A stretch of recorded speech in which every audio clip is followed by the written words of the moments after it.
Can you feel it? Bay Area? Can ya? It's Thursday. Some say, I say, best day of the week. I'll explain why here. Joe Spadoni. I like that.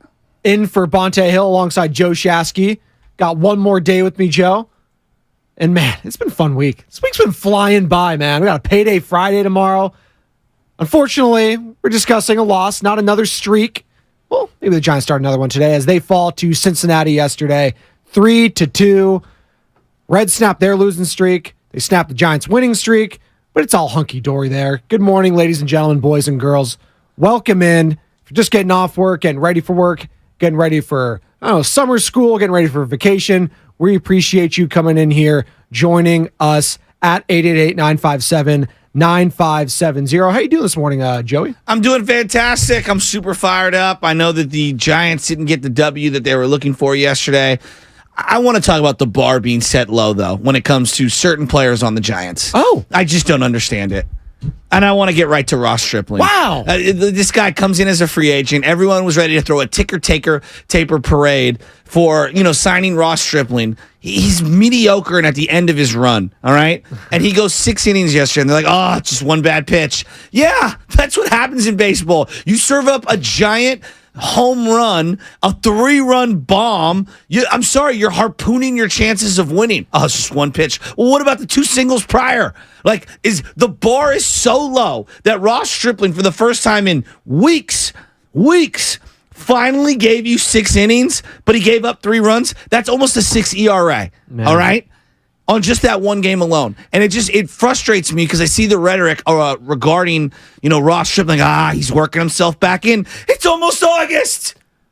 He's working himself out of the rotation by his appearances this year. It was a quality start. I'll give him that. But yeah, to your point, giving up 1 in the first 3 innings, a bomb like he did, it's not a recipe for success. And as a team, listen, we're not going to we're just on a 7-game winning streak. We're not here to crush the Giants or anything like that.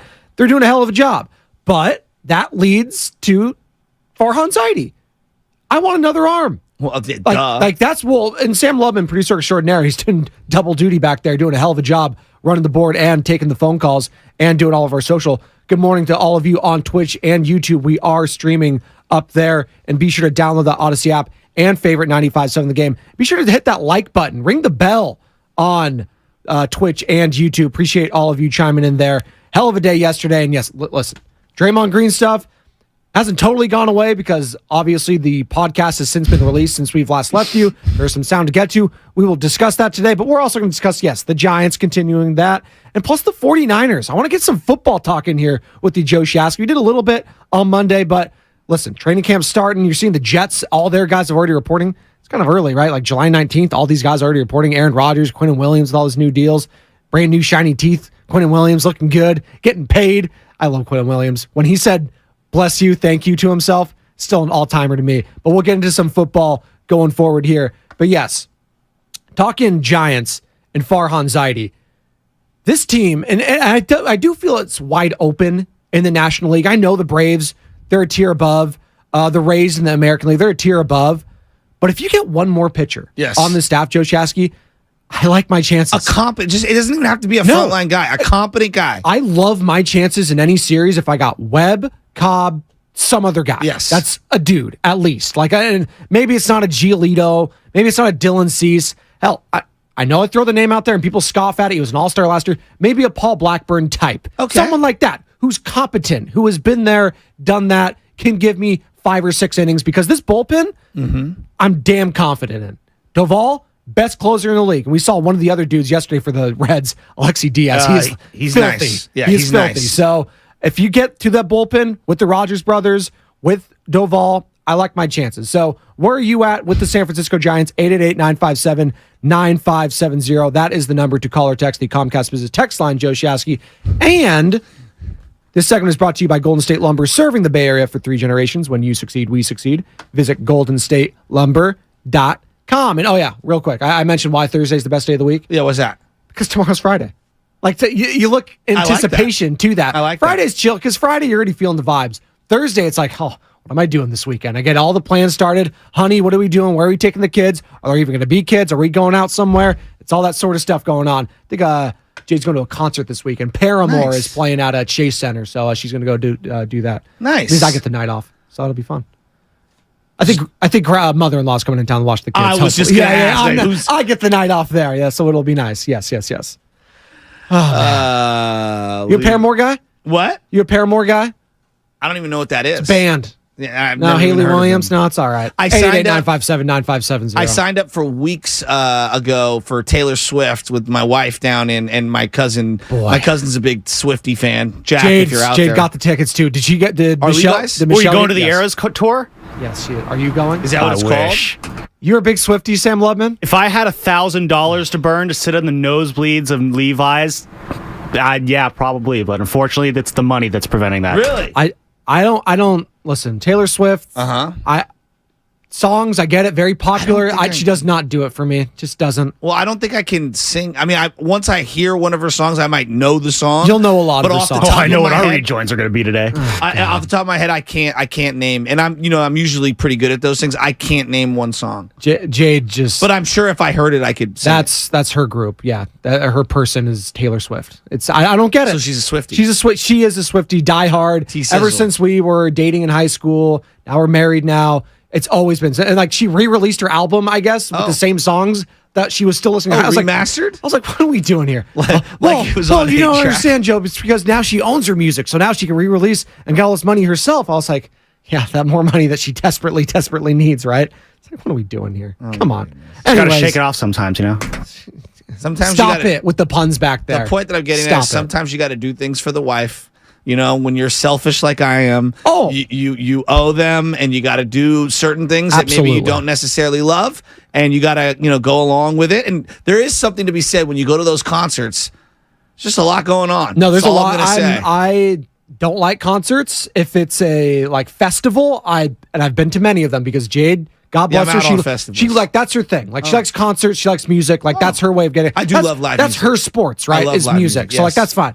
I'm not big into crowds. Like I don't like. I just like the anxiety aspect of it. A lot of walking at festivals. If I'm in a seated arena, like if I got like space like that, that's fine. I don't like people being up in my business at a festival, stuff like that. But I get it. Like that's her thing. And I went to too many damn concerts. Outside Lands, Bottle Rock, what have you. A lot of strips there. Bottle Rock's a lot of fun. Bottle Rock's a lot of fun. Outside Land's a lot of fun. I have had my fill. I saw Kanye there. I was like, that was the peak. Well, I'm done now. That was it. Yeah, well, that was pre what we knew about Kanye back then. Even though Kanye's been a little controversial for his entire career. Absolutely. There is something to be said when you go to a live concert. To see real musicians, you get a great appreciation for them. Yes, and entertainers. Yes. For example, Post Malone, who doesn't play any instruments per se on stage. Seeing him rock the stage, he's not one of the artists. That he relates to me. But watching him on stage at Bottle Rock this year, I was like, oh, no, that guy puts on a show. Well, speaking of taking one for the team, and we'll get back into sports here at 888-957-9570. A little I was very impressed. A little music detour. I saw Post Malone, and I went to a Justin Bieber concert last time he played at Oracle with Jade. I think that was like, 5, 6, 7 years ago. I don't even know then. But Post Malone, before he was big, he opened up for Bieber. I was like, oh, I've never heard of this guy. He had like one song, like I'm swagging. Is that like Too Short opening up for NWA? Probably, yeah, similar to that. I was like, and then Post Malone ended up being massive. All the Sunflower song, Spider-Man, Benny loves it. So, I was very impressed. That Spider-Man song, it does knock. And I grew a great appreciation for Justin Bieber that night. I was like, what? Biebs got hits. I was like, you know what? I'm a Biebs guy now. Yeah. The dancing, the choreography, everything. I was like, you know what? I'm rooting for this kid. Biebs got hits. I'm rooting for Biebs. And I'm always rooting for the kids. Though. He's not an underdog. All these guys and girls who get famous at a very, very young age and very, very wealthy, like we saw it with Britney Spears and all that whole like saga, and it's still transforming. Shout out Victor Wembanyama. But I root for those kids, man, because they're put in such a difficult position from such a young age. They don't have a childhood. Look at Drew Barrymore's look at Michael Jackson. Jeez. Look at Drew Barrymore. Hey, forget Michael Jackson because that's obviously I know. Look at Drew Barrymore's face. When I look at her face, I just see years of pain and agony and wear and tear of emotions. Like you could tell she's been through a lot. You know, and I don't know if you know, she was in E.T. back in the day. Yes, she was the little sister in E.T. Yeah, so that was her first big basically break. Grew up in the industry, if you will, when it comes to acting. I want to get back into the Giants here for a second because do you know what the league average for batting averages is right now? 240? 48. Ooh, okay. It's close. It's gone up. It's gone up about 8 points. Last which year, is big. It was about 241, 242. It hovered all year. This year, league average for batting average is up to 248. So rule changes have obviously helped you. Do you know what opponents hit off Ross Stripling? Oh, boy. 280. Oh, no. And that's gone down because of how well he did pitch yesterday in comparison to some of his other stuff. The guy's got close to a 6 ERA, all right? So you can try to doctor up this bologna sandwich as much as you want. It's not filet mignon. I know filet mignon when I taste it. I know filet mignon when I see it. I also know bologna when I see it. Hey, don't sleep on bologna. It still knocks. It's not even mortadella, old man bologna, all right? It is straight up baloney. And look, they cannot continue to trot out Ross Stripling and think that gives the team the best chance of winning. And he pitched really well yesterday by Ross Stripling standards. You still were chasing a 3-0 lead in that game at times. And I have a hard time watching him and DeSclafani right now and saying, oh, man, I feel real confident that they're going to go into the 6th, 7th inning with an opportunity to win a game. It feels like they're always bailing water and trying to play catch up. No, and it's a good point because DeSclafani, listen, when you sign him to that contract, you expect him to be a 3rd or 4th starter. When you sign Sean Manaea to this contract, you expect him to be a 4th or 5th starter. Exactly. When you sign a guy like Ross Stripling, you expect him to be a legit part of the rotation. The problem is, you only have 2 guys that you can trust in your rotation now. I don't even know if they have a rotation like set. They don't have a 5-man. It's like mixing and matching after Cobb and Webb half the time, it feels like, right? Like, because these guys aren't giving you, and granted, Ross gave you some innings yesterday, but DeSclafani the day before, like 2 innings, 3 innings, that's not going to get it done. Well, and I'm listening to Capper. We had him on yesterday on the show, and Capper's like, well, great interview. He pitched really well in 2021. And it's like, okay. Yeah, I know. It was 2 years ago. Yeah. He's been awful since. It was a consideration. It was a consideration. I mean, like, the best start he's had this year was against the USA team in the preseason where they were gaming up for the World Baseball Classic. Yeah. And he looked incredible in that one. Clearly, he was, on point, and the Major League Baseball hitters for Team USA just weren't ready. Like, I'm looking at Manaea. Manaea has been better than Stripling, but they've used him in a variety of ways to try to maximize him. And I actually commend them for squeezing the lemon on Manaea. The Ross Stripling signing and the DeSclafani signing have been very bad. Yes, they have been. And to your point, you were just mentioning Gabe Kapler. Here he is, he joined us yesterday on the Morning Roast. Download the Odyssey app or search on Twitch and YouTube there for Gabe Kapler's full interview. It was tremendous. Here he is talking about Ross Stripling and hoping he can find his, 2022, 2021 stuff. I'm sure everybody has seen the struggles that Ross has had through the season, but hopefully folks have noticed that he's really ticked up as of late. So just taking any listeners back to last year, Ross was one of the better pitchers in the Blue Jays rotation. So, and that's a pretty good team in the American League East. Came out with really good numbers, we pursued him for a couple of reasons. Number one, he's a strike thrower. Number two, he gets lefties out. And number three, he's about as competitive a teammate as you'll ever see. So, yeah, he got off to a tough start, but we believe in Strip in the biggest way. He can get the ball again today, and we just hope that he continues his improvement and recaptures the form that he had last year, because if he does, he's a great middle-of-the-rotation starter. That's not a lot of confidence That's strong. there. And I would argue, like, we can parse the word great.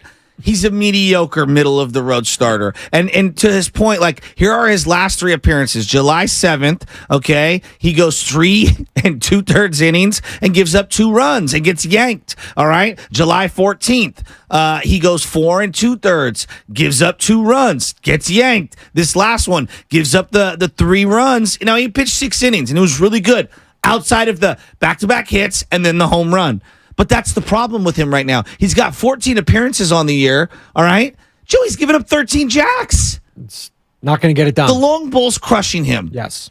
Yes, no, it is. You're right. And listen, when it's crushing him, it's crushing DeSclafani, it's crushing Shamanaya. Like, these guys give up the long ball again. And this is why we're talking about 888-957-9570. Go out and get a legit third arm. Totally we're not saying, listen, I know I was in here yesterday talking about, and I'm realizing this now. I was like, they don't need the top of the line. They don't. I think I'm with you. I think Giants fans would be disappointed if they don't get a really big name. And maybe they do. Maybe they end up swinging and getting some guy, and that's really awesome if they do. But I'm just looking at the year that Cobb and Webb have had, and Webb should have been an all-star. He's top 5 in damn near every category. He's right up there. Cobb, he's been awesome. If you can just get me in a series and I have a 1, 2, and a 3, I can mix and match that other 4 or 5th game, whatever it be, whether it's against the Braves, whether it's against the Dodgers or whomever. Like, get me that third guy, and I love my chances. Now, the other concern would be the offense, right? Like the Schmidt, okay, he hasn't been hitting well. Matos maybe coming back to earth a little bit. Bailey, okay. Yaz, okay, here and there. Flores, been very good as of late. Flores been awesome. So there's been bits and pieces there.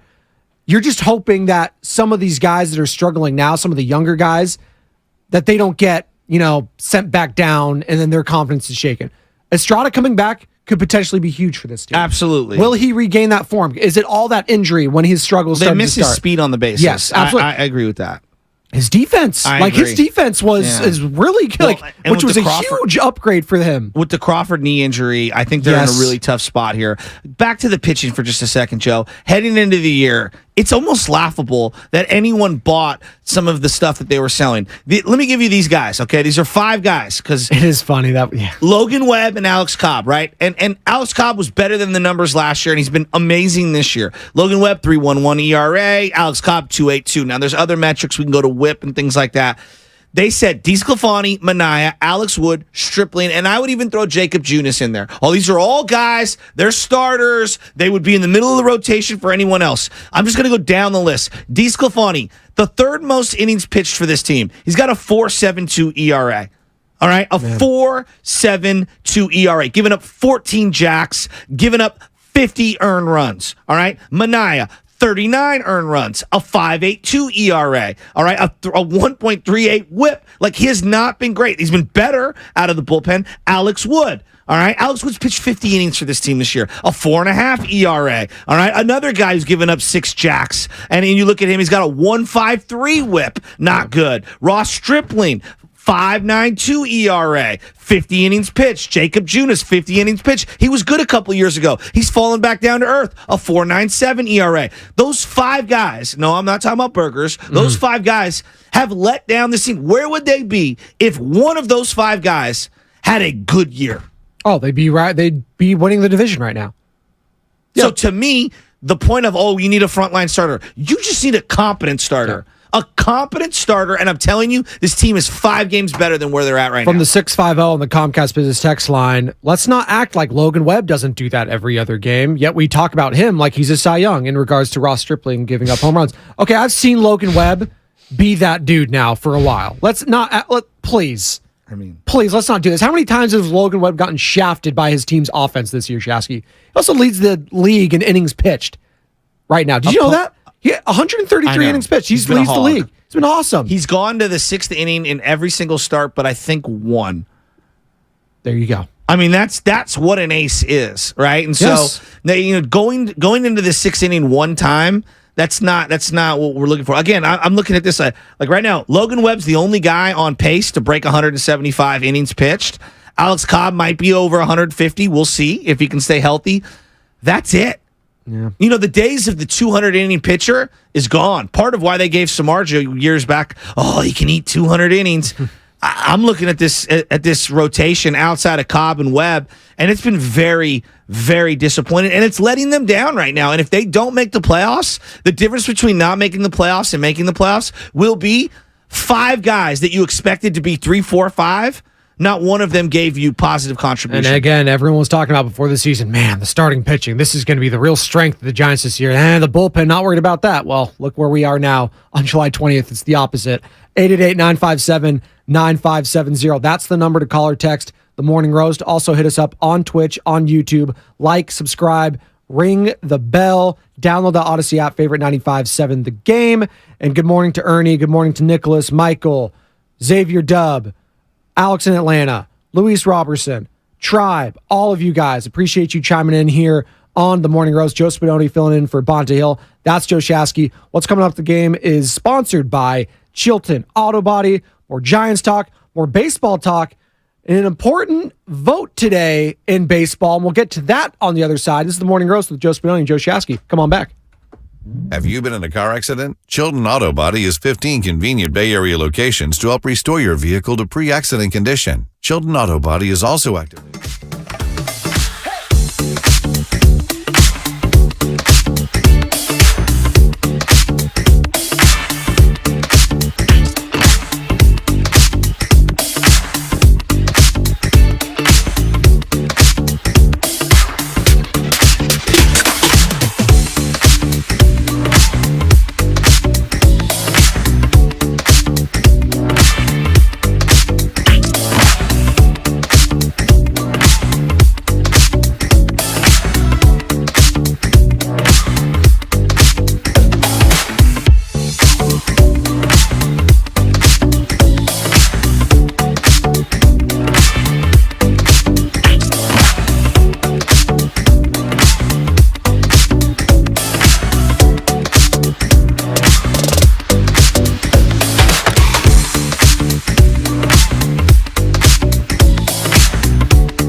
Joe Shasky? It's T-Sizzle.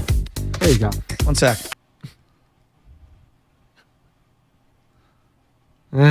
I don't know this song. Okay. Count your blessing. Relax back there, Sammy. What's it called? I don't know. Oh, I thought you meant the name of the song was Count Your Blessings. No, count your. No, that is not the name of the song. Good morning to all of you on Twitch, Impromptu on music YouTube. quiz here. This is the morning roast. Joe Spadoni in for Bonte alongside Joe Shasky. Yeah, Taylor Swift, I guess, today. That's what we're doing. T-Sizzle. When's the concert? Levi's, it's coming up. Every single radio station is talking I think about next it. week.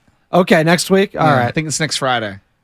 Do you See like that Levi's? Do you guys like Levi's as a music venue? I've never, been to one. This will be my first. Only thing My wife's been to Beyonce down there and a couple others. Okay, the only thing I don't like is there's like a curfew. So like they have to they wrap up everything. I'm cool with that. Yeah, you're good with that because you have to leave early. You got to a little understand, bit. your boy just starts to decompress after 10 o'clock. I feel that. I saw the Rolling Stones there. It's pretty cool. And I saw Coldplay. Very good. They put on a great show because they do a lot of lights. They do a bunch of different stuff. Taylor Swift, are you going? 888-957-9570. Shout out to my boy See the JC. the He's city walking of- around the downtown San Francisco, I'm sure, right now, or the Sunset, because he walks everywhere, and he's hitting it up like, yeah, bro, sing it. Oh, my God. I didn't think JC was a big Taylor There's Swift a lot fan. of sneaky big T Swift. Sam Lubman being one of them. I didn't expect that. One of the first times I took Bonte to the O Club when it was just the two of us to go work out, I took him to the hot tub and we walk on down and I go, B, we always run into somebody. I don't know if you ever have this, like Stonestown Mall. I play the game. It's called Who You Gonna Run Into? You know, it's always someone super random, right? That you don't want to run into. But in this particular instance, we go over to the hot tub and who's chilling, waiting for us? My boy JC. And him and Bonte became best friends. There you go. It's funny how that happens when two guys just vibe together. That's so great. The opposite is I vibe with JC. The opposite is the worst when like you bring in two friends that like you're really close with and neither of them F with each other, so to speak. That's not very fun. It's like, all right, well, this was fun. Let's bounce one of you. Please get the hell out of my house. Good morning to all of you if you're just getting off work, getting ready for work, getting ready for Hot school, tub sounds good vacation. Hot tub does sound nice, especially over here and the nice fog. Like that's my favorite. A hot tub like when it's snowing or in the nice fog. That's where it's truly magnificent. When I see people in hot tubs when it's like hot out already, I was like, what the hell are you doing? Like I get it for like water therapy and stuff like that. Maybe I hate that. 888-957-9570. Do you hate Rob Manfred? Yes, because Why? of the situation with Oakland. All right, But I know where you're going with this. Rob Manfred is expected to get reelected today. There's a vote on for the MLB commissioner. They're gonna do all the votes, all that sort of stuff. Expected to come back as commissioner of Major League Baseball. Third term. So how many years is that now? Well, he basically got in 2014. Okay. So he will be your commissioner through, if it's a formality at this point, through almost 2030. All right. And let's call it what it is. This is a guy who, to me, was a lackey from a prior regime. Shout out, John. Wouldn't you agree? Yes. Bud Selig's lackey. Absolutely. He learned at the feet of him. And I look at a lot of these commissioners and I say to myself, like, they happen to be at the top of the business, and yes, the revenue has grown. Like it's gone from 10.8 to 10.9 billion.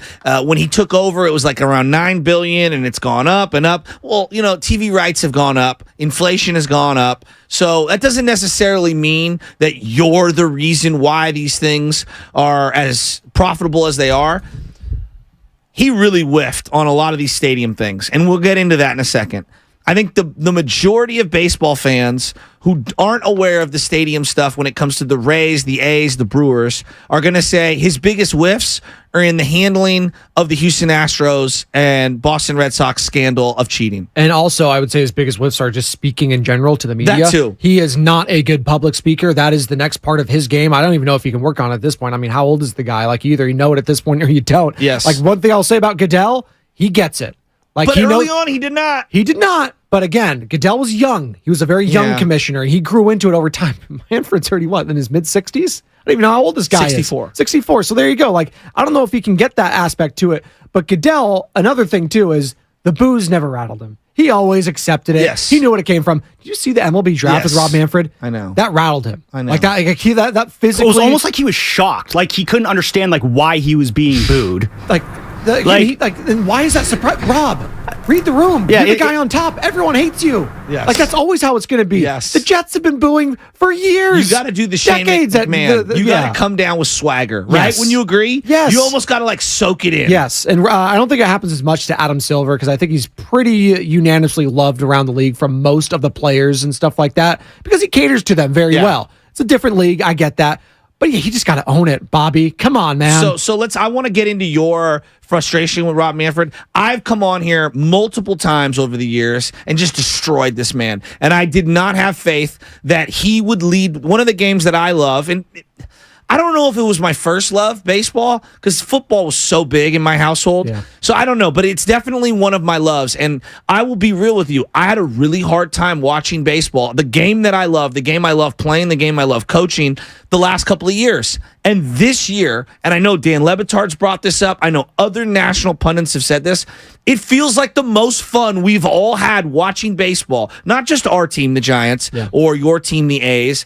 It feels like the most fun nationally that I've had watching baseball since the steroid era. And I do believe Rob Manfred gets a lot of credit because the shift rule has brought back, contact hitting. You get a Luis Arias who's going for batting 400 this year, which has been unbelievable. All right. You obviously have the long ball. The athleticism has been injected back into the game. The base stealing has been injected back into the game. So it's not just the pitch clock and the pace of game because that's been huge. The pitch clock's been unbelievably, wildly successful. But the shift and being able to throw over only a couple of times, I think, as much as I wanted to run this guy out of town, he pivoted, and these rule changes, whether he gets all the credit, some credit, a little credit, dude, you were at the top when these things went down. I think Rob Manfred has saved his job, and I think he's going to be commissioner through his 70s. No, absolutely. No, and listen, as far as the rule changes go, yes, that saved baseball potentially. We may look back at this season, that pitch clock, and all these new rules, and all these the bigger bases, the pizza box bases, whatever you want to call them. Bases. Like, them doing that may have saved Major League Baseball. So I will give him credit there. I will not be giving him credit when there's a new franchise in Las Vegas and he takes all the credit for whenever they do well or all the revenue stream and all this sort of stuff. No, because you botched all this sort of stuff. In Oakland, you've botched that. The way you've spoken about the fans, to the fans, whatever, not even acknowledging the fan base, all that sort of stuff. That's what I have a problem with Bobby Manfred. What would you have won, like, as an A's fan? I want some empathy. That's it. Okay. Just care about the fans. Yeah. I know you don't. Just pretend. Yeah. Like that's part of the job. Just pretending like you give a rip about any of the fan bases that are getting hosed here. Just that humor me for a little bit. Like the lack of empathy, the almost childlike nature and just poo-pooing the reverse boycott. Oh, good job. You got almost league average attendance. Yeah, congratulations there. Like, come on, man. I feel for you like, guys. like that. Like, yes, our team's getting taken away from us. We already lost the Raiders. We lost the Warriors. I know they're still in the Bay, but it's different. Just show some empathy. I think a lot of casual observers like, why isn't the commissioner, like, this is my opinion, like, why isn't the commissioner forcing the A's ownership's hand here in this, and why aren't they doing this, and why for you, as an A's fan, a diehard A's fan, what's the one thing that you wish he would have done? Maybe it's not realistic, but what do you wish he would have done for your team and just like creating some clarity in this situation? I wish he would have just told, first off, I wish he just told John Fisher, too bad, you have to make it work in Oakland, because I think that would have actually spurned some action from both of them to actually do something, because it felt like they were at the finish line almost. Like, hell, Shang Tao, mayor of Oakland, went up to the Pacific Northwest and talked to Manfred, had all these stacks and stacks of files, of blueprints, all this. Like, we're ready. Like, we're only like a few like dotted I's and crossed T's away from getting this thing done. So why did it get done? Like, I think that's the part to me. It's just like, it felt like you were at the finish line, and then in the very end, it's like, no, we're pivoting. Oakland didn't even try. You know what? We're going all in on Vegas. Like, wait, what the hell? Like, really? Like, are you even sincere in all this whole process? So that's what bothered me. I know we're up against it real quick. We're going to go to break. We can pick this up on the other side. 888-957-9570. What's coming up on the game is sponsored by Chilton Auto Body. Check that. It's sponsored to you by Fremont Bank, full service banking, no compromises. And real quick, Shasky, do you want to play golf? I do. With one of these listeners, some of these listeners out here? My boy JJ was texting me. He's like, how do I win? How do I win? How do I win? So tell him how to get in there. A few more spots opened up at Berkeley Country Club Tuesday, July 25th. Please only enter if A, you like golf, and B, you are able to play next Tuesday again, July 25th. Go to the contest page on our website to enter at 957thegame.com for your chance to win. Joe Shasky, Joe Spadoni here filling in for Bonta Hill. That's all coming up next right here, 95.7 The Game. Still Knox. What's up? It's your boy, Daryl the Guru Johnson, here to tell you about my journey with SodaWeightLoss.com. It's going phenomenal. I'm down 20.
Devonta Hill. This is the Morning Roast alongside Joe Shasky here. Yes, your Oakland Athletics taking a series away from Beantown.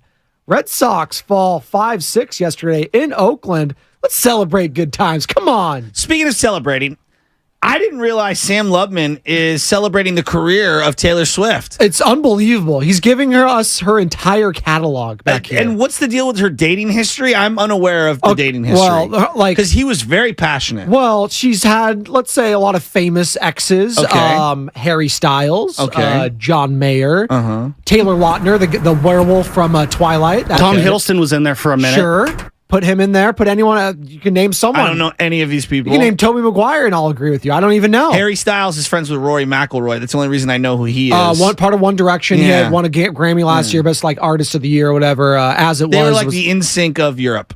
yes, they were on for a time. Well, they were on the show. What is it? X Factor, which is Gotcha. like their America's Got Talent, or whatever. But it's Yeah. a singing competition. X Factor. and they were all I put like that. together. It was a group, and then they got very popular. And now some of them branched off. Harry Styles being the most famous among them. I knew way too much about the subject. Again, Jade loves Harry Styles, Oh. the missus. Yeah, but blame your wife.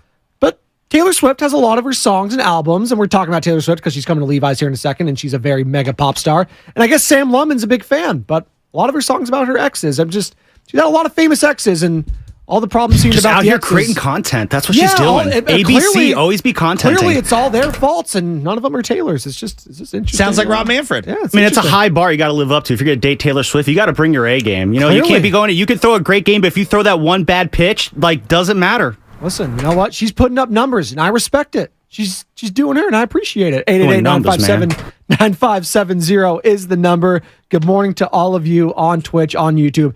And don't worry, we're going to get back in to the Draymond Green stuff because we've had a little day and a half to digest, maybe a half day to digest it. We've got some sound to still react to since we've been on the air. Pat Bev podcast, Draymond Green talking about Jordan Poole, all that. We'll get back into that a little later. They Plus, make very strange podcast fellows. yes, they do. And there's a poll question up right now on YouTube. I think I deleted it. I think I deleted it on accident, Sammy, on my YouTube. What's the poll question right now on YouTube for the audience, if you can let them know? The poll question today is, do you see Draymond Green as more of an asset or a liability to the Warriors' title chances? Search 95.7 The Game right now on YouTube. Like, subscribe, ring the bell. And plus, we got some fire football coming up here. Joe's asking about half hour, 20 minutes or so, get into the 49ers' biggest storylines into the next season. So I find the contrast, the juxtaposition of the three big leagues, Major League Baseball, the NBA, and the NFL, quite interesting. What do you think are the biggest rule changes in the last 30, 40 years for the NFL? Can't go at the knees for the quarterback. So safety. They're all safety related. Safety, that was huge. They did for a second. Replay for pass interference was huge. Okay. That was a quick year. Replay in general. Replay has been big. Yeah. Yes. 2-point conversions. What is a catch? The gap, Yeah. like at 2 feet, you have to make a football So active clarification football move. on rules. Correct. Okay. Correct. Okay. That's probably it. Yes. I would say the safety element is by far and away one of the biggest elements because it's opened up the middle of the field. Yes. Right? Correct. Defenseless receiver stuff. Yeah, there you we go. could talk a lot about the quarterback in the pocket, and there's no denying The Tom that Brady been, rule. Yeah, it's going been at the knees. huge. Absolutely huge. Kirk Cousins talked about that, in the But I would quarterback say, talk. forget the pocket, Joe. I think over the middle, allowing wide receivers to not get their head, cut off.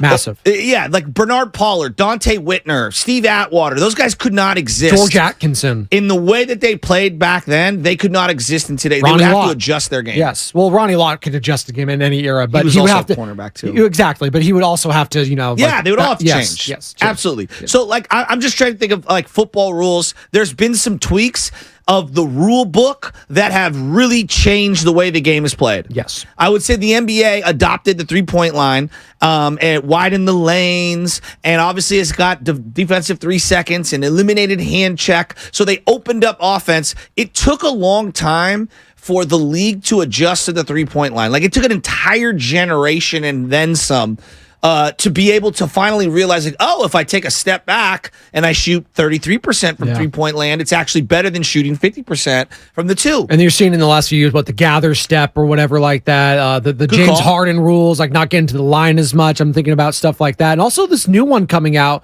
where you can get what is it, a technical or it's a free throw if you're flopping? Yeah. Now I'm interested to see how they enforce this because English Premier League, and I believe a lot of the top leagues in soccer have a similar thing for flopping, like giving a straight yellow. Okay. And I feel like they rarely call it. So I'm going to be very interested to see if it's a tight game and it's Lakers-Warriors, Steph or LeBron, does a flop, CP3, known for it, does a flop late. They call it. I'm very interested to see if they're going to be doing this in crunch time because I have a feeling they're not going to do it. I have a feeling if it's going to be a regular season thing, they're going to make an emphasis early on with it, but they're not going to call it in tight spots because they're going to be afraid. Yeah, you're probably right. It felt like the carry rule was called a lot at the beginning to middle of the season in the NBA. What was it in football? Legal contact? Yes. That's what they were the emphasis on. We got away from it, though, don't you think, toward the end of the year? Because I don't remember a lot of carry calls in the playoffs. Yes, correct. Do you? I'm not particularly. And maybe it did happen at a high rate, but I don't remember that. I look at the rules that baseball has implemented, just the rule changes, changing the shift. It has really, really created defensive, athleticism. And then obviously the base running rules, the pitch clock, they've all been smashing successes. I mean, this could have gone sideways for baseball.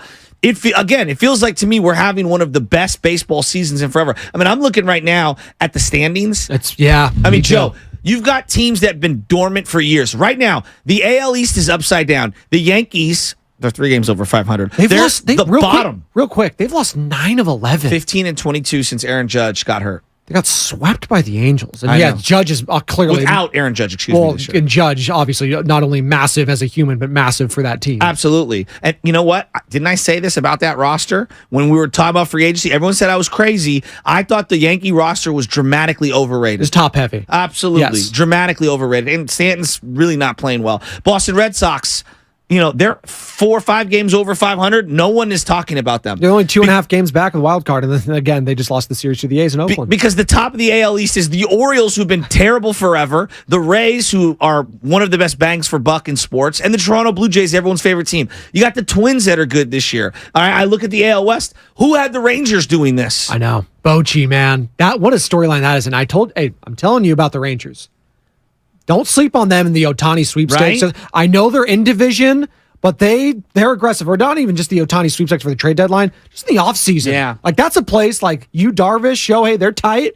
Just keep that in the back of your minds. You got Atlanta Braves. Big market, big team, big fan base, crushing it. Phillies, red hot, 52-43. I mean, there was a time we were ready to bury them. I was not ready to do so. The Marlins, right behind them, having an unbelievable year. The Mets have been not as good, nowhere near as good as their payroll. Nationals suck. I look at the Brewers are having a good year. The Reds are having a good year. I mean, the Cardinals being bad isn't the worst thing for baseball. No, because they've been good for so long. 20 years. They've had one losing season in 20 years. Oh, sneakily, they've won 5 in a row. Only 10 games back. Dodgers, Diamondbacks being good. Even the Padres, as bad as it's been, they're relevant. So I guess where I'm going right now is this is the healthiest I feel like I've felt about baseball in forever. Fans are having a great time. The rule changes are working. Athleticism through the roof. Marketable stars. Markets that haven't been relevant are super relevant.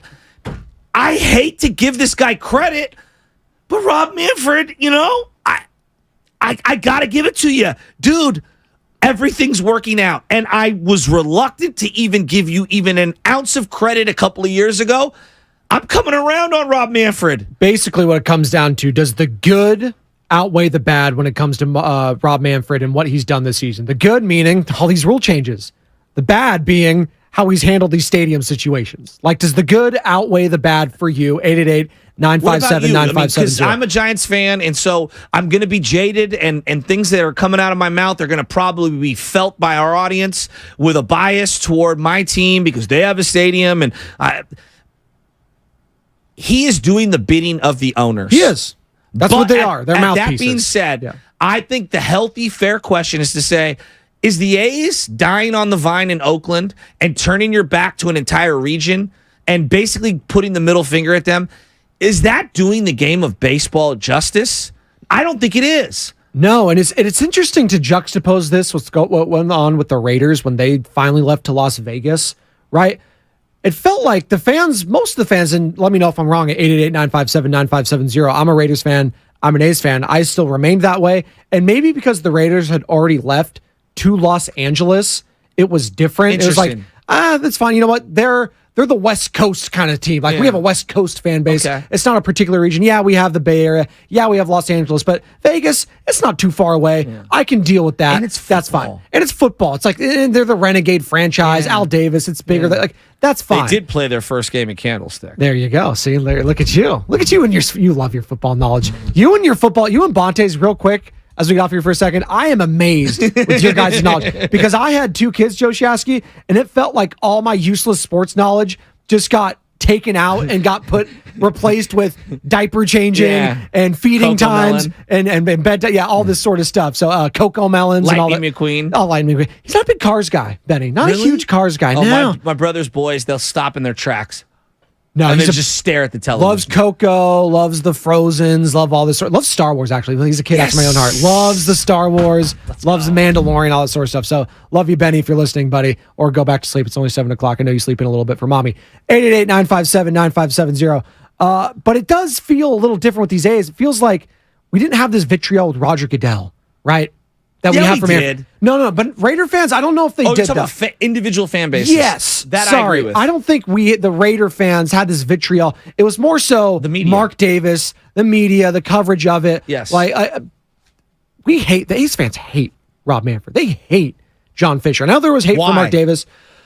What is the what's the root? What's the root of? Obviously, you hate the owner, but what's the root of the hate toward Manfred? He hasn't done anything for you guys. It's the lack of empathy. Yeah. It's him talking as if we are second-class citizens as fans. Almost doesn't care about us. Yeah. Doesn't care Oakland as a market. Even though you said these last 5 or 6 years, however long it's been managed, we believe in Oakland as a big team market. We believe in this market, and then all of a sudden, within the last few months, all of a sudden. Yeah, it's not viable anymore.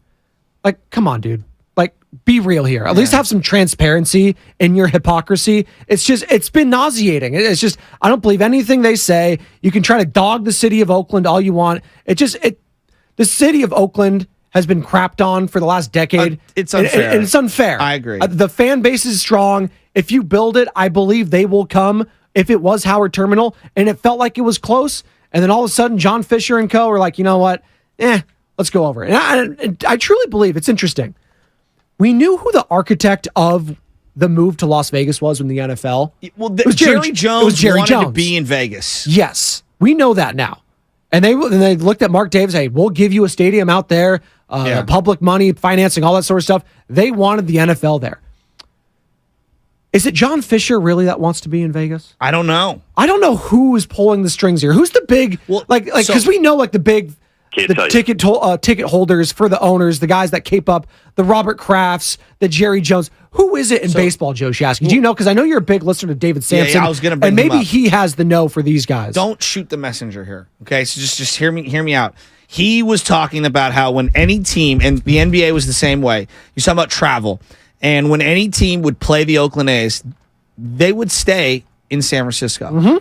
And the teams would stay in San Francisco because the owners wanted to be in San Francisco. Now, I'm not here to pretend that I don't have biases and love my city, San Francisco, but I don't see the difference of why can't you stay in Oakland? I don't understand. At a Marriott that. downtown there. But there's this cachet in the owner's mind, fair or not, that the owners think that they should be staying in San Francisco. So whatever, they stay in San Francisco. They don't want to be in Oakland. The owners do not want to have a team in Oakland. And I think it sucks to say out loud, but that's the sentiment that you're getting from the other owners. And you're talking about Vegas. They want to be able to stay in a suite in Vegas. I'm talking about the ownership. They want to be able to go on the road with their team and have a spot in Vegas. They want to be in that market. They want to be near the gambling money. They want to do business with those businesses. Well, and I'm sure it's not all the owners, because if I'm the Dodgers, if I'm the Padres, if I'm the Angels, I'm the Diamondbacks, that little region over there, they're taking a bite out of my clientele there. And I don't like that. Yeah. Like right now, Vegas is an LA type of market. Like all the fan bases, right? You think of the Raiders, like it plays well down there. And now we're seeing, because it's football, all the opposing fan bases are coming there. That's just going to be is what it is. It's going to be 50-50 when you're playing against elite franchise. Hell, we saw against the Niners, we saw the red. Maybe it was even 60-40. Like you're going to be seeing that now. But they still get a lot of diehard fan base from that LA market. Yeah. If I'm the Giants and Larry Barranco and all these guys, I'm like, hell yeah, kick rocks. I got all the North Bay. Same way I got the Niners Northern California. Exactly. if I'm those owners down in SoCal, and if I'm, even how Texas, you want to toss them in Arizona, I'm not feeling that. I don't want them taking a little bite out because they're going to be the new hot, fresh commodity, right? Yeah. So there's a little give and take. Real quick, you're listening to 95.7 The Game, KGMZ FM, and HD1 San Francisco, always live on the free Odyssey app.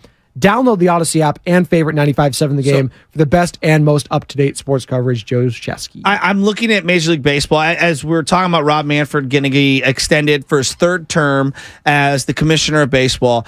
I'm looking around and I'm saying to myself, I can't believe it. I think for me, and people can disagree, I think he's already jumped Adam Silver. That's interesting. I think he's already jumped Adam Silver. I think in the court of public opinion, Adam Silver is much more liked than him.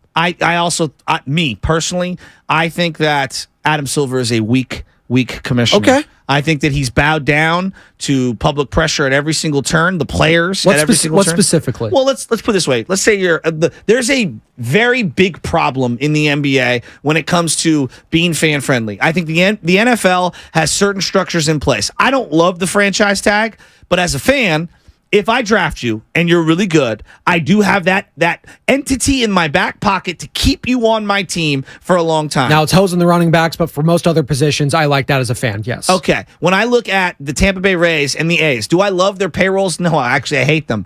But I know if my guy's good, contractually, I've got them for 6 years. Yes. 6 years. Now, I could trade them in year 4 and try to get the most money out of it, blah, blah, blah, blah. But I know I have them for 6 years. In the NBA, like the New Orleans Pelicans, for example, they draft Zion. It feels like Zion has been on a 2-year crusade to get the hell out of there. Yeah.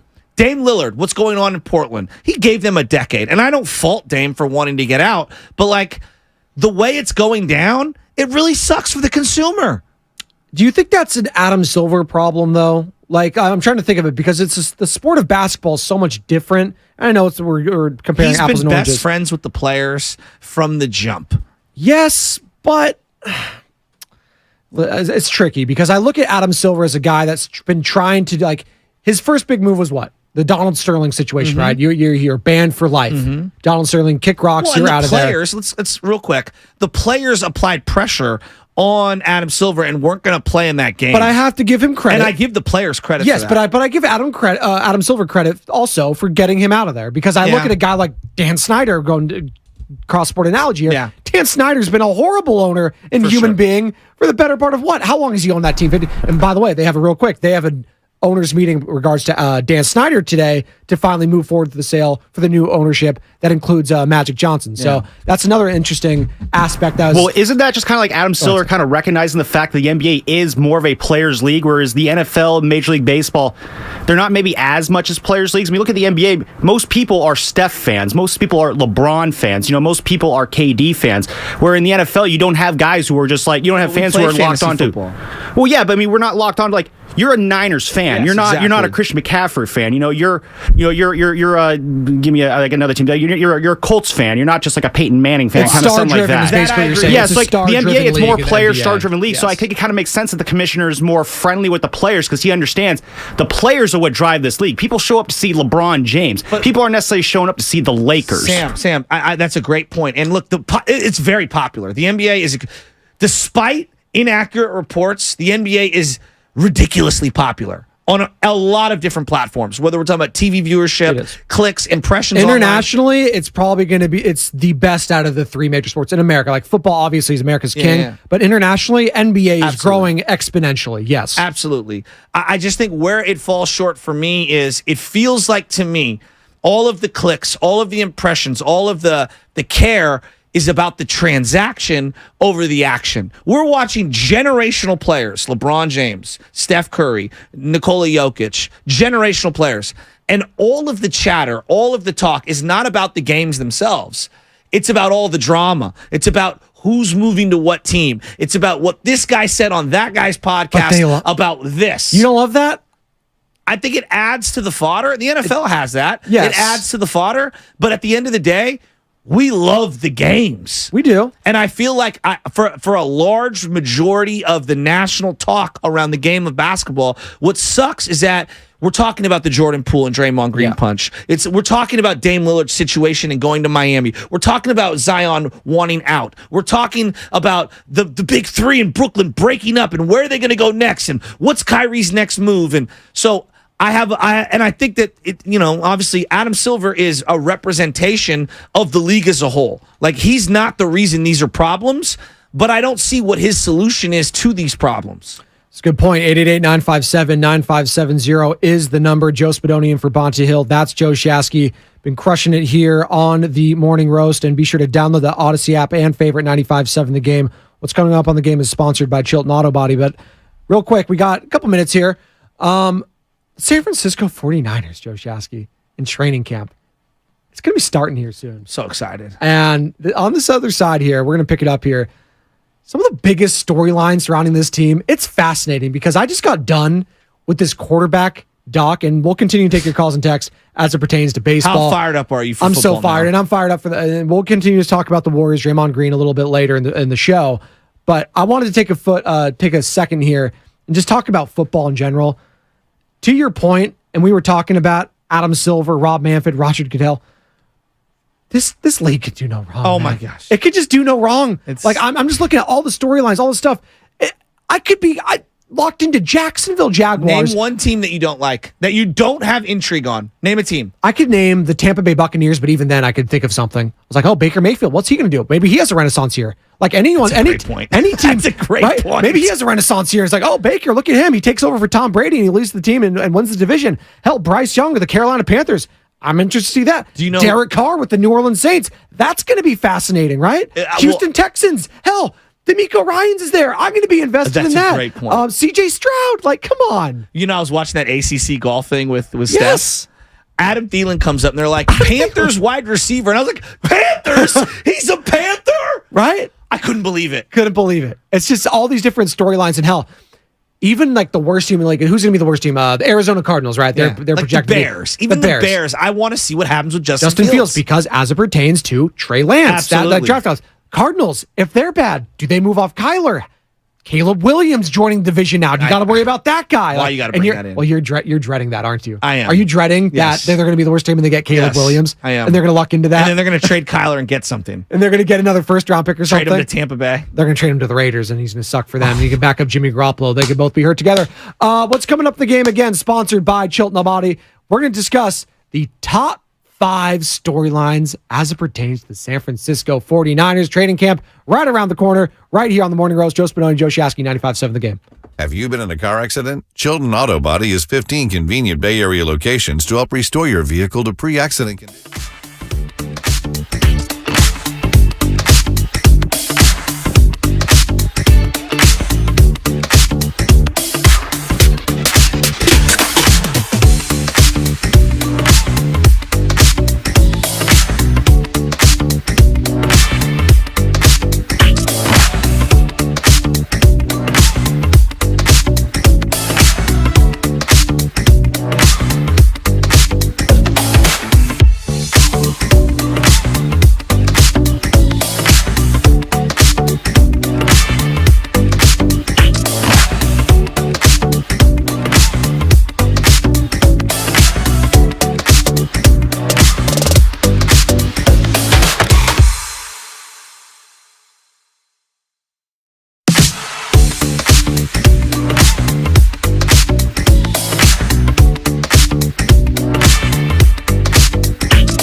Swift. Huh? I think I know this one. I'm going to get to it. It's like when we get to the hook.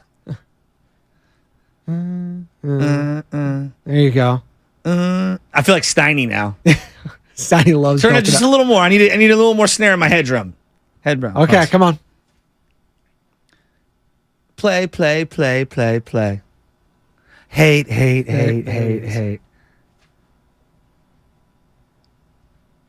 Shake it off. That's it. I knew There it. you Okay. go. All right. Really had to dig deep for that one. Playing some So Taylor Swift this here. is kind of older, though, no? This was from her 1989 album, which came out in 2014. 1989 That was almost 10 years ago. album, which came out in 20... The album was called 1989 because that's when she was born, and then the album came out in 14. She's sneaky getting up there. Yes. Wow. She's got a huge fan base. When did she start? 18? 19? Like Yeah, in she terms was of young. national prominence? No, like in her teens. She was Wow. what, Well, 2006, the Kanye 7? thing happened when we were in high school. So, yeah, so like Sedona, you and I, 08, when we were in high school, sure, not you, yeah. Shasky. Exactly. I But so hate that's you how too. I first heard about Taylor Swift.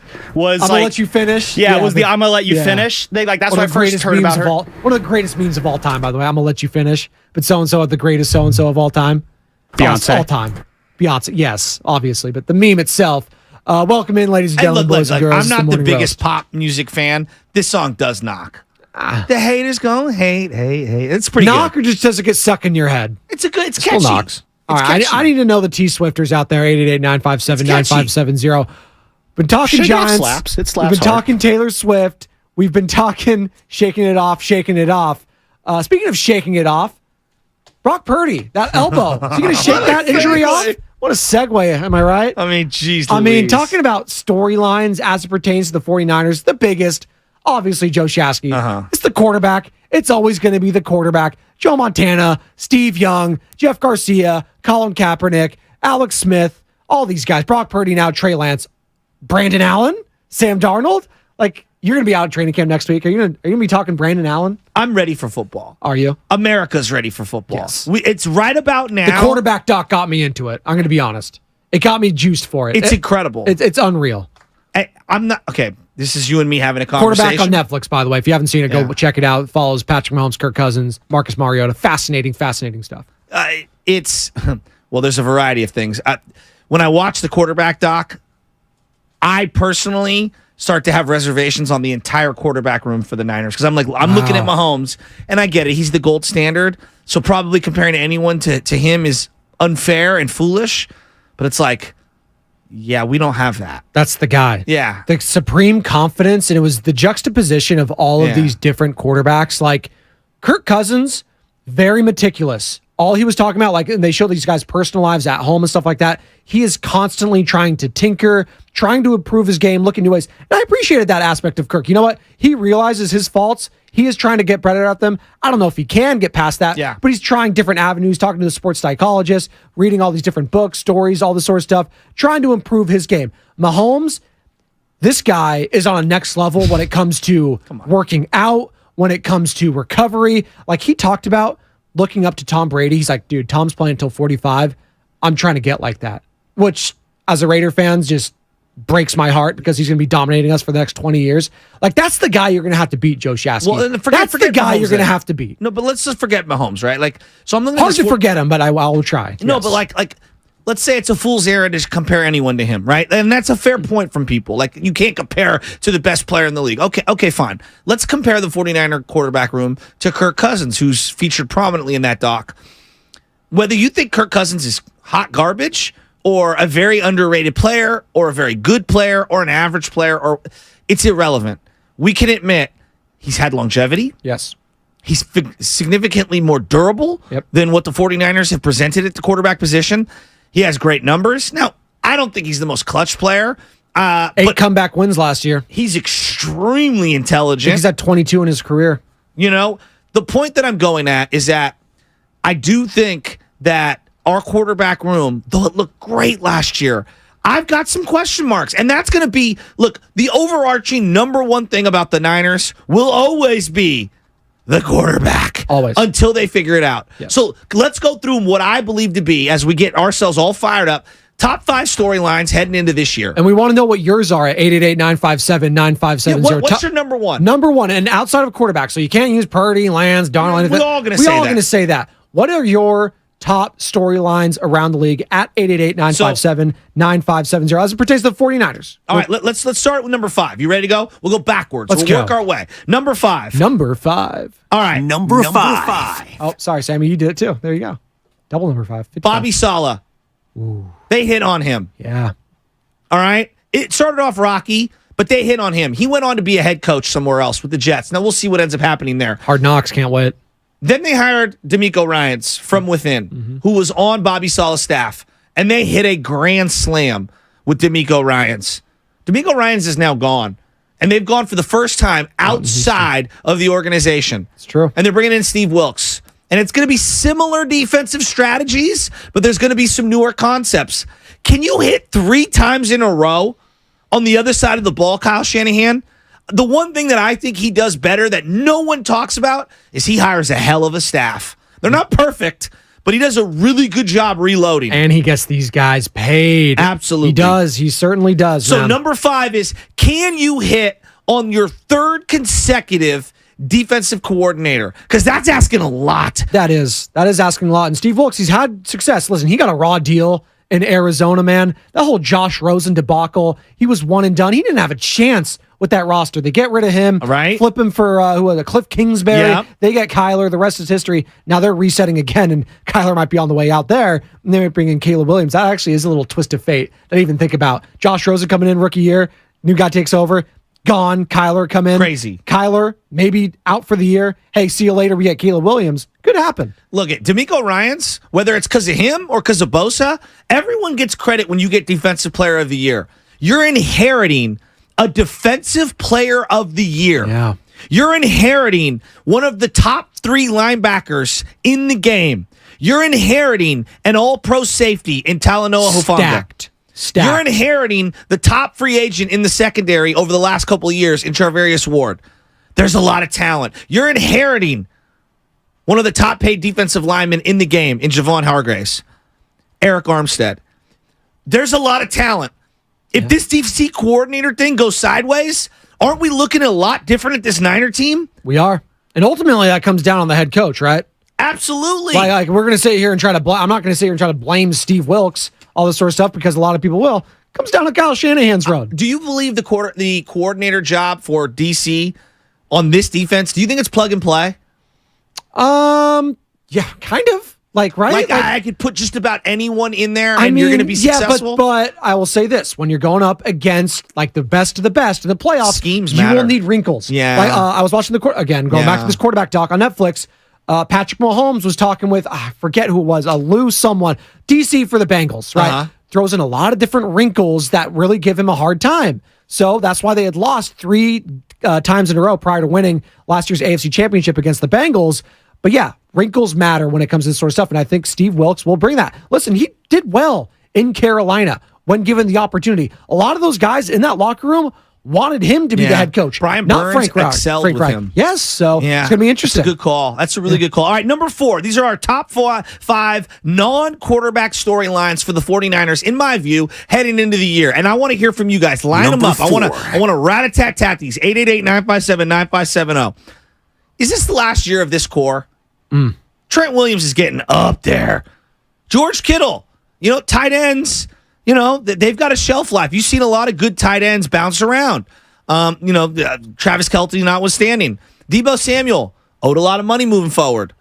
Yeah. Christian McCaffrey. You see what's going on with the running back market. Man. Running back could be done. It's like a starting pitcher. You could be like DeGrom. It's interesting, too, because the tight ends, it feels like you're getting a plethora of talent each and every draft. Right. Like, that's the position that's Right. sexy. It was wide receiver just a couple years ago. You think of that stacked draft. Obviously, CeeDee Lamb, Jefferson, and we had Ruggs. Obviously, what happened there. What if the Ayuk? Like, you're 100% right. What if the quarterback position, for the last year of this core, what if the quarterback position just sinks this team this year? Man. What if they're hurt again? Can they do it back-to-back years and overcome injured quarterbacks or maybe underperforming? Like, no one wants to admit. What if Brock just has like a sophomore slump? Could happen. Stuff happens. And then you go to What Trey if the Lance? offensive line isn't good? Man, there's a lot. There's a lot here. And we want to know your storylines, your top 5, or it doesn't have to be top, just one storyline outside of the quarterback one, because that's the main one. What's a big storyline you are looking for in the San Francisco 49ers this season? 888-957-9570. Comcast Business text line. Also hit us up on Twitch and on YouTube. All right, number 3, Ayuk and Debo. Ayuk wants a new contract. Everyone loves Ayuk. He's a beautiful route runner. He's been frustrated, I think, with his role and just in general with where he's, getting the ball on the field, which is totally natural. Was in the doghouse just a few years ago. Absolutely. And then Deebo Samuel. Doggy, you were amazing in the Seattle Seahawks playoff game. Where was that guy during the regular season? Yeah. He had a bad year by Debo standards. Did, and it didn't start good either. The holdout, all this sort of the scrubbing of the social media, it was very contentious. And then obviously we just had that interview just recently, Deebo Samuel. And man, one of the all-time, I'll find the drops here in a second, but just all-time drops from there. Deebo Samuel. Sorry, I thought you were going to play. No, I thought you were going to play too. You're good. Oh, sorry. Go ahead. Deebo Samuel had a bad year. We're working through it. By what we believe him to be, an absolute stud, a bad year. But him and Ayuk, I'm looking at the two of them because I think if both of those guys have big years, that tells me the quarterback is healthy. Absolutely. That tells me one of these guys, Purdy, stays healthy all year and becomes the guy we all want him to be and establishes himself. Maybe it's Darnold. Maybe it's Trey. I don't know. But I think if both those guys have great years, I think the Niners offense is top 5 in the league.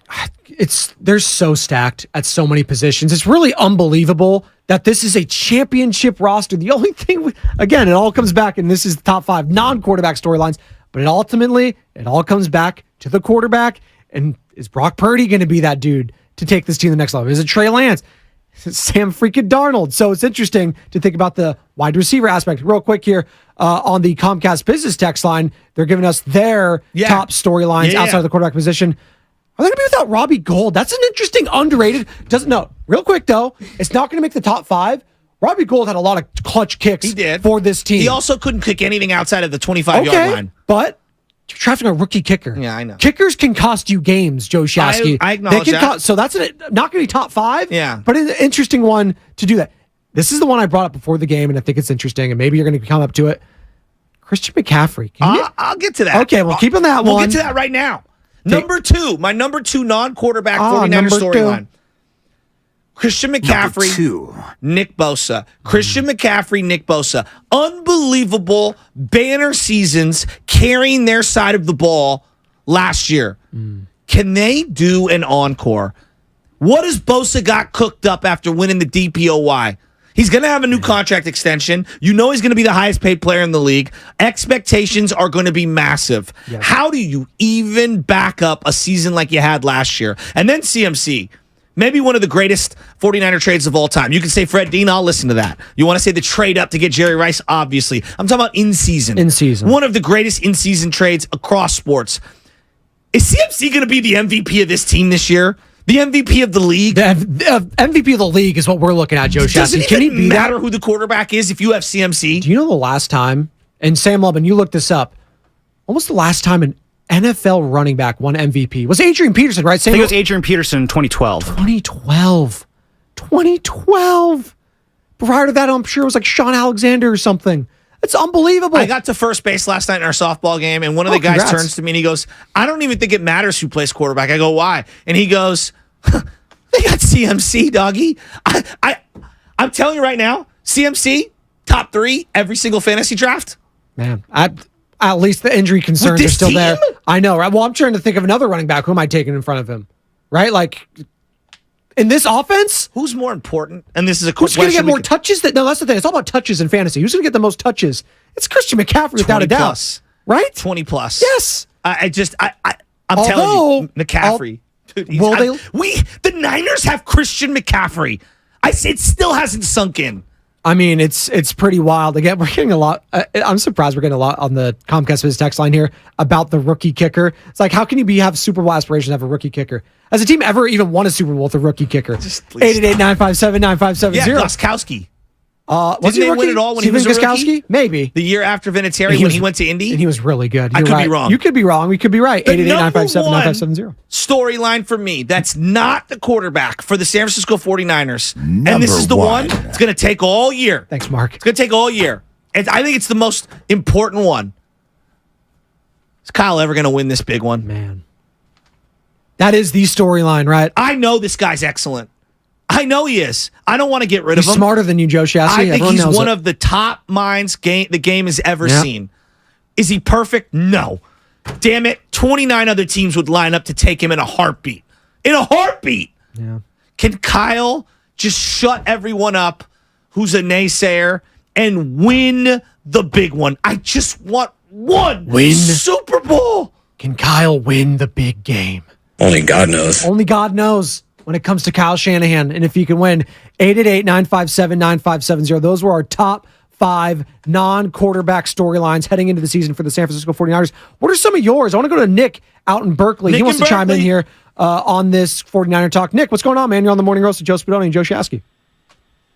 Hey, what's up, y'all? Hey, all this talk about trading cats next year and all this and that, man, just win the bowl. I don't care what you got to do. Enough with the speculation and prognostication. Man, get out there and hit somebody. Run a touchdown back. Let's go. Let's go right now. We got the haters on the chat line already hating. I love the haters. They get me fired up. And you know what? Check this out, man. Here's as long as Shanahan does not run those little inside tracks with a little condensed formation on the 50-yard line and all these delayed plays, we got to use quick hitters. We got to get Debo and Ayuk in space, get Kittles going across the middles, and, man, let's do the damn thing. And, man, double tight end set, run the damn ball. Pound it, then pass. Or pass, and run it until the brakes fall off. We got to win the ball. I don't care about nothing else. Let's go. Our division is ours. This is the Western Division is the Niners division. That's what's up. And we going to keep it that way. The Rams ain't got nothing coming. Seattle ain't got nothing coming. The Cardinals, they're crap. Let's go. Bring the noise. We'll see you in the championship style game. That's what's up. Fonte, I know you listening, baby. I love it, Nick. Nick, that was fire. Did that not get you fired up, 49ers fans? 888-957-9570. Am I crazy that I did a top 5 non-quarterback thing and didn't even mention George Kittle once? It's pretty wild. That's how loaded this team is. They're stacked. What, like, you're going to go there next week. You're going to go there next week. It's kind of crazy. You're going to go there, and they're the complete opposite. Am I going there? Of the Giants. Do you know something I don't? I'm going there next week. Oh, I thought you were coming.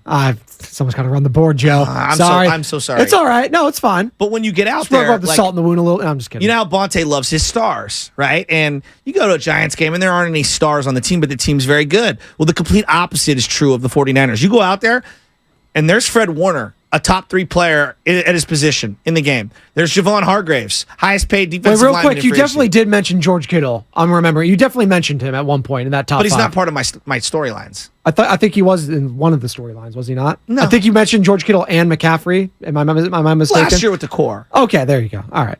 Tyler Miller also, he's like, I think he definitely mentioned him once. Go ahead, though. Sorry. Don't ruin a good story. All right? Don't let facts get in the way of my storytelling.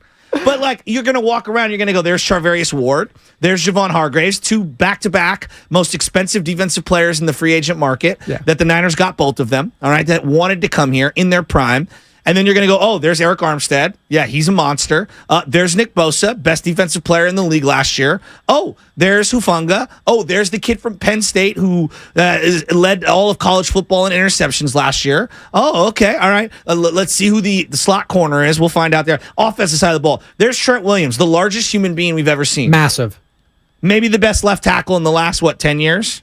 Maybe his last year. Maybe his last year. Then you're going to see CMC, everybody's favorite running back. Then you're going to go see Kyle Juszczyk, best fullback in the game. Then you're going to see Ayuk and Debo, George Kittle, and then you're going to see the quarterbacks. Oh, and by the way, you're going to have Shanahan and John Lynch, a Hall of Fame NFL player. It would be tremendously disappointing if they don't win a title this year. Dude, they are loaded. It would be tremendously disappointing. Why do you say that? Because it's hard to win. Because I don't think they're going to have another chance like this again. I know the quarterback position, but God, if they just get above average play, they can do it. That's why people made fun of me, got crushed, the Kirk Cousins thing. I need a guy that could play every single damn game. I don't care if it's Sam Darnold, for crying out loud. Like, I need someone to play every single game. Because when that happened, Joe Shasky, they at least got to the NFC Championship with Jimmy Garoppolo hanging by a thread. Hell, Trey Lance, he didn't even play every game that year. No, he didn't. But the year he did, Where did they go? They went to the Super Bowl. Yeah. And it was good point. an Emmanuel Sanders throwaway, and maybe you feel confident that Brock Purdy could make that throw now. Maybe you feel confident if it's Trey Lance or Sam Darnold. I need someone to play every single game, because if they get that production, at least above average, I think they got a great chance of going to the Super Bowl. Looking at the NFC today, and things change, injuries, the season plays out, teams that I'm underestimating are going to play better. It feels very early 90s-ish for the Niners. Mm-hmm. And what I mean by that is NFC Championship game at minimum, which is absurd to say out loud. But that's where we are in the NFC, because I actually posed this question to Sam, and I kind of want to pose it to you at 888-957-9570, and we'll take your calls and texts. What are the top storylines outside of the quarterback storyline, because that's the biggest one? And we're going to be hitting you over the head with that all year. Yeah, exactly. So you'll be hitting yourself over the head with that all year. Top storylines for the 49ers outside of the quarterback position, but we think so highly of this Niners team and chances because of where they are. And that's the NFC. It's them. It's the Eagles. You want to toss the Cowboys in? They're all conversation. Hey, Gilmore, that was a hell of an addition for them. Yeah. I will look at that. Who was it? Brandon Cooks? That was a great pickup for them because they missed Amari Cooper. That was evident in that game against the 49ers in the playoffs. But outside of that, Vikings, they don't have a defense. No. Giants, I know they got Darren Waller, but Daniel Jones, is he scaring you? Defense is nice for the Giants, but Danny Dimes, let's see if you could do it again. Outside of that, Rams, I'm looking at the AFC. They're loaded. Where would the Niners rank right now, Shasky, if they were in the AFC? Wow. Because that's right. Like, where would you even put them? Well, let's put the Chiefs to the side. They're better than everyone else. Well, because Mahomes is he's the ultimate X factor. He's in a tier and maybe another tier above everyone else. Yeah. Yes. Okay. So let's throw them to the side. I think the Niners are on par with the Bills. Okay.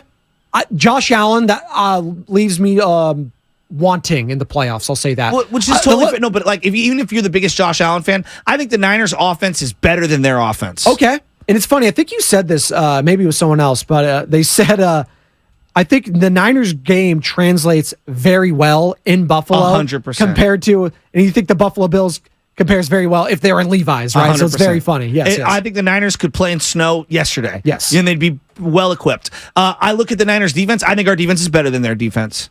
Theirs is underrated, but I think our defense is better. But the equalizer that puts them on the same platform, to me, is Josh Allen. Josh Allen. I mean, even if he is a playoff underperformer, he's a badass dude who can do just about anything. And I watched him dominate the Niners. So you're putting them on the same tier as the Buffalo Bills. Yes. I think a lot of people would still have the Bills higher because of the Josh Allen factor. But I'm going to say that our roster is better, and the quarterback position is better for them, so they even out. Okay.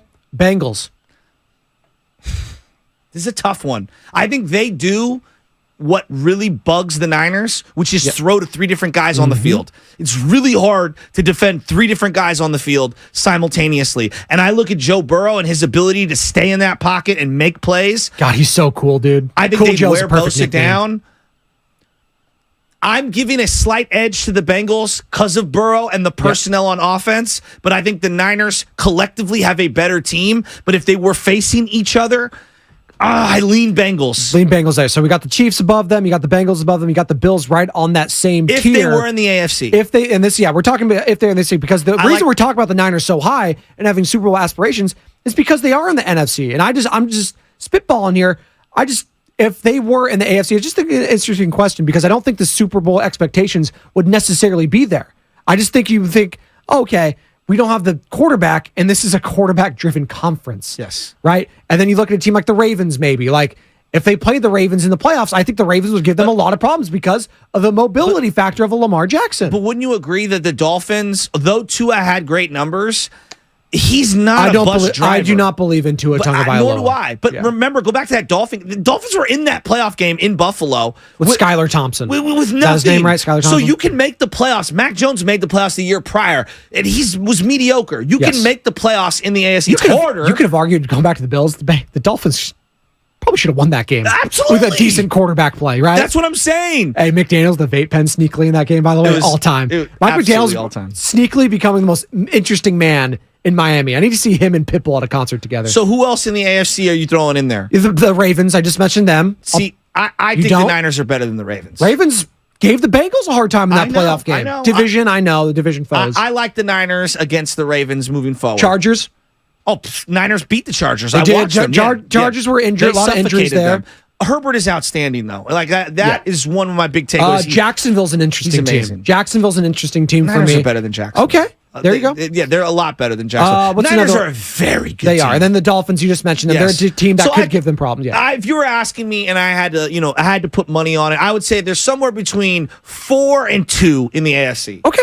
Depending on how things shake down and depending on health at the quarterback And that's position. good enough, a coin flip here or there, that they could beat maybe a lot of those teams, but maybe you're still taking the Bengals and the Chiefs above them. So maybe it's not that different if you go over to the AFC. They're stacked. The Niners are a top 4 or 5 team in the NFL. Okay. Period. So Super Bowl expectations, period, then for you. 888-957-9570. What are some of the non-quarterback storylines going in to next season for you as a Niners fan? Hell, if you're not a Niners fan, if you're a football fan, what are some of those top storylines you're looking, around the league that fascinate you? Clark, the Shark, wants to join the conversation. Clark, go easy on your boy here. I know I ran you off last time because you harped on me for being a Laker guy, but I appreciate you, Clark. What's going on, What's buddy? up, buddy? Hey, Brother Joe. God bless. How you guys doing? Great, man. Love your voice. Hey, I'm drinking a cup of Joe, listening to a bunch of Joes. It's like the 4th or 5th Joe pun we've had this week. Anyway, hey, here's my take: is systems theory says you're only as strong as your weakest link, and I say the offensive line. If the offensive line plays good this year, they're going to win. They're going to win the Super Bowl. They could use a defensive end, one more, just to make sure. But I say the Niners are going to go after it. Remember, they were saying that with Andy Reid, he couldn't win the big one, just like they're saying with Kyle Shanahan right now. Agreed. And they're both offensive minds. So that's my take. Got it. Appreciate you, Clark the Shark, chiming in there from Myrtle Beach, 888-957-9570. A couple other ones there from the YouTube chat, and go ahead and search 95.7 The Game, like, subscribe on YouTube. Someone mentioned the Seattle Seahawks, and that's interesting. We didn't bring them up. Non-storylines. The division, Joe Shasky. Is it a foregone conclusion this team's winning the division? No, they should win the division. They should. But Seahawks improved. Like, this defense is for real. I guess the question mark there is, hey, same with Daniel Jones. Hey, Geno Smith, can you do it again? Yes. I know you just got paid. That was a hell of a year he had. Hey, don't forget, they were leading at that playoff game. You were there, Joe Shasky. Yes. They were winning at halftime, and Geno was making some throws. He was making some dime throws. They still got Lockett. But nobody They still got believes Metcalf. in Geno. Okay. I just don't. We said that, and I like Geno. We said that they had a lead at the half. Obviously, that fumble changed Niners everything. played Bosa. terrible in that first half. Okay, but part of that was because the Seattle No doubt. Seahawks had good. I love Kenneth Walker. Purdy looked shook a little bit in that first Absolutely. half too. But Yes. let's call it what it is. It's the same thing that I would say about Brock Purdy if I was not a Niner fan. Let's see you do it again. That's what people are saying about with Geno Smith. Yes. Wouldn't you agree? Yes, same with Brock. But Yes, like let's see you do it again, and that's a fair counterpoint. Yeah. So back to the offensive line that Clark brought up. I think this is a very relevant point. Do you believe in Madden ratings? I mean, yeah, sure. For the sake of the argument, not really believe in them, but I think they give a decent gauge on how good a player is. Sure. Okay. They're So- right more often than not, probably. You've got Trent Williams ranked 98 overall. Okay, for video gamers, that's like as elite as it gets. Some people will be mad because he's not a 99. Who's better than him? It's like, whatever. Okay, play 2 weeks and then you develop the 1 point and you'll be good. Exactly. But all the rest of the offensive linemen are in the 70s, essentially, and Colton McKivitz is in the 60s. And Colton McKivitz right now is your projected right tackle. Now, if I did this same exercise last year heading into the year, I'm sure Madden had them all rated in the 60s. And I'm talking about Brendel and Burford and Banks, the interior of the offensive line, and your right tackle, McGlinchey's probably somewhere in the 70s. Now, losing Mike McGlinchey, no one has really talked about it. I think it's a big question mark. Now, I think they can find that guy, but Jake Brendel at center, I still am a little scared there. As much maligned as Mike McGlinchey was, and listen, he wasn't the greatest right tackle ever. He was a first-round pick. I think he was okay. Solid. He was solid. Did he live up to that first-round billing for you? He's not worth $50 million guaranteed He's in free not. agency. And he went to the Denver Broncos, and good luck in that division against Max Crosby, Sean against Payton Joey Bosa, overpaid. against Khalil Mack, against Chris Jones, against all these guys in that division. It's a classic overpay when you take over and you have a giant flaw and he's the best you can find. But I'm looking at their offensive line. Burford and Banks, the two young guys, I really like both of those guys. And they have a high pedigree. I want to see what they do this year. I think I'm encouraged. But we'll see. Right tackle's the biggest question mark. And to me, I still think center, not that it's a huge question mark, but like you're going to have to put together another really good year this year. And I think you're in a tough division. You're in a really tough spot. Seattle's gotten better on their defensive line. Are they in a tough division? That's what I'm going to say. I think it's a 2-team division. No, I'm talking about defensive lines. Aaron Donald is a monster. Okay. But they've handled him for most of his career. Okay, he's one of the greatest players the game's That's ever seen. fine.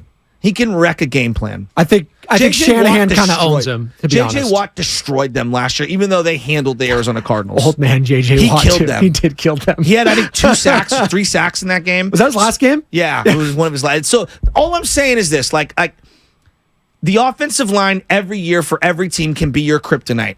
But on this team in particular, that is a run-first team with the weaponry that they have, it could end the season if the offensive line can't get the quarterback healthy or doesn't give that guy time to be able to go through his progressions. I'm very wait and see on the O-line. Especially because you guys, again, what do we just keep coming back to, Joe Shasky?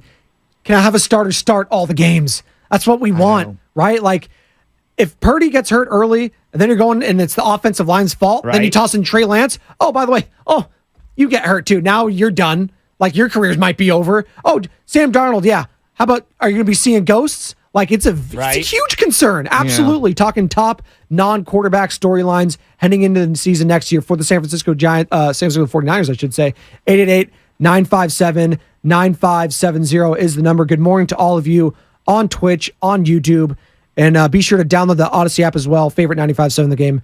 And thousands of other stations and millions of podcasts are free on that Odyssey app, Joe Shasky. Joe, what's your non-quarterback? What's your biggest storyline? And then what's your biggest question mark for the 49ers? Man. Offensive line comes to the secondary, though, too, to me, is a big question mark for me. Because that's a position where, listen, give me that. The prime time. It makes everything feel better. It goes back to Berman for me, too, all the time. Like, Chris Berman's the dude. The Raiders. Every single time. Bumbling, stumbling. He could go all the way every time. We get him and Tom Jackson. Tom Jackson, yes. Right? Just I get feels. I get my feelings. Billy Joe Hobart across the middle. Tom, what did he do? Got him. It's Adam hooked on a Thielen. It's like dancing on the Thielen. Here goes Joseph. Live and let her die. It's so good. It's Devin Honey Funches of Oats for the touchdown. It just gets me every single time. But it is the secondary. Only Oats I acknowledge, Bart Oates from BYU, who signed with the 49ers in '94, and Jesse Sapolo kicked out from center to guard, and he was the guy. It's John Oates for you boy here. Shout out Hall & Oates. Come on, all timer. Some of the greatest songs. Man, I can't go for that. No, can do. Secondary. Yeah, secondary offensive line for me. But outside the quarterback, obviously. But I'm just going in that division alone. I don't think it's a foregone conclusion. I think the Seahawks will be a team to be reckoned with. I just do because of the quarterback concerns on both sides. Geno Smith, can he do it again?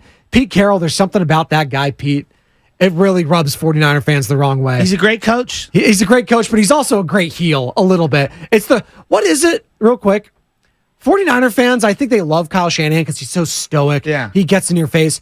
What is it about the Sean McVays and Pete Carrolls, the rah-rah that gets under your guys' skin?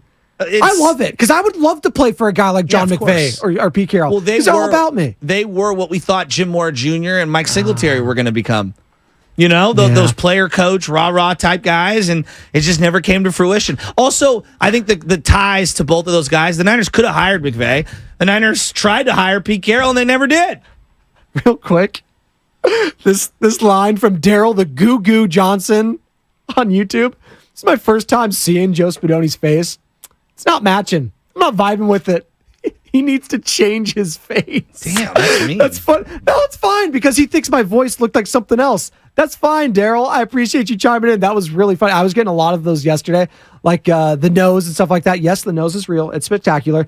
6 and stones again, Draymond. I can take it. It's fine. It's all right. I have 5 older brothers, so anything the text line says to me is just water off my back. It's nothing.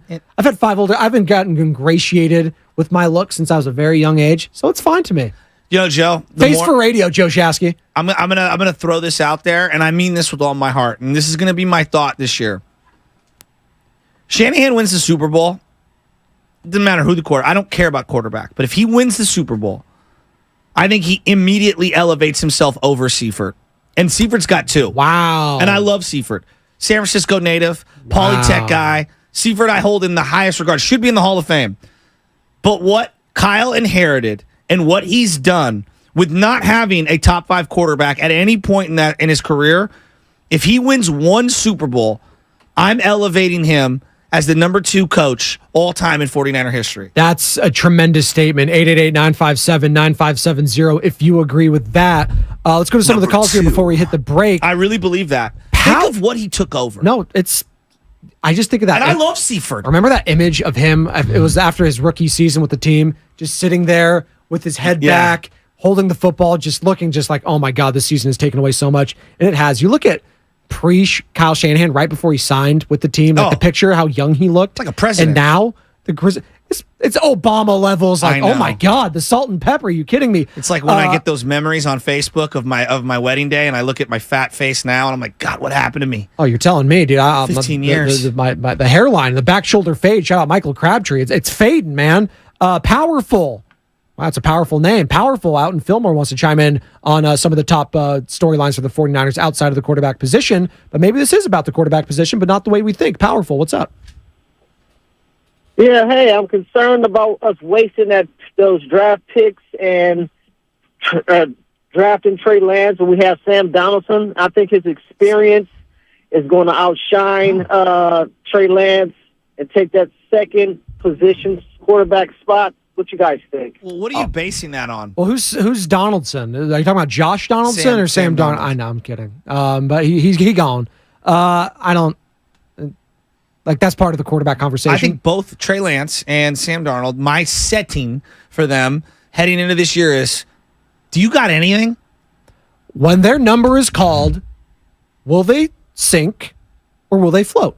That's basically it. Yeah, let's see it. Let's see it. I've seen nothing from either guy that is that encouraging. I have seen more from Sam at times. I've seen some good flashes. I've seen some flashes where it's like, okay, I can see the vision of why that guy was selected because of the arm, mobility factor, big, strong. I've seen it at times, but more often than not, what do we go back to? Seeing ghosts. Like that's ultimately what we think about. Real quick, we're up against it. Dave in Fresno, hang on. We will get to you on the other side, but it's time now for the injury report. It's time for the injury report. That really hurt. Brought to you by Boxer & Gerson, Northern California's premier workers' compensation law firm, helping injured workers get their lives back for over 40 years. All right, the injury report brought to you by Boxer & Gerson.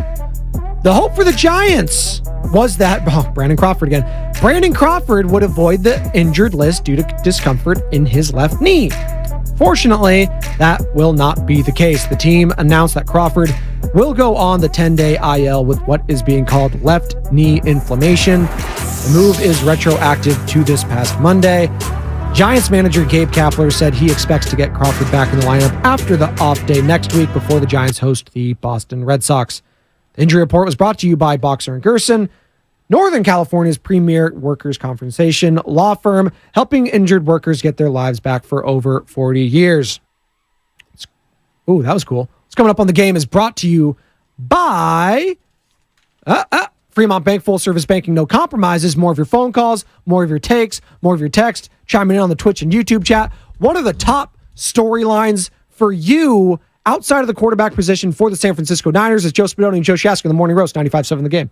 Soda, the nationwide weight loss program that is 100% over the phone and from the comfort and convenience of your own home or workplace anywhere throughout the country. And there's a lot of people on the soda, man. It is taking off. And a lot of updates from our roasters here saying, hey, Bonte, the first week I lost 10 pounds. Second week I lost 20 pounds. And look, man, you got your weekly weigh-ins or whatnot, but it's not an appetite suppressant.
is the Morning Roast. Good morning to all of you lovely, lovely people. Joe Spadoni filling in for Bonte Hill. That's Joe Shasky. We're having a good time here. Oh, Clark the Shark, all-timer. Hey, we're on good terms now, Clark, even though I ran you off when I was running the board last week. Appreciate all of you. We need his music. Dun-dun-dun, dun-dun-dun. You know, from... Jaws? Yeah. Dun-dun, dun-dun. You know Evan Giddings, I was doing a show with him the day before 4th of July. He's never seen Jaws. Well, it doesn't surprise me. He's like 25. No, but he acts like he's 50, though. Have you talked to Evan Giddings? The guy who has a cup of black coffee, just sits there like he's a grandpa. Well, you know what he is? He's a vanilla wafer. I love the dude, but my God, put some color in your life, Necco kid. Wafers, probably the top 5 worst. He orders buttered noodles at a restaurant, I love. No, he's actually, sneakily, I think he's more of a foodie than you'd like to think. Just the movies. I'm just getting him on the movies a little bit. Jaws, you try to think of yourself as like what is that? Whatever it is, cinephile? Cinephobe, is that what it is? Yeah. Or a cinephile? I don't know. If you haven't seen Jaws, you're not American, is what I'm saying. 888-957-9570 is the number. We've been talking 49ers, Joe Shasky, some of the top storylines for this team outside of the quarterback position heading into next season, because we're less than a week away from training camp, man. And you guys are going to be there. Yeah, we're going to be at the Hilton Wednesday and Thursday. So if you're part of the audience right now, you're going to go out to training camp, or if you just want to come see us, we will be at the Hilton Santa Clara, where we normally are posted up, and we're going to be there Wednesday and Thursday. Not just me and Bonte. Me, Bonte, and then Steiny and Guru. Oh, my goodness. So I have a cup of Joe with Joe. There you go. Monte. And then, maybe if you want to go to 49er practice, fine. If not, hang out with Steiny and Goo. That's awesome. The food's great down there, too. And it's going to be toasty out there. It always is out in Santa Clara. It's going to be, what is the attire? What do we rock with? Do you go with the big bucket hat? We go with the big sun hat? I got new shades for it. New shades, okay. Yeah, so I'm wearing the Oakley Sutros, my baseball shades. You big Oakley guy? I'm going to be wearing those. Yeah, got to have the snowboarding sunshades on. And then I'm going to have the big sun hat. I don't know which one. One of my big-time golf hats that I like to wear. He's had this outfit laid out in his bed for like the last week, It's like scripting. All the pro golfers script their clothing. They lay it out, and then they put it on their Instagram. It's called scripting. Do you try it on and look yourself in the mirror? I'm not feeling this training camp. Let's try something else. I will admit, I am scripting this weekend's wedding. My little cousin gets married this weekend in Sonoma, and I'm really excited for it. And so I had bought a linen suit, which is like an outdoor type suit, when we went to Joshua Tree for my friend Katie's wedding. Those are warm, though, right? You're going to get a little toasty in a linen suit. No. Linen suits are airy. They're a little more like they're not, cotton. Yeah, is it breathable? You're thinking of wool and cotton suits. Yeah. Those can be okay, sweaty. but so linen one's suit breathable. is very airy. It's very flowy, and it's hard to describe it. But it's supposed to be for hot weather and outdoors. Got it. Okay. So I'm really excited for this. So I laid out my suit, and I'm thinking about what I'm gonna rock this weekend. 888-957. I'm like the Jerry Rice of weddings. Yeah, rock the Casbah, am I right? Brock the Casbah, I'm seeing on this. That's another, the Brock puns. Speaking of what's storylines outside of the quarterback position, or as it pertains, miss me with all the puns now. I'm over it. That was cute the first 8 weeks. What? The Brock puns. Brocktober? Dave's out in Fresno. He wants to join the morning roast on 95.7 The Game. Stop. Brock it to me, man. Bounce, Brock, Golden State. Dave, please, for the love of God, save me on the morning roast on with Spadoni and Chastity. Fragley Brock. All right. Jesus. Good morning. What Good up? morning. Thanks for taking my call. I want to kind of focus on the defense. I mean, obviously, quarterback is always going to be the big one, but I'm looking at the defense. We got a new coordinator, Steve Wilkes. I want to know, or I want to see who's going to step up and give Bosa some help. So, there's still some names available, Clowney, Melvin Ingram, a couple guys. It sounds like they want to stay the course and stay in-house, so I'm assuming it's going to be Drake Jackson, because truth be told, I think the defense has kind of been what aided Shanahan's success for the most part. I think Shanahan's a great play caller, but I think the defense is what's really kept us in ball games. And, even the secondary, it's pretty much the same unit. Obviously they brought in Hargrave, but, no big names in the secondary. I know Huff had an all-pro season, but it's been a long time since we had somebody get a lot of interceptions. So I'm looking at the defense, and is somebody going to give Bosa some help? Is Armstead going to have a bounce back year? Because he could be a cap casualty at some point. I agree with that. And real quick, Shanahan be number 2 for now. I can't do that, Shafty. Why? I might even put Why? Harbaugh over there because listen. I think you're going to say, well, he's had this record because he hasn't had a quarter. Well, that's his fault. Wait, but didn't he inherit? Wouldn't you agree? What he inherited was infinitely worse than Seifert and much worse than what Harbaugh inherited. Would you at least meet me in the middle? He took over an expansion team. Yeah, but then he started the expansion. He kept it going with the pick of Solomon Thomas and all that. He had his chance to right the ship, and his lack or his not being able to figure out the QB and choosing the ones that he's had, that's on him. That's nobody's fault but his, and that's a big glaring They've been to 3 NFC championship games. Thanks, Dave. He has more wins than Harbaugh. Yeah, he's gone along better with others. Like Harbaugh was around. Look, I love Harbaugh, but we act like Harbaugh didn't have flaws. Well, also, we were talking about the defensive coordinators earlier. Harbaugh had Vic Fangio. Harbaugh. Who was that? Yeah. Who was that drop right there? Honestly, I don't remember. I just remember always hearing this drop on the station. I'm like, ooh, I got to get that one. There you go. Thank you, Sam Lubman, producer extraordinaire, jumping in on the morning roast.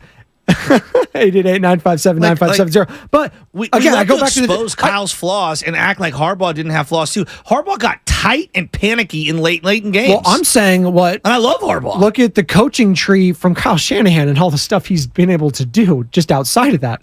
All the guys he's gotten paid throughout. Harbaugh, Vic Fangio ended up getting a coaching job, but not until he went to the Chicago Bears first to be the DC over there. Like I look at what Kyle Shanahan has done just by getting his coaches hired as other head coaches. He's developed a system there in Santa Clara now. There's no toxicity. That's another thing too. Like, say what you will about Kyle Shanahan, what he's meant to the media and stuff like that. And he's been a little short. So he's done very well as it pertains to relationships in that front office and stuff like that. John Lynch has a good rapport with him.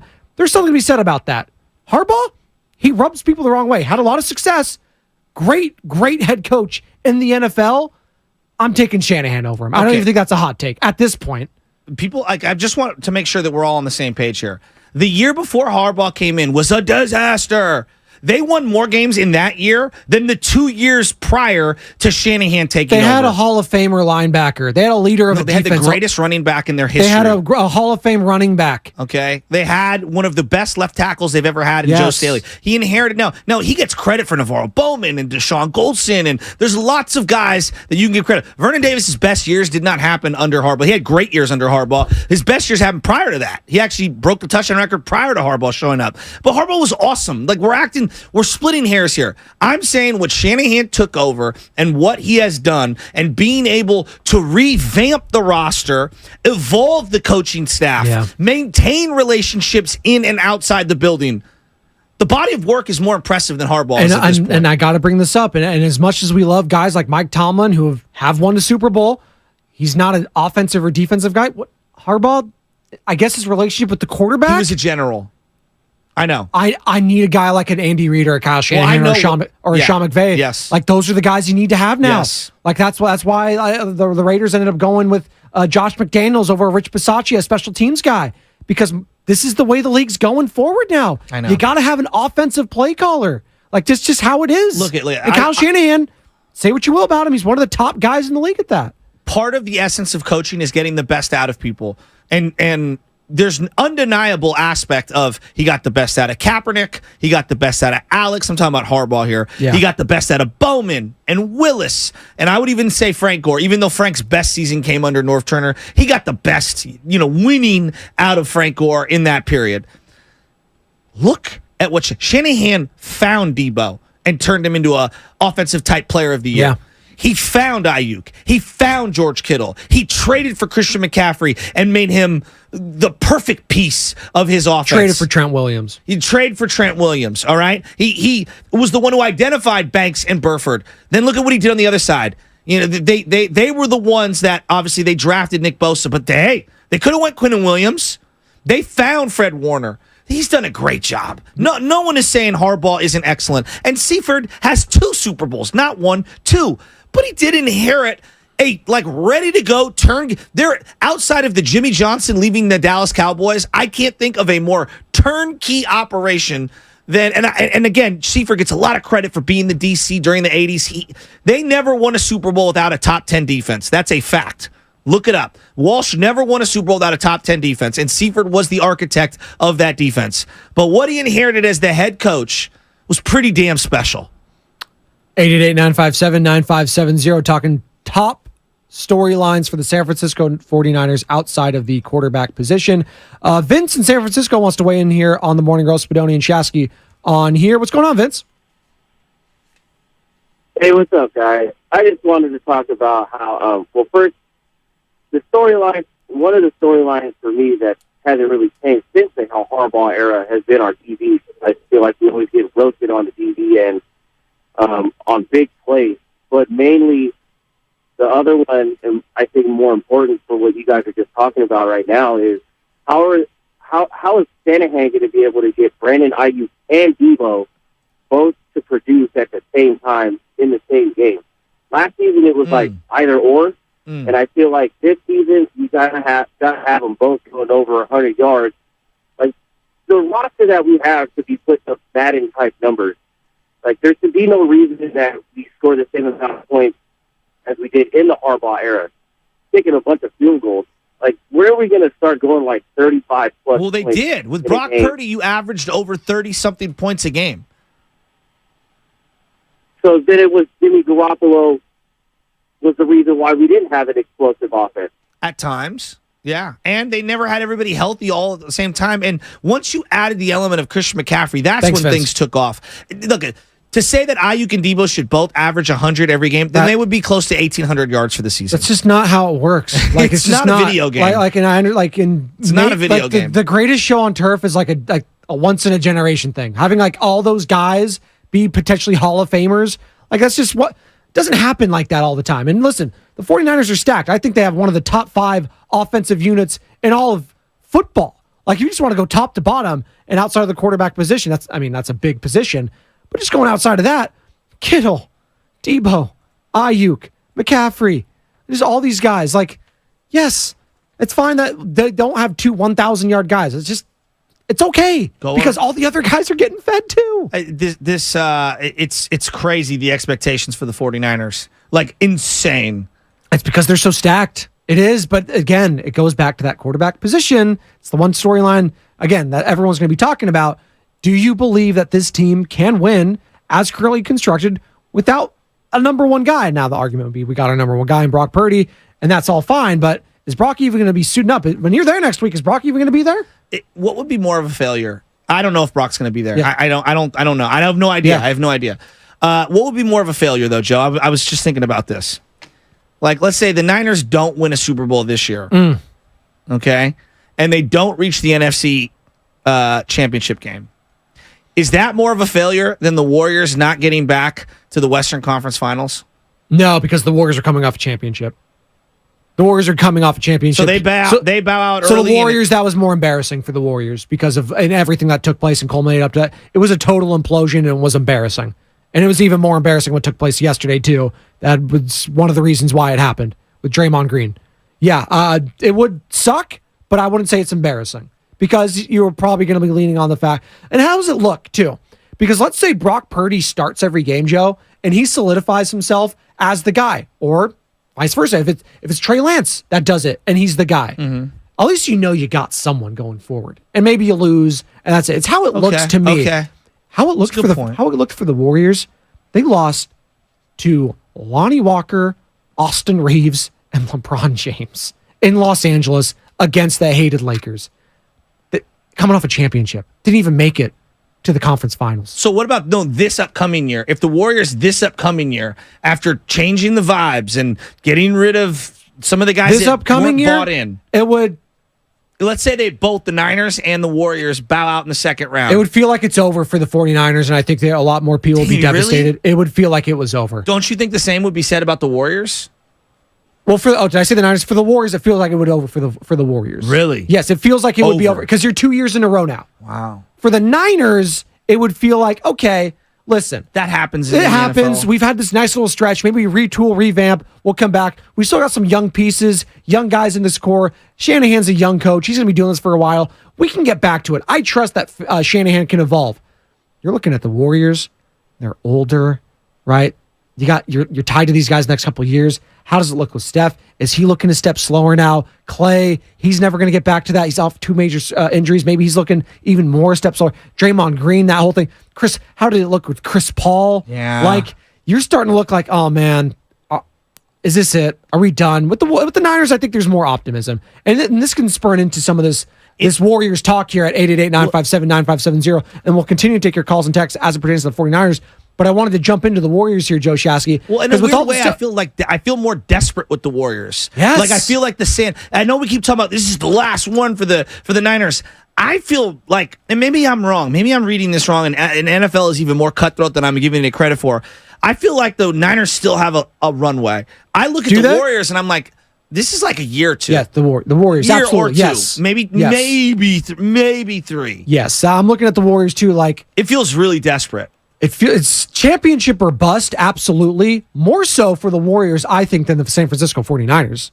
Like, absolutely. You're a year removed from a championship. You've won one. The Niners haven't even won one, so we can say a championship all we bust, all we want. They haven't even won that. Warriors have won 4.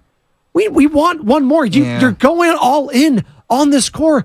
We love all these guys, and you're married to Dre, Clay, and Steph. You're going all in. You're putting the chips all in. Chris Moneymaker style. Phil Hellmuth. You're doing that. And if you don't even get past the Lakers in the Western Conference semis, you don't get past whoever it is next year, if it happens, the Minnesota Timberwolves. Yes, I'm looking at it like it's over. Doesn't it feel like in basketball when you lose in the playoffs, your flaws get exposed over X amount of games? Whereas in football, the Bills, for example, losing to the Chiefs the way they did, everyone was like, I mean, come on. It was a heartbreaker, right? Like, it's a one-game scenario. Like, you can kind of overlook the flaws because of the way that it's a one-game, sudden death, do or die. You win or you don't. You have a bad fumble. You throw a bad interception, and the season ends, and it's abrupt. Whereas in, like, basketball, when you lose... It's a slow... Yeah, it's like a slow death. I knew the Lakers were done after those first 2 games, and everyone's like, oh, no, they can... No. And I knew I had to keep watching them keep losing and losing and losing. It's a like series are painful to watch. When Baseball, you're losing. Yes. Baseball, especially too, it's just like, oh my God, our pitching's so shot. Yes, we're not doing anything here. It doesn't matter. Great. I'll get one consolation win here. We're down 3-0. Congratulations. Like, what was it? The Rockies had all that time off. Remember who was it? The Rockies and help me out here. World Red Series. Sox. Who was it? Rockies, Red Sox. Red Sox, thank you. 2007, the Matt right? Holiday slide. Yes, it was. The Rockies had all that time off because they had just smoked everyone there. They got so damn hot. And then it was just like, oh, they're not beating this team. They're not beating the Red Sox. It's over. Like, you just think of these slow deaths in series. And to your point, I think it would be more of a failure, more of a disappointment if the Warriors were to not even reach the conference finals or hell, the Super Bowl or the championship in this case for them. 888-957-9570. And we're talking about the Golden State Warriors now because it's starting to feel a little more desperate because of how last season ended. And with the dark cloud and with Draymond Green continuing to talk about it with the Pat Bev podcast, we talked about it ad nauseum yesterday all around the station. I know some of you, they're like, man, we're tired of hearing about it. We're tired of that. Well, I think you're tired because of the guy Draymond Green, and he's going to be sticking around here for a couple years now. And it's going to be a conversation. If they never win one again, was it Draymond Green? Was he the reason why they don't get back to that mountaintop? That's going to be starting what I'm going to be thinking about. 888-957-9570. Because of his play? Or because of the dark cloud, which I think now is Draymond Green over this organization. That's why. That's what it's turned into. We talked about this dark cloud narrative over the organization this past year. And everyone thought it was because of the punch and because it was Jordan Poole and their relationship and how it leaked and festered and oozed out onto the court. I still think that could still be there because you have one of those guys remaining on the team, and that's Draymond Green. Is that unfair of me to say? No, I think for a lot just of fans, because Poole is gone, that everything's going to be okay? I think for a lot of fans, he's a made man. And when you win the amount of titles, like had he won one title, like we'll run an Aubrey Huff on out of here, right? Like one title, and you weren't from the Wasn't on organization. the level of a Draymond Green. Yeah, No, you were no. a mercenary. Like I'm using an extreme example of comparing. When you're a second round pick, one of the most lovable underdog stories in Bay Area sports history, who's become one of the most impactful players for a franchise in its existence. 75 years of existence. Dre is one of the seminal foundational pieces of him and others, but changing the culture, what he means to the team, what his individual accolades are, what he meant to the broader team winning. I feel like he's a made man.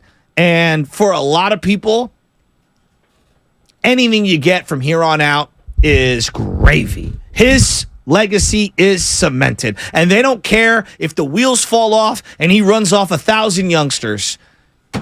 That's Draymond Green. That's the guy that brought me 4 times happiness and many, many, many other more moments, and he could do no wrong. But you know what? Once he starts messing with Steph's championship window, we got a problem.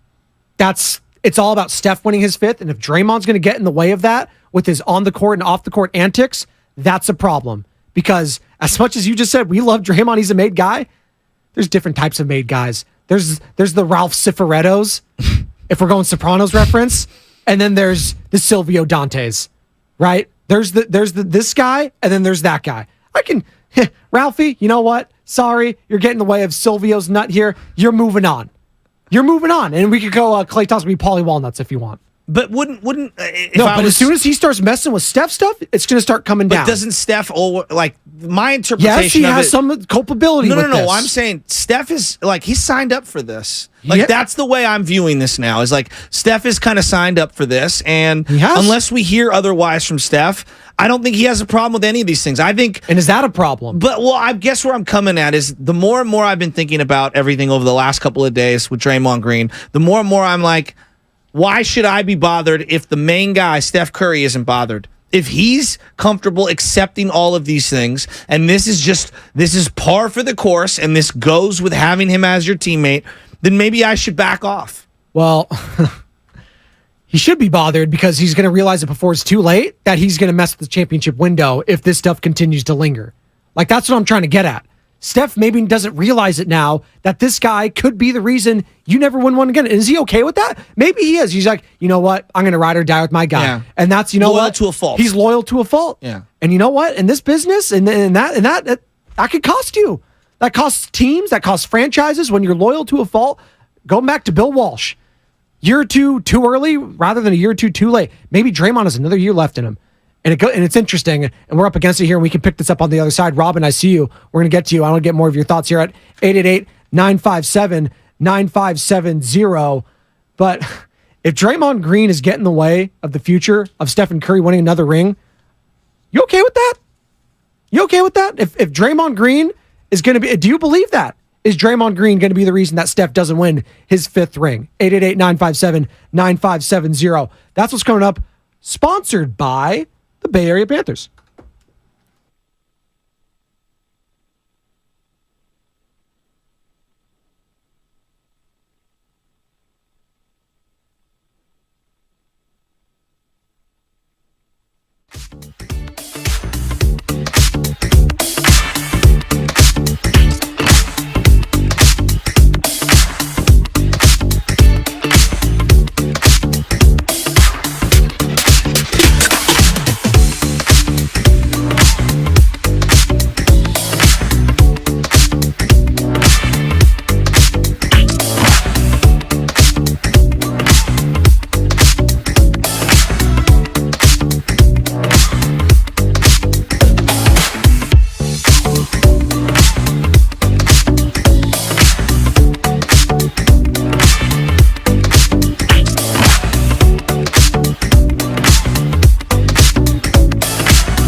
I am. I lay my fit out like Flash 80. You got to look the part, man. Speaking of looking the part, Joe Spinoni filling in for Bonte Hill. That's Joe Shasky. You want to look the part when you play golf. You want to look good. You want to look real good. Do you want to play golf with one of the shows here at 95.7 The Game? Have you heard the song? I look real good today. No, I've never. It's one of my favorites. It's all over TikTok. I'm not a TikToker, that's why. Keep going. I do want to play golf. A few more spots opened up at Berkeley Country Club. And God, Berkeley Country Club. Oh, tremendous. Beautiful, beautiful, beautiful. Been beautiful East Bay weather lately, too. Next Tuesday, July 25th. Please only enter if A, you like to golf, and B, are able to play next Tuesday, July 25th. Go to the contest page on our website to enter, 957thegame.com, for your chance to win. We've been talking some Warriors, been talking Draymond Green, talking Niners, but we're going to stick on this Warriors topic here, and it's very simple.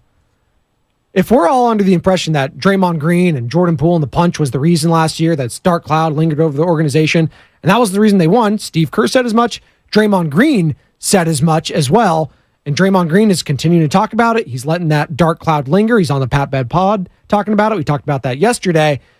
If he continues to do this, and he continues to bring it up, and he continues to bring it up on the court when he's getting ejected, stomping on guys like Domantas Sabonis, yada, yada, yada, are you okay, Warriors fans, if Draymond Green is the reason that your boy Stephen Curry doesn't win his fifth? Because that's what it's going to come down to. Are you okay with that? There's different levels to this when it comes to made guys at the Golden State Warriors. You may say you love Draymond Green, and you do. He's a made man, but there's levels to it. The Sopranos, there's made guys. Say Joe Lacob's Tony Soprano in this scenario. Silvio Dante's is number 2. That's Stephen Curry. It's his number 1 guy. Paulie Walnuts, let's throw him in there. Friend, Klay Thompson. Draymond Green could be Ralph Cifaretto. Loose cannon. Can't trust the guy. He's cost you in the past. You okay with that? If he costs Stephen Curry his 5th ring, 888-957-9570, because right now, this stuff that he's bringing off and on the court, and listen, even if he does and they never win again, I still don't think Draymond's going to be blamed. I still don't. I think a lot of the fan base will still say, blame everyone else, because you know what, Joe Shasky, it's never his fault. He can do no wrong. He's shown that. Why do you say that? 3-1. It wasn't his fault. It was the ref's fault. He shouldn't have even had those technicals. It wasn't his fault. LeBron baited him. It was LeBron's fault, actually. Let's go through, where was Domantas Sabonis? Oh, he baited him. He pulled at his ankle. You know what? It's the refs. Everyone's against Draymond. Well, even just this whole Kevin Durant. Yeah, real quick, Sam. This whole season, there's this dark cloud over the team, and we're blaming Jordan Poole for it. It's his we're fault. blaming Jordan Poole for being on the receiving end of Draymond's punch when Draymond's the one who threw it. Steve Kerr, you couldn't figure it out. Steve Kerr's fault. Hey, Bob Myers, you know what? It's his fault. It's never Draymond Green's fault, Joe Shasky. And you know what? Sooner or later, Warriors fans, you're going to realize if you never win another title again, it was on him, and you costed Stephen freaking Curry his 5th ring, and you're going to be upset about it. Because at the end of the day, no one is a bigger Draymond Green fan. If you're a Warrior fan, no one's a bigger Draymond fan than Stephen Curry fan. I have yet to, if you are, 888-957-9570. I would agree. I there think is most no people one that is are a bigger Steph fans than no Draymond. chance. But are we not like, I hear what you're saying regarding, like, because we're assuming the team's good enough to win it all, but the chemistry's so bad because of Draymond that they don't win it, and then it's his fault. What about them just physically not being good enough to win it all? Okay. It's a possibility. I'm just okay. It's absolutely, because I think that's a bigger slice of the pie than most Warrior fans are willing to admit. Sorry, not to cut you off there, Joe. I apologize. That's all right. Part of that would be Draymond Green not being physically good enough anymore, right? And are we willing to accept that? Because don't get it twisted. It's going to fall off soon for Draymond Green. He has exerted so much time and energy on that body. He has exceeded every single person's expectation. And listen, he's great. He's a Hall of Famer. He's been balling. He's been guarding guys twice his size for damn near a decade. It's going to start coming back to him sooner or later. So yes, the fatigue factor will be. But again, Joe Shasky, we're not going to go blaming Draymond Green if that's happened. We're going to blame the other guys. Hey, why didn't these young guys help out these older guys? Why didn't the front office do enough to maximize these older guys? They should have known. I think that's fair. That these guys are aging. They should have known. They should have helped them. See, this is what I'm getting at. Well, CP3 will get blamed this year if they don't win. It can never be Draymond's fault. He gets some. Does he? He gets some. I give him a lot. Okay. But I feel from what I feel showed out on an yesterday, island at times. there was a lot of people yesterday coming to his defense. Of course. A lot of people. Well, and I think that because of the championship pedigree, we are willing to overlook a lot of other things. And it's not just championship pedigree. I mean, we're talking about dynastic pedigree, right? And I think when you're a part of those things, we overlook all the other stuff. And no one's perfect. Like, Joe, I love my brother, right? It's my brother. I love my brother. Deli boy. Been in wars with my brother. Against each other, against others. On the golf course? I don't necessarily love everything that he does. And there are times I have to ride for him, even though I think he might be in the wrong. Even though I think that he's my brother and he probably didn't act accordingly or the way that I would want him representing my family. And yet I still got to support him because that's my blood brother. That is my brother. That is family. So I do believe at times Steph Curry signs off on things that I'm sure he doesn't love. That could be his brother off the court as well, but on the court, like let's say you're working with your brother, this is a job, man. There's got to be some hard truths. Shout out Sanus Baratheon. Hard truths cut both ways. Right now, Draymond Green and that dark cloud last year cost Stephen Curry a championship potentially. Steph showed up. He was that dude last year. He was hurt a lot. Yeah. We were talking about, and listen, Draymond on the court at a very good season for Draymond Green. But it was what happened off the court that cost them. Ultimately, that's what happened. They talked about it after the season. Let's get to the calls here real quick, Joe, because a lot of people want to weigh in there's here. another angle to this that I want to get into, but let's go to those. 888-957-9570. Robin, you're in San Francisco. Let's start it off. Robin, how you doing this morning? I'm fine. How are you guys? Tremendous. So, Spadoni, I agree with you 100% about Draymond Green, okay? But I'm going to take it a step further. First of all, I just want to say this. I cannot stand the ground Draymond Green walks on, and I'm starting to get a bad taste in my mouth about the Golden State Warriors because they enable him. And I love Steph. I even ordered Apple TV to watch his documentary, but he is passive-aggressive, and it gets on my nerves. And so Draymond Green is a manipulator. I know people like Dre. He likes to get a reaction. He knows who to pick with because he could easily be the odd man out. He liked the match, and he sit back, and because he got that championship pedigree, he come out smelling like roses, and he's still running off at his mouth. And I used to think that Jordan Poole should say something, but I think it's best that he doesn't because he should not give his energy to that nonsense. And I'm glad his father spoke up for him because if it was my child, just the way Day-Day's mom speak up, her and I would be going at it about him. He's not only got kicked out of games and texts, he quit on the team in 2019, but we totally overlooked that. Then he goes on and he tries to justify why he hit Jordan Poole because certain things a man don't say to another man. When he set up and called KD a bitch, an N-word, and everything, he's got a lot of nerve. And for this organization to enable him and for certain people on this radio station, not this show, to make Jordan Poole the bad guy and say that he was defiant and they couldn't get through to him. Well, nobody is no more defiant than Draymond Green. And as far as Kerr is concerned, in terms of they wouldn't have won a championship without him, let me tell you something. That's because of his offense. Draymond Green is who he is because of his offense. Other than that, he's an average player coming off the doggone bench, okay? And if Steve Kerr would maximize his offense, then we wouldn't be so dependent on Draymond Green because we don't have the talent. And the next one to go is Kuminga, and I bet you. Bye, you guys. Thanks, Robin. Tremendous. There's a lot there. There was a lot. She's on fire this morning. What did you make of Draymond and I guess Jordan Poole's father going back and forth on the internet yesterday?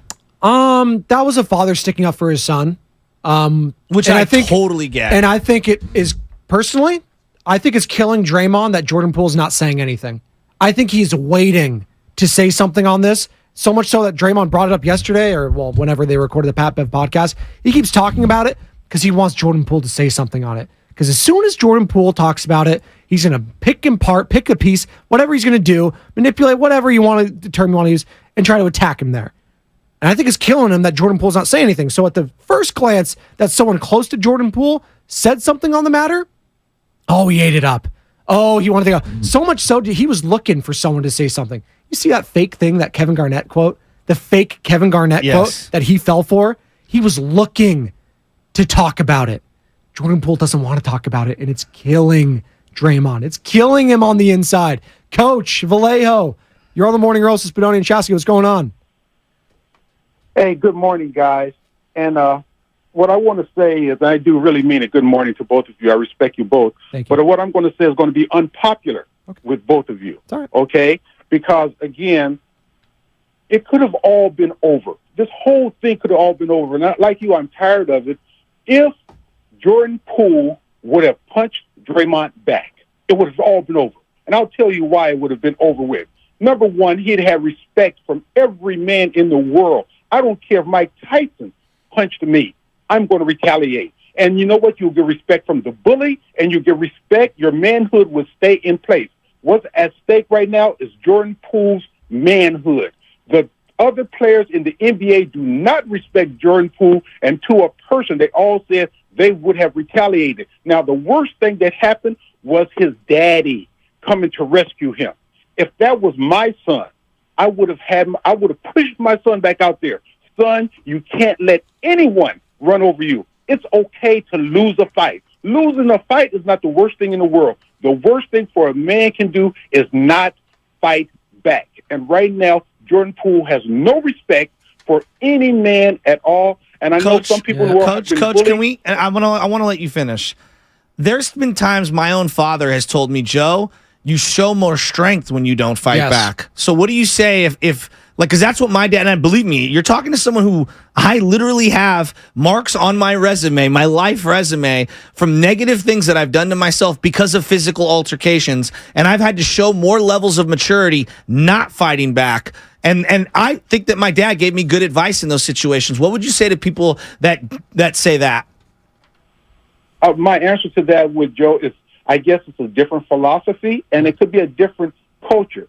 Myself, being an African-American male, which I really hate that term, no, I cannot allow a bully to push me around. Did you hear what Eddie Johnson, the former NBA player, said? He said, I would have picked up a chair and I hit Draymond. I'd have did anything if you're the underdog. Well, Eddie also said Draymond was a bully on and off the court, and then he got a little verbal altercation. He couldn't take it from practice. So it is what it is. Thank you so much. Thank you so much this Coach, is where, appreciate you. Look, is there a time and a place for you to stand up for yourself physically? Absolutely. This is not a catch-all. Life is not all about, catch-all. Sometimes you got to paint outside the line, all right? But I would say this. You do not always, in every circumstance, show manhood and toughness by fighting back. Sometimes, I'm not saying all the times, and I don't even know if it works in this scenario. I really don't. I don't. But I do believe sometimes you do need to walk away and be the bigger man. And trust me, I hate hearing that. There's nothing... Every child in America who's a teenager hears from their parents at some level, or their guardians, or someone in their life who they respect, and is like, you got to be the bigger man. You got to walk away. You got to be the bigger man. You got to apologize. And we all are like, no. But there are times where that is actually the right game plan. Who gets in trouble every time that happens? It was the guy that hit first or the guy that hit second? Always the retaliator. We see it in sports all the time. Literally happened with Draymond. Sabonis did the little ankle grab, tried to get under his skin, and it worked, and then stomped him. This is what happens, and Jordan Poole, and also to the coach's point, and I appreciate the perspective. That's fine. That's his place. That's his truth. That's what he's going to go by. But Jordan Poole is also trying to seek a contract, right? He's trying to get paid. What if he did retaliate? There would have been cause for the Warriors to say, you know what? I don't think it's going to work here. Let's ship him off. Because they've already proven that they're going to reward Draymond Green no matter what. They're going to side with Draymond. They've already established that. So the moment that Jordan Poole punches back, he is messing with his financial future. And he wasn't going to do that, Joe. He wasn't going to do that. I just think that what ends up happening is people are like, and I see this from the 925, walking away after getting smacked in the face. Lol, I can't get on board with that, guys. All right. But you do realize there are consequences when you do retaliate. Let's go being a grown-up, though, too, a little bit.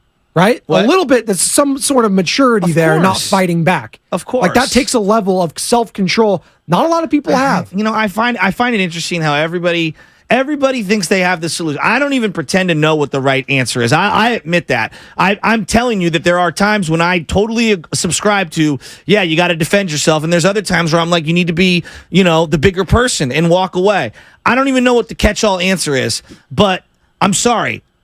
Automatically saying that violence is the immediate answer and confrontation physically is the automatic rebuttal answer and the catch-all solution, I don't think that that's right either. I think there's somewhere in the middle is the answer. Let's hear a little bit from Draymond Green on the Patrick Beverly podcast, and we'll get back to your calls here in just a second. 888-957-9570. Are you okay, Warriors fans, if Draymond Green is the reason that Stephen Curry does not win his 5th ring? Because I believe they may be well on their way of doing that. 888-957-9570. Here's 650. They're saying it so succinctly. My grandma used to say to me all the time, pick your battles. And I agree with that. And choose them wisely. Used to be a segment on Will and Dibs, pick your battles. Draymond Green on the Pat Bev podcast talking about, quote, I don't just hit people. I don't just hit people. I've been in this league 11 years. I ain't just hit nobody. You know what I'm saying? Like, and so dialogue, happens, and dialogue happens over the course of time. You know what I'm saying? Like, you usually ain't just triggered by something like that fast to that degree. You know what I'm saying? Like, this is a team. You know what I'm saying? Like, ain't nobody on my team triggering me in an instant. And so dialogue, of course, happens over time. And, like I said, Cam's stuff wasn't accurate, but, we know stuff that you don't say amongst men. You know what I'm saying? We know, things that you have to stand on. And as I've admitted before, I was wrong in the way I handled it for the situation where we were. But I'm a man at the end of the day. I stand on business. Your thoughts, Yoshasky, when you heard that? It's just, this is what I was thinking as a Warrior fan. Dude, I thought we turned the page. I thought we've moved on. Like, you won the war. Talking about turning the other cheek, turning the other page. I mean, it's over. Like, you've won. Nothing positive can be gained from everybody rehashing the soil that's been fertilized, plucked from, and re-fertilized, plucked from. This ground needs to be laid off for a couple of months. You need to back off this thing.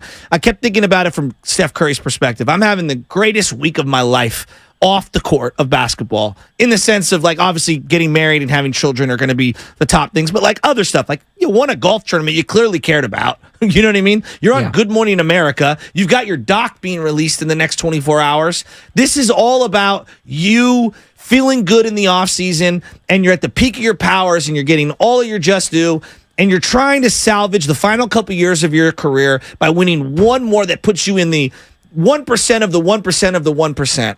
And you thought you eradicated all the negativity, and then he's bringing it back up, and you probably see it going, come on, man.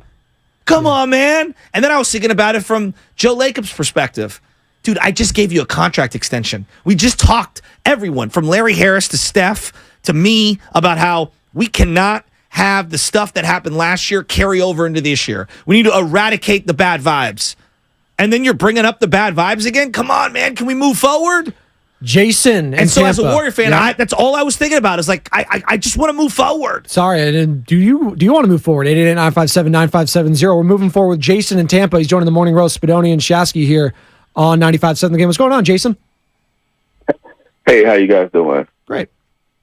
Good. Hey, so Spadoni, I think I personally feel like a lot of the conversation is getting wildly disrespectful to Draymond, right? How so? And yes, I like the guy. I love his. I like his energy. I like the way he plays on the court. But I know one thing that you said a few times is you've asked the question if it's going to rob Steph of his 5th ring, but also at the same time, Draymond has 4 rings and Klay has 4 rings.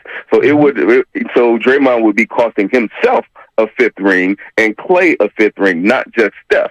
Right? Steph is more important than those guys, Jason. This is what I'm saying. Steph is more important than those guys to Warriors fans. That's just the facts.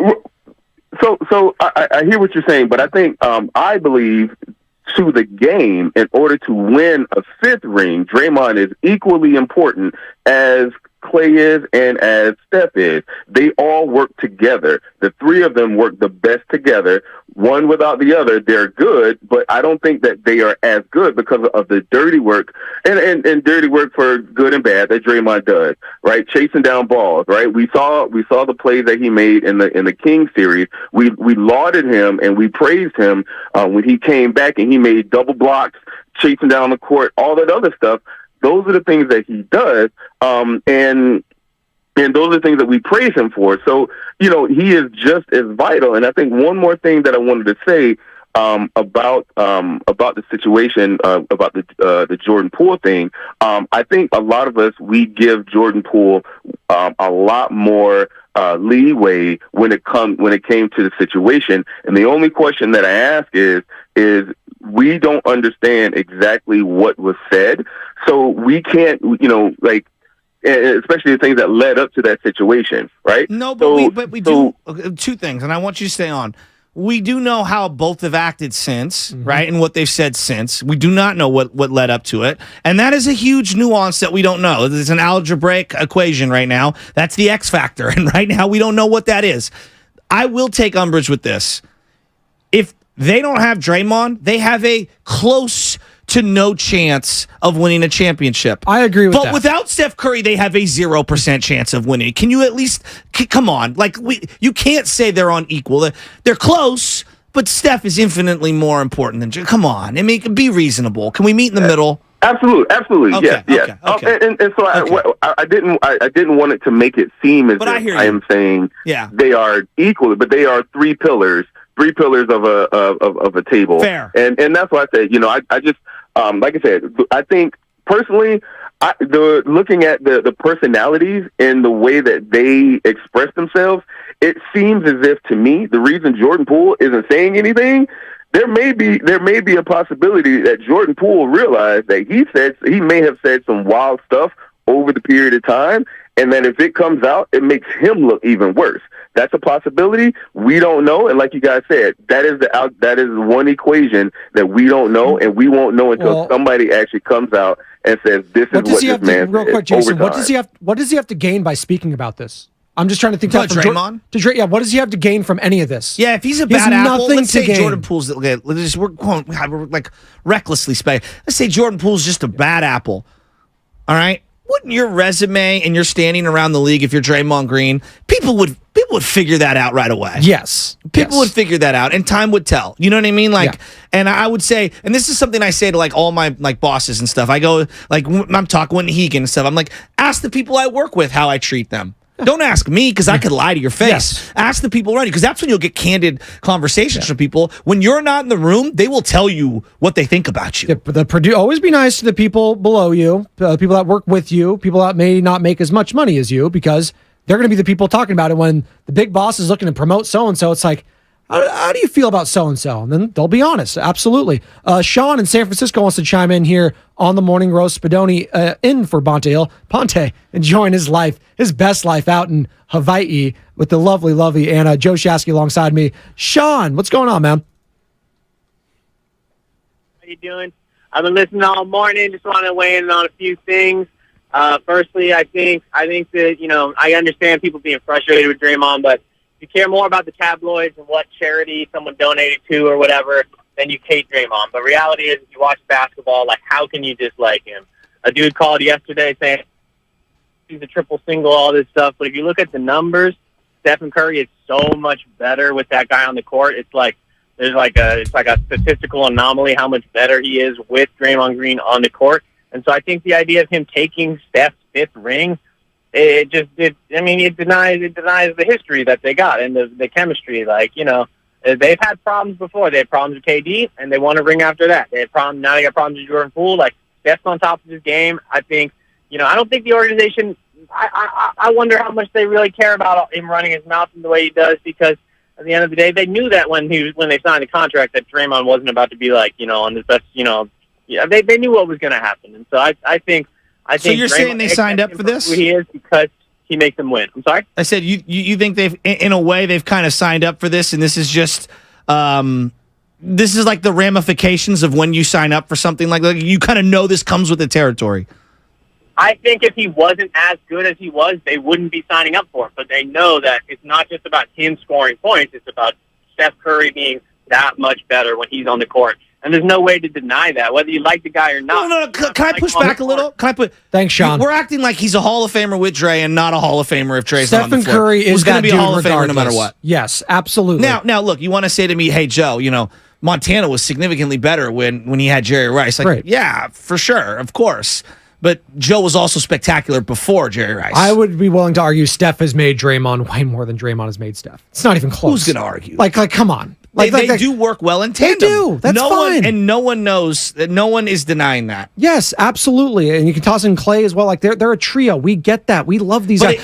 And I'm talking about this. He's like, it's laughable just to like insinuate like Draymond couldn't or would be the reason that Steph doesn't get his fifth. I was like, well, he kind of already is, right? Do a mental 3-1. I'm sorry, real quick. He kind of already is the reason Steph doesn't have his fifth ring. Well, and Steph plays a big part in that, How did Draymond play in that series against the Lakers last year, Joe Shasky? He didn't play well. No.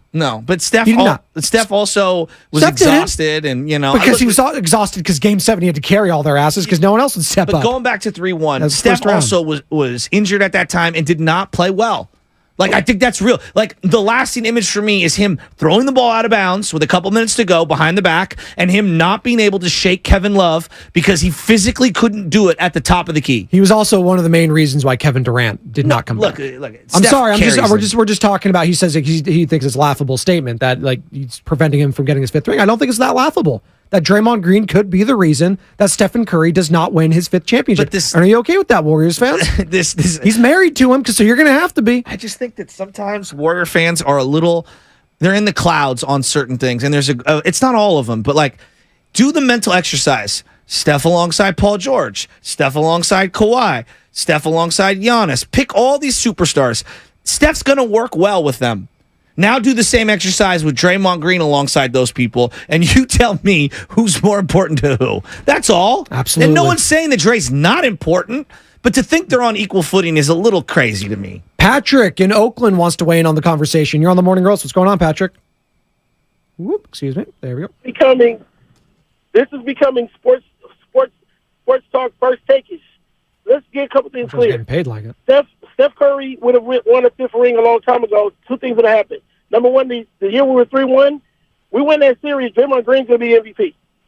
We didn't win two other championships because DeMarcus Cousins got hurt, Kevin Durant got hurt, Klay Thompson got hurt. We would have won two more titles with that team. I agree. Kevin Durant really left. Hello, can you hear me? Yeah, we're listening. Kevin Durant really left. If you listen to the interviews, not just because Draymond called him that name, but this wasn't his team. And he was the best player, and our fans didn't acknowledge him as that. Let's get to reality here. And I agree with the caller that called earlier.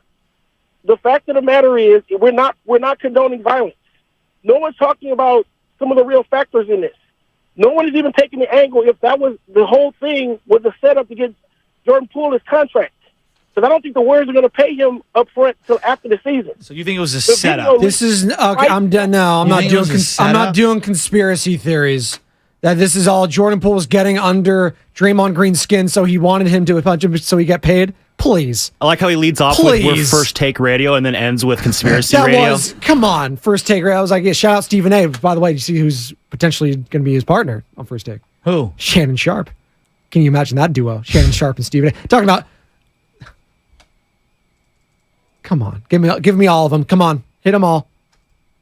Come on, Sammy, you have them all right. Thank you. 11 minutes? You can do better. You gonna mention that publicly? Seriously. Jordan Poole, the caller is insinuating Jordan Poole set this all up in order to get paid. This is what I'm talking about. I mean, what? It can never be his fault. It can never be Draymond's fault. We have to go conspiracy theories, X-Files, David Duchovny on this. Come on, man. You're listening to 95.7 The Game, KGMZ FM and HD1 San Francisco. Always live on the free Odyssey app. Download the Odyssey app and favorite 95.7 The Game for the best and most up-to-date sports coverage. And don't forget that you can also watch us every day on our YouTube and Twitch streams. Just log on and search 95.7 The Game. Be sure to like and subscribe to the channel while you are there. Conspiracy theory. Thank you. That show used to scare the hell out of me as a child, by the way. There's some gross episodes on there. Also a Cops episode. It was kind of cool. It was like they were trying to find a werewolf. Anyways, Corey, Walnut Creek, you're on 95.7 The Game. Joe Spadoni and Joe Shasky. What's going on? Hey, guys. First-time caller. As a Laker fan in the Bay Area, listen to you guys all the time, but you guys don't feel like secondhand, like embarrassment hearing him, Draymond just running his mouth? And totally. Yes. Wait, can I stop you? Warrior fan. Can I stop you? Yeah, go ahead. No. Yes. And I try to voice that opinion as a Warrior fan, and people are ready to destroy me as this Draymond hater. I'm like, no, I recognize and love Draymond, the basketball player who's playing his ass off between the lines, boxing out like one of the greatest boxer outers at 6'6" in the history of the game. One of the great defenders we've ever seen on the help side. As a rim protector at his size, he's unreal. His ability to facilitate the offense when he's going coast to coast, finishing with both hands. I love all those things. It's all the extra stuff where I'm like, God, could you just rein it in a little. And yes, I am a little embarrassed. I've lost a little bit of respect for the organization and Kerr. And this is the team I love. So yes, keep going. I love it. And yet, with the organization, is like, I understand what Draymond brings to the court. What he does off the court, it's like you gotta take the good with the bad with him. But when is enough? I think this was their chance. This is their out to just say, you know what, wipe our hands clean of you because you ran out Kevin Durant. How do you let him run out a Hall of Fame scorer like that? You're gonna have a dynasty for the next 10 years. All right, cool. KD wanted to leave, that's fine. But then you let him run out Jordan Poole, who was next in line to take over. Yeah. How do you let that happen? And then you reward Draymond Green. Here's a $100 million contract. I love Draymond Green. $100 million. I don't care how many championships you done brought to us. $100 million. I wouldn't give LeBron $100 million as a player right now. And I wouldn't say I love LeBron. I've grown to like him as a Laker fan. But Draymond, for what Draymond brings and how he's been playing in the last 2 to 3 years, when he quit on the team, no, you ain't worth $100 million. That's all I got to say. Thanks, Corey. Keep going, but that's all I got to say about that. Appreciate the call there, Corey in Walnut Creek. And that's how the opposing league is looking at the Warriors right now. They're laughing at them. Well, they're saying this could be the end of the dynasty because Draymond caused this whole thing, and he's going to ruin everything after coming off a championship. People are laughing at the Golden State Warriors right now. So it's interesting. Like I've been thinking a lot, like people that are deemed to be not toxic, because that seems very, very harsh. People that are difficult to deal with. Okay? Irritants? Just difficult to deal with, who are extremely talented, right? I think of the way this media market, our fans talked about Terrell Owens, okay? And I'm using him as an example. And I find it very interesting. T.O. won nothing with the Niners of significance. No. T.O. was better at what he did than what Draymond did at what he did in their individual sports. Yes. Okay? And Draymond's really good in his sport. So he's a Hall of Famer, yes. It's not a Grand Canyon, but I'm just saying, T.O. But T.O. has none of the team accomplishment hardware. And so we view all those things and we're like, and it negates almost all of his career, which really sucks. And then I look over at Draymond Green, and because he has all that hardware, we overlook everything. Yep. In reality, it should be somewhere in the middle on both guys. Yes. Right? And I just feel like at times we are unwilling to look at the negative on Draymond. Meanwhile, and I'm using T.O. as an example, with T.O., all the warts get exposed. And none of the positive factors of how great he was in his sport. Have the negatives finally outweighed the positives for you on Draymond Green? 888-957-9570. Because in this last 24 hours, it sure feels like a lot of people are finally like, all right, dude, we had turned the cheek. I was willing to give you this bajillion chance again. It's like, all right, move Jordan Poole on. Let's go. Draymond's our guy. 3 more years. Great. Let's move on. Don't even have to worry about Jordan Poole anymore. Then he keeps talking about it. It's like, dude, come on, man. We turn the page. Why does he have to keep bringing it up? Why is he letting this fester and linger? Well, he is, because he keeps talking to Pat Bev, and he joined the Pat Bev podcast and talked about it. And here's more from Draymond Green on with Pat Bev, talking about wishing Jordan Poole well on his journey. Take a listen.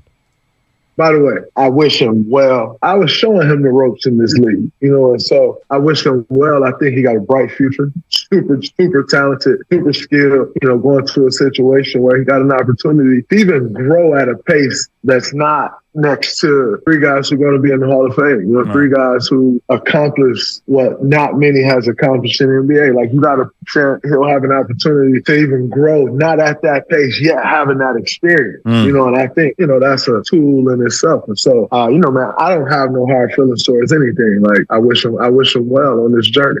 You know what I heard there? He couldn't hang with the Hall of Famers. So go have fun over there. That's kind of what I heard right there. He's like, he's going to have a room to grow over there, not with 3 Hall of Famers, but he can have room to grow and build up the expectations because he couldn't handle it. That's kind of what I heard right there from Draymond Green. What did you hear from there? I can see that angle. I just think that, JP, the fit wasn't there. He wanted certain things that didn't line up with what the team wanted. Fit was there when they won a title. It was, but things change, right? It's a moving target, right? Like what the club needs from you, what you want from the club, what the club desperately needs to, accomplish financially to be able to support other aspects. Like things are evolving, and I don't think that their interests all lined up.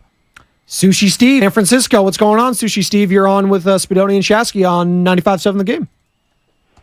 Hey, guys. Okay, so listen, I'm a Bay Area native, San Francisco native. I love Draymond Green, so please don't get it twisted. Like, I love the guy, and I appreciate everything he's done. But the best analogy I can think of is dating a hot chick. You're dating a hot chick, and then it's not going well. She's treating you like crap all of a sudden, but she's the hottest thing ever. So you don't want to break up with her, but you have no idea. Like Draymond brings to the table is super high basketball IQ and crazy hustle and crazy defense. Right? There's so much talent. The talent pool in the NBA is huge. I'm not saying that there's another Draymond Green out there, but there might be, and we're just not giving ourselves a chance to see.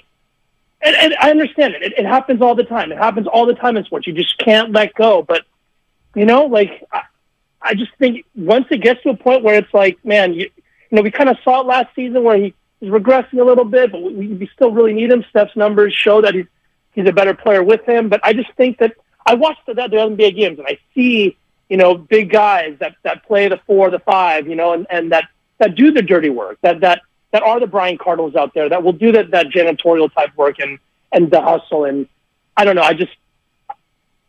Draymond Green to me, listen, I have a sushi bar in San Francisco. I have a roll named after Draymond Green. Where? Where is your sushi bar? I love sushi. 235 Fillmore. We've been here for 45 years. Dude, I got to come see you, bro. Well, what's in the Draymond Green sushi roll? What's in it? You know who? Cucumber inside, cucumber, avocado, mango. Outside is spicy. On top is spicy tuna. On top of that is shrimp tempura. Oh my god! And then we put 2 of our different sauces on it. You know what my favorite is? I'm here all the time. I like scallops. I like scallops on my sushi. I know that very few places do that these days. We have a roll called the Love Scallop, and I make a homemade sriracha and I put it underneath. It's awesome. It's super good with Hokkaido scallops. They're yummy. Dude, I'm all in. Used to come here all the time. Yeah, I'm all in, bro. I'm out to come see you, man. The address 225 Fillmore. 235 Fillmore. No, 2235 Fillmore. Fillmore and Clay. All right, sweet, nice. Thanks, Steve. Appreciate you chiming in there. That's Sushi Steve joining in on the morning roast. 888-957-9570. And listen, have the negatives outweighed the positives? For a lot of people, are like, no, they won 4 rings. I don't care. If you go on the negative side, you're like, well, he also cost us multiple chances at some titles, and he may be the reason, like I'm saying, that Stephen Curry doesn't win his 5th. And I'm telling you this, Stephen Curry wins his 5th title. He's a top 5 player of all time, and he's in the conversation with the greatest of his generation. Yes, and I'm putting him up next to LeBron James if he gets his 5th. That's what we're talking about here. Are you willing for this guy, for Draymond Green? I get it. He's a made man. Clay, Dre, Steph, you want to toss Iggy in? Sure, but those guys specifically were the core 3. But like in anything, like in The Sopranos, I use that. There's different types of levels when it comes to made men. There's the number 2, there's the number 3, there's the number 4. Stephen Curry is the number 2 to Tony Soprano. He's Silvio Dante. Joe Lacob's Tony Soprano. He owns everything. He runs the shop. Silvio, that's Steph. All right, he's the number 2. He's the guy. That's all I care about, him getting his, because I'm tied to him if I'm Joe Lacob. But he's obviously feeling like I need to tie myself with Draymond Green. And a lot of fans are now wondering, why the hell did he do that? Why? All because the Jordan Poole thing, you had to move him on because you created a toxic situation. You brought in Mike Dunleavy, you had to make a hard choice. And that's another thing in this, and maybe we'll get down to the other side. Bob Myers moving on. What did that signal in this whole thing? My opinion on that has evolved. And we'll get that on the other side. That's sponsored by Fremont Bank, full service banking, no compromises. Spadoni and Shasky right here on the Morning Roast, 95.7 The Game.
Spadoni in for Bonte Hill. Joe Shasky alongside me here on the Morning Roast. Good morning to all of you lovely, lovely people. It's a beautiful day out. I know. It's sunny. It's gorgeous. It's been nice in the East Bay. Talking, it's not my job. It's not my job. No sirree, Bob. I don't do that.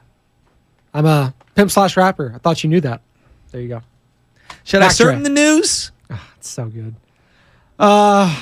If you're looking for the best Giants talk in the Bay Area, why not check out my guys, Joe Shasky and Sam Lubman, and the Garlic Fries and Baseball Guys podcast, bring you all you need to know about the Giants season every single week with new episodes that are now available wherever you listen to podcasts. Joe Shasky, we've been talking Draymond Green and Jordan Poole and Draymond Green.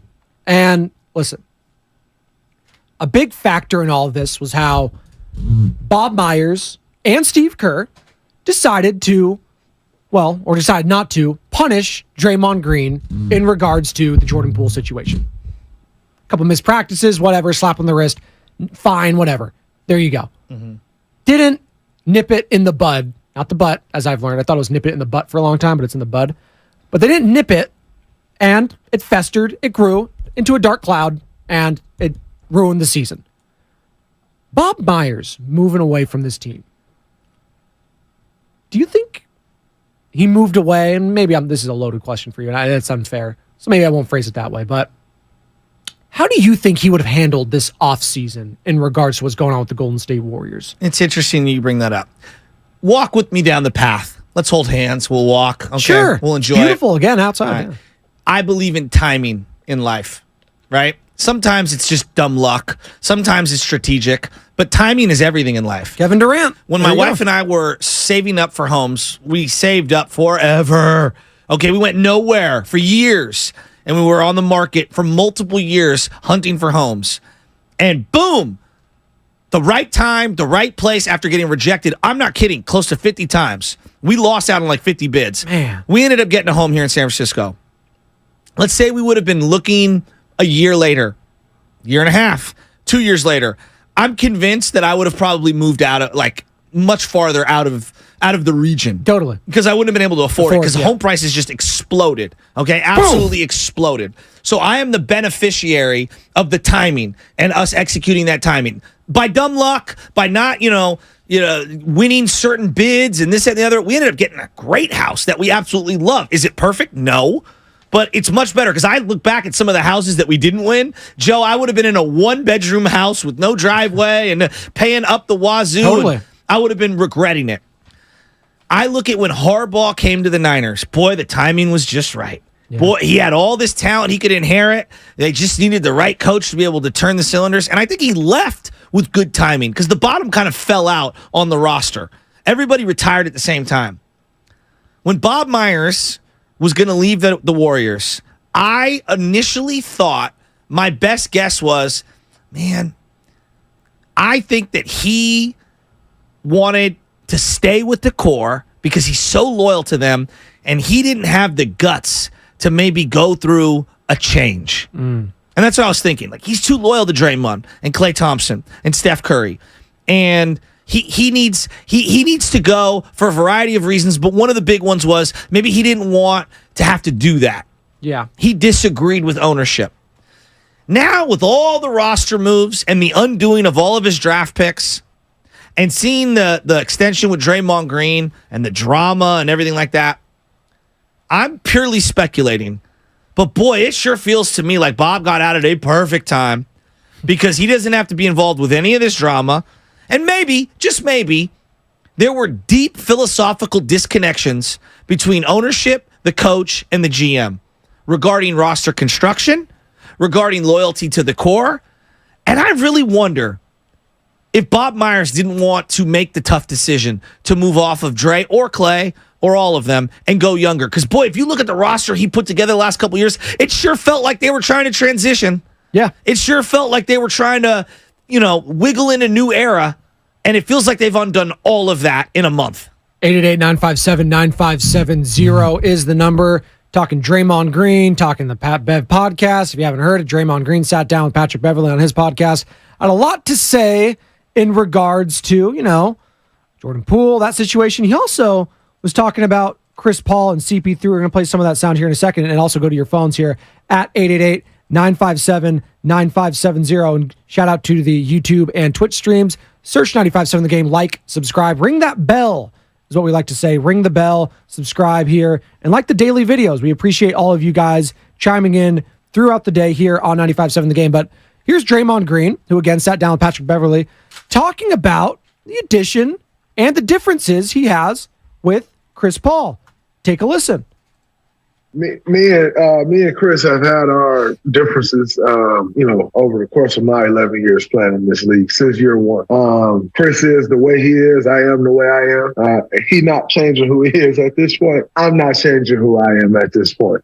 And I think it's very important for people to understand that. Like the same sentiments I had about Chris, like they don't just leave, and the same sentiments Chris had about me, like they don't just leave. And I think that's where people get things so up. It's like all of a sudden you got to fake this thing or fake that thing. No, what I've always respected about Chris is his tenacity, his will to win, like his competitiveness. And now I have an opportunity to be alongside that. Like when you heard that, give you a little slight pause, Joe, that this is going to turn out okay, him and CP3 on the same team? Or were you skeptical before the trade or after the trade even happened? I believe there's going to be some creative tension at some point this year. The reality is can they coexist in a work environment and win games? That's what they're going to be judged on, right? If they're winning games, even if they're screaming and yelling at each other, which I doubt, but even if they're screaming and yelling at each other, if they're winning games, it'll be like, look at these two. Look at the fire to win.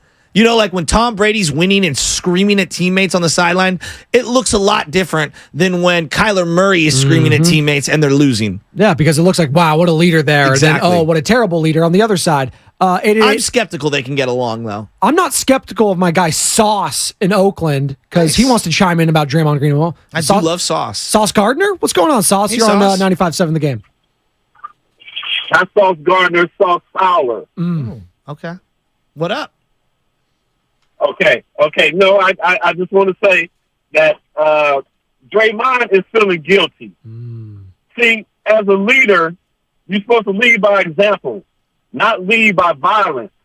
Now, my son and I, we were watching the video on the whole fiasco, and actually Draymond put his shoulder into Jordan Poole's chin.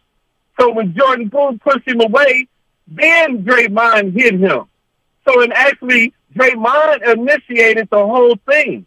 But Draymond has been feeling guilty because Jordan Poole has not commented on what was said and what transpired. Now, I just want to say, as a basketball player, as a basketball player, former basketball player, you trash talk each other on the court. Now, when Draymond said that Jordan Poole said some things that wasn't supposed to be said, well, Gary Payton said some egregious things on the court that, oh my God, you can't even repeat on the airway.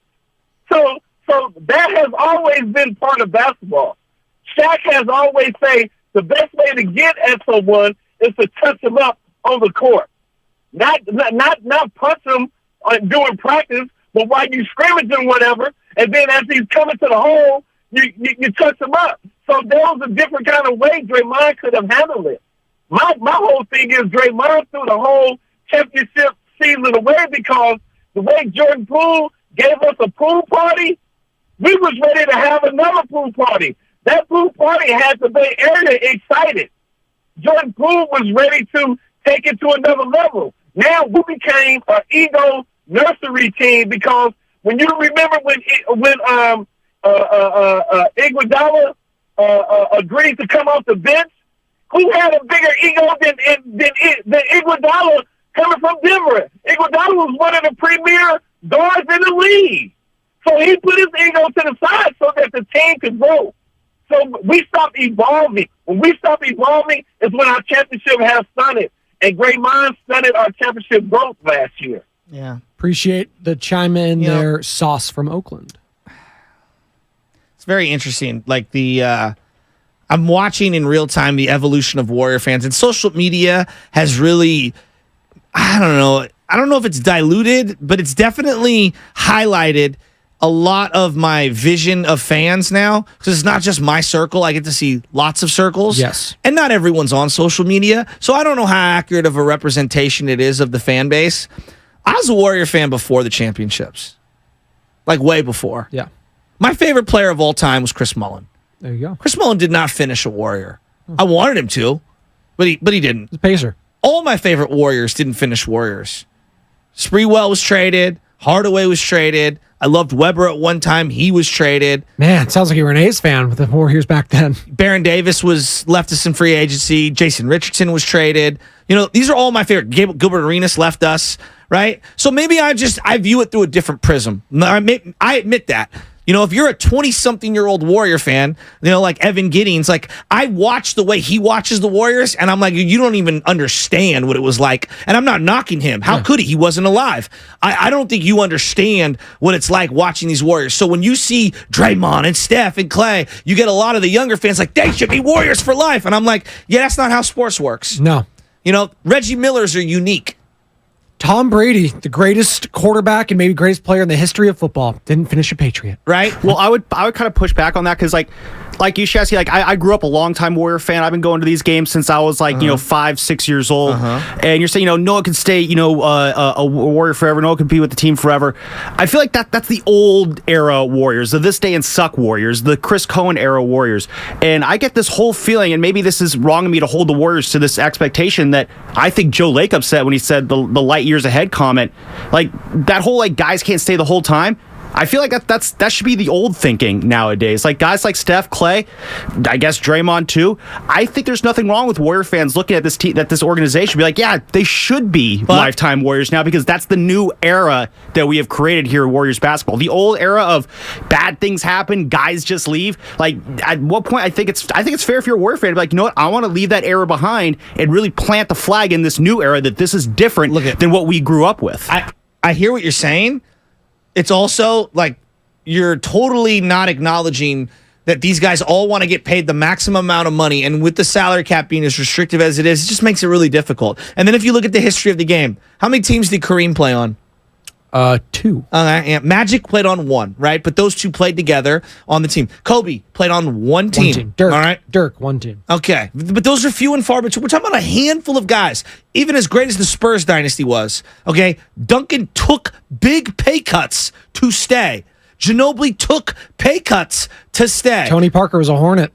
No one remembers that. No. Right? Nobody remembers that. Dwayne Wade left the Heat for crying out loud. A couple teams. Well, he's a Cav, a Bull. Yeah, it's like no one remembers those, though. It's just, come on. So I guess where I'm going at is that I've just, with my sports fandom, have been so accustomed to very, very few of your favorite players of all time get to stay with the team all the way through. Joe Montana went to the Chiefs. Ronnie Lott, Raiders and Jets. Roger Craig went to the Vikings. Jerry Rice went to the Raiders. Yeah, I could just go down the list. And a Seahawk and a Bronco. I know, like, very few do what Buster Posey did. And even Buster kind of cut it short at the end. It's a dying breed for sure. It's a rarefied thing. So it's microscoped by 3 too. Like that doesn't happen. 3 guys. That's kind of my point. Yeah. I see a lot of Warrior fans ride or die for life.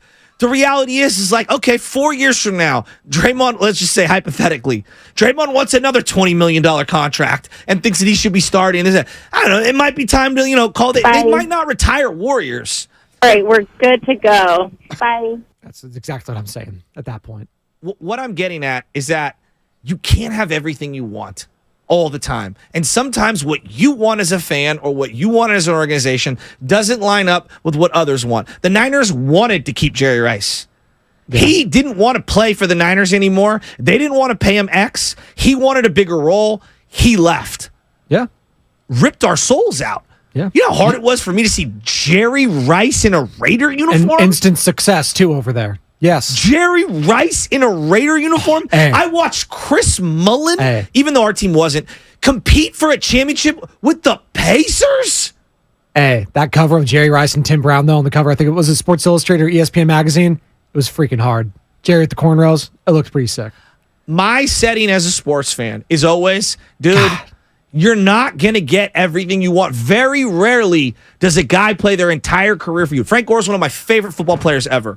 How many teams did Frank play for at the end there? I mean, it was ridiculous. Jets. He was almost a Raider at one point. He thought about it. Jets Colts. for sure. Colts, Dolphins. Buffalo Bills. Bills. I mean, he was all over the place. He's a Hall of Famer, but yes. Of course. But everyone's going to remember the And 40. I love him. Emmitt Smith was a Cardinal, wasn't he? I just think that at some level, there are a segment of Warrior fans, and not all of them, but there's a segment of Warrior fans that are just unrealistic. Yeah. And unrealistic about winning championships forever, unrealistic about keeping this thing together forever, unrealistic in how dynasties end, which is with a thudding crash. You know who's not unrealistic?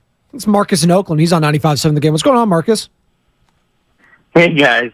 Okay, first, I think you guys are right. I mean, this is Draymond drama Green, and as Warriors fans, we're getting irritated. He feels sort of like the brother that you have to invite to your wedding, but you just know you're holding your breath to how's he going to make the wedding about himself and ruin it and cause some big upheaval. And it's annoying and it's irritating. But then I think the Warriors as a franchise, they say to us every damn day, he is the heart and soul of this team. He's the heart and soul of this team. He's a cerebral player on the court, off the court. He's giving defensive lineup positions, everything. And I think they are just wedded to him for the time being. And then I think about Draymond, the star, who's like, I just punched Jordan Poole. I'm not going to have much sponsorship. Who's going to really sponsor me on commercials, given my moral position? But I want to move towards podcasts. I want to move towards sports commentary. And what are we doing right now? We're talking about Draymond. That negative publicity is still publicity. That cerebral side of Draymond, he's taking up the airwaves. He's sucking the air out of the room, and he's loving it. He got Jordan Poole's dad to call him up. I think Jordan Poole's strategy of shutting up and not talking about this is correct, but the problem is we can't do it because it's so damn annoying, and it fuels Draymond. He even talks about his skill in trash talk and how he can get under someone's skin. In a way, he's applying that to the media, and it's working. People are eating it up. Appreciate it, Marcus. That's a good point. They are eating it up. And I do believe it is really eating at Draymond that Jordan Poole's not talking. I think he's seething because he's waiting to pounce on whatever he says. So much so that, again, he responded quickly to when Jordan's dad responded on Twitter to Draymond's post on the Pat Bev podcast. So much so that Draymond's going out of his way when a fake Kevin Garnett quote is surrounding him regarding the Jordan Poole thing. So, and listen, Draymond Green, yes, he's part of the new media now, loves to talk, loves the tweets. And these new networks, we were talking about it yesterday on the chat. It was funny. With Bonte, we were talking about it, and Bonte had to chime in on it because obviously it's blowing up his feed on his phone. And he's just like... Oh, he has the worst FOMO right now. Oh, I know he does. I don't care what he says. I think he says he does, but also at the same time, he's like, you know what? I'm so exhausted by Draymond Green. I'm just going to sit here and the have fact that he has not gotten up colada. early and called in, though, yesterday or today, I'm honestly impressed with him. That's a lot, though. That's 3 hours behind. You're on vacation. You're trying to sleep in on the beach. You're if there's anyone who's going to wake up at 4 a.m. in Hawaii to call into this show to complain about Draymond Green. So you know what? I am proud of Bonte. I know he's probably listening right now. I'm very proud of you for sticking to your vacation and just doing that. You know, chance it's 6:30 over there. He's not awake. Go to sleep.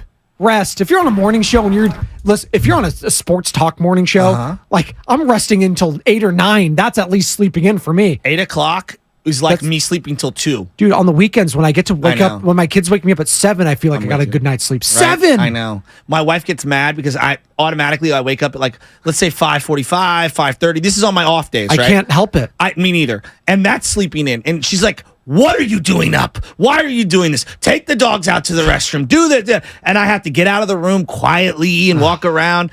It's hard. My sleep patterns are destroyed. 888-957-9570. More from Draymond Green talking about Chris Paul. Again, this via the Pat Bev podcast. Here he is talking about getting forward to working with another quote-unquote adult like him. Take a listen. Everybody's like, oh, man, how they supposed to be teammates now? And I'll tell you how. Number one, I've never been in a situation really to even build a relationship with him. I'm an adult. Chris is an adult. We can talk amongst men. And that I look forward to. You know, like, it's no sugarcoating what has happened all these years. This real life, man. Like, people get it twisted like, oh, man, you're in character when you're... No, this is real life we live in when we playing in these games. And so, like, to just go front and act like all of those things was fake, like, I've publicly said I didn't like Chris before. Like, I'm just not going to be like, oh, man, that changed. Now he's my teammate. No, I look forward to talking amongst men. I look forward to working with another adult. You know, I've had my fair share of days of, like, not working with adults and people who don't move like adults. So I'm looking forward to going to work with an adult. You know what I'm saying? Chris is a pro. I'm looking forward to going to work with a pro. He's super smart and he's shown to be a great leader. And so what I look at is, man, that's someone I'm going to have an opportunity to learn from. And I'm excited about that. How many times do you say I'm looking forward? Like 10 times?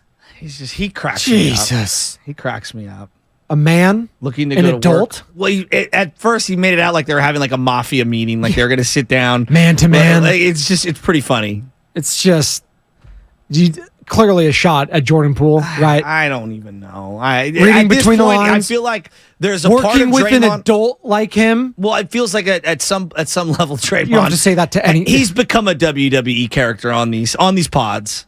Just do that. At least I'd have more respect for that than going out and talking on these pods. Do you take rap lyrics serious? Like when you hear when a they're rapper, diss tracks, yes. What? When they're diss tracks.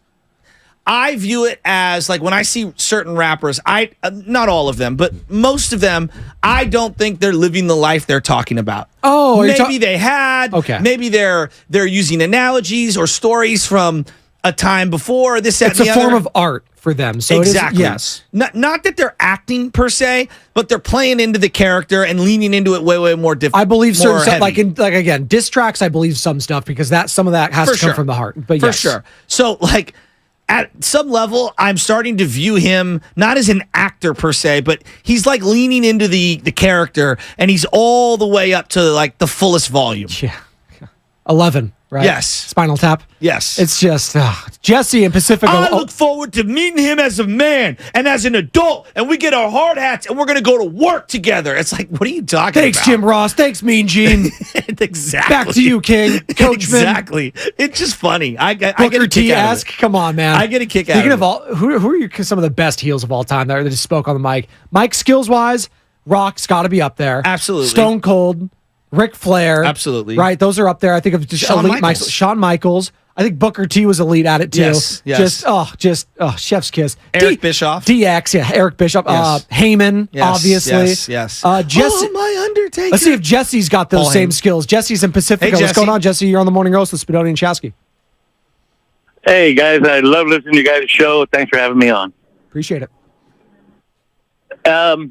You know, all this talk about Draymond and all that and his attitude about being untouchable and he can do whatever he wants on the court.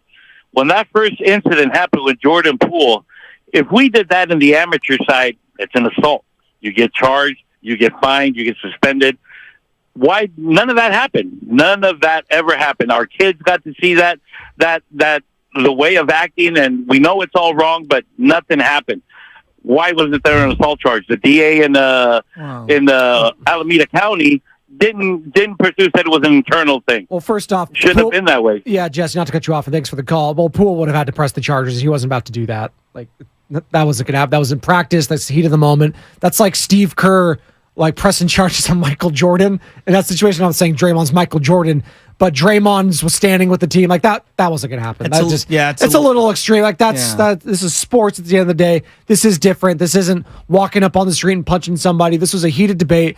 Like, no, it's going. I understand where he's coming from, but also at the same time, like, come on, that's not happening. That doesn't apply to these situations. No. 888-957-9570. A name we really haven't brought up too much today that Draymond continued to talk about. Again, this is on the Patrick Beverly podcast. Very fascinating stuff here. Steve Kerr. One sec before you continue. Before you continue, there is something that I find funny, and I'm seeing it play out on this Draymond conversation with Jordan Poole. I have a theory. I want you to listen to my theory. Ooh. On Stephen the Hawking. internet, when you're using an anonymous account, everybody is a 6'5", 285-pound, diesel-looking, UFC fighting dude who's been there, who's a billionaire. Keyboard warriors is what we call them. I mean, just actually, I'm the toughest guy in the room. I've lived the hardest life. Here's what I would have done.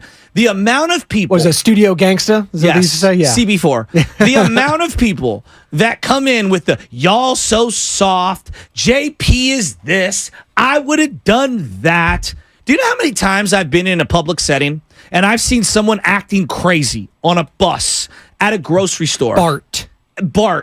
And the amount of people in real time who say and do nothing. And I am the one, quiet old me, who is scared of everything. I'm like, I gotta step in. I gotta try to. And my wife goes, "What are you doing? Why are you getting involved? Don't do that. You're not a hero. Don't try to say it."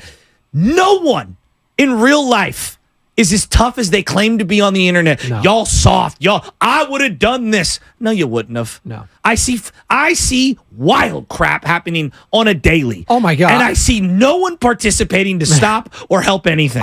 When I would sit on BART, or just stand up on BART, because I was going to SF State at the time, so I would get on whatever, MacArthur Station, and the amount of stuff I saw, just people just smoking crack, having their crack pipe out during just rush hour. Like, just, are we all just going to allow this guy to smoke crack and we're about to all inhale this? This is what's happening? No, what do we do, Shasky? We get up, we move, we go to the next car. Look. I am not the biggest. So the cocaine's happening. I'm not the biggest guy in the world at all. I'm shopping with my wife, Westfield Mall. Okay, this is Bloomingdale's, 5th and whatever the hell it is. We're walking through. It's Christmas time. We're gonna get this, get that. I got a bunch of bags, and we're walking through, and I'm watching this person steal a ton of perfume. This is a real story. My wife kept calling. She got mad at me, really mad at me, stealing all of this perfume. And I watched this poor security guard. I felt so bad for this guy. Comes over to stop the guy from stealing it. And everybody backs up. No one wants to be involved. Everyone's watching. And what does everyone do? They pull their phones out. No one does anything. Now I'm walking. I got bags. I drop the bags because I'm watching the guy who's stealing turns and pushes the security guard back, and the guy goes to fall. I try to jump in because the guy's going to lose his job. I can tell. The security guard's going to lose his job because this guy wants to physically assault him, and I just already know where this is going. He's trying to do his job and protect everything. So I'm stepping in to try to stop it. I'm like trying to back everybody up, and the guy's spitting across at the guy. I felt so bad for it. He dehumanized the security guard, and I felt so bad for this poor guy. And I was the only person who stepped in, and my wife was like, "What are you doing? That guy could have had a knife. He could have stabbed you." I'm like, Michelle, that guy was stealing, and I felt bad for the poor security guard. And my point that I'm trying to say is there were 100 people watching, and not one other person said or did anything. And so the amount of people who text in and call in, if Draymond did this to me, I would have done that. If I was Jordan Poole, I would have done this. No, you wouldn't have. No. Because I've been in settings where nobody does anything. Are there rare unicorns out there who actually say and do what they're going to do? Yes, there are. And I'm not pretending like I'm some hero. I'm not. Believe me. But there's times when I'm the idiot who steps up and I'm like, no, I'm going to say something here. Or I'm going to try to diffuse the situation. I'm going to try to help this poor person. The majority of people talk tough. And yet when real life circumstances stare them square in the face, they cower up. So don't call in saying you do this and you do that. No, you wouldn't. No, it's a good point. And 888-957-9570 is the number if you'd like to weigh in. Call or text the Comcast Business Text line. Another guy who some say, like I did, that didn't really do anything after this happened, Steve Kerr. Like, where was the punishment for all this at the start? There was none. And maybe if they did decide to punish him, suspension here or two, that being to Draymond Green, maybe it would have saved this season. Here's Draymond Green talking about his head coach, Steve Kerr, and understanding and respecting his greatness. You know what's crazy? I can be 100% honest with you. I never understood or respected Steve Kerr's greatness as much as I have after this year. And I think a large part of it was my immaturity. I can just continuing to mature. Like, man, you gotta remember, I've been with Steve Kerr since I was 24. I'm 33. Like, he's literally watched my family. Like, my entire life is different from when Steve Kerr came into my life to where it is now. We've grown through all of that. And when I tell you, number one, like, I've had to continue to get smarter. And as I've learned more about the game, like, the more I learn about the game, the more Steve Kerr's brilliance is, like, so evident to me.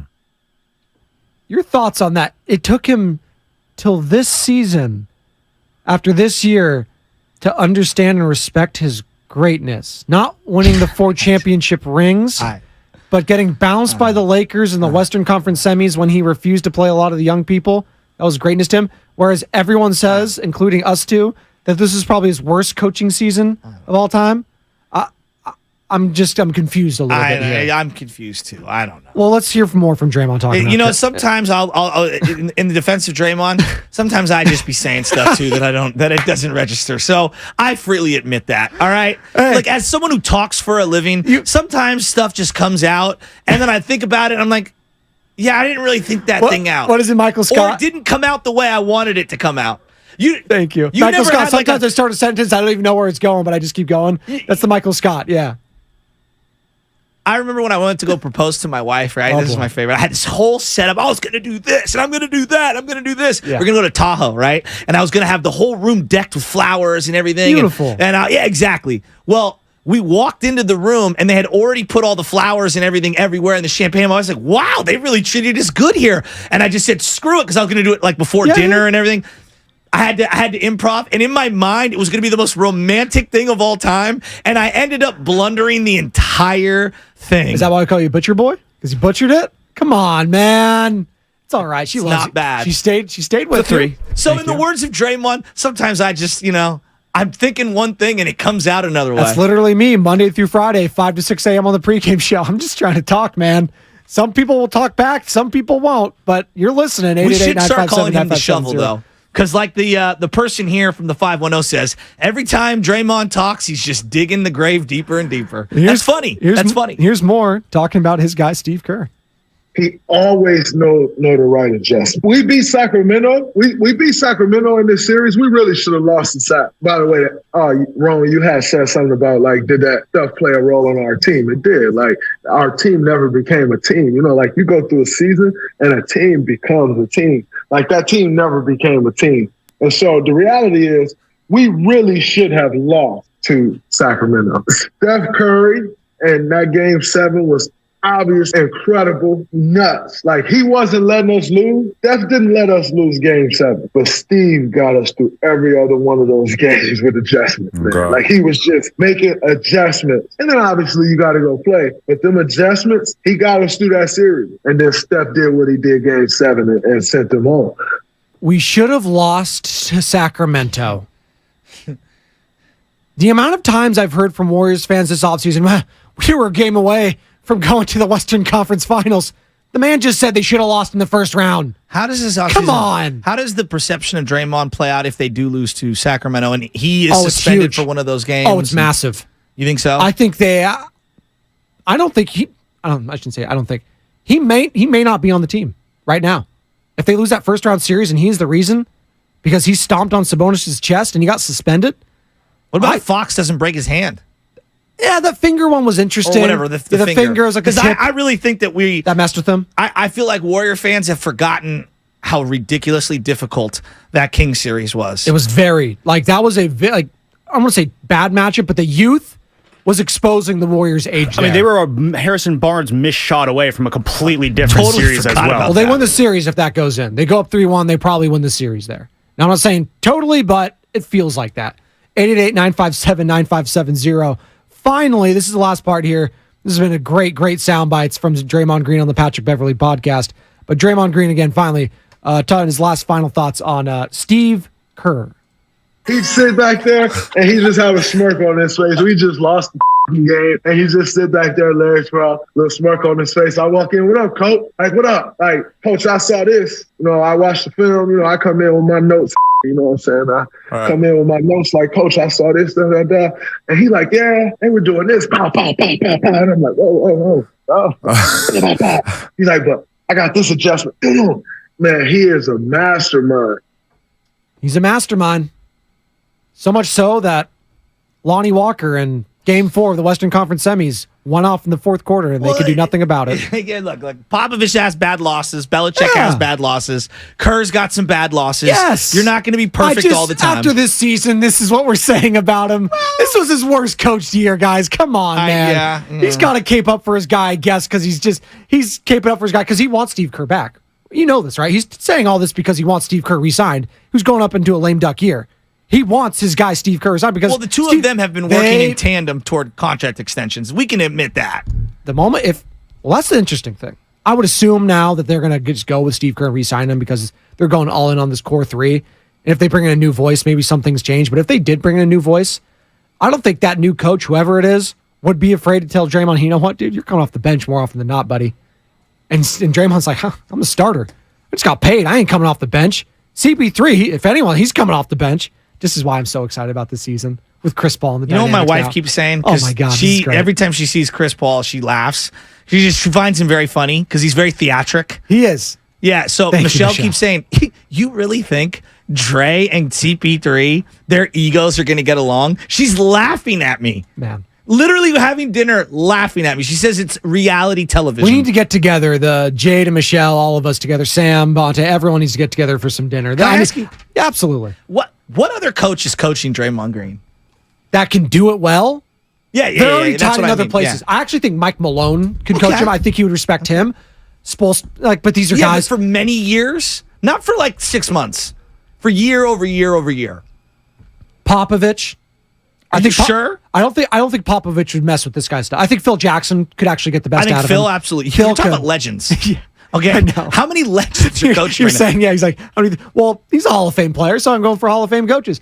Spoelstra. In today's league, Spoelstra, I think, because Jimmy Butler's a big ego. Absolutely. He's gone head to head. Absolutely. We've seen the videos, all that sort of stuff. That's a guy. And people love the IQ. They love the coach on the court when it comes to Draymond. I'm talking about everything. You have to factor in the complete package. And that's why what separates, I think, Phil Jackson from the rest of these guys, he was able to separate the egos from this.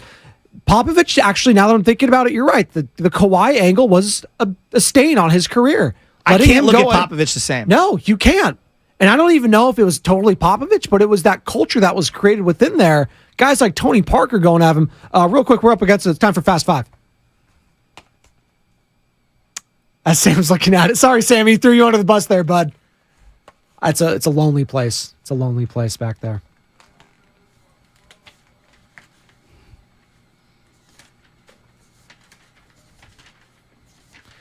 Oh, indeed, it does start now. And as I'm going through my reads here, it is time for the Xfinity Fast Five, where the four of us and one listener, three of us today, give our final thoughts on the show. Text us your final thought for the show now, and you might be featured on the Xfinity Fast Five, brought to you by Next Generation 10G Network, only from Xfinity. The future starts now. Joe Shasky, your final thoughts.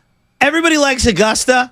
Everybody likes the Masters. The Open, man. Give me the Open. If there's one major championship that I love more than all, it's links golf. Yeah. I'm taking the Open every single time. The Open is happening right now at Hoy Lake. I'm extremely excited to get home and go watch all of it. Nothing is like coffee golf, a.k.a. wake up in the morning and it's in the middle of the round. I'm ready for this. It means something to me. It's one of the oldest championships in all of sports. I'm here for it. Let's do it. The Open is better than the Masters. Who do you like this weekend? I like one of the Euros. We have, I guess, this guy named Lamprey, and now he's not. He's not an eel, but he's an amateur. He's at 5 under right now to lead, tied with Tommy Fleetwood. Don't sleep on Brooks, though. Brooksy never won the Open. Spieth's won. I love Spieth. You know that. I'm a Spieth. He's hot and cold. He's anybody who drives it all over the place and scrambles is my kind of guy. Absolutely. Sam Lubman. My final thought is boss sent the email yesterday with our confirmation numbers in our room, confirmation numbers for the Hilton next week for training camp, and that's when it finally started to set in. Oh, I am so ready for training camp next week. I'm so excited to get down there, see the guys hit the field, and honestly, I really like going to training camp because we stay at the hotel. The commute I have is super short. It's like a 1-minute commute, and it's like the greatest ever. You're really looking forward to miss me with the NFL. Miami football's coming back soon too. Let's go. Come on. It's hurricane season. Are you going to It's bring your almost there. clubs? Are we going to go play Coyote Creek on Thursday or something? I got to get to the driving range. I haven't picked up the sticks in a minute or two. Must be nice. So You guys can FaceTime me when you're. I got to figure out how to swing a golf club again before we do that. Joe Shasky, anything from the YouTube chat or Xfinity mobile text line you want to?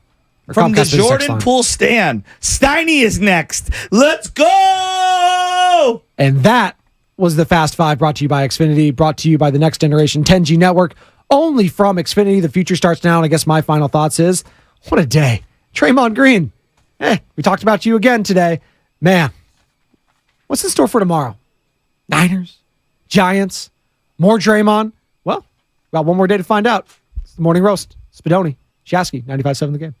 Find seafood savings at Whole Foods Market. Get sustainable, wild-caught, fresh Alaska sockeye salmon fillets for $11.69 per pound with Prime through July 25th. Try it.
great points. Get off me, text line.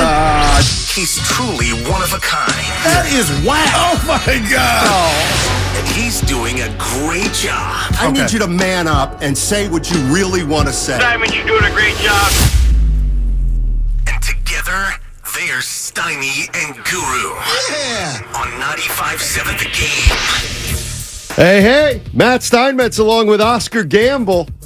Oscar, man. Tell the people why you called me that. The big O. I'll tell you what, I'm gonna get people on the YouTube chat early. Your boys got a the little Guru Johnson with the fro. TWA, teeny weeny afro. Is that what they call it? Is that? Yeah, Okay. TWA. Yeah, get to YouTube to see Goo. Shout out Marky D, DNR Barbershop. I'll see him after our show meeting today that you get excited for. Why? Because I got a graduation party to attend next week. Hopefully, you guys from here will be here. And I just like looking nice. You want me to let it grow? Well, afros don't look bad. Oh, no, they don't. At some point, grow it out. Yeah. But I will say this. The reason I haven't, Steiny, in my mind, the waves make me look younger, so I'm just holding on. But my wife's like, let the curls pop. Yeah, I'm kind of with your wife there. I love a good afro. Yeah. What you got today on payday eve? Boy, what do I need got that today? chicken.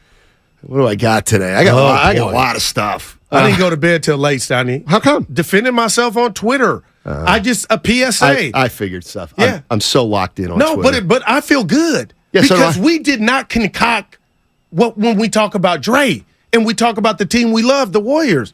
So people, I know it's uncomfortable at times. Some are in denial. We talked about the 5 stages of grief. But Steiny, at the end of the day, we're talking about a grown-ass man who is the leader of the Warriors that keeps he's doing stuff. And we're going to keep it real from 10 to 2. Yeah, I figured Twitter out. You just post and walk away. Nah. Yes. You got to interact. No, you don't. I interact this way. Wow, look at I'm interacting now. Brand new. I love interacting with the YouTube people. I love interacting with the text line. I love talking to the callers. There you go. I love talking to you.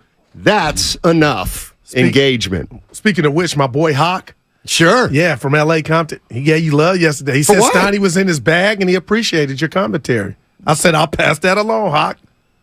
Draymond Green is, let me ask, I still so much for me. Yeah. So one of the things that came up yesterday on the text lines and on the show is, so let's put a rat on the table. Rob, the first one of the week. What are we doing? Yeah, what Brought to are you we by doing? Atco Pest Control. But Draymond, we look, forgot. We are the Golden State Warriors flagship station. We broadcast all their games. The great Tim Roy, Tom Tolbert. So we have a relationship with the Golden State Warriors. Speak on it. Never one time has anybody, I could just speak for myself, never one time has anybody over there at Chase Center said, you can't talk about that, or don't talk about that, or you were so wrong on that. And that's why I love him. Exactly. But then I was thinking, okay, we're the flagship. So we've got a player who is drawing a lot of attention to himself. Is that by design, do you think? Of course. Yeah, I think it is. Okay. I think it is. And that's why I'm turned off a little bit, I think. So but there were a lot of people say, "Oh, you're the flagship. What do you talk? How can you talk like what?" Grown adults, but this is so sensitive, Steiny. They put what they want to say to Dre at our doorstep. Spadoni, Shasky, Bonte, Dibbs and Willard. No, guys, we're having a conversation about something that's going on. And I just don't like, I'm not going to say cowardly, Steiny, because nobody's a coward. But when you say we're the origin of the story, that's where I take offense. And I'm like, you're in denial. Yeah, and I was just thinking, I mean, should we not there's no way to talk, and this is one of the reasons, I'll be honest, this is one of the things I like about Joe Lacob is he's told me to my face, I don't mind criticism. I love that. He has never, every once in a while he'll be like, yeah, it might not be that you might be a little off, but whatever. That's not a big deal. But how the hell can you, even though we're the flagship, how can we talk about the Golden State Warriors right now in a positive manner? How can we do that? I can't do it right now. I would be exactly. fake. I would be lying to you and the people. So what do we have to talk about? We have to talk about Draymond Green, chemistry, how the organization has handled Draymond Green. Should they have dealt with him different than the beginning? But I guess what I'm really coming back to is we look at and Big Smooth, you're more than welcome to get back on the horn today. He made a mark with you. I like Big Smooth. That was good conversation, but Johnny. So last year, the Golden State Warriors won 44 games, and they didn't play great over the course of a season. And so at the end of the season, they acknowledged that the punch was a huge factor. Fair enough. Okay. Now they trade Jordan Poole. The minute Draymond Green signs a $100 million contract, his first public statement is on the Patrick Beverly podcast. Right. He hadn't signed during the golf event, so he couldn't theoretically talk about it. So he's going to talk, fine, get contract extension. Let's go on Pat Bev's podcast. Yeah. And what does he say? He says, I don't just go around hitting people. Jordan Poole said something that crossed the line, and I knocked him out, essentially. And he didn't stand on it. I stand on it. Okay. The Warrior fans, do you really believe that the problems from last year, whatever they were, they're gone? They're over? Do you believe that the Golden State Warriors will not have issues this upcoming year? And look, I can't define an issue, but you know it when you see it. Is a problem really gone? Is Jordan Poole leaving the be-all and end-all, and this thing is going to just smooth sail? Go ahead. I believe no. And because there's no longer any smooth sailing with Draymond Green. No doubt about it. That's the way I feel right now. And I just win a Rubik's Cube, NBA Rubik's Cube. Again, I've asked you this, Donnie. The Kuminga aspect and component of this, how they're going to mesh the Chris Paul, Draymond Green, Chris Paul just with all the teammates, and what you just said, I mean, you coaching, we can laugh that off and say that was funny. But to me, that was already a glimpse of something that can grow. So I'm looking at you because my ass, I gotta be careful here. My ass was buried in the sun all of last year, in sand. in the sand, worried about this road record. But I never once thought it might be because lack of connection. So that will not happen to your buddy this year. So when you ask me that question, and I think of Looney saying that Dre has to re-earn the trust, we don't know if Looney said he's done that. Then Dre says we would still be playing had I not punched him, but I got my voice back. So there's so many mixed messages, but 98% coming from the guy that a lot of the times is kicking up the dust. And nobody now was there to be not a policeman, but a policeman in a locker room where it's sacred and just say, you know what, Dre, slow it, take a play off. So I don't think they have that person. And what bothers me to my core as I pass it back to you, and I'm a big fan, I was of Jordan Poole, is now all we've heard about is Warrior culture. But anybody can have a culture when you don't need it and you're winning and it's a party and everybody's got alcohol and money and music's playing. But what about when you need something and you need that somebody to call or try to correct your comrade? I feel like now they don't have that and they have agendas. And I'm nervous. I don't know about they at this point. I mean, Clay's going to be coming up on a contract year. That is what it is. But my question to Warrior fans is, what are you more concerned about? The actual team and strengths and weaknesses like shooting and size, and do they have enough defense?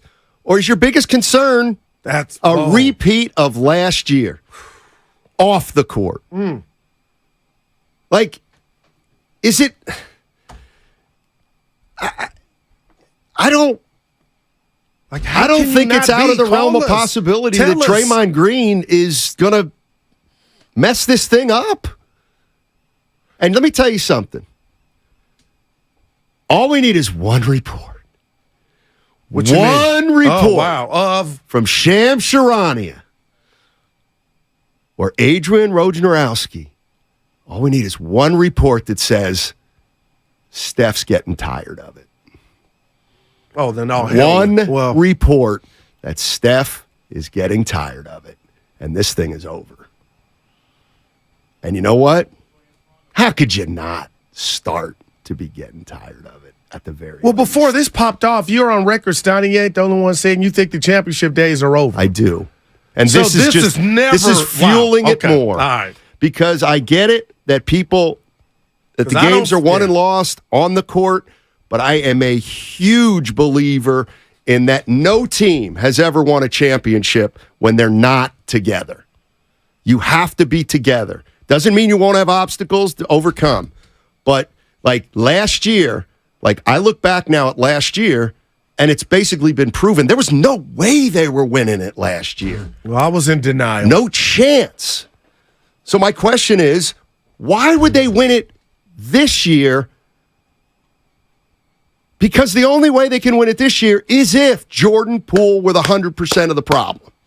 And that all the other stuff is wiped away. Which could be, we could be wrong. We could be. We could be wrong. We could be. I don't think I am, though.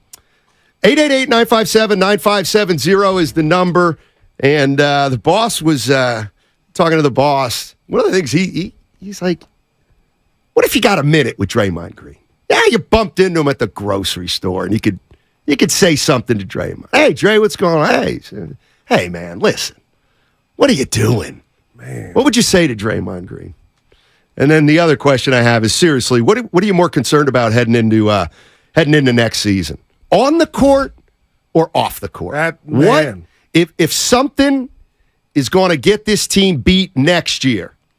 Is it going to be a deficiency on the court? Or is it going to be because of something like what happened last year? Are the problems done now that Jordan Poole is gone? You got to prove that to me. You have to prove it to me. And I know I don't mean it like me. I'm Matt Steinmetz. I mean, you got to prove it. You got to prove that you can get your chemistry back. You know what? And I'm sorry, Goo. No, take your time. But don't think for a minute that I don't think for a minute that this is over. They still have, Draymond's got to deal with Wiggins. Draymond's got to deal with Looney. Draymond's got to deal with Kuminga. Thank you, Goo. And himself. Exactly. Now, you were golfing, and I was watching the Summer League because I love it.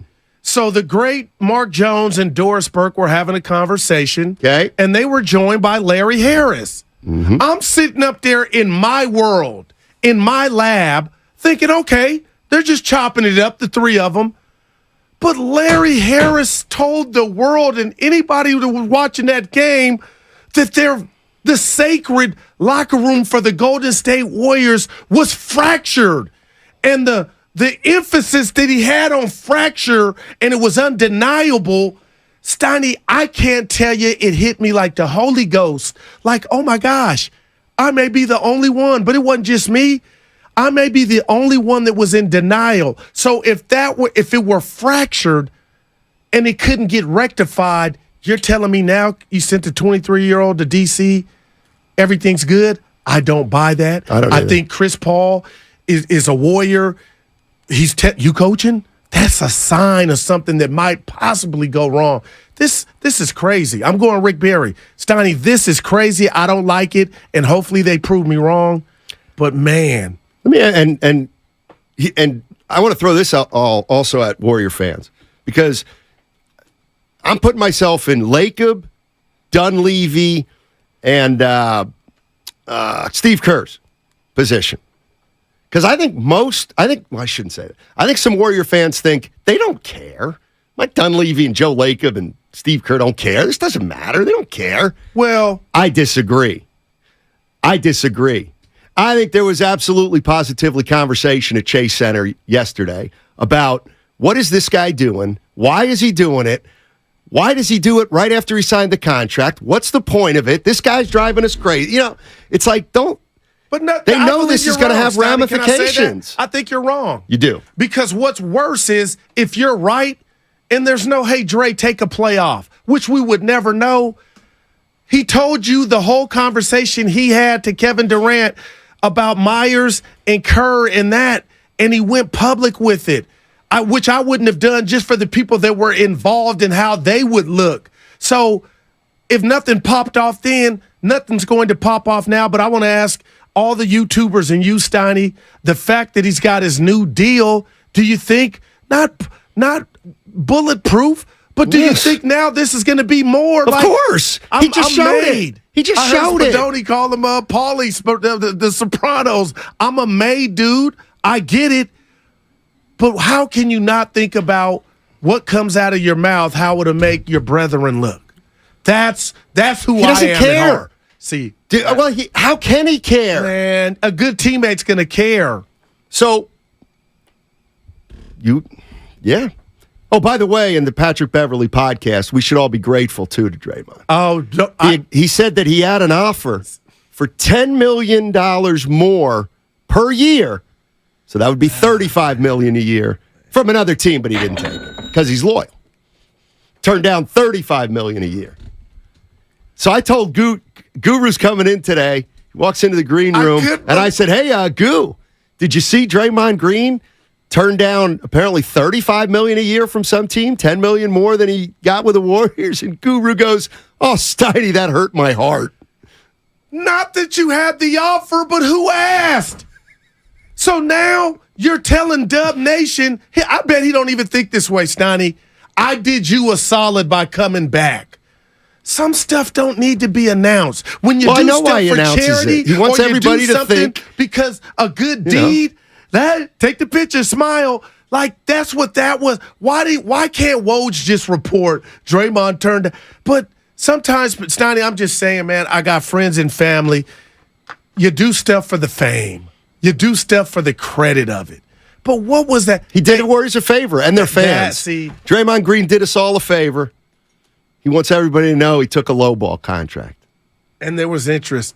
Like, we didn't know there was interest, man. You know what? You said something interesting. Like, let's say, and so we talked a lot about Draymond Green yesterday, and a lot of it was critical. There's no doubt.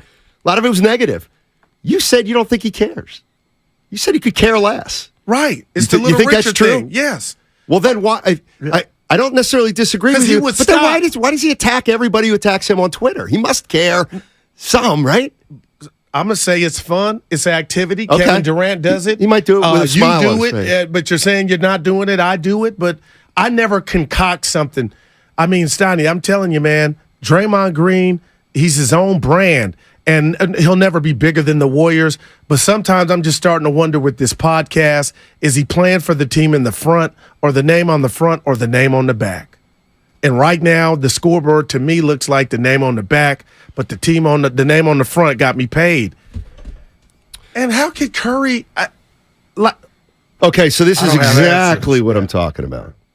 Our guy Austin cannot believe these guys are making a living denigrating the Dubs championship core, and it's the Dubs flagship station. Are you that close to Lakeupstein? What? Oh, you know what? I love what Draymond did. Oh, I love that he punched Jordan Poole. I love the way the organization handled it, Austin. Yeah, Jordan deserved Let me tell you what else I loved. I loved Draymond coming on a podcast with Pat Beverly and saying, Jordan Poole deserved what was coming. I love it all, man. I love it. Come on, Joe Austin. Lacob, don't change a thing. Come on, Austin. Don't You're better change than a that. thing. See, like Lacob's not as naive as the fans to think they deserve nothing but praise all the time. Like Lacob's even smarter than that. So, anyway, I know Austin. Austin does that, and I like Austin. He knows how to like everybody. But honestly, Austin, I'm dead serious. Like, as the flagship station, how do you spin this positive? Let's say I'm a homer. I'm Matt Stein. Yeah. I'm a homer. You know you lie. That's already an oddity. So I'm a homer. Yeah. What? Like, how do you spin it positive? It's almost impossible to, isn't it? Yeah. You would say Jordan Poole said the magic word and he deserved to get punched. Right. They shipped him to Washington, and the Warriors are destined to the Western Conference Finals because that was all that ailed them. Not their lack of size. Yada, yada, yada. That was it. And our boy, Never Go Full Jeff, that won the Klay Thompson jersey, Guru, your partner Steiny could say off air over on IG or live on a podcast, and it's not going to affect you and him and how you two work on air. Well, you're wrong, Jeff. If he said something about me or we had some beef and he approached that subject on the podcast, it totally does. You know what? I know. Okay. I don't know how many categories or answers you could write you and Evan on an 8.5 by 11 if you asked. You've been working with Goo almost 6 years. What's the subject matters that really just got him, before he even cracked a mic, had him up in an uproar? And I hope I've painted the right picture to you two, Evan and the listeners, about how hurt I was. I got kids. I got a family, but this basketball hurt when I found out that the relationship that I thought that was growing and getting nurtured between Kuminga and Draymond was non-existent. Steiny, I'm looking at you as a grown-ass man to let you know that's who I am at heart, and I assumed that was being done. And I came in here hurt, and I don't think you guys really know how hurt I was. And before all this popped off. So that's how I look at life, and that's why I can't agree with bullies and guys not being the best teammate and getting away with it. You know that's all that bothers me. You know what, Goo? You've been on this more than anybody else, and the more I think about it, the more it might be as important as the punch, almost. And I don't know. I'm just kind of saying that for effect. But you're right. What Draymond said about his relationship with Kuminga, that he essentially didn't have one, that he didn't really know Kuminga, and he's got to go try to get Kuminga and work with him and be. It's like that is truly a wow. So how can you you're right? How can you call yourself a leader and I got my voice back, but a 21-year-old or 20-year-old team, you're alienating. Like, am I asking isolating? Too much? 888-957-9570 is the number. I see y'all. Tim, Oscar, backstage MC, John. We're going to take some calls absolutely positively on the other side. Monty Poole, NBC Sports Bay Area, coming on at 1 o'clock. And I'll tell you what, there are two iconic places in the Bay that are going away, and they're big losses. Which one's bigger? I'll ask you on the other side. On 95.7 The Game. Are you a mechanic with at least 4 years under your belt? AC Transit wants you to join the crew. Help us drive the East Bay. No diesel experience? No problem. Paid training is provided. New mechanics are eligible for a $2,000 bonus. Apply today at actransit.org. This just in, BMO is coming. Let's go live to the scene. I'm at what will soon be a BMO branch, and it's remarkable. I'm hearing a BMO debit card.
need a guru in my life. Now, back to Steiny and Guru on 95.7 The Game. Hey, Bob Myers.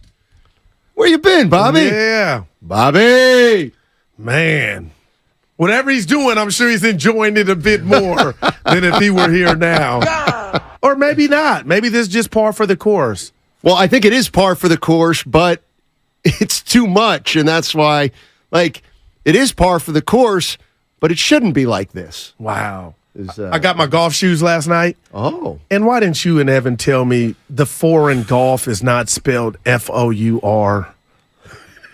Well, it is if you're putting a 4 on your scorecard. Well, no, but you know what I'm saying. I was trying to have some fun, and somebody was like... 4 is what you yell when you hit an errant shot. Okay, gotcha. Although, what? I hope I won't be yelling that Tuesday. You will. I'm getting Number into this. 4. And I asked you, do I need a caddy? Why are you laughing? Well, it's a funny question. So you've never golfed before, but you want a caddy. Yeah, but no, I got clubs. I want an assistant coach. You got to carry him. Or we'll ride on a cart. I'm sure we'll ride on a cart at the Berkeley Country Club. Have a couple cold ones, Steiny. I mean, nothing goes together like a cold one in a golf club. Hey, speaking of golf, you get a chance to play with us if you win our contest at 95.7. We got a few more spots that are open at the Berkeley Country Club Tuesday, July 25th. Only enter, though, if A, you like golf, and B, you're able to play next Tuesday, July 25th. Go to the contest page on our website to enter, 957thegame.com for your chance to win. It's all sponsored by AC Transit, and you might get a chance to play with Steiny and Guru. Shout out Marcus McFarland, my guy. He drives AC Transit in town. Nice. Yep. They looked for drivers a lot, I think. I couldn't drive those big. I'd like to. The whole neighborhood would be in trouble. I just hit everything. I'm a great driver. A big car. Anything. Oh, I drove a Pepsi truck when I was in college. How many? Not 18-wheeler. No, 6. Well, you haven't done 18, so you don't know. It was a pickup truck. Yeah, but 18, it was an oversized pickup truck. You're giving yourself credit for something you hadn't done. That's a truck. I've driven a truck. I've also driven a forklift. I bet you haven't done that. I got hit by one. But, yeah, 18-wheelers, Donnie. What about it? You have never been behind the wheel. You're right. Okay. Evan, that's all. You know what, though? No. And people don't believe me. It's kind of on my bucket Before list. we get out of here, Evan says something else that we're going to share with the people during the break. And he said it like... I put my hand down because I was like, he doesn't know it sounded that way. Hey, and you called him. Tried to preface it. Didn't go over well. Yeah. Hey, by the way, I'm gonna react to new information. You are gonna be better than Bonte. You think so? Yeah, you are. Well, now what if I lose? Shasky has really put out a negative scouting report on Bonte Hill's golf game. No, now you're snitching. You can't do That's true. But Bonte's in Hawaii. Hawaii was in a helicopter. I said, that's never appealed to me. Me neither. I go over a volcano, right away, like, dude, this ain't snowfall. You Franklin Saint. What are you doing? That was the main character. But an 18-wheeler does. A helicopter doesn't, but being an 18-wheeler. An 18-wheeler I would never get behind the wheel. Significantly safer than a helicopter. With you driving it, it's not. Me either. I would get my license, obviously. Yeah. And I've talked to, and truck drivers, feel free to. How long does it take to get the big boy license? I think it's Class B. Is it? Or C. I should know. My boy Kane, G4 Transportation. Let's go to Timmy. Timmy's in Raleigh, North Carolina. Tobacco Road. What's up, Tim? What's up, fellas? Man, I love y'all, man. I really do, dude. It's crazy, man. Listen, I listened to Robin this morning, and yesterday, I listened to the show late last night, but yesterday, I think the first caller on, he said something, man, that really has stuck with me. He said, I would rather see them lose without this guy than to win with him. This guy is making it extreme. I can't stand him, Draymond. I can't stand it. He is making it extremely hard to cheer for this team. I mean, yeah, you guys know how I feel about Kerr with the hypocritical stuff. But think about these 3 players, how they are putting a cocoon around themselves. Clay, Draymond, and then you add Kerr into it. And it's just they have a cocoon around themselves to where now you're going to just root for certain players on the team. It's hard to root for them as a team. And you know what, Goo? Now you can see how easy it is that this guy didn't even have a relationship with Kuminga. Man, can you imagine Kuminga's parents wanting him to be on this team, Moody's parents wanting them to be on this team. I mean, dude, or even like you say, Wiggins, Looney. I mean, these guys have made it to where it's us and then it's them within their same team, man. So how do you root for these guys? Like, I am beginning to want to see good players on the team succeed, but I can't stand his ass. And, another thing, Guru, I know you wanted to call the Pops out a little bit for coming to George's defense, but let me say something, man. I'm 49 now. I grew up in kind of the Tupac, Biggie, Death Row, NWA generation. That generation, our generation, it's a little hard to sit back. My kid was 23 when I was 43. Our kids are a lot softer than we was that came up then, and it's hard to sit back and just watch this. You know what? I mean, my kids have to slow me down sometimes on being impulsive and emotional. They have a little bit more of that than we got. So I can't hold you. It's not like George say, "Hey, Dad, man, say something." His dad just probably exhausted for him. I hear you. So I just tell you, man, these guys, it's hard to root for them. They put a cocoon around themselves. Interesting. And it's to the point now, they're not even opening themselves up with their own teammates, man. They're all hypocrites. I've been telling you, Kerr, hypocrite. And now him and Draymond together working to help each other get contracts. You talking about agendas? The agendas are with those clowns, man. He goes on his podcast. Well, guess what? Draymond gets the contract. Now Draymond's on the podcast with Pat Bear pumping up Kerr to get his contract. That's true. If you talking about agendas, we've been fooled, man. The agendas were never the young fellas. The agendas are these old vets. That's where the agendas are, fellas. So I appreciate y'all, man. I love y'all, man. Y'all keep doing your thing, man. Thanks, Tim. I'll tell you what. Now, to me, we've been putting that isn't a hot take to me. That was a strong take. But the veterans on the team and Kerr, he's probably not talking about Looney. They've put a cocoon around themselves. And now, go ahead. That's fascinating to me because where did your mind go first? My mind went vibing like I think. Well, my mind went to I'm a word guy, and so I was like, that's a great way to phrase it. Okay, that they're putting a cocoon around themselves. I just thought it was an interesting way to describe what he thinks is happening. But it's real. Yeah. I went to the podcast with Andre Iguodala and Curry together, saying they don't know how hard it is to win. Talk about the FO. They don't want these young guys. Like, that's where I went to when he said that. But I got to say this, so I do disagree with them on this front, Stoney. They just want to chip 2 years in 2022. Without incorporating the players who they later would alienate. Wow. Which enabled them not to get to their goal this year because now you had to depend on them a little more. It feels pretty simple to me. Is Warriors drafted young guys, Moody, Kuminga, Wiseman. They weren't ready to play. So the Warriors shelved them. Porter, Bielitsa, all those guys, Damian Lee, they played before him. They won a title. Then the Warriors said, okay, we won a title. Woo! Big bonus, Gary number Payton 4. Second. Payton II, yes. They win their bonus title, and then they say, well, now we got to go to the youngsters.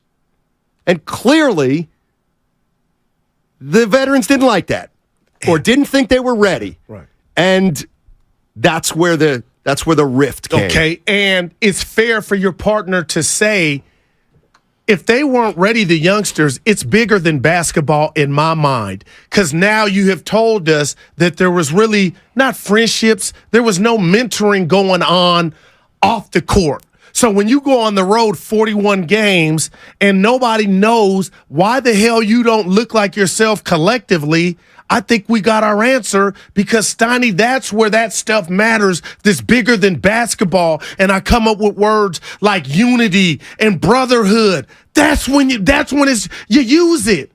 And that's why that record was 11 wins and 31 losses last year. 30 losses. Hey, Steiny, I love your show. I'm surprised how soft everybody is. But, basically what he was saying is, Poole opened his mouth and Draymond punched him. But what he's saying is, I don't think it's that big a deal. I do. It has to be. 707 didn't Wasn't it proven to be a big deal because everybody after the season acknowledged that it ruined the season? Even Dre said the heavy thing. Now, maybe the 707 meets from this point on. Okay. I don't know. But I don't buy that either. Do you? Okay, here we go. I did tell you yesterday I didn't appreciate, just as a dad, it wouldn't have been in my manual. Right. I wouldn't have defended little Daryl or Donovan like that. But Mr. Poole must have been so put off with let bygones be by. You're going to bring this up and say, so you're insinuating that did Poole deserved it. Now I do get like, damn, if I'm a dad, you didn't even, you going to do us like that again? And that's essentially what he did. So I get Pops going to Twitter, man. You know what else? I've heard a lot of I've heard some people say this. Well, Poole pushed him.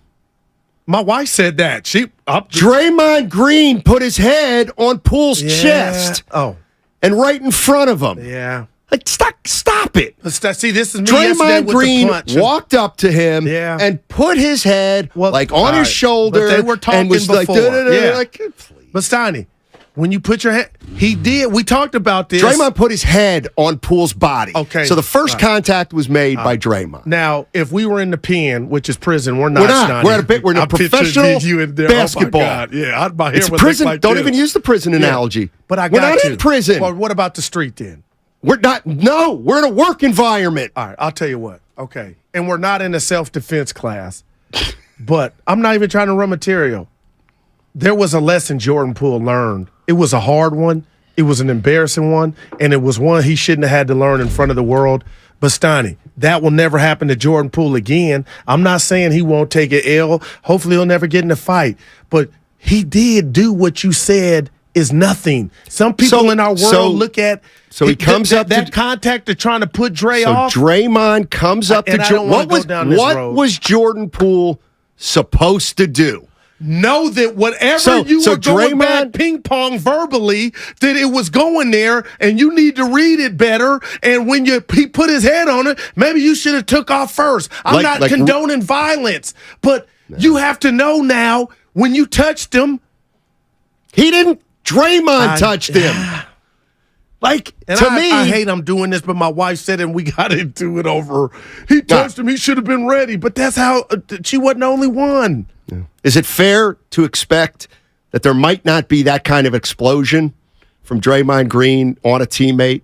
Okay. Like, is that? No. Let's go to Backstage MC. What's up, Backstage? How you doing, buddy?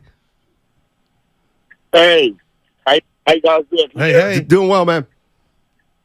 All right. Hey, I was calling to talk about the Draymond Green situation. You guys asked if I seen Draymond Green a question, I would ask him. And I just want to let you guys know, Draymond I disagree with the other guy who just called. Draymond is one of my favorite all-time Warriors as of right now. And I would just like to tell him if he had a chance, he's saying March is hard for him to wake up and get out of bed in March. But then he contradicts himself by getting all those technical fouls throughout the year.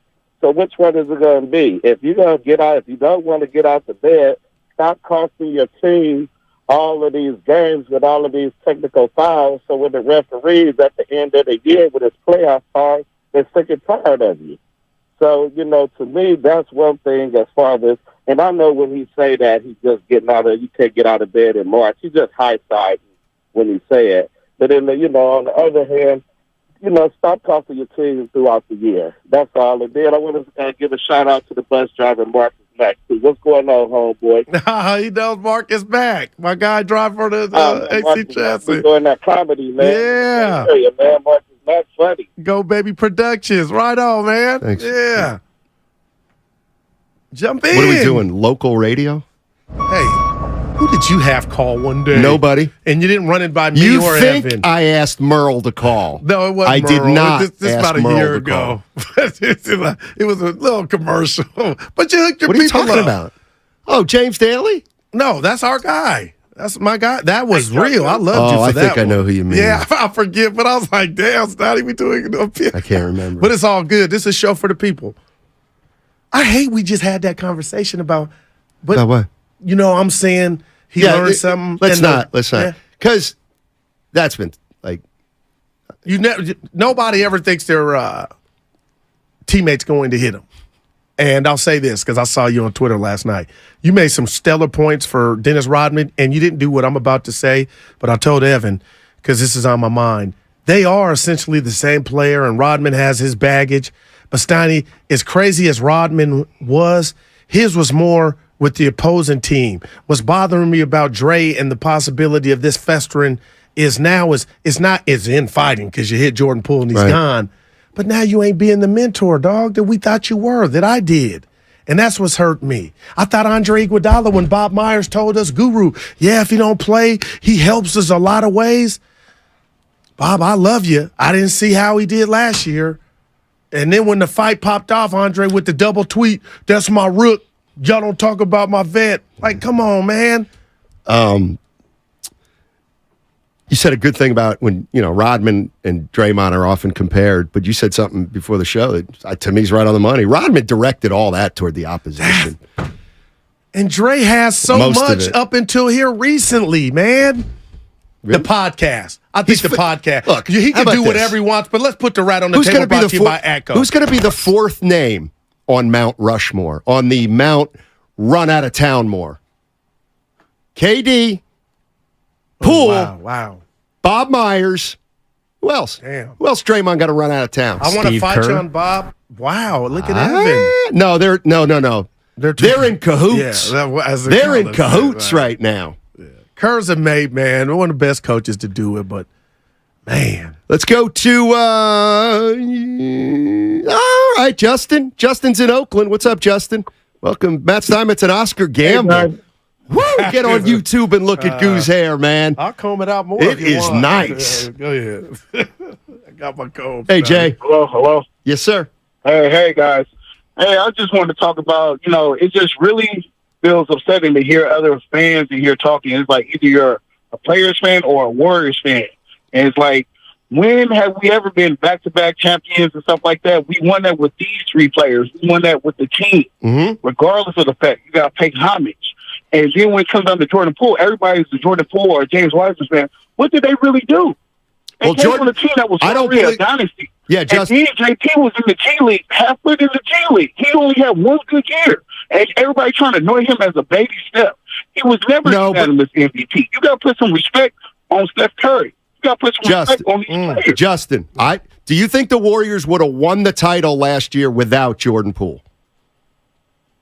Heck yeah, because you know who was a bigger contributor to the winning? Andrew Wiggins. That was a big factor. No, it was. Poole just scored points. I disagree with you, but Jordan that's Poole fine. Scored points. And then when Andrew Wiggins wasn't here this season, what happened? We started losing more games. So we got to put the rat on the table. Who was a bigger factor, Jordan Poole scoring or Andrew Wiggins defended the best player on the opportunity? Two things can be important, Justin. Yeah, no doubt. Two things can both be important. With them.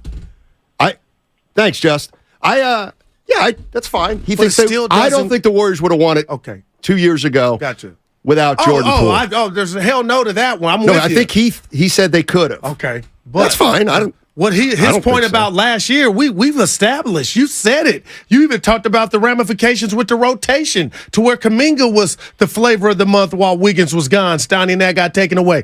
That's why I keep saying I'm not ready to say this team next year it can't win it all, because if you get Wiggins for a majority of the season like you did in 22, that could be 12, 10 games right there. My thing to you and the listeners, Steiny, is I got to say this, because this is how I feel. Did you happen to see the Instagram post, IG post from Jordan Poole's allegedly best friend or close I heard confidant? about it, yes. Okay. It was heartfelt, and it was to Draymond Green about, we're shocked. I'm paraphrasing. We're stunned. Used to be there for us. Used to come over. We would kick it. We would do this and that. What changed? And I could be so wrong here, and I'm ready to take it. Can I tell you after I read that what went through my mind? Oh, that was early. That was early Jordan Poole. That was Jordan Poole getting sent to the D League, coming back up. Not a prop. Not a factor. But Jordan Poole, when he came back, Steiny, he started taking the lead vocals. And then the contract thing wasn't cross-referencing his, but it was kind of not in Dre's way. but he got his before. Yeah, he did. I'm not saying jealousy, but something to where. Of course, Draymond had jealousy. Now he had the cathedral rocking when Curry wasn't around, going for 35, doing it the Steph way. Now, was he talking a little too much? I could kind of see that. Was it rubbing the OGs wrong? Was he ball hogging? I don't know. But when I read that, I just said to myself, I've seen this movie before, and maybe Dre stepped off the gas of being the OG because Jordan was getting so big so fast. Just a thought. No, I put some stock in that for sure. 888-957-9570 is the number. And my question to Warrior fans is, as we look ahead to next year and have all this stuff right now in the present, what's a bigger issue for you? Whether the Warrior, is it on the court or off? I can't wait to get money on, man. Is it on the court or off? What's a bigger problem? Yeah, it could be. What's a bigger problem? Their talent level or the fact that they might have chemistry issues? Or do you think, or are there Warrior fans out there that think the chemistry issues are over? I would love to hear that. The fracture has been put back together. I, Matt Steinmetz, don't believe that. I believe there will be issues in this upcoming season too. I just do.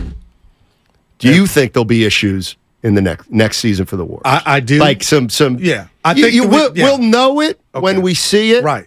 And we have no idea what it'll be. Because I believe we're going to have issues. Did you see the report from Sam Amick last night about Chris Paul? He's leaning more towards he wants to start with Clay and Steph. So again, we talked about it yesterday. That alone is big. If you give in to Chris Paul starting, everything about your team changes. The starting five, they're the Jackson 5. That should be off limits to any new addition that was coming. So I just really honestly believe Chris Paul was brought in here to run the second team, even finish some games. So right there, you coaching? That's an issue to me, and that's why I'm leaning towards yes. Yep. But Steph Curry in that Game 7 speech, even though it was last year, don't count for this year, but in my mind it does. I feel like we're about to see a more vocal Steph Curry. Okay. After 15 years, you can go. Steph Curry's going to change his personality. Essentially. What do you call the Game 7 speech where he said, not an ultimatum? It was very low key. But it still happened after 15 years. So, but what category do you put that under? I put it under. There could be more of that coming, and I expect it to be, Steiny, especially now that. See, I kind of disagree with you. I'm sure, let's say, how long's Curry been with the Warriors? 14 years? Yeah. I'm sure he's done something like that here and there over 14 years. But see, this is where I believe, this is what I think. Like, Steph is smart enough to know you just don't go to that every single time there's an issue, because then it loses its effectiveness. Right. That's why he took the microphone from Draymond Green, because Steph Curry knows that Draymond Green talks so much.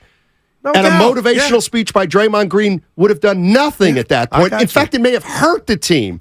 Jordan Poole and Kuminga looking at Draymond Green, and Draymond Green saying, if you don't want to be here, hit the punt. I totally agree. That had to be Curry. But my whole point is Curry's got something left. If he wanted to, the first day of training camp, let me tell you something. He could give a speech. I'm just saying. Let me tell you something. If Draymond gave that speech, if Curry let Draymond give that speech, they lose Game 7. That's what I think. And why? And you know what? Because Draymond doesn't have, the timing was bad. Well, he just doesn't have the respect of the younger players. That's the only reason Steph grabbed the mic, Steiny. I know, because he wanted their season extended. Nobody can say you're wrong. Now, is that a hot take? No. Is it a hot take to say, you know what, I think if Draymond gives that speech before Sacramento Game 7, they lose? I do believe it can't be a hot take after. Like statute of limitations. Well, I could say, you know what? Nick Young was better than Michael Jordan. Well, that's a dumb take, but yeah, we do, leave that. Right. All right, 888-957-9570 is the number, and I think we wanted to do something, but you excited about the Women's World Cup? Which you guys brought to my attention. I'm on it. Starting tomorrow, right? It's already started, but the U.S. women play tomorrow at 6 p.m. against Vietnam. Yeah. 888-957-9570 is the number. It's all sponsored by Lucky California. To make more of every juicy, delicious day of summer, make Lucky your one-stop shop.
Like, seriously, why would you do that? Is he officially retired? I don't As far think as so. I'm concerned, he is. Well, that don't matter.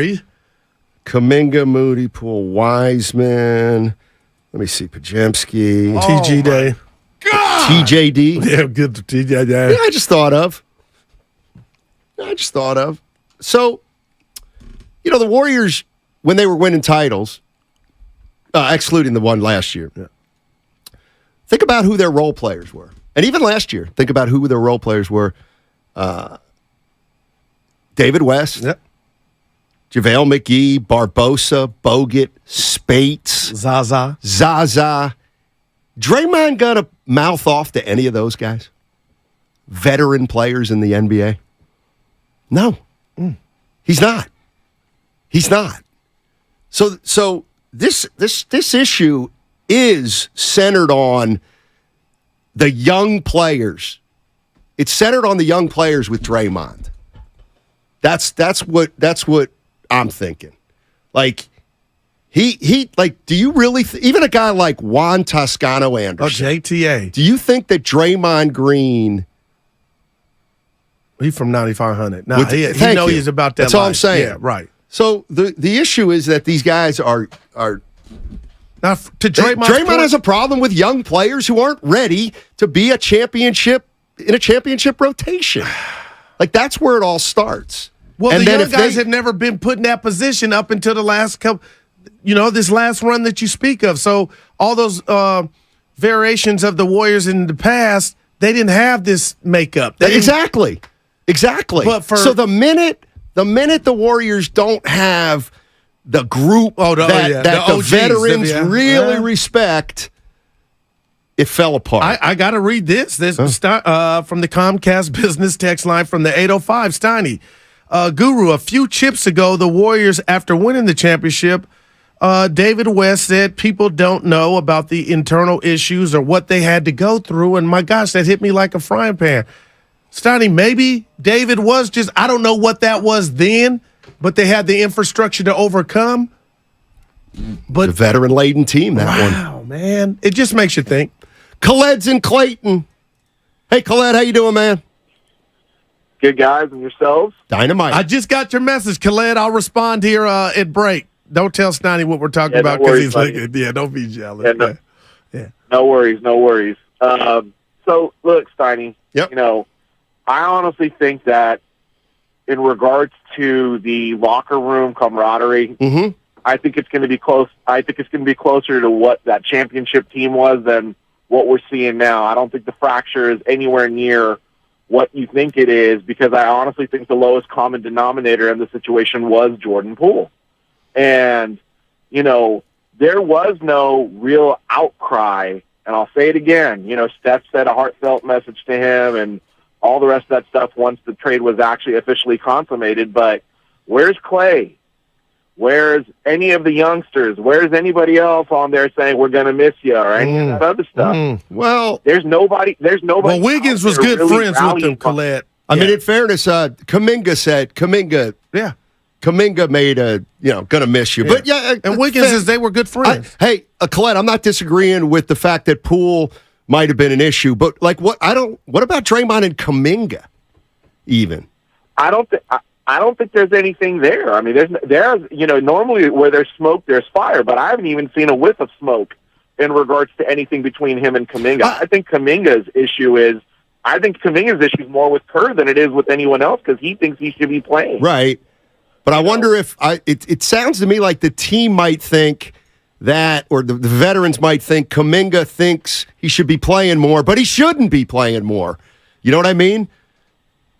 Yeah, no, I get that, but that's normal, everyday, things that you'll see throughout the NBA, especially with veteran teams that are close to the end of their runs towards championship windows, and they want to maximize that window, and if they don't feel that Kaminga is going to be that player, at least over the last couple of years, that's going to be able to get them over that hump, then I could see that tension, but that's tension that you'd see on any other team that was within those situations. What I honestly think that the bigger issue is going to be this year is everyone kind of trying to gaslight the situation because it's not going to go away as long as people want to talk about it. But people aren't. There's People, airways. but people won't talk about it unless Draymond does. Khaled, he just talked about it. That's why we're talking about it. Right, but Pat Bev asked him about it. So, I mean, this is the day and age that we're in. They're all players have these podcasts, but they're going to ask them, and the wrong person to ask anybody something is Draymond. But Draymond's going to talk if you ask him. But somebody's got to tell Draymond, let it go. If somebody says what happened, say, what did Poole say? I'm in Washington now. Yeah. Like, I just think Draymond should just Draymond, so you think the locker room isn't going to be an issue next year, essentially? I don't. Okay. I don't. And you know what I found more interesting in the situation with Draymond talking about it? What's that? Is once again, Poole has people talking for him instead of talking for himself. His dad had to come out there and talk for him, and then his friend had to put that out there. Then he put out that cute little cryptic tweet, right? Yeah. Quoting lyrics, which I think is funny, but he has other people talking for him. You know what? Man up and talk about it, because this is the situation that you have put yourself in. Talk about it. Or just walk away from it, which is exactly what he should have done when Draymond walked up to him, because he knows who Draymond was. And Draymond, you're right, did put his head on his chest. He had an opportunity to walk away from the situation. He decided to big boy push Draymond, and what ended up happening is Draymond took the punch. But that's what happens when you go up against a volatile person. Khaled, if I ever need positivity, I'm calling you. I just got to give you this, because Draymond Green doesn't have to be politically correct for me, but you talked about him talking. The Chris Paul answer. I don't like him. He don't like me. We still got to sit down. When you could have said it, you know what? He's a part of the Warriors. You could have just fluffed it. I mean, I'm not asking you, do you defend that or do you condone that answer? We lost him. Yeah. Oh, we lost him. Yeah. Hey, thanks for the call, Khaled. Yeah. You know what? Hey, Khaled, But he's positive. There is no, and it's no, I love Khaled. I think something will happen.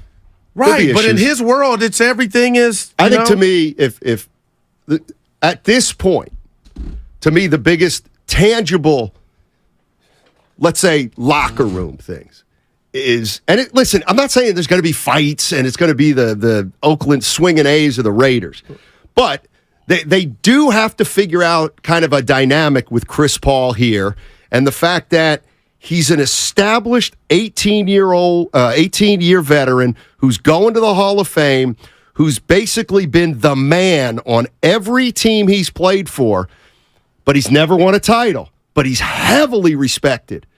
Now he's going into a championship locker room, and Chris Paul doesn't like to take a knee to anybody. Hello?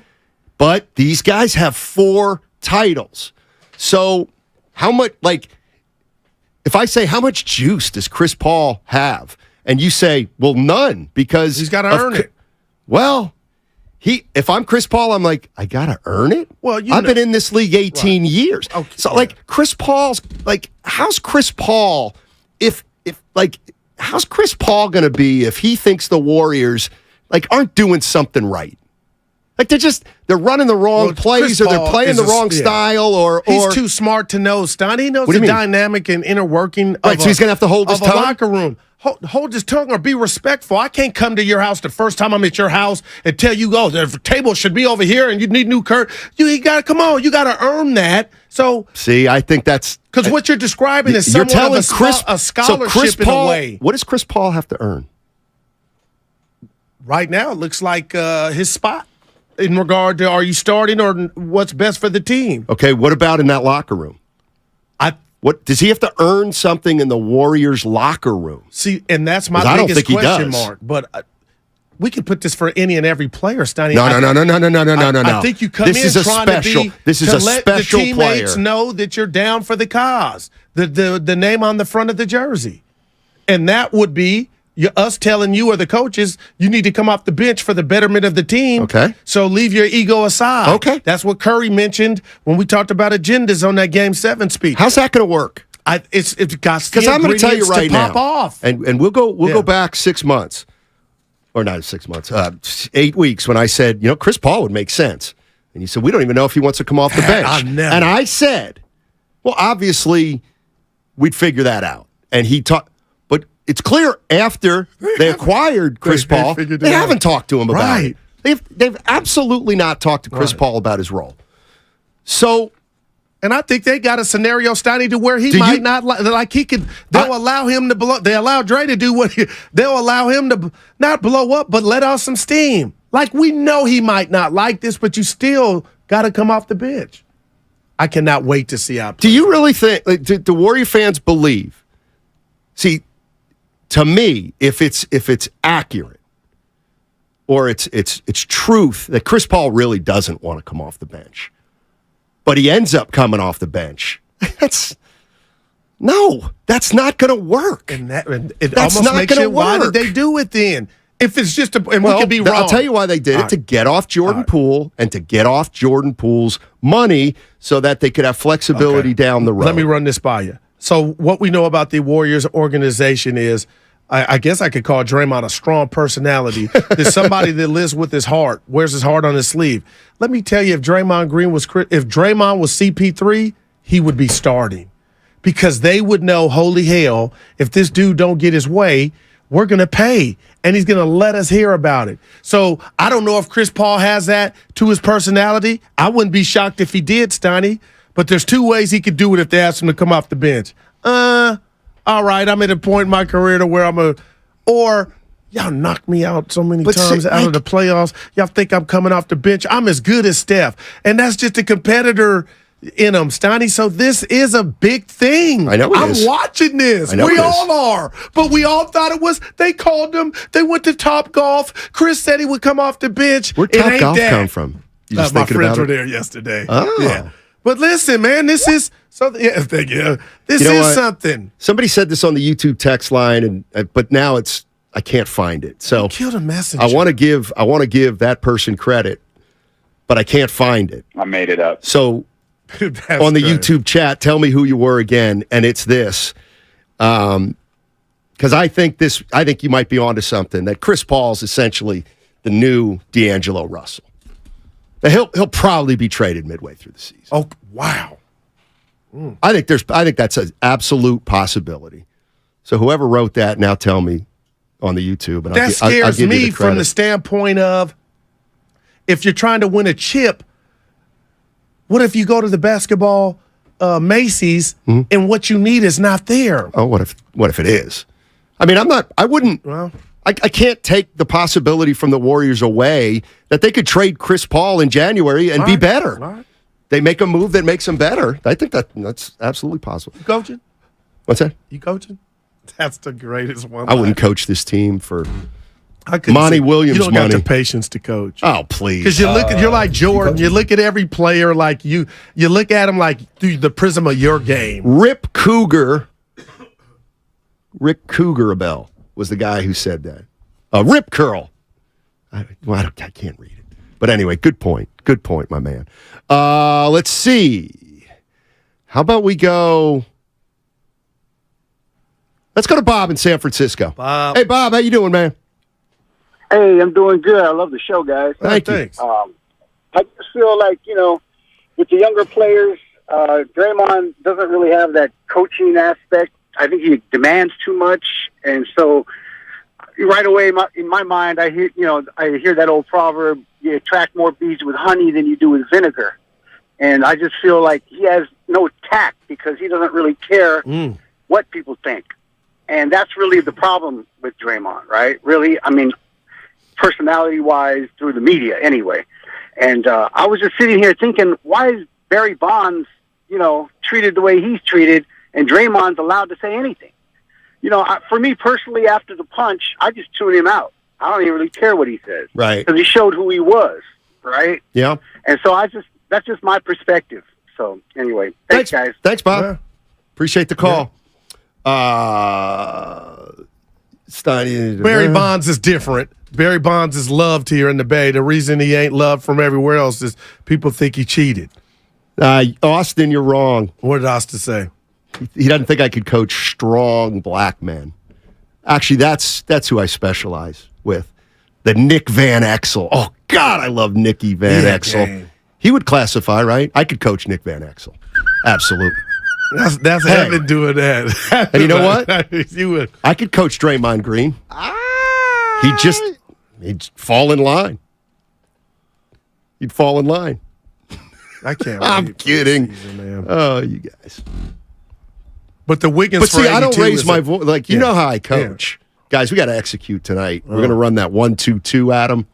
And as you know, it's not my responsibility to give the rah-rahs. I can see you said, "Hey, I'm going to the tavern. Practice cut short. Evan will take over." I can see you being Nelly, just dipping out. Nelly didn't go to early. the tavern. He just drank there. Oh, wow. No, I don't know. Hey, doing too much, Donnie? Who is? Me. What happened? Just lost the thought. Maybe it got lost in that hair, baby. I'll give you a 3. What? You know what? What? Is there a duo with better hair at our age? We already established Stein, this. Shut up. Right. It ain't Willard because Dibbs got to Jordan, Bonte and Shasky. They'd probably give it to us. They'd give it to us. But Bonte and Chesky are young. Yeah. Yeah, I hear you. I mean, it's about as good as this Well, is I'm like. gonna say something This is about- like Jordan Pippen. I get jealous because we're the Jordan Pippen of There's hair. no doubt. Or Shaq and Kobe, but listen, don't put them in the 21 category like Spadoni and Evan. Bonte and Shasky, That's true. They're young. That's true. But I be telling Bonte, he's coming. Spadoni and I are going to be behind you guys when we're your age too. I didn't like the way Spadoni was talking about himself this morning. He was denigrating himself. I don't think that's healthy. That's him. That Yeah, was the but best. no. But he was that's he an was enduring making fun quality. of his own nose, and he was But no, basically that's saying, the best. "I'm ugly." Yeah, He's not ugly. Of course, he's not ugly. He's a But good-looking that's when guy. you can play with it when you're not ugly. You know what I mean? Yeah, you know but what I'm it worried really that he is. thinks it, and I don't want him to think that. You know what I'm saying? Yeah. Sometimes you say Did you, that stuff. did you tell him? Sometimes, no. Why would you mention it to him? sometimes Send him a text. All right. Yeah. Filmo Mike. Filmo Mike sent me on Instagram a video of Matt Barnes, who's obsessed with who leaked the video. Oh, dude, so go ahead, Mike. By the way, I'll address that in a sec because I got some answers to that. What's up, Filmo? Okay. What's up, Hey. Steiny? What's up, Guru? First of all, let's get to this, man. When it comes to the coaching, Guru, you might be the worst coach on the staff because you're going to be gassing up all the players. Everybody going to be thinking they Jordan, and everybody can't be Jordan. Steiny and Bonte probably be the best coaches. Does that hurt you? Island, but why? Don't do that, Goof. I just said why. You're going to be gassing. You're going to be having people that need to be Dennis Rodman and Kevon Looney acting like they Jordan, and they don't need to be Jordan, man. But Mike, like, what if man, you- but you got the shot. Shoot the shot. No, don't shoot the shot. He would Looney. He'd see Looney 2 for 19 and say, you know what? He got some shots off. Mike, I know you're from the street, Mike. I'm going to just keep it real. You've been around. We got people saying, move on. But what do you make of Draymond? Because we know I'm not judging that man. He's a good family man. But as a teammate, Mike, I'm turned off. I can't wait to hear your thoughts on him just bringing this back up. And now Jordan Poole's dad is in it with them. They squabbing on Twitter. Draymond, he kind of like attention, and so he's bringing it up, and he's not like bringing it up trying to be like negative. He's just telling his point of view. You get what I'm saying? No, like he's it's not true. bringing it up, and it's almost like somebody would tell him like, bro, like why'd you bring it up? He was like, well, I was just doing this. He was like, oh my bad, bro. Like I didn't even trigger that was gonna do this, that, and the third. He not thinking like that. Draymond just thinking for himself. But my point is, my call was the season is doomed. We not talking about nothing but nothing. It's nothing that we talking about. And then on top of this, y'all hate what Draymond's saying, but y'all love what he's saying. I'm talking about 95-7 as an entire staff. Hey. Y'all love what he's saying because he's what? Bringing you guys content. I can't deny that. But Steph Curry don't move the needle like Draymond Green when it comes to providing content. Yeah, no. I mean, so it's like y'all hate him, but y'all love him at the same time. Well, I'm not going to deny that Draymond Green is content, but to me, it's important content, though, Mike. I think it's I think this stuff matters. It's not like I think we let go of the stuff that doesn't, like, hey, thanks, Mike. Appreciate it. What were you going to say? For that. No, what were you going to say? One, Mike, I don't hate. I'm speaking for you. We don't hate Draymond Green. Now, when I see the teammate that he is, the Debo, the Steve Kerr in front of everybody to challenge a call, it's uncomfortable. But I know that they love him, and that's why he got the contract. But I got to say something. Okay. My love for the Warriors supersedes content. We're in the business. We are not. Did I go out there? We are not Skip Bayless. Like, I'm not happy this is happening. I'm telling you, the streets talk to me, and they did Saturday about our show, Us Four, and we're not afraid to have a tough conversation. Some people are. My thing is, I didn't like Mike saying that. We don't love this. I don't want the Warriors going through this for what? My life. Oh, we can talk about whatever and make it interesting. That's how I believe. But I'm not happy this is happening to the team I root for.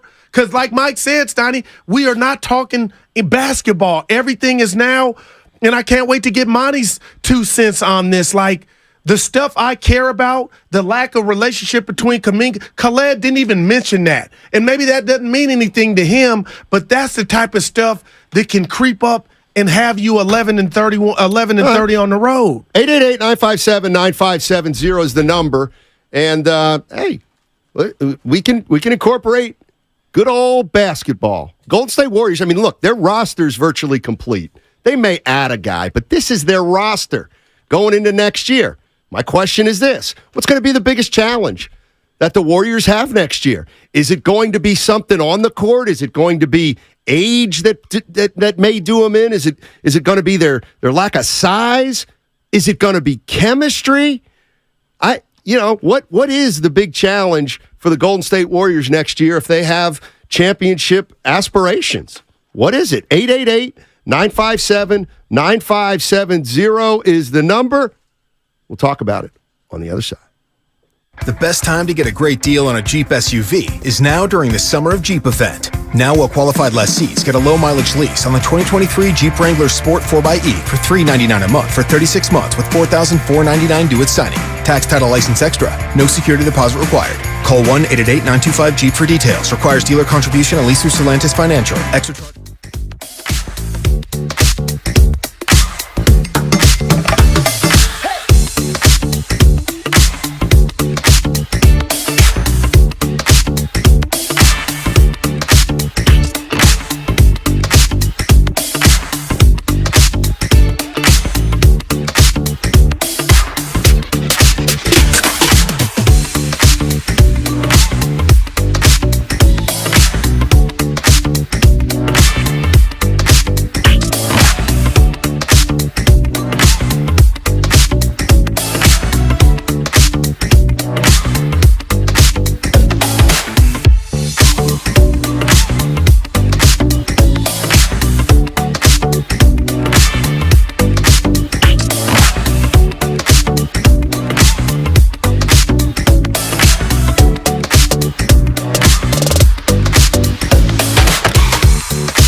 started. I think it was this guy over here in the red and white hat, Marcus and Rusty. I don't know if Steinmetz was in the mix at that time. He might have been moved on. It wasn't this. Now, back to Steiny and Guru on 95.7. He's gone. It's funny. He might have been moved on. But we know I what you love mean, that the way he phrased that. I was moved on. Well, no. I mean, no, I was there when he was hired, but shortly thereafter, I was moved on. You working?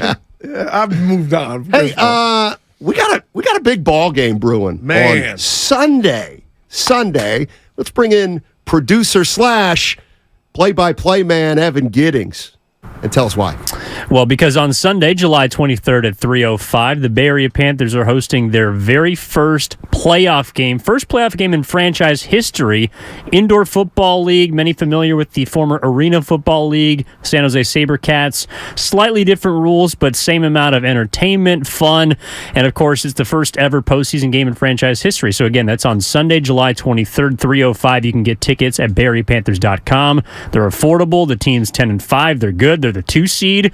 And if they win, they might get a chance to host the semifinal game also in San Jose. So make sure you're there. Who's the 1 seed? We should go. The 1 seed is the Arizona Rattlers, a team that's also been around for a very long time. Name, too. So they're taking on the Tucson Sugar Skulls. We should go. Son, what time you said it? 3:05. Man, late one. Well, you know what? The Open Championship will probably be finished by then, actually. When did they drop the U.S.? Remember, it used to be the U.S. Open. Oh, boy. Oh, boy. How much time we got? You got about 20 minutes. Okay, there's 4 major tournaments in golf. Yeah, I know them. Okay. The Masters. That's 1. The U.S. Open. That's 2. The, dude, that's bad. Go ahead.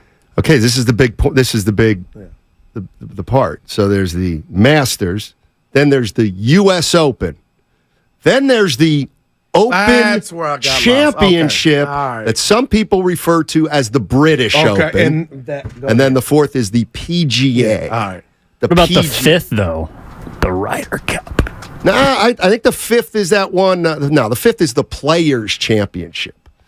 The one that they play down in the... Now, I know it's not a major. Who will be utilizing the field that you and Dibbs had the contest on this? What tournament is that this weekend? This is the Open Championship, sometimes called the British Open. Okay. Oh, there's a major this weekend. Wow, that's what man. Yeah, that's but major. it's in Liverpool, somewhere in England or in Great Britain, and so it starts early. You got a favorite?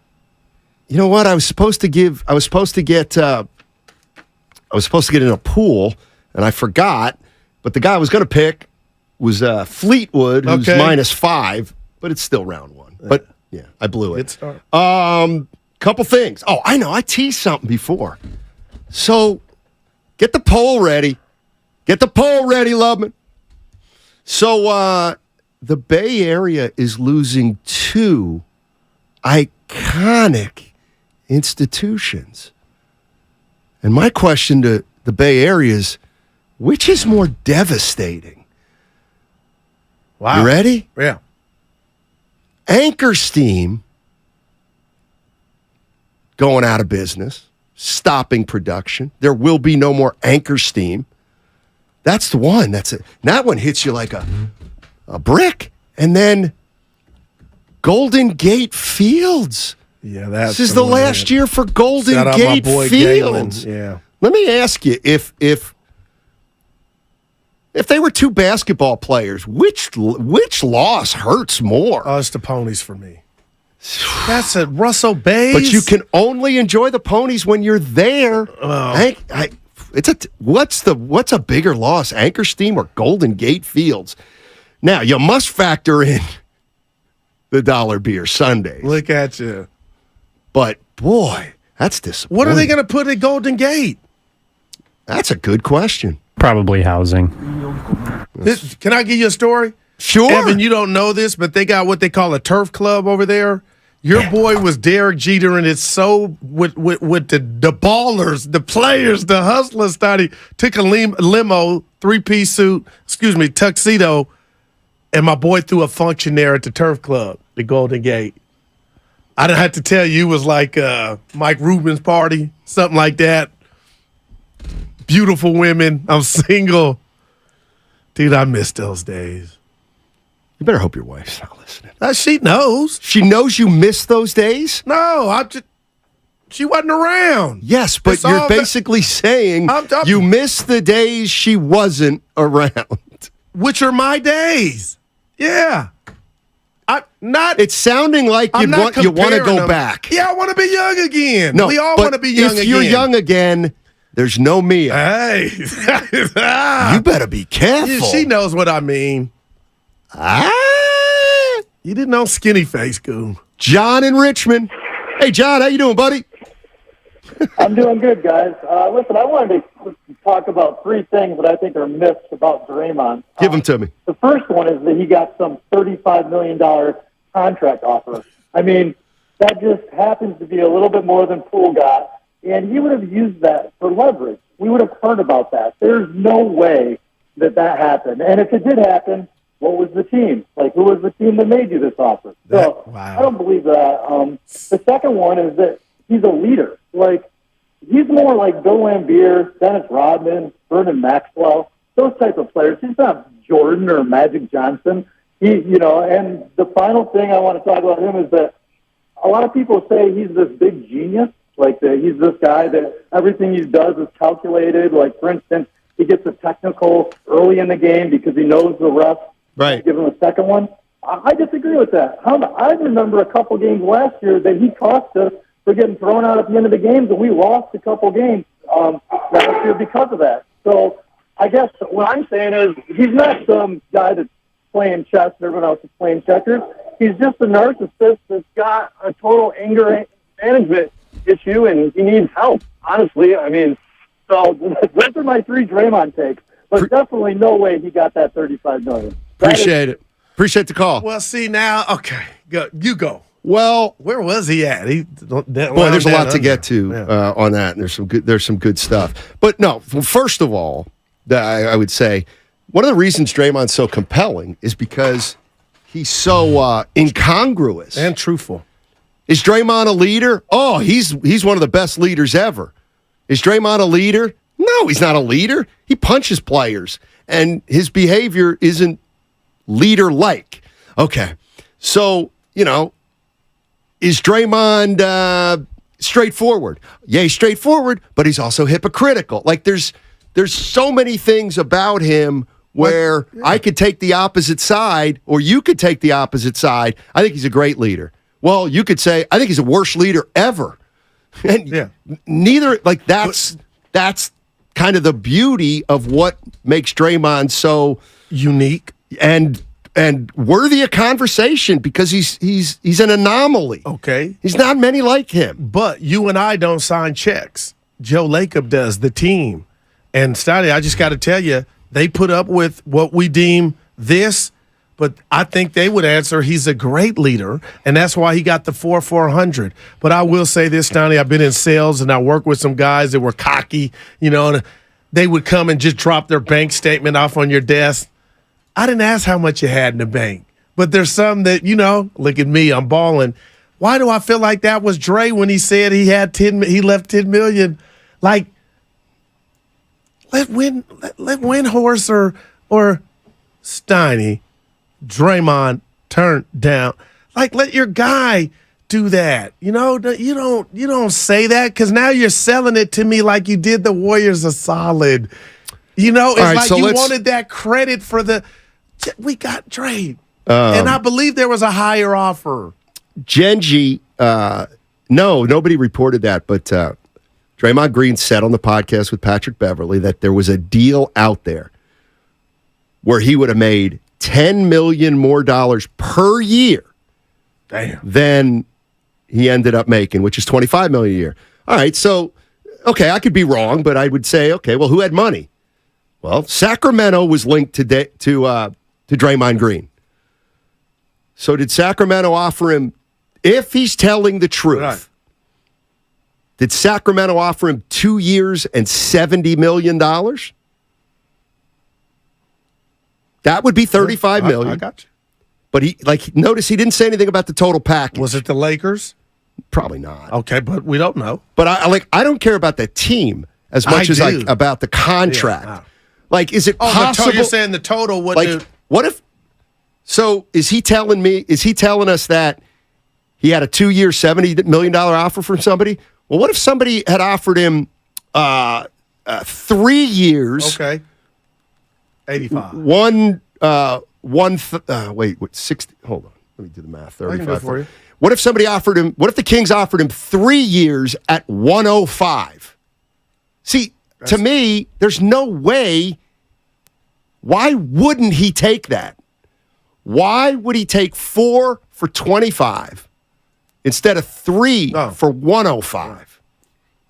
My math, my computer signing was maybe they didn't offer him 3 years. Maybe it was only a 2-year deal. Yeah, whatever they offered him, it was $10 million more than what he got from the Dubs.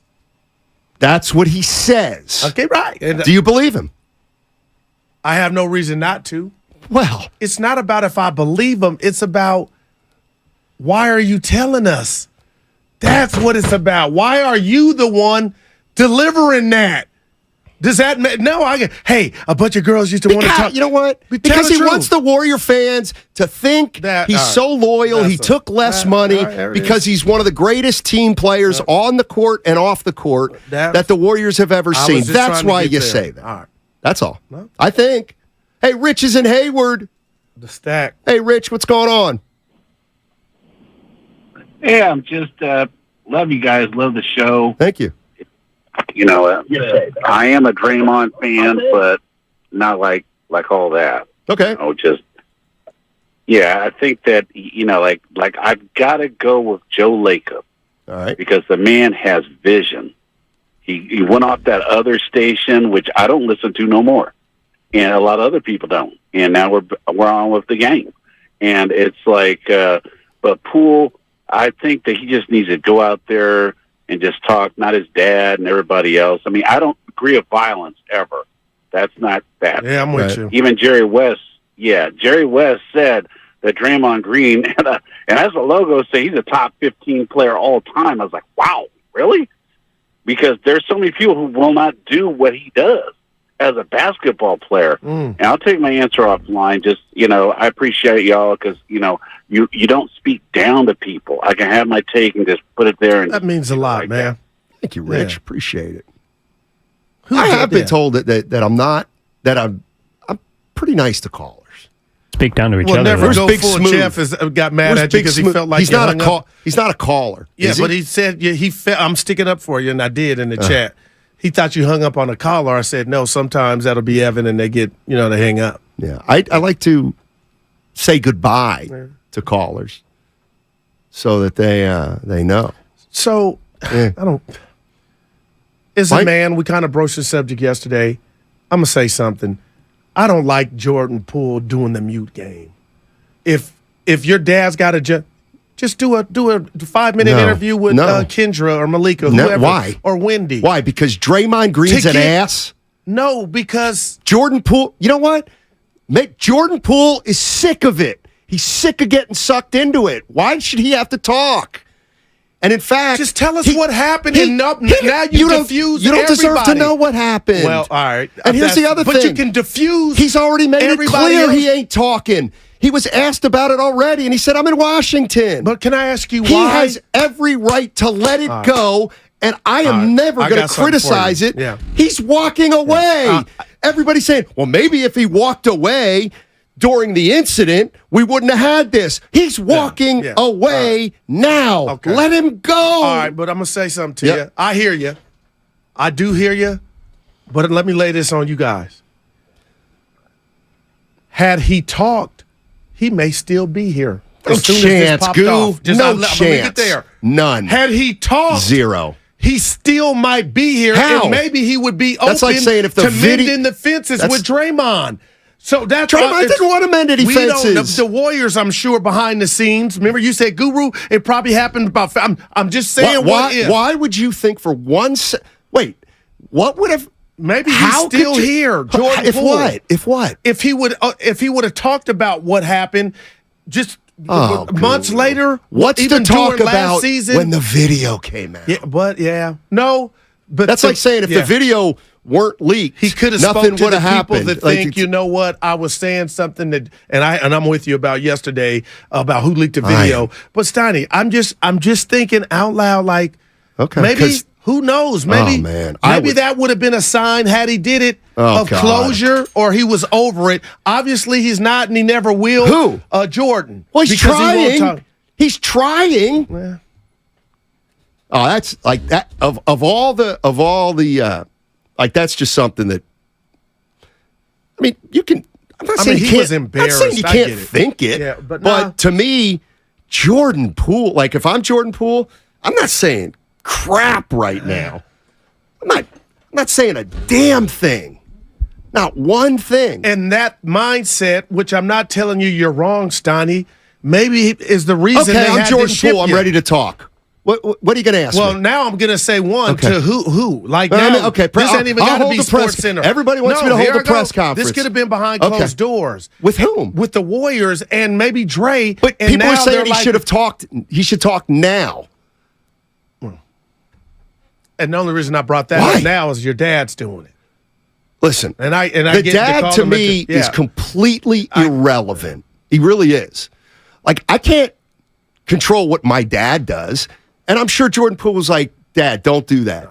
Like I'm sure, or they had enough. We think it's just Right. Jordan that I got don't- hit. I don't Their think- family was Thank you. dealing with their son getting Thank you. embarrassed and maybe not standing up for himself. But is it as irrelevant as Matt Barnes? And he's not the only one saying the crux of this is who leaked the video. Like that. I love you, Matt. I do. That's Steiny. That's so Helen Keller. Like what does that got to do with anything? couple things about that video being leaked. Oh my God, just hearing it. From what I understand, and I really asked a lot about this to people that would know better. So apparently, the way it works is every team in the league videos their practices. Okay, every team videos their practices, and then there's a website that's available where you log on with your password and you have access to that video. Okay? Even if you're not affiliated with the Warriors. You have access to your team's video. Oh, okay, gotcha. Okay, gotcha. Now However, all right. The one thing that I was told was that there's so much movement around the league in front offices and coaching staffs and personnel that it's not updated so that a guy who maybe worked for a team 8 years ago could still get on to a team website. All right, wow. You know what I'm saying? And that's why you'll never. So it could be somebody who's not even in the league anymore. Yeah. It could be somebody who is a coach of another team who used to work for the Warriors, and he showed his friend. But what I was told at the time is they're never going to find out who did it. Yeah. And my thing to Matt was, even if you found out who did it, it doesn't fix what happened, Matt. Right. Yeah. And here's the one thing. The video was egregious, but had it not been leaked, I don't believe anything changes. Because I totally disagree, everybody in that... Oh, so if the video was not leaked, do you think there wouldn't have been a fracture among the team? It would have been so minute, Yeah, and it would have been.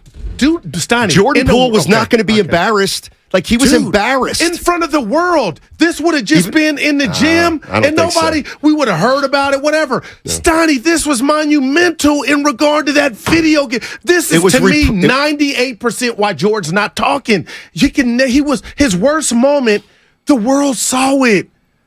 So you're telling me now this happens? The dynamic within the team would not have changed. I don't think it changed with the video. They all knew what happened. They all saw it. But we're talking about the guy that was on the wrong end of it. what he's got to deal with. Steve Kerr, he was going to have to deal with. He came right back. 90% of it anyway. Yeah, but getting punched, but not these cartoons and these things that I see. I don't believe. On like how he's a meme. So the video, Draymond punches Jordan Poole. Okay, gotcha. The video never gets out, right? And they don't have issues? No, they got issues. Okay, but Steiny, it's not to the degree. Absolutely. You know what it's called on The Athletic? Oh, a scuffle, a dust up. Right. That I wish Jordan Poole would have. That's that what have been. We would have. Well, they had a scuffle, but Steph Curry knew, and they knew how violent it was. I got you. And they knew. Like they couldn't. Right. You could not downplay the violence of that video. No, listen. And I'm sorry, that doesn't happen at every practice. I'm gonna say this to you. I'm not telling you you're wrong, but Steiner, you got to look at me and just give me this. 97% of this debacle that was the punch, for Jordan Poole to not speak and for it to be to where it's at now, it's escalated to where it's at now, is the world saw it. And not only did they see it, you know what they did? I'm picking up my phone, y'all. They got fingers and they tweeted about it. And can't you give me that? That's almost bigger than the punch itself. Who saw it, Steiny?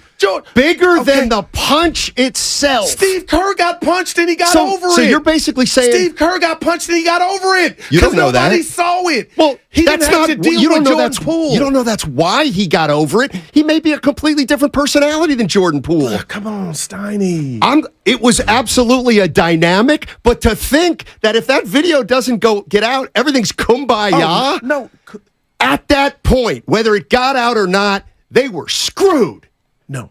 Okay, but that's when right. It got out. Who? The Warriors. I'm being real. I don't care about the fans. Jordan Poole was screwed. No doubt. And you know why he was screwed on top of it the times 1,000? Was because everybody saw it. Right. So if you remove that component, there's still ruckus.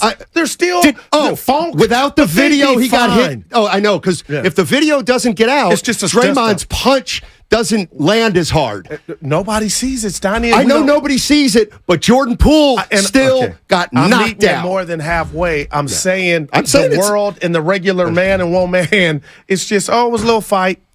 All the stuff that everybody's telling me that happens all the time. But the video I think you're leaking, selling what Jordan had to deal with because this thing went public. I think you're right. Enormous. I think you're right about that.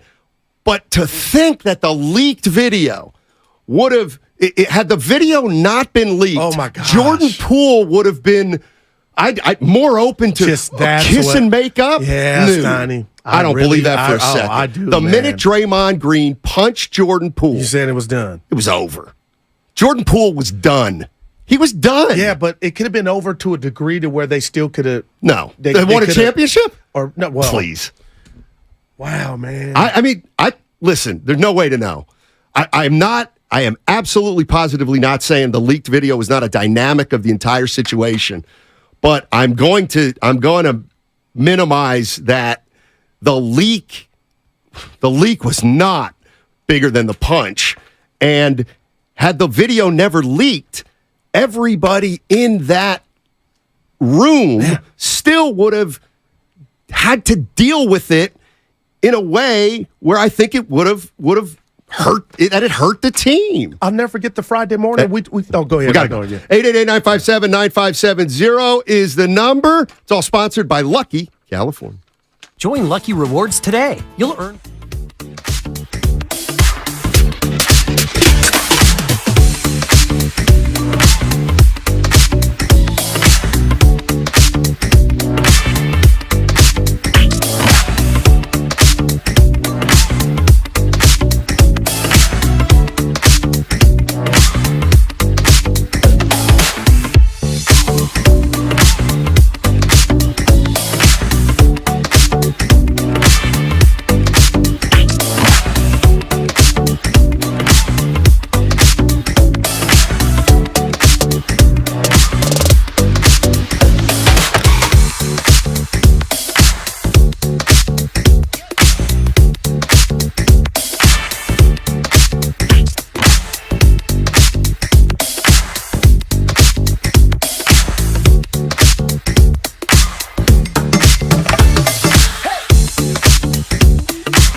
Cavs win a championship. It was an F. Now, back to Steiny and Guru on 95.7 The Game.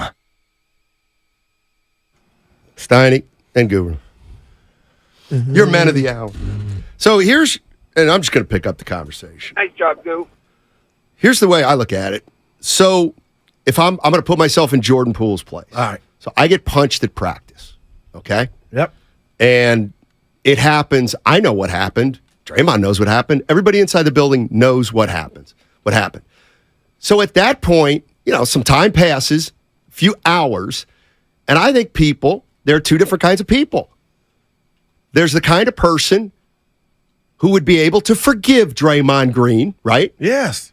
But there's the kind of person who will never. Be able to forgive Draymond Green. I totally get everything you're saying. And my feeling is the video got leaked about 2 days after the punch.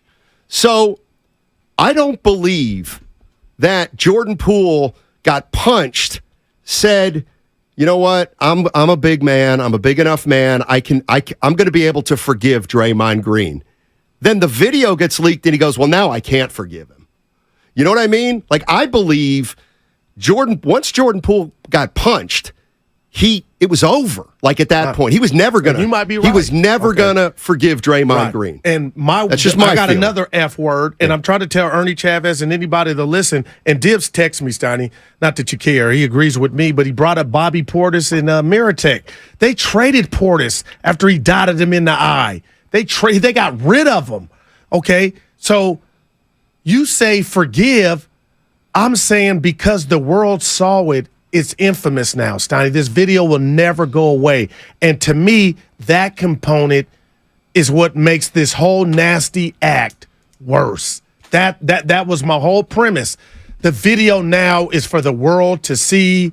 It's there.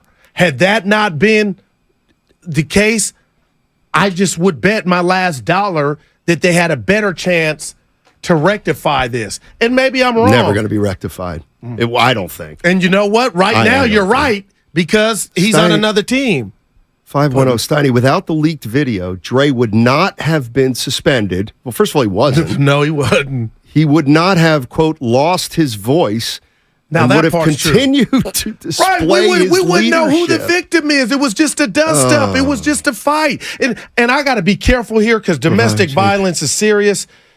Steiny, what about the Ray Rice? He was about to play. The video comes out. He never stepped foot on the football field again because that video is worth 1 million words. Well, no doubt. Of course it exacerbated the situation, but I don't believe it changed. From their friend. Okay. I just don't believe focused Jordan on their friendship. Yeah, like it was over. No, not friendship. That was done. Okay. The minute Draymond Green threw the punch, the season was over. Because what we found out was Jordan Poole could not forgive Draymond Green and could not play his best basketball through it. That just wasn't going to happen. And hey, I'm not mad at you. I just think had the video not leaked, they would have had a better chance to try to get it rectified. Just for kicks. Just for kicks. Yeah. Kung Fu. Just for kicks. It doesn't get leaked. So does Jordan Poole have a good year? No, and Evan brought that up. We'll be asking, what the hell's up with Jordan Poole? And Dre would have got off scot-free? No, or what would have happened is somebody would have said to a writer, dude, you don't get it. Poole's messed up from this punch. Wow. Rob in San Bruno. Rob. What's up, Rob? How you doing, buddy? What's going on, fellas? Hey, talk to us. To me, Draymond sounds like he's proud of what he did. You know what I'm saying? That's what it sounds like to me because you keep talking about it. Why do you keep talking about it? Let it go. It happened. And Guru, we can say don't let the pops get involved, but if somebody hit your son like that, you ain't having that. Somebody touch my son, I'm talking, we finna handle it. It ain't, that was assault. He could have just got his hand on his shirt, pushed him against the wall and said something to him, but he assaulted that dude, and people done got shot for less. So at the end of the day, it's like we need to stop promoting this. And I disagree with you on the point that Poole shouldn't talk. Draymond's part of the media. You feel me? So the media's on Draymond's side. No, Draymond's not going to criticize Draymond. So and Poole's never going to win if he plays the media game because Draymond is part of the media. Exactly. Yeah, that's a great point. It's a lose-lose situation. So Poole just needs to relax, get better at the game of basketball, and become great. Draymond's you sound like an old head that's getting out the league, that his skills are starting to render.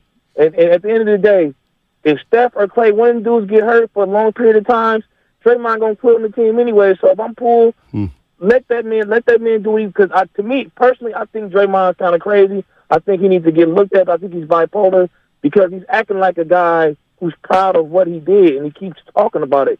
I know guys who have gotten fights, friends of mine, they're still friends, that we don't even speak about that time they got in a fight. Yeah. We don't speak about it. But he continues to speak about it. So in my opinion, and then from hearing what his pop said, y'all was cool. Y'all came to the house. Y'all was chilling. He was his boy. And you just tear up on your boy like that? That's, to me, I think Draymond's a hater. And I think he needs to get checked out. I think he's bipolar or something because his actions, and I'm serious, his actions are not what sane people do. Thank you, Rob. Appreciate it. Appreciate the call. I mean, wow. It's funny if you say anger management, people will just laugh. Yeah. Which is but not. Did you happen? I know you haven't been on the internet as much, but Chris Haynes. No, he talked to my soul yesterday. He just put up a video, Stoney. It wasn't about a minute long, and he talked about the dynamics that go on in the NBA with these families and friends. And he didn't say one specific name. I put my name in it. He wasn't talking to me, but we're discussing it. But he was just talking about we need to slow down. Not that we're promoting it, Stoney, but this has the ingredients to get ugly, and nobody wants that. But now Jordan is in D.C., Draymond is here, Stoney, so it is what it is. But, yeah, I'm just interested to think that component of it being out in the public, maybe they could have got it together. And we'll never had an answer to that. But I'm not mad that you believe. And I'm with you on, it was over. We're done. But are we? Had everybody not saw what it was? And maybe he doesn't have that bad year like Evan mentioned. You can't sweep things under the rug. That. Okay, it would have never gone away. No, okay. I don't like it. At least it's done now. Draymond keeps talking about it, but it's done. Yeah. Poole's gone. But had they quote unquote tried to sweep it under the rug, it would have gotten out. It would have absolutely, positively gotten out. I think. One of the good point here from the 925. The video took it out of the team's hands. Damn. Yes and no. It was made them have to go hands, public, though, right? It was always at the end of the day, like it was up to Poole to try to forgive, and maybe he's still a Warrior. Hell, we don't even know that Draymond asked for his forgiveness. Okay, all right. I would hope that he did. And now, if Draymond said he did, do we believe him? I mean, he just said he got a $35 million deal per year that he. Well, that I believe. You do. I don't. I don't believe Draymond Green. Well, you know what? I'm going to take that back. Because why would we? He might have gotten a 2-year, $70 million offer from the Kings. No doubt. That's 10 more. That's a fine. year. Shorter. That I may believe. The term is shorter. But you can't convince me he turned down 3 years for 105. No, I'm just saying this because he never lied to us. Don't you think Woj or somebody would have said, "Hey, no." No. All right. 415 says, I think it's comedy that you believe somebody offered him 35. Yeah, I'm trying to figure it out. You think 1 year, 30. Like if somebody offered him a 1-year deal for $35 million, then he is telling the truth. Now, why wouldn't Beverly have said who, Dre? I don't. Cause. No, that's what podcast I want to listen to. Oh. Do I want. Skinny Bob? Yeah. You scared me. Oh, hell no. Skinny Bob, how you doing? From El Granada. Hey, Skinny. Hey, Steiny, welcome back. How was your golf game? Ah, wonderful. Absolutely wonderful. 5 straight days of golf. It was heaven. Oh, that's terrific. And, hey, Guru, good to see you. Yes, sir. And, I told Steiny, real quick, Skinny Bob, I said you used his balls, you polished them up, and used them in the tournament. I did. I used all your balls, Skinny.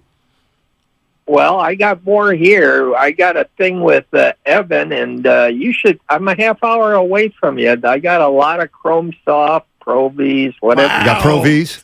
You know what? We're going to make a run down there at some point. Where is El Granada, Skinny?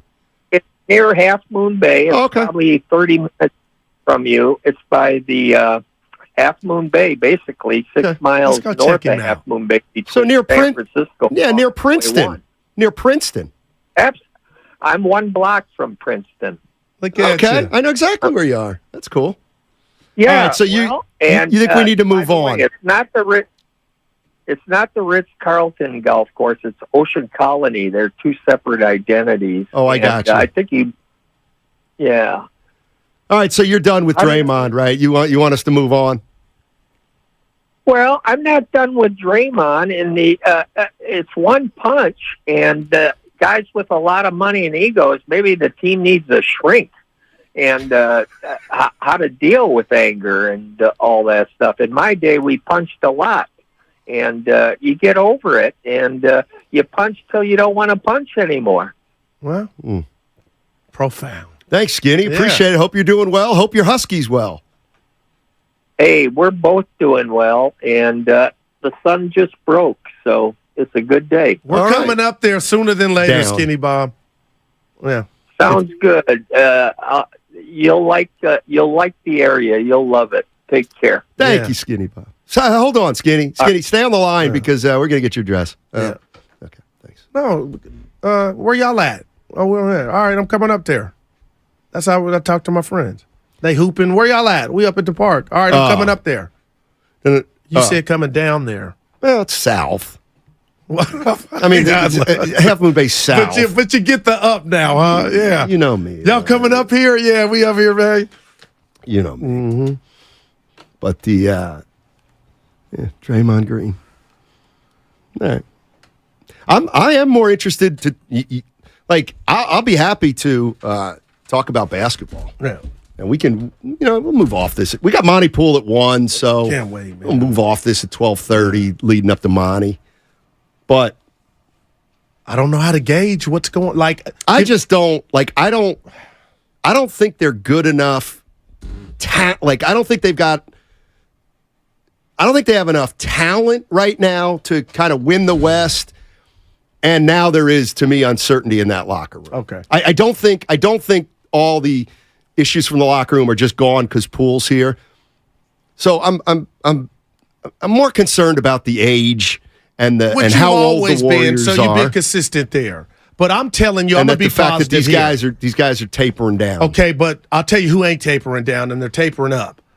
I know you hate hearing this, but it's a fact. What? Andrew Wiggins, if he can play, let's just say 65, 70 games, you're better there. Okay, because we know what happened last year. Okay, Moses Moody, who I've been high on, is going to get an opportunity. And do I dare say by default? No.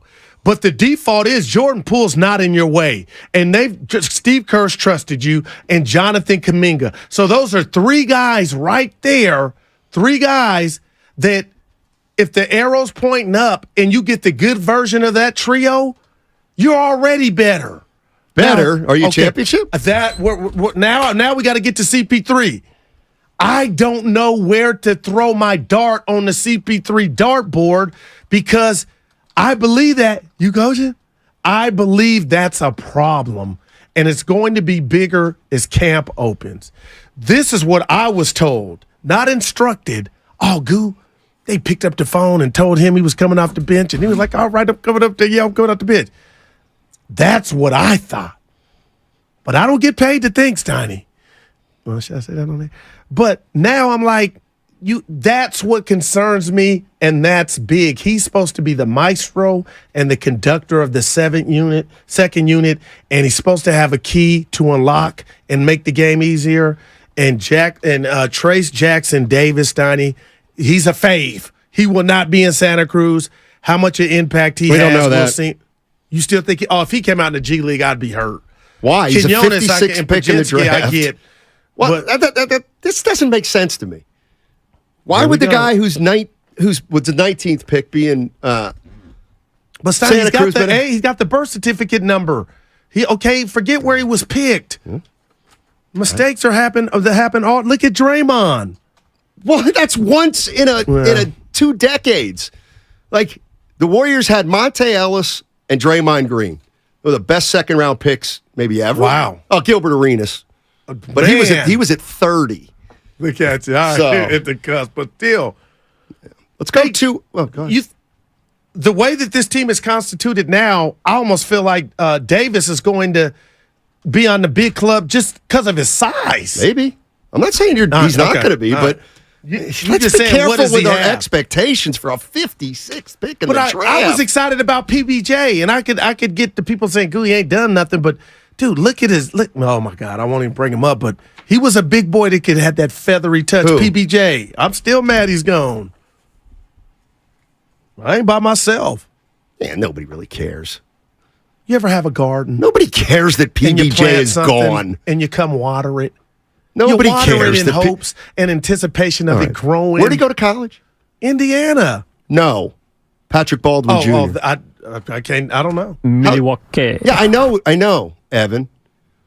But this guy's excited about a player he knows nothing about. Well, I'll tell you this. Whatever game he played in college, it had nothing to do with what he was going to do in the league. I saw him in the league. I saw what he had, how big he was. So he's going to be really good for Washington. No, I wouldn't dare say that. Of course you wouldn't. It's like but Luciano, he would have been real. all these guys on the farm and baseball. But he would have been really good for the excited. Warriors.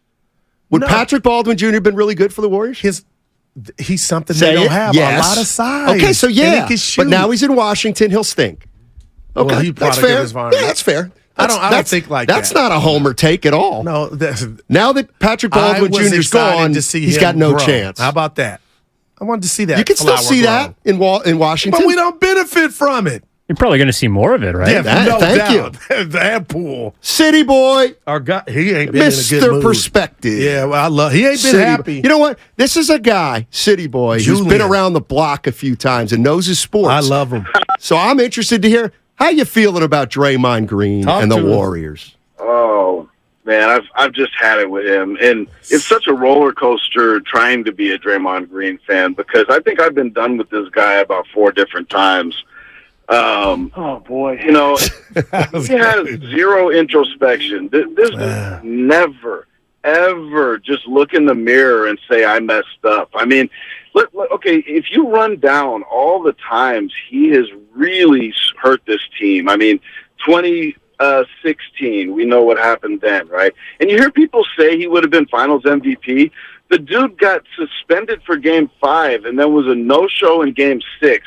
And then had a big Game 7, and they think he would have won Finals MVP. Give me a break, you know. Playing one less runs game. off Kevin Durant. Yeah, go ahead. What's that? No, I'm sorry. He said he was Finals MVP playing one less game. And playing a bad Game 6. Go ahead, Julian. Terrible Game 6. Yeah, and so then he runs off KD, right? I mean, we all know KD might have had one foot out the door, but I'm gonna be honest with you. If the Warriors three-peat, you think KD's not coming back to go for 4? KD would have signed, you know, a 1-1 again. Yeah. At a 4-peat. I might have to disagree with you on that one, but that's fine. But what I will say this: after he went off on KD, there was no chance, right? Sure, it was done. Yes, okay, I agree with that. But this guy, you know, it's over and over again. And every time he has a reason why he messed up, why he, you know, overreacted or lashed out, right? There's always a reason. You know what the common denominator is now? The common denominator is him, his attitude issues, his emotional outbursts that he can't control. He's a 30, you know, almost 5-year-old man now. Control your emotions, Draymond. You're not 22 years old. What's the matter with you, man? Grow up. Julian, let me ask you this. Let me ask you this, Jay, because I've been following you more than Steiny on Twitter. I've been seeing your tweets, and I'm like, man, he's not happy. Let's just keep it real. We see Draymond, Clay, and Steph just looking like the 3 Musketeers. I loved every part of it at the golf tournament in Vegas. We saw that, okay? And we're calling people leaders. I know now the Warriors culture is not what I thought it was because, one, the Kuminga thing and non-relationship. Are you asking him a question here? Yeah. I thought you said you were going to ask me a question. Well, how many seconds just went off when I could have been done by you? I think we're in minutes. But Julian, the fact that nobody's checked Draymond, do you think Curry and anybody have tried to talk to him, or has it just been Bob Myers, who's no longer here? I think it's not on the vets, man.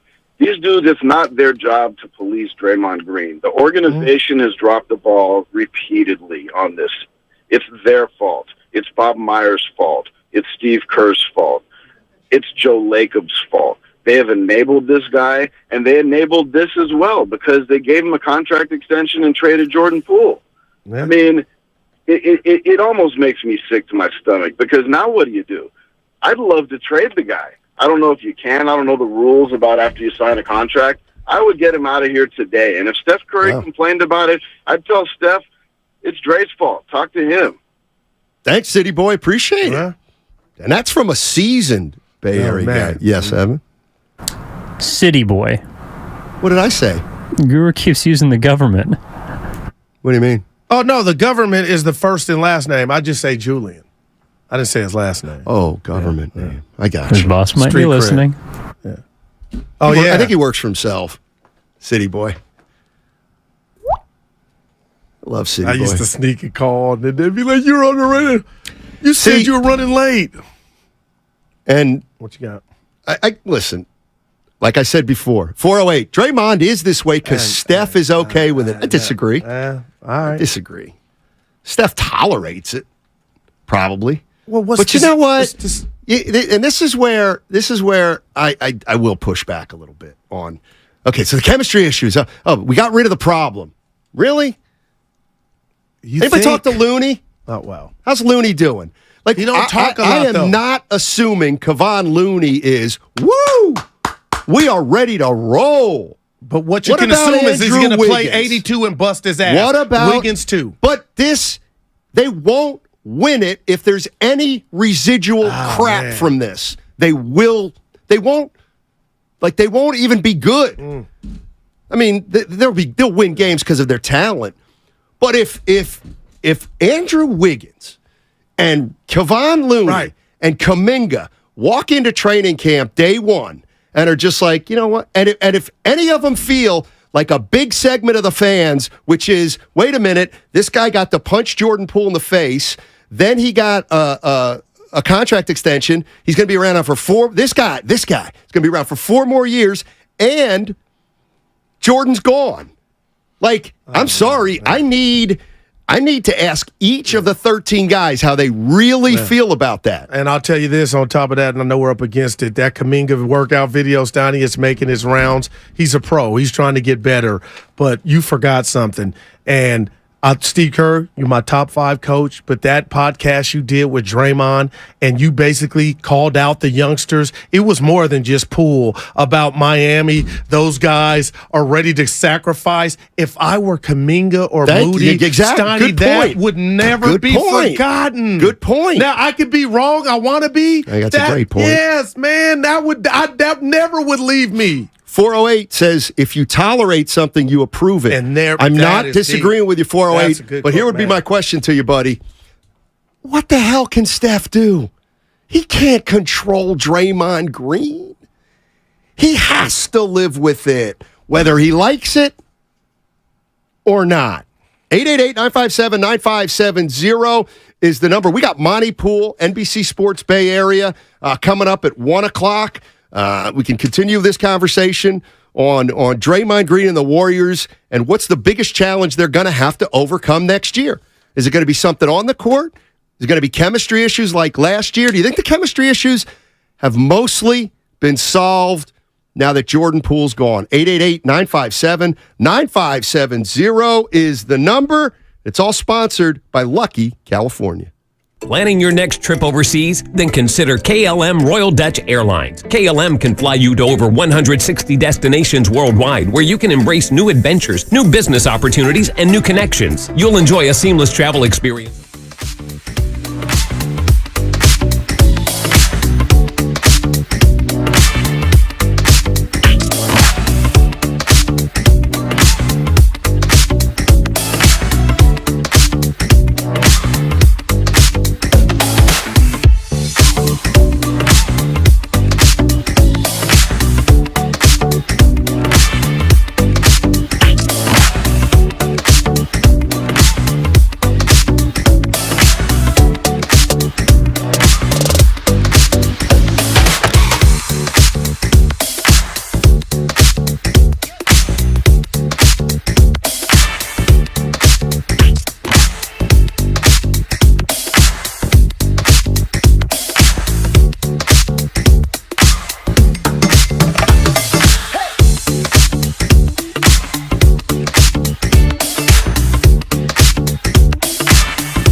3 p.m. at SAP. Buy your Panthers playoff tickets at BayAreaPanthers.com.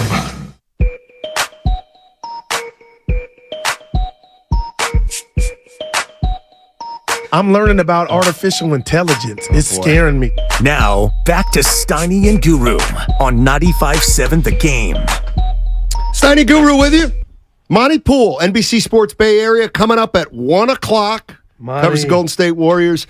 I tell you what, if you're not doing anything on Sunday afternoon, I got something good for you to do, and I'll throw it to my main man, Evan, who's a part of it.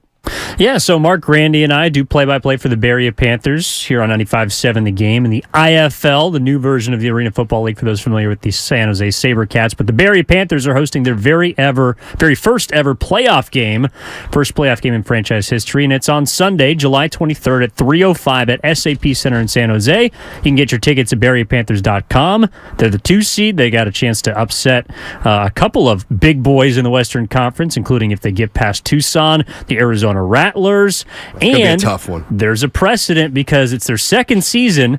Last year, the Northern Arizona Wranglers, in their second season, won the IFL championship. So a They chance won the to cup, make history. huh? Wow. They did. Trophy, cup. BayAreaPanthers.com to get your tickets.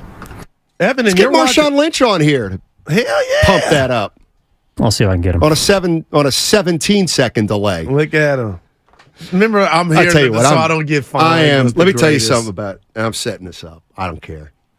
Let me tell you something about my partner and what runs through his head. What are you? This guy is so unique. Yeah. He's so one of a kind. Here's what he said. He said that the San Francisco Giants may not be able to land Shohei Otani because of Walgreens.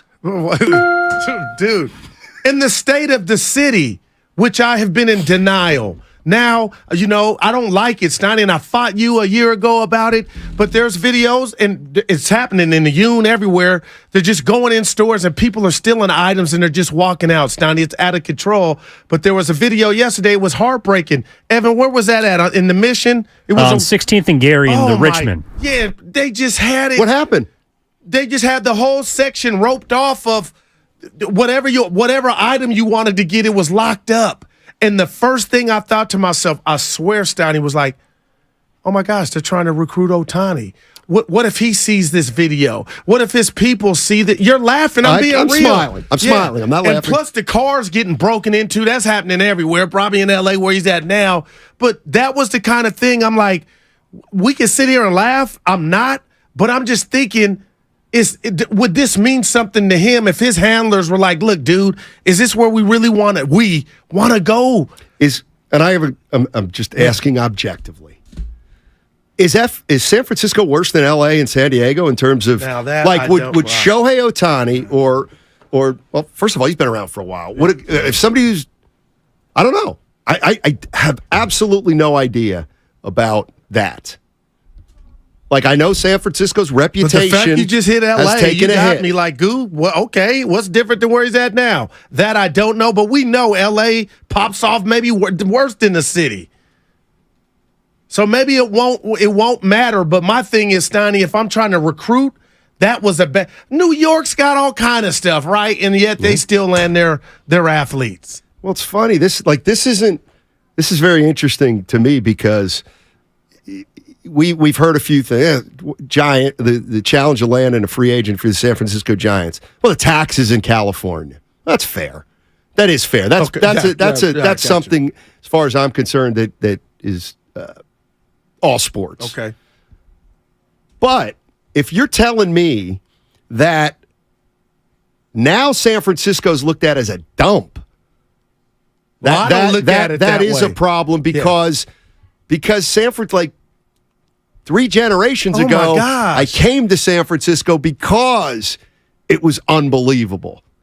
So but stuff's happening everywhere, Stoney, which makes me feel better because I didn't think about places everywhere. Yeah, but okay, and you're right. He's in L.A. They just had something come out to where the police are not coming for break-ins, assaults, or whatever. So, and if Shohei Otani, he's probably going to live in Atherton. right? Now, see that, but what about Nob Hill? He's a Russian.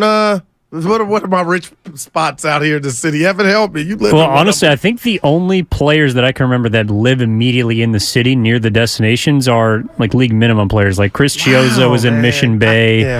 Like all the big boys don't live in the city. Didn't Hunter Pence live near the stadium? Yeah, I mean, they have apartments and things to own that can get them closer to the city. But as far as those that own land, the majority of those guys move outside. Atherton, man. That's where Steph lives. Yeah, Lake Up too. Or he just sold his what? My friend did his audio at the crib. Now. So here's where I need Mike more details. Sousa. They did his audio at the crib. I don't know. Mike what that Sousa, means. my guy from the Union, related to Phillip. He does. John Phillip. That's Seymour. No, John Phillip Sousa. 76 trombones in a day. If you don't let me finish. Go ahead. So he did the TVs at Lake Up's crib. So he's big into that. Gotcha. He does everything electronically, Steiny. Just, oh my goodness. So he told us he went up there one time. Nice area, as you know. Somebody's saying that I look like Tatum Champions. No, the Warriors, I guess, went the 2025 All-Star game. I brought that up to you. And somebody's saying, well, they may not get it. Barkley trashes it. And I was like, that's just your thing, just like jump shooting teams can't win.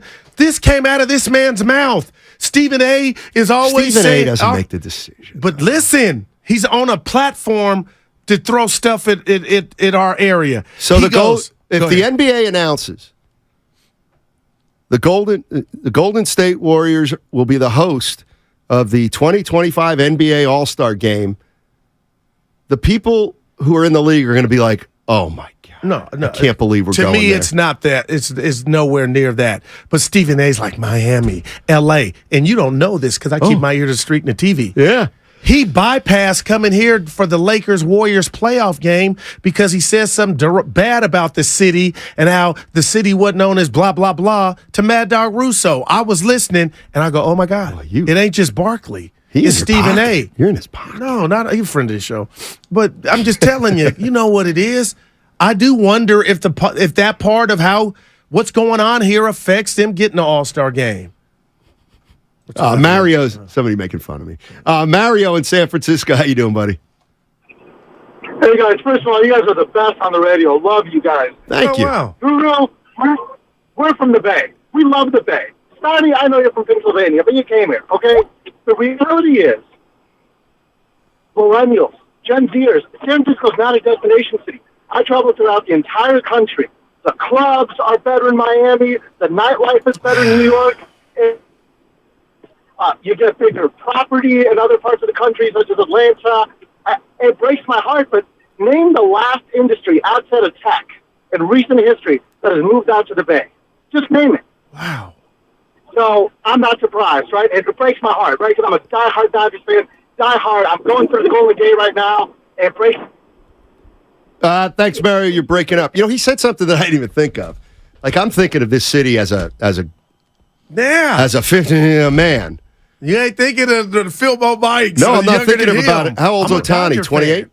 28? Yeah, 28, 29. So Otani's 28. 29. You didn't just do that, did you? Well, you did to me earlier. Are you sure? When I said we'll come up, you go, we'll come down. I just told you it was Eric Dickerson. It kind of pisses me off. You did it when I said Skinny Bob will come down there. You go up, whatever. That's different. That's not different. It happened to you. But anyway, go ahead. It's different because I said it. Yeah, he hit. Who? The night, everything he talked about. We're old. All we need is the old shit. Well, then somebody's got to tell Shohei Otani about Philmo Mike because Philmo Mike's got action every weekend. Don't be telling me Philmo Mike's club ain't as good as a club in Miami. Yeah. Philmo Mike's parties are Steiny, when I was growing up, while you were a reporter, we would come to the city. You didn't have a destination. You were going to hit 6 or 7 venues. They 8 or 9. Whatever you wanted to do, it was there. What was your go-to club? Dude, we had so many. Let me give you one. And it was right here on Broadway. You went to clubs. Yeah. Yeah, danced and did all that. I never went to clubs. clubs. Very infrequently. Were you scared? Yeah. Yes, I was. I was completely scared. I was scared that somebody would ask me to dance. Oh, my God. I would be scared that I'd have to dance. You know you can have a drink before you get there and get loosened up pre-game. This is a legacy game. Dude, I'm more of a bar tavern guy than a club guy. I didn't know nothing about the bars. Anybody, by the way, anybody in San Francisco know on 24th Street, is the Rat and Raven still open?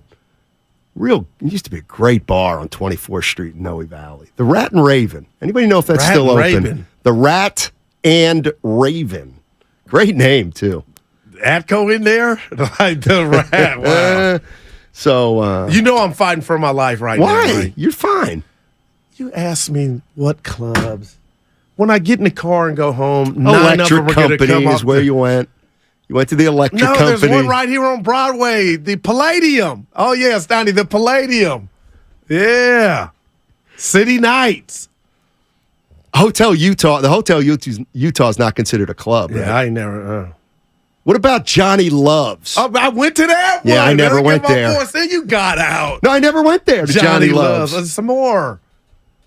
Let's see what else. They had one under the bridge right there on So Mission. like the Paradise Lounge isn't a club. Remember that place? Had like 5 or 6 stages. Oh. Sound familiar. Oh, let's get into that. Jay Voltron wants to talk about the Women's World Cup.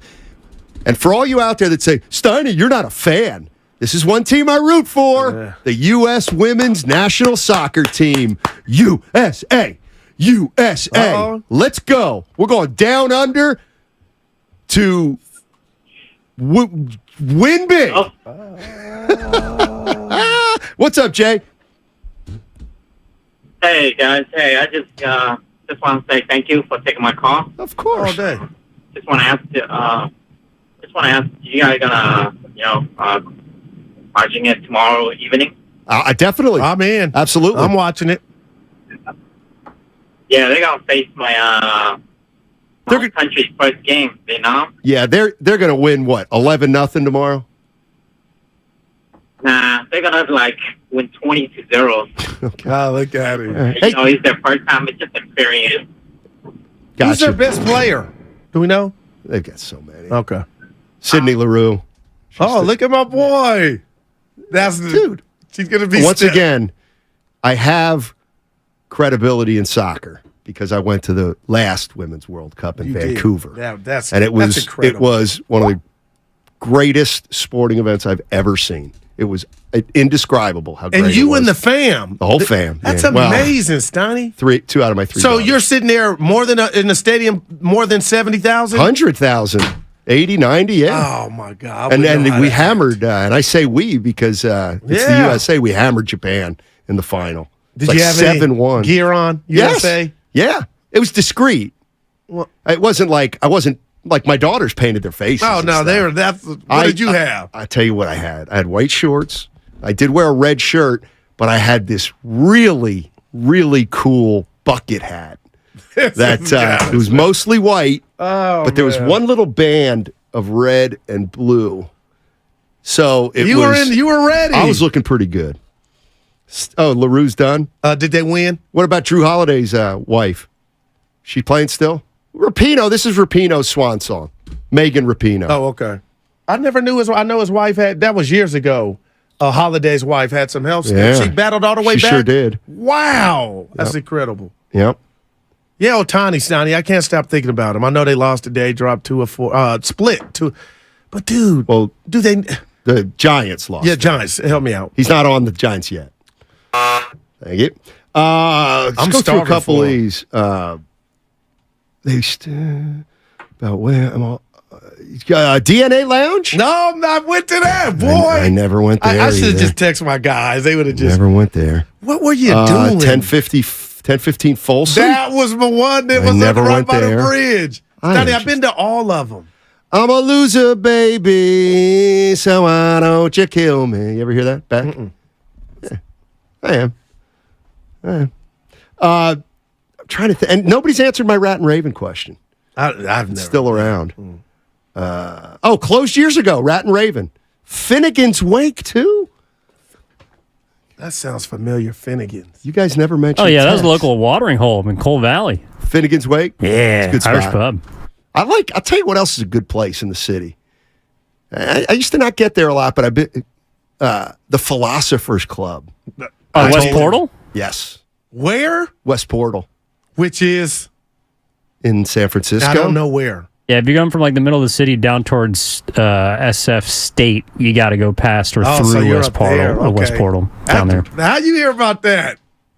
I'll tell you, and I get ready for the name drop. Sal Castaneda took me there. Oh, so man. Sound Factory. Stoney, I lived there, man. This is getting crazy. That was right by the bridge. Is that the one that has now become Valencia's room? I want to say you're right, Evan, but I wouldn't feel comfortable. I know a place I went to. Now, tell me if it's a club or not. It was in North Beach, Tosca. Anybody? I can't Tosca. say that I've heard that one. Ruby Sky. I've never been I'm there. about to tear up. Real quick, 49er Frankie told me there's action in Tiburon. So I'm so down on the city and the cars getting broken into, I might just Tiburon, cross the bridge and new life. I get Tiburon and Sausalito. They're all the same, but just different vibe. I guess. Mission Rock. I've been there. Dude, you guys, I'm about to Mission start Rock's crying. right down by the ramp. And next time we have Mike on, I wonder if he's throwing parties at these old venues, some of them.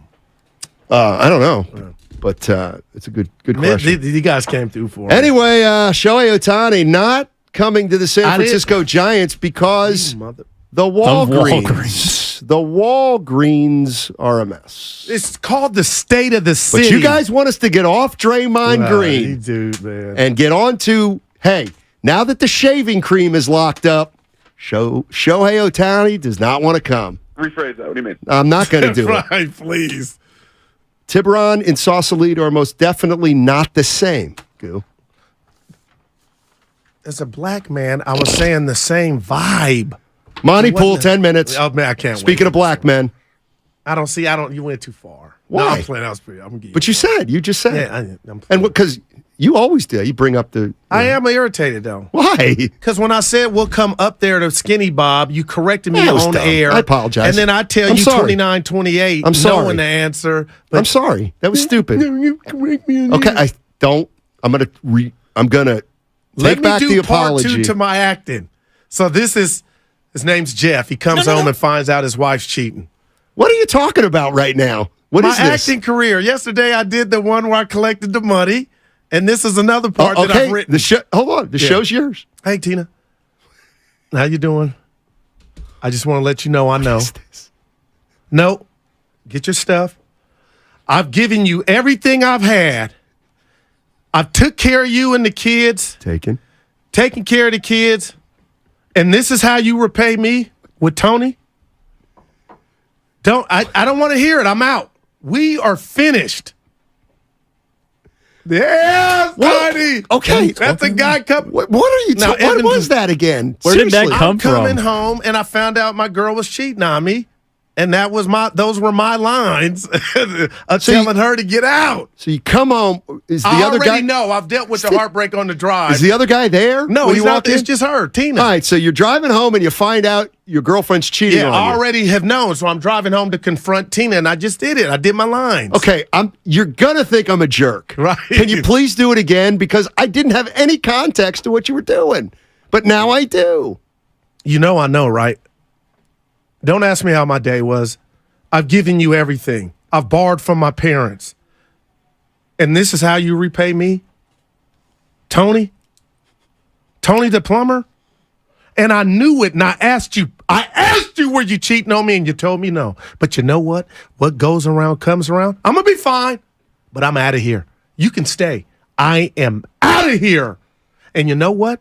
Your phone's off. I turned it off. You get your own phone. I'm out. Yes, Bernie! Why did you borrow money from your parents for a girlfriend? For the down on the apartment.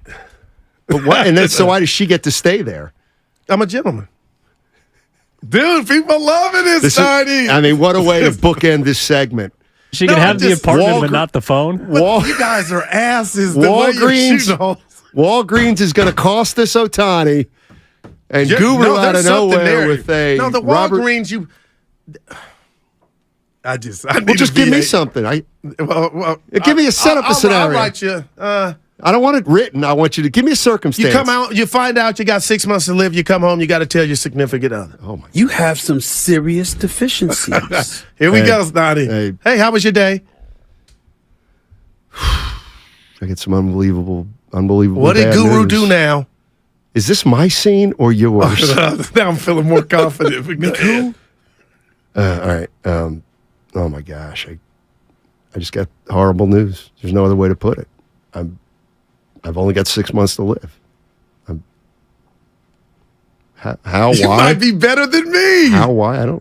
That's the only thing. I don't know how. I don't know why. The only thing I know is I got about 6 months. What are you gonna do? I'm gonna have to. I have no idea. I'm gonna. I don't know. Dude, we got something, Steiny. I'm gonna try to live my life. See, those are lines. First of all, right. I got to get through the next day or two, and then I don't know what. I might. All right, cut. Bucket list. We get it. Here, see, now if you let me, I'm gonna bring in my scripts so you guys can actually see that I've written. What is going on here? I ad lib. Where's the boss at? I'm like De Niro. No, he said give me a script. I am the script. Dude, but how did you much feel time we in got character, here? man? An hour and 5 minutes. There's some, dude, acting is beautiful. The funny thing is people don't like I borrowed the money from the parents, especially for a woman you're going to end up breaking up with. They were just. It was like one of those things. You ever watch a movie and they're talking about. It's a movie about two like secretaries, but they're living in an apartment that costs $9,000 a month in New York City. There's just some stuff that didn't add up. Some stuff that didn't add up with yours. That's all. Like who's Tony the plumber? The guy that stole my girl. Oh. Yeah. Yeah. Oh gosh. Oh my gosh. You are the best. Oh man. I don't know. I don't either. Where some of this stuff comes from. Part 3 tomorrow. All right. Hey, you want to play golf with one of the shows at 95.7 The Game, one of the hosts? We've got a few more spots opened up at the Berkeley Country Club, and it's Tuesday, July 25th. That's next Tuesday. Only enter, though, if you like to golf, and you're going to be able to next Tuesday. If you want a chance to play golf with us, go to the contest page on our website to enter, 957thegame.com, for your chance to win. It's all sponsored by AC Transit. Monty Pool on the other side. What turns you? Get in where you fit in. AC Transit wants you to drive the East Bay. Take the wheel of your...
I need a drink.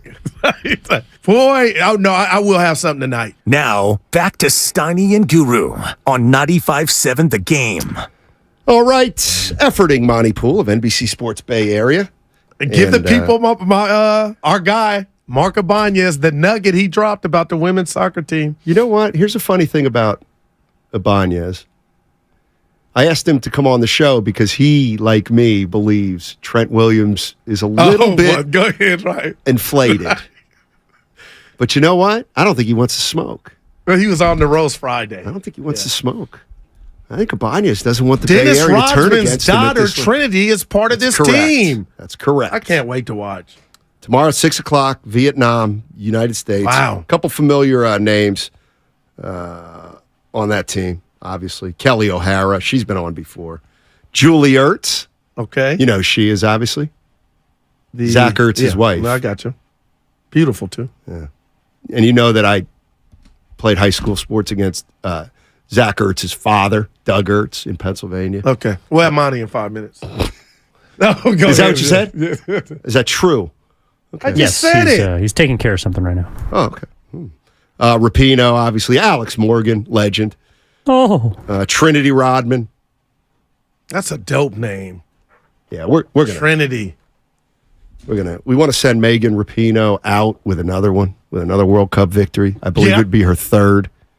This is gonna be dope, man. It is. I would highly recommend the World Cup to anybody. No doubt. So much fun. So much fun. Monty Poole coming up momentarily. He's taking a. I'll tell you what. Here's the one thing. What's a bigger loss to the Bay Area? Anchor Steam or Golden Gate Fields? There's no other version of Golden Gate That Fields, stinks. so I'm going Golden Gate because there's more beer. But it's Golden Gate. It's a staple. Russell Bayes. Anchor Steam was the first craft brewery. Okay, in here the I go with United my States. Otani conspiracy. Why are they leaving? You know, I think it does have to do with sales. Oh, okay. All right. I guess that's They also rebranded recently, which obviously didn't help. no doubt about it. But, geez, what are you going to miss more, Anchor Steam beer or Golden Gate Fields? It's a shame. You know my answer. Golden Gate Fields. The ponies. Golden Gate Fields. All right. If you just joining us, Guru worry that the Giants won't be able to get Shohei Otani because of the state of the city of San Francisco. But which highlights? Yeah, no, but go ahead. Like it's not like I hate to say it, but it's not like these guys go live in the worst neighborhoods. And they're in L.A. where a lot of stuff is happening and popping off, not good. So maybe last night when I thought about it, I should have said, where's he at now? But again, Stoney, I would have to know, is he irritated? Is he bothered? He can't live in a bubble. Wherever you go, there's stuff, but the glitz and glamour of Hollywood and L.A., that, I'm thinking of the Dodgers. But I just thought of that video that was on the news, and I'm like, man, I wonder. Now we're talking politics meets sports, but that's a part. If I'm making a decision to bring my family and they're going to be around in a city, but if it's good for the chef and the Draymond, it should be good for Otani and his family. We need him. PXB saying anybody who says they drink Anchor Steam on the regular, they lying. What does that mean? It's expensive or no? It means that you're not a big beer drinker, but certain guys have their favorites. They're staples. And what PXB is saying is, like, nobody had a case of Anchor Steam in their fridge and drank one or two over the course of hey, that's my beer, Anchor Steam. Yeah. I drank it here and there. I like they had a good, a real good. Well, the fact they're leaving, Liberty he might be Ale. onto something. Yeah, they had a good Liberty Ale. Liberty Ale. Of course, just to clarify, there's the first American brewery was Yingling in Pottsville, Pennsylvania. And I thought of Iban, yes. So let's. You guys squared that. Yeah, you guys squared that up. I lost that bet. I know, but I can't believe it. Yeah. And I bought him a couple drinks. Good job. I sure did. Met him for lunch. I'm sorry, I was looking at you. Yes, I'm just looking at the text line. Yes, Guru is growing his hair out. I'm getting a it's haircut. grown out. He's getting a haircut. I'm sorry. Go tell people what you're wish you doing. Just tell people. Banyas don't like when we talk about ourselves and our kids. Oh, yeah? That when he told me that, I loved him like nobody cares. Oh, really? I said, you know what? You might be right. Let me show Banyas a rating sheet. Well, look at you. Yeah. Look at you. Thanks to the people. Hey, I'm getting a haircut today, but Stoney, it's normally long anyway. Oh, so another day without you at the ship. Oh, well, you've been without me for a little while. The pressure you put on Evan. And he bothered me. No, yesterday. he's mastered you now. He just says, "Don't, I ain't going." Today, Evan? We'll pop that. I legitimately have something. Oh, my God. You're down And there. I legitimately no longer believe you because I'm seeing what's going on. 24 hours, Steiny. What are you doing? I just remembered I'm mad at Evan. Specifically, what are you doing? I got to go to Alameda. For what? To help a friend with a project. That sounds sketch. Tell the people how he dissed us on the Monty Pool coming on the show. Evan. During break, we're sitting here. He says Monty's coming in because it will what the show? This is incredible. Evan, I'm sorry. I had to do it, man. So Evan comes in and he goes, after a great segment, I thought. He goes, I think we should, Monty, we got Monty Pool coming on at 1 o'clock. Oh. Evan goes, because we're talking Draymond.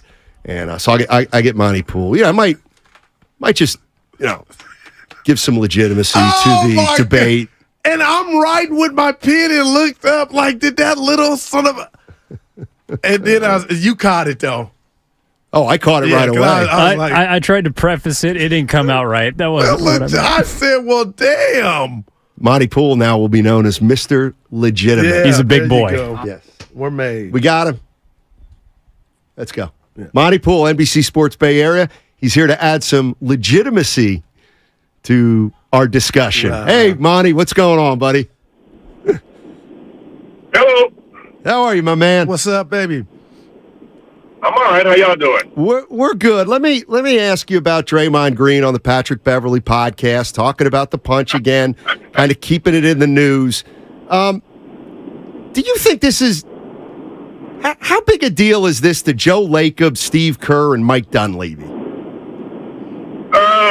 I would say it's an annoyance. Something they don't need, Yeah, Monty, we're gonna. Subject. Hey, Monty, you're breaking up. You're breaking up, buddy. So we're gonna call him right back. That's all right. You can call us back or. But see, I was honest right there. Not that what I wanted to hear was just like, are we off to? No, Stoney, we're listening to the people, the fans. They're talking. Don't act like this is that was my whole stance. I told the boss. What? We don't make this up. We don't concoct this. This is not something we just keep it real and we speak on the team that we love. You're into patting yourself on the back about this, aren't you? Just forge through. We don't have to. We don't have to be Draymond. A guy that just mentioned the ratings. What's okay, Monty? You're back. You were talking about it being an annoyance. Yeah, it's they're trying to move past this whole situation that they obviously never wanted, and Draymond in the immediate aftermath said, "You know what? My bad. I failed as a leader. I failed as a man. It's on me." And then in mid-season, when the Warriors were struggling on the road, he said, "It's my fault. I can't leave because of what I did earlier this season, or in the preseason." So he took the blame, and which he should. I mean, it was on him. But now it's like it keeps coming up. And I guess you could say, well, people are asking about it. But, I think if it weren't for the Warriors and up to his teammates, I think they just assumed have him say something like, "You know what? Let's move on. Let's move on. It happened. I'm sorry. Next." Monty, let me ask you this, man, because we still got him. Okay. So I can remember doing radio on Saturdays, seeing you in public, and you've treated me the same every time you saw me. You are a real one. I'm a Cooley High guy, new edition. I always act like I know what the group is about. When Draymond, a little stuff is happening, but to me, I was hurt, and you tell me if I'm off base. So Draymond shared with us that he has no relationship with Jonathan Kuminga. Monty, that hurt me. Basketball hurt me, and it blew me away because I'm like, you're the leader. This is what we're talking about. You're supposed to show these guys the ropes. When you heard Dre say that, and then watch kind of how the year played out with Kuminga and the young guys, Did that strike you like it struck me, or do I need to just shake it off and move on? No, that's a problem. It's a problem. You know, and to me, a lot of what happened when he swung on Jordan last year, one of my first thoughts is the Warriors have a bunch of young guys on this team. This is the exact wrong kind of impression you want to see from your leader. You know what? Here's Draymond, a four-time champion, defensive player of the year, all defensive team guy, a team leader, and he's swinging on a guy who's a lot smarter than he is, who is 9 years younger than he is. And it struck the wrong tone. And the Warriors had Kuminga and Moody and Wiseman and Baldwin and Rollins, and all those guys were in training camp, and they saw this. And some of these guys are just so new to the NBA, and they might be thinking, is this what leadership is? You know, so it's one of those things. It's a problem. It's a problem. And it can only be fixed by Draymond, who has to commit himself to doing that. And honestly, at this point, we're not sure that he's ready to do that. They signed him to a new contract, which sort of implies that they believe he can and will. But I think there are a lot of people over there thinking, let's wait and see how this plays out. And around the league, there are a lot more people saying, I don't know. So we're going to find out. Monty Poole, NBC Sports Bay Area, joining us on 95.7 The Game. Is it fair to say, Monty, that you think, like, if the Warriors had whatever you want to call them, issues in the locker room last year, chemistry stuff, disconnect, is it fair to say that you don't necessarily think that's all cleaned up? No, I think it's fair to say that. Yeah, there's still some work to be done. Right. It really is. You know, and I think, you know, we know how Steph is. Steph is a very, very loyal guy. He's loyal to Draymond, to Clay. He's loyal to the team, the franchise, and all of that. But, you know, what Draymond is doing is kind of putting him in a sort of an awkward situation. You know, Draymond's his guy, but Draymond makes it hard at times for people that like to stay with him. And it's so important. They understand how important he is to the team and all of that. But, yeah, I think there's good reason to think that there's still some work to be done. And honestly, I mean, I don't know who can do it besides Draymond. And it doesn't help that Bob Myers is out of the picture now. Yeah, no, good point, Monty. I was telling Steiny, I got to give kudos to the NBA and everything that is Summer League. And Steiny predicted that CP3 might be a Warrior. I was screaming from the rooftops, no. But Monty, the reason I was you guys are speaking for this proud barbarian that thinks he's ready to come off the bench. I see Chris Paul is him looking at himself as a starter. What did you make of him and Miss Andrews? And it was no disrespect, but him saying you coaching, because I'm telling Steiny and the listeners, Monty, that was him telling you he ain't pro coming off the bench. He's going to have to be. Whose place is he going to take, Steph? That man. Clay? Man. Well, could they theoretically start the three guards? That's, I guess, would be the only way, right? Yeah, the only way that he will start some games, of course, because there will be nights when, you know, Draymond, when Steph or Clay will be off or whatever. So, yeah, he'll work in some starts. But his primary role is to run the second unit. Will he finish some games? I believe so. But their number one goal is not about whether he starts or finishes or how much he plays. It's about keeping him healthy through the regular season so he has some juice for the postseason. And if he can't get with that after 18 years of not getting to a championship, getting a championship, then that's on him. He has to understand why he was brought here. He was brought here to be a missing piece, a stabilizer for the second unit, someone who could run with these guys, get them going, and keep the Warriors from collapsing when Steph's on the bench. And if he can understand that and accept that, it's fine. I got to think that he's 38 years old. He can't believe that, well, hey, LeBron starts, so I should start. LeBron doesn't have his long history of injuries, especially late in the season and in the postseason. So, yeah, LeBron has some injuries in recent years. But Chris has been like this for much of his career. So he has to understand that this is more about getting him ready for what the real season means to the Warriors. This is a one-year trial. It's a one-year contract, and it won't go beyond that unless he wanted to and they wanted to. That means they will have succeeded. If they don't succeed, and it's partly on Chris, then it's a one-year deal and he's done. Monty Poole joining us on 95.7 The Game. He covers the Warriors for NBC Sports Bay Area. Tucked into that Patrick Beverly podcast with Draymond Green, He said that there was a team out there that offered him $10 million more per year than the 25 that he ended up getting. If you really parse the words, it could mean he turned down another like a 1 year $35 million or a 2 year $70 million offer from a team. But what did you make of that? I started wondering which team that would be, and came to the conclusion that it wouldn't be a team that was in position to fight, serious position to fight for a championship. You know, all those teams were like, you know, yeah, was there some interest? Yeah, but I couldn't find a legitimate contender that was willing to do that, give them 2 for 70 or even 1 for 35. So, I mean, I think Draymond is about winning, and he doesn't want to go play in Portland or doesn't want to go play in Houston. He doesn't want to go play in a place where it's not going to be good. Can I throw Sacramento out there? What if Sacramento were the team? They're not there yet? I thought about that one. But I just didn't. I mean, yeah, they had some money to spend. Right. But when they re-signed Harrison Barnes, I thought, okay, that's not going to happen. But I don't think Draymond really wanted to leave. That was always the deal. He didn't really want to leave. I never thought he would seriously make even a thought to leave.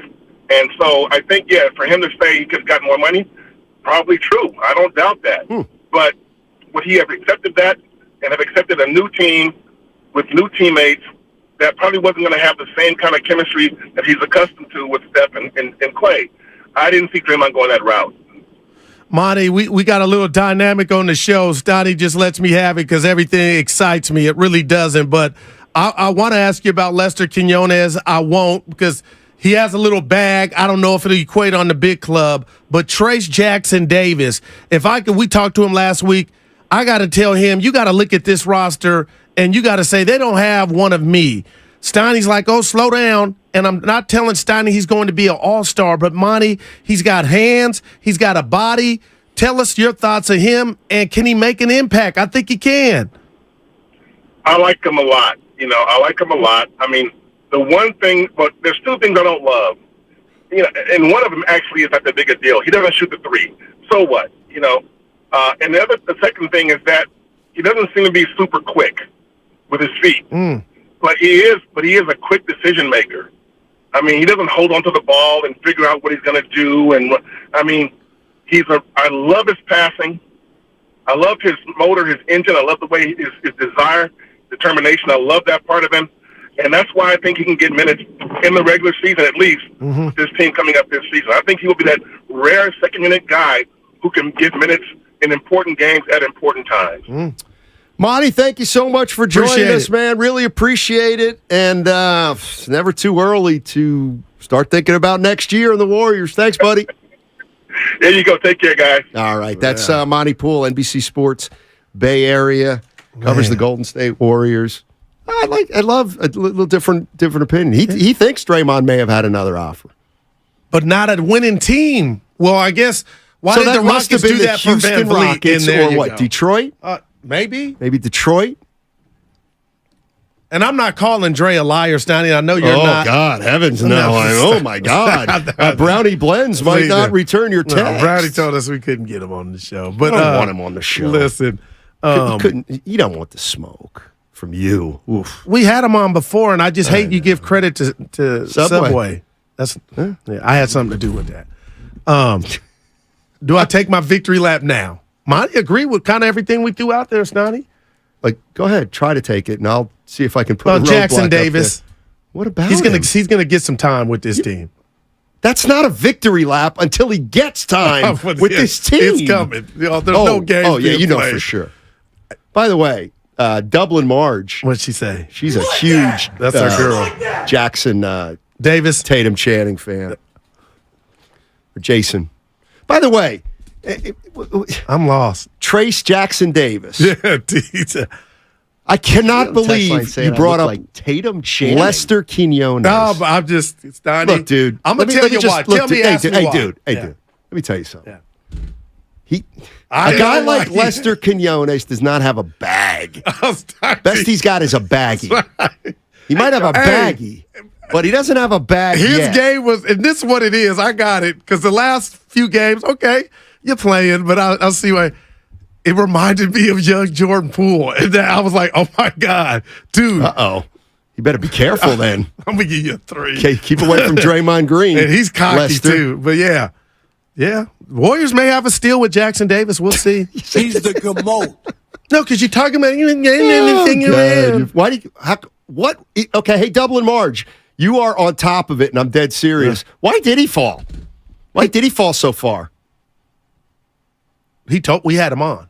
We actually asked that question. What'd he say? He said he would have been a top 10. I wasn't listening. Yo, you were out. Yeah. He would have been a top 10 I pick. interviewed him. I just wasn't listening. Oh, yeah. He was a top 10. He would have been, he believes, a top 10 pick. Okay. Had he come out after his freshman year, but the pandemic hit. And the pandemic stopped everything. No, he didn't get worse. It was like kind of out of sight, out of mind. He didn't say that, but he said that kind of hurt him. And that's why he tweeted out on draft night, y'all gonna regret it. Oh, so he's got a mouth on it. No, he's got a chip on the shoulder, too. Listen. He also said he regretted sending out that tweet, but... But, see, this is why. Why what? I'm mad at him. My bad. I will say this. I never mad at you. I will say this. You know what I like about him? I haven't really seen a lot of his game. You know what I like most about him? He's Dale Davis's kid. That man. If he's Dale Davis's kid, I love you for that. I mean, Dale Davis. But I'll tell you who else don't got foot speed, which Monty was concerned about this guy and shooting a 3. Just hearing that, because you don't shoot it, it's like in an era where everybody shoots threes. You better learn it. At least you know yourself and what you can't do. Because if he doesn't learn how to shoot a 3, he sounds like a worse offensive version of or just. How can he be a more explosive loony? That's if he can't shoot the 3, more explosive loony. How can he be better than, or how can he be as good as a guy like Draymond, or contribute loony as much of a? Well, I look at him as a more explosive loony. Like he's better than Draymond. He's got the potential already because he has some moves. You could give it to him on the post. He can create his own shot, but never once. College, no doubt. But never once did I think his foot speed was a problem. But let me tell you whose foot speed is a problem. And I hope he can fix it. And I told Lil D. You can't fix it, by the way, but go ahead. Who? Pajinski. Yeah. You can't. Dude, that's a killer, Steiny. That's a gift. That is a wow. It's a gift. Like I did to you the other day when I did my little array of moves. Put him in his place. Tell the people what you told. Tell the people what you. He walks up to me in the middle of the lobby of our office. And he starts pretending he's got a basketball in his hands, and he's did a Euro he's on like you. Crossing over and da-da-da-da-da. And I'm just looking at him, and I'm not moving an inch. What did you say? And I said, nothing you did would have made me change my defensive position. You were like, you weren't going anywhere with your dribble. You went nowhere. I had the You Euro were standing on still, like crossing over. And then cinnamon, don't you? You cinnamon nothing on me. You never will. You said ever cinnamon on me. I went nothing you did. But I said that almost sound like Belichick talking defense. I'm actually looking at Guru, just didn't move a muscle, and he never went by me. Oh my goodness, Evan! Don't believe the hype, baby. Go ahead. I was just going to say, and then, of course, we were discussing how Guru would play above you, not around Well, you. yeah, right. Warrior World Tournament. Don't even get me started on that clown show. What are you? What's wrong with that show, dude?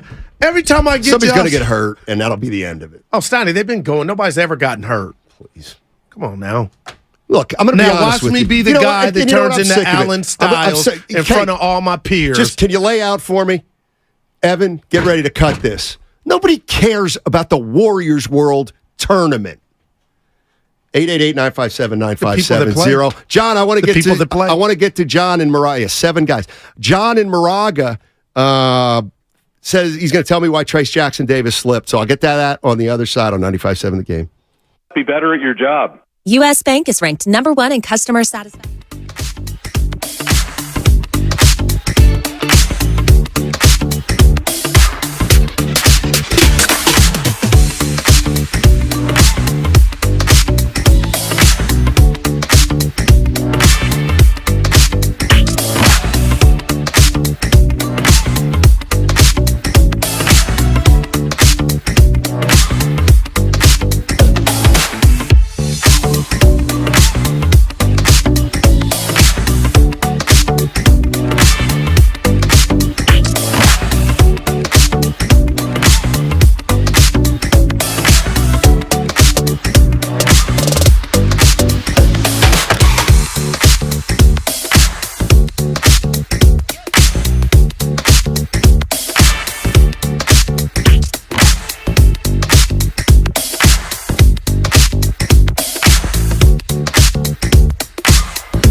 Buy your Panthers playoff tickets at BayAreaPanthers.com.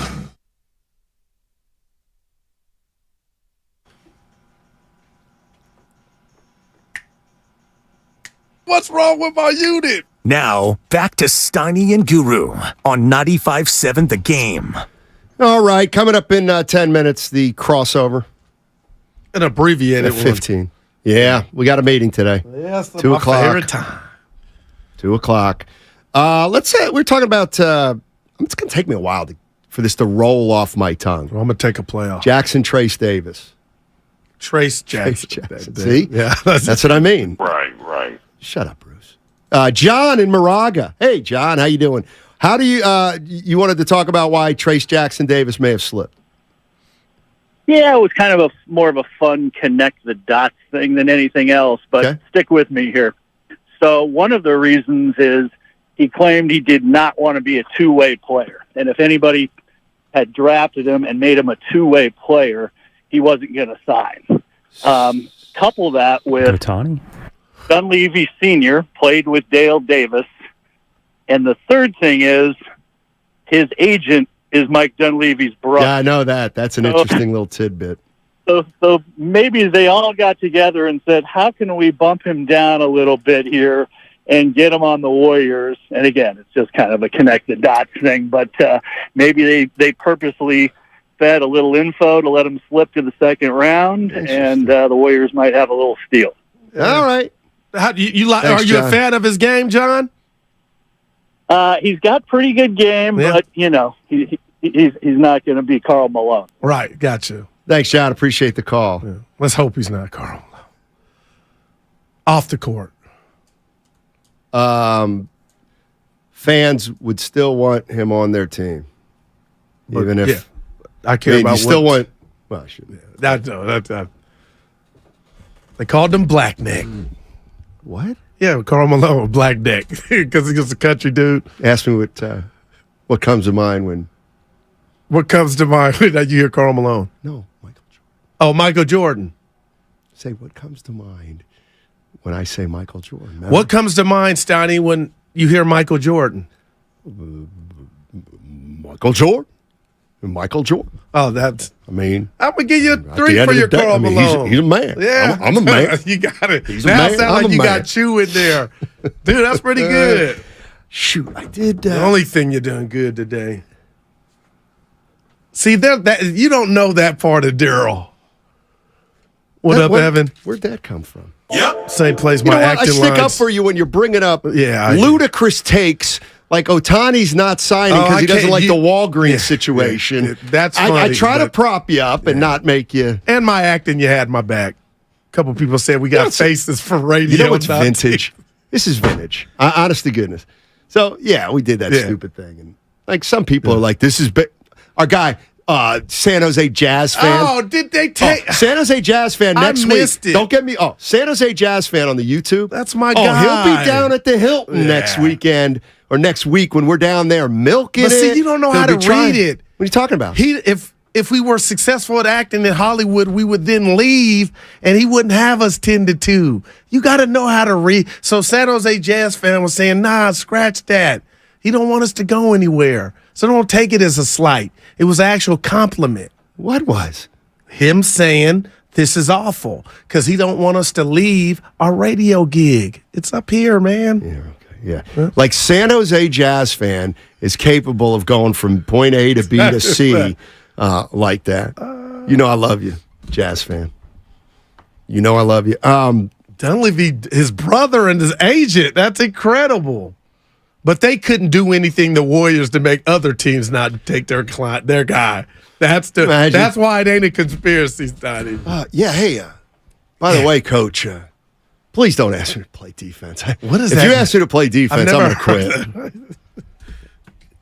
Incredible. Absolutely incredible. That was one thing I was going to save for tomorrow. And Otani, Draymond Green, there was one I it's on my back of my sheet. What you got? I wrote, pick a topic while I try to find the one that I did want to talk to that I forgot. You got me excited. And Mark Abanya is about tomorrow's World Cup. I'm really going to be into it. 6:00. Yeah, Trinity Rodman. You going to watch the Open Championship? Yes, but you said something earlier. I didn't want to.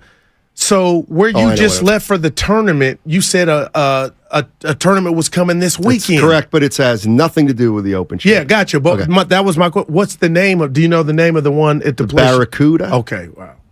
Or it's like that's what I was Barracuda, asking. Okay. and it's fine. It's shoot. I just knew I knew where I wanted to go, and now you're killing me. Yeah, the 925 says, and he's wrong. I think he meant two-way contract. No. Oh. No, I think he... No, he wouldn't be looking at... He would be... You don't tell the people... You're selling yourself short if that's even an option. I don't know how you took it, Evan. I took it as he didn't want to play defense. That's how I took it. But I'd never heard him say... You know what? Google that, if you can. If he said something like it. But that would be... Well, I guess what he was implying was, so the Warriors wanted... this kid. Bam. They wanted him bad. So Dale Davis played with Mike Dunleavy's dad. I get it. So Jackson Davis said something that he knew would turn teams off. Ooh. Is that where he was going? No, but Steiny, how is that going to turn them off? Huh? I guess I wouldn't. Yeah. I mean, especially if he said, "Yeah, I'm not." But that sounds preposterous. By the way, is your last chance to jump on the YouTube chat. Go to YouTube and enter in Steiny and Guru, and you'll have a chance to see Guru with the longest hair that I've ever seen him with, and I would like him to grow it out. Well, but he apparently is getting a haircut today, but hopefully our meeting with the boss will go long. Oh, no. And you'll miss your appointment, and you'll come in tomorrow. Do you know my barber will charge even if you somehow something happens and you miss He's not a doctor. He's a barber.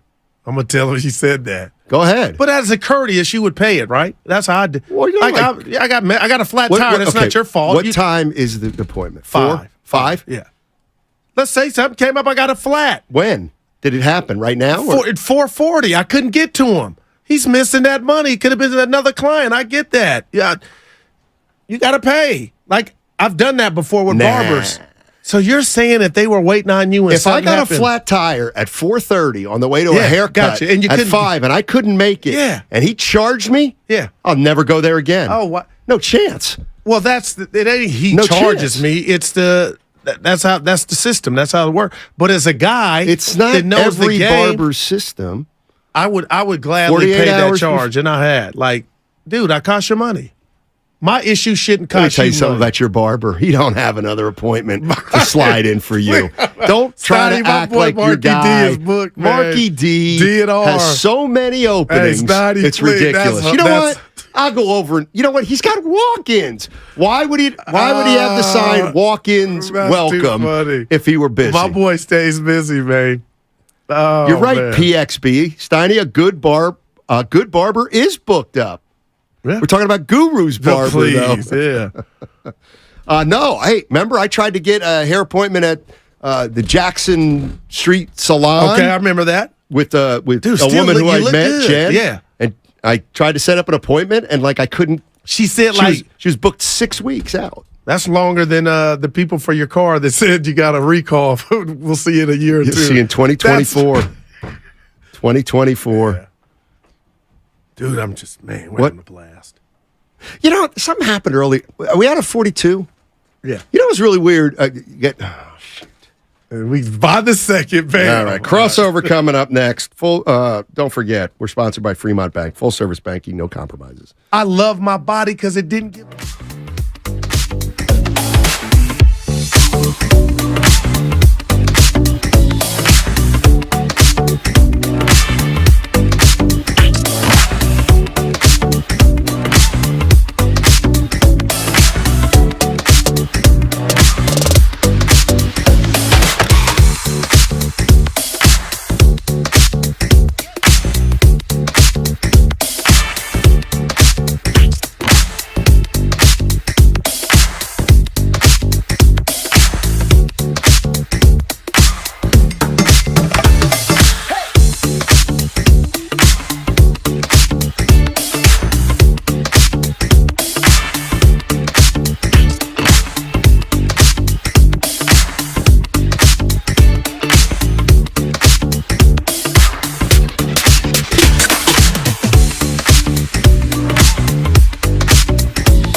People say you look dapper. You do. Thank you. Golfing?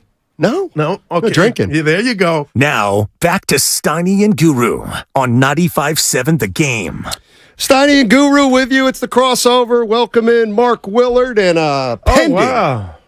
Dan Claude Diddler's poised to Raines. enter the. And let me. Hey, let's get it out of the way. Original Invisible Man. Let's get it out of the way early. Guru has a haircut appointment. The boss has a 2:15 meeting, so he wants us in there at 2 today for our annual. So if we dip early, code word for if we dip early. So 2 o'clock. The discussion dip. Take the shake of the head down to the corner office. Hey, but don't take it here. Hang on, I'm going to text him. Yeah, okay. Look at he trying to go. No. Yeah, hang on a sec. 'Cause I'm not contractually obligated to do the ID. Dude, that is pretty good. It's your show till 2 o'clock. Hey, Dibs, thanks for popping in. Yes. Actually, I was watching the Barracuda. No, I was watching the Steph Curry doc. I got it's out. I got an early advance copy. It's not out. It's not out. Willard and Dibs have the executive producer on tomorrow. Yeah. And so we'll be watching it tonight. Wow. Yeah. We'll let y'all know how it goes. That's I don't care. dope. Y'all No, I watching don't it care. tonight? I'm gonna watch Attica. Yes, you do. Tell you what. I do. Mavericks in 6. Yes, you do. I know what you actually think. I don't want to give the whole thing away, but Steph Curry, pretty good little player. Wow, man. Thank you. How many have you watched it all? I'm 8 minutes in. Okay. And, what is it? 2 hours? It's about $1.50. Okay. And Willard walks in and he's like, "Oh, you're watching it?" And I said, "Yeah." And I'm calling in sick today because I don't want to do the show. I want to watch the full two. That's what you had your things in. I was coming to say what's up. And I always love to say what's up to you. And I try to get here early and come in here and see Steiny and Goo and give them some feedback because I love the show. But today I got locked in on this thing and I was like, man. And I do want to say, we know the story about Steph. Yeah. But you get Ryan Coogler involved, who that's incredible. Was a big part of a movie called Black Panther and Up. And he was a part of Up. And a guest on Willard and Dibs tomorrow. Yeah. That's dope. Yeah. Who'd you think I was talking about? Yeah. You thought I was going to get the chef? Can I be honest, Willard? I'm going to watch. I kid around with Guru because I was like, I'm not going to watch it. I actually am going to watch the Steph Curry documentary, and I'm going to see how many things in the documentary that I didn't know. What do you think the over-under? Well, why don't you watch it I'm 8 and minutes set the in, number? and there's one thing already that I did not know. Right. Okay. And I'm just going to give it to you because it's so Oh, no, don't do it. Do it. Don't do it. Man. Willard, can you believe these guys? No. I'm going to give it to you because no one's going to pick up on it other than me because I'm kind of a weirdo, but he's playing as a 15-year-old, and you hear a fan in the stand say, "How old is he?" And you hear Sonia say, "He's 15. But he hasn't hit puberty yet." That's so there you go. There's your little nuggy nug for Dibs. 15. I'm all in. Dude, don't even say it. Your boy, late bloomer. I was a very late bloomer. Dude, I was a super late bloomer. Hashtag late bloomer. So Guru was growing a mustache at probably like, what, 11? He had a beard at 12. Yeah. Oh, no. Come on, you grew man. up in a hurry. Well, what are you talking about? So wait, what was Guru, the one you said? I was 4'10" as a freshman in high school. No, I had the height, but... Yeah, I still don't. What did you think Ryan was involved in that you weren't sure about? Up. I'm on his IMDb. I'm thinking of who did. I don't see that. Yeah, Up was a cartoon. Yeah, and that's right because we got into Creed it. 2. It was a terrible movie. Oh, Judas it was and the Black- incredible. Remember we got into it. Terrific. Space Jam: New Legacy, Wakanda Forever. Okay. Creed 2, Creed 3, Anthem, Steph Curry. I wasn't even close. Actually. Underrated. No. Oh. And I do want to shout out my Wakanda good forever. friend, Uncle Terrence, who grew up with Ryan Coogler, who's been, he's like one of Coogler's best friends. And I've been trying to get Ryan on for years. From way before the Black Panther days. So, no, it's not my get, but I wish I could say. Shout out Lucas. It's a Lucas get. It's a Lucas getting. Yeah, Lucas got it. So there you go. But the movie Nope, I've never heard that one. Evan, get on the. That's from. That's the one I saw. Is it Jordan Peele? Yeah, Jordan Peele. Yeah. Yeah, from Get Out. Yeah, our guy from Get Out. And I actually I saw that movie. Terrible. We talked about it. Terrible. And what was it for? And I love Jordan Get Peele Out. directed Willard, movies. it was bad. It just everything was bad about it. The story was bad. What movie are you talking about? Nope. Nope. I didn't see it. It's called Nope. Mark, did you see it? Nope. No. Thank you. I was just going. I was just trying to set you up. Sometimes I got an assist. Get Out was his first movie, which is one of the greatest movies I've ever seen. Is that on a dinner party and there was a it's scary, right? No, you would remember this one, Stoney. Yes, it's the story of the culture. Yes, it's about the culture. Thank you. Right, the what cookout. culture? It's all of it. Yeah. Black culture. Yeah, white too. It's the South. Yes, this rich white doctor kidnaps African Americans so that they can basically take their brain out and put a white person's brain in order to prolong the white person's. It's nope. Why I kind of gave away the whole plot. Yeah. The whole thing is you don't know like what's going on until you know what's going on. It's incredible. It's incredible. Yeah, all right, I'll watch it. What was his follow up after Get Out and before Nope? It was that other. It was Us. Yeah, thank you. Job. Not Up. It was Us. Evan on quick one. Yeah, this is Us. Hey, thanks for the text earlier today as you were coming in. No problem. Please share. I got it real quick. Yeah, please share it. So I'll get on this and get off. We were just talking about the punch and the video leaking. Matt Barnes brought it up. And that hurt me. And I love Matt. Like, people, it don't matter who leaked it. It doesn't take away from what happened to Jordan Poole, right? I'm going to give you one. So I told Steiny, and I believe this. I can't wait for you to. I said, Matt, had that video not been released, I think Jordan probably still be in a Warrior uniform, and the humiliation or embarrassment that he had to go through, the ridicule of the world watching him get hit and him not retaliating, would have been turned down 100. Like, it would be fine. It would have been called a dust-up. It would have been called a skirmish. But I really believe had that component of the world seeing it, it's not domestic violence, but it's like Ray Rice. He was about to get off and get back to the field after 2 games suspension, and then we saw it. And he ain't played another down. Yeah.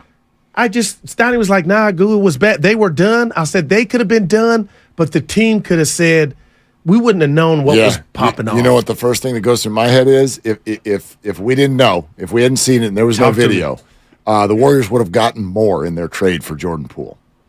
That's what I think.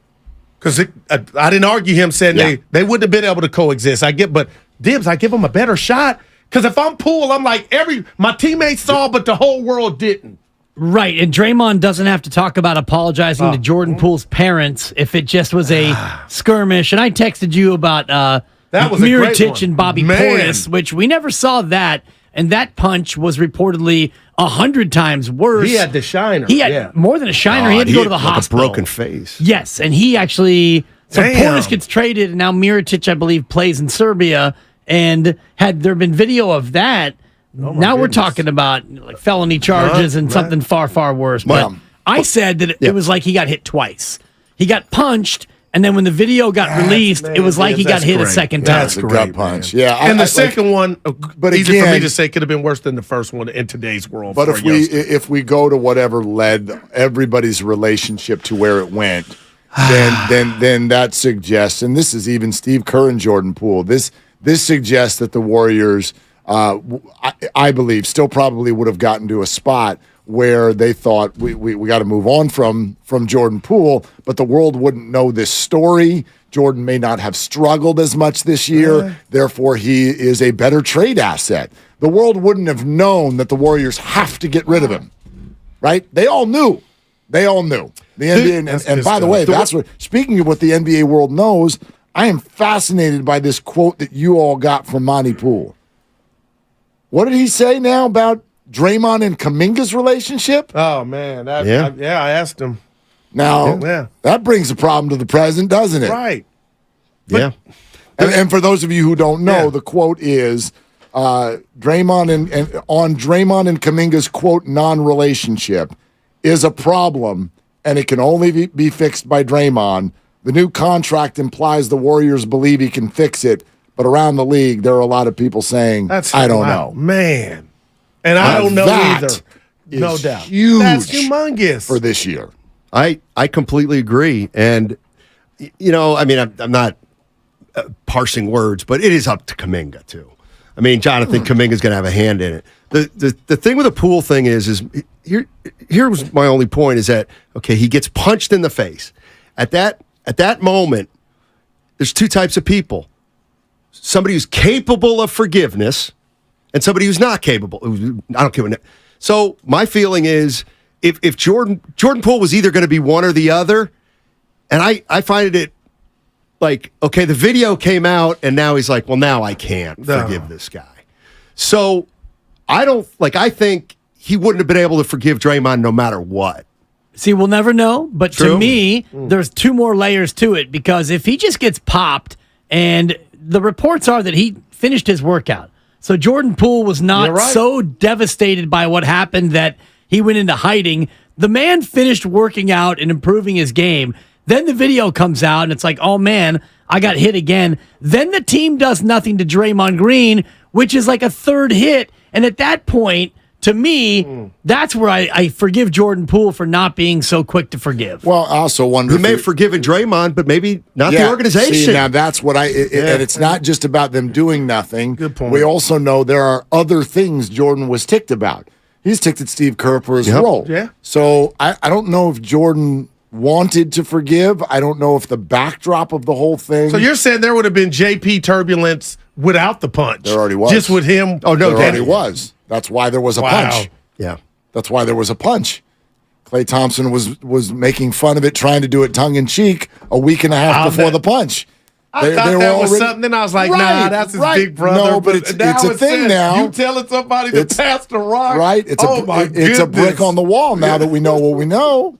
You know? You're listening to 95.7 The Game, KGMZ FM and HD1 San Francisco, an Odyssey station. Yes, it is. What do you guys? What do you hot? Remember Jeremiah Crow? What do you hot on? That's a four. Yeah, Mark had a great question about, is the big three exclusionary? Steph, Clay, and Draymond. And I think we're going to get into that. And also, y'all didn't listen to 10 to 2 because you got our answer. I was actually in and out of the car, and then I had the Steph Curry doc. But no, you're right. I didn't. Also, I'm going to lay out my levels of honoraria in terms of when you end your career, because life is about a legacy. You want to leave one, Steiny, Mark. We all want to leave a legacy. Dwayne Dibley, rest in peace. Yeah. And you were talking about Golden Gate Fields earlier, and I was almost crying on the way in because my father's legacy in our family is about Golden Gate Fields. We lived in San Rafael. He would get home from work and say, Daniel, do you want to sneak over for the 8th and 9th? Russell Bay. Because after the 7th race, you got in for free. So we didn't have to pay for admission. So we would drive from San Rafael. We would sneak over for the 8th and 9th, sometimes the 7th. We would fish a program out of the garbage. We would find a racing form off the ground, and we would bet the last couple, and we'd go home and watch Sam Spear on TV. That's amazing. So when you talk about legacy, that hits you. For me, Steph, Clay, and Dre, their legacies are going to be a big part of the Warriors organization. How has this changed Draymond's legacy? Last thing. I should know, Snotty. Why do you know why they're saying night? Not enough. Golden Gate Fields? They're going to build something there or whatever. Not enough people care about horse racing anymore. Wow. And Evan's right. It'll probably be housing. Remember Bay Meadows? Yeah.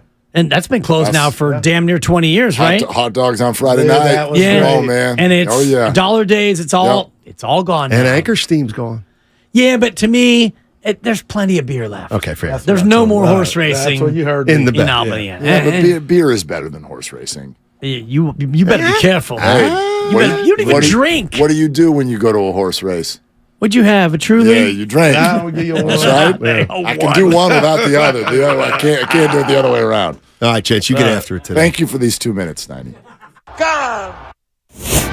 They're longtime friends. Let me tell you something real quick about Dibs that I'm sure not everybody knows. And first-time partners. Hang in there, big guy. There'll be brighter days ahead. Now these two homegrown Bay Area boys finally come together to take over sports talk. Get the hell off of my doorstep. Major League Baseball, you stink.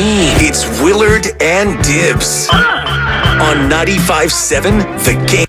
I do want to let everybody know that we got something that Casey Schmidt fans may not love. And Steve Young said some fascinating stuff about the 49er quarterback position. Tim Kirkjian will be on the show today. All of that is on the table. But, yeah, let's start there. And hey, Twitch, hey, YouTube, thank you. Comcast business text line 888-957-9570. You are always welcome on this show. We call it Willie and Dibby. And it's not just a question, it's a statement. You just threw it out there. Are the big three exclusionary? So you showed me something that is definitely, no spoiler alert needed. You showed me something on the Steph doc, which is going to come out tomorrow, unless you'd like to listen to your boys Willard and Tibbs. We'll give you a little something extra because we're going to watch it tonight and then not spoil it for you, but we are going to give you all that you need on that on the show tomorrow. But you showed me a clip, and it was Steph hitting the record-breaking three-pointer. At Madison Square Garden. The first person who gets to him when he hits the three-pointer is Jordan Poole, and there is a very obligatory high five. The second person that gets to him is Draymond Green, and there is an unbelievable, lengthy embrace. Now. Almost like he was hugging LeBron. Is it now? Okay. Now, on its own, there's nothing to say there. Draymond Green had been around for a long time, and Jordan Poole had just shown up. We all know darn well who he had a more important relationship and a lengthier relationship with at that point. So the fact that it's not like Jordan Poole, it's not like he waved him off, like I don't even want to high-five you. But you showed it to me, and it brought about a feeling that I think I've been trying to hold off all year long, which now I think we need to address. I don't even know if it's necessarily the case.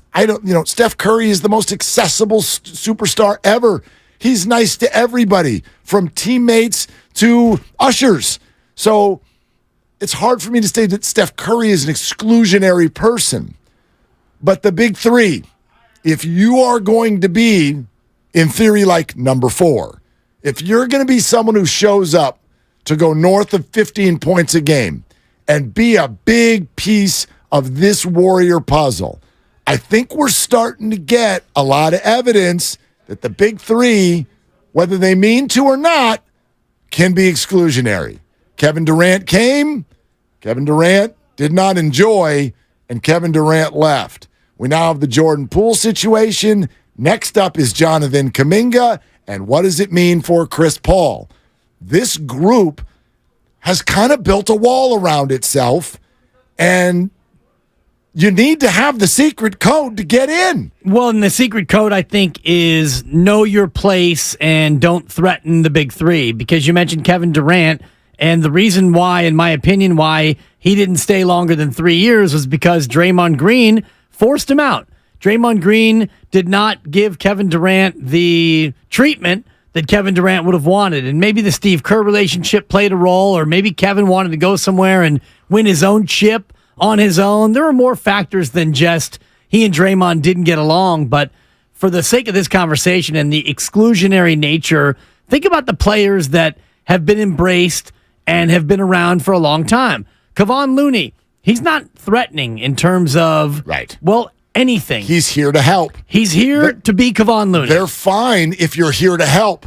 Andrew Wiggins is not threatening. There you go. We would love Andrew to come out and get 12 rebounds a night. And when Andrew is threatening, you win an NBA championship. Yeah. So Gary Payton II, you brought him back because he's an amazing role player. And Juan Toscano Anderson fit. And Otto Porter Jr., he fit. And you can go all the way down to your various Quinn Cooks and Mo Buckets and JaVale McGee. Yep. These are players Livingston. who, they played the role. Well, even David the personality. West and Well, David West, but David West, vet min, end of career. Correct. Was here to do things the Warrior way.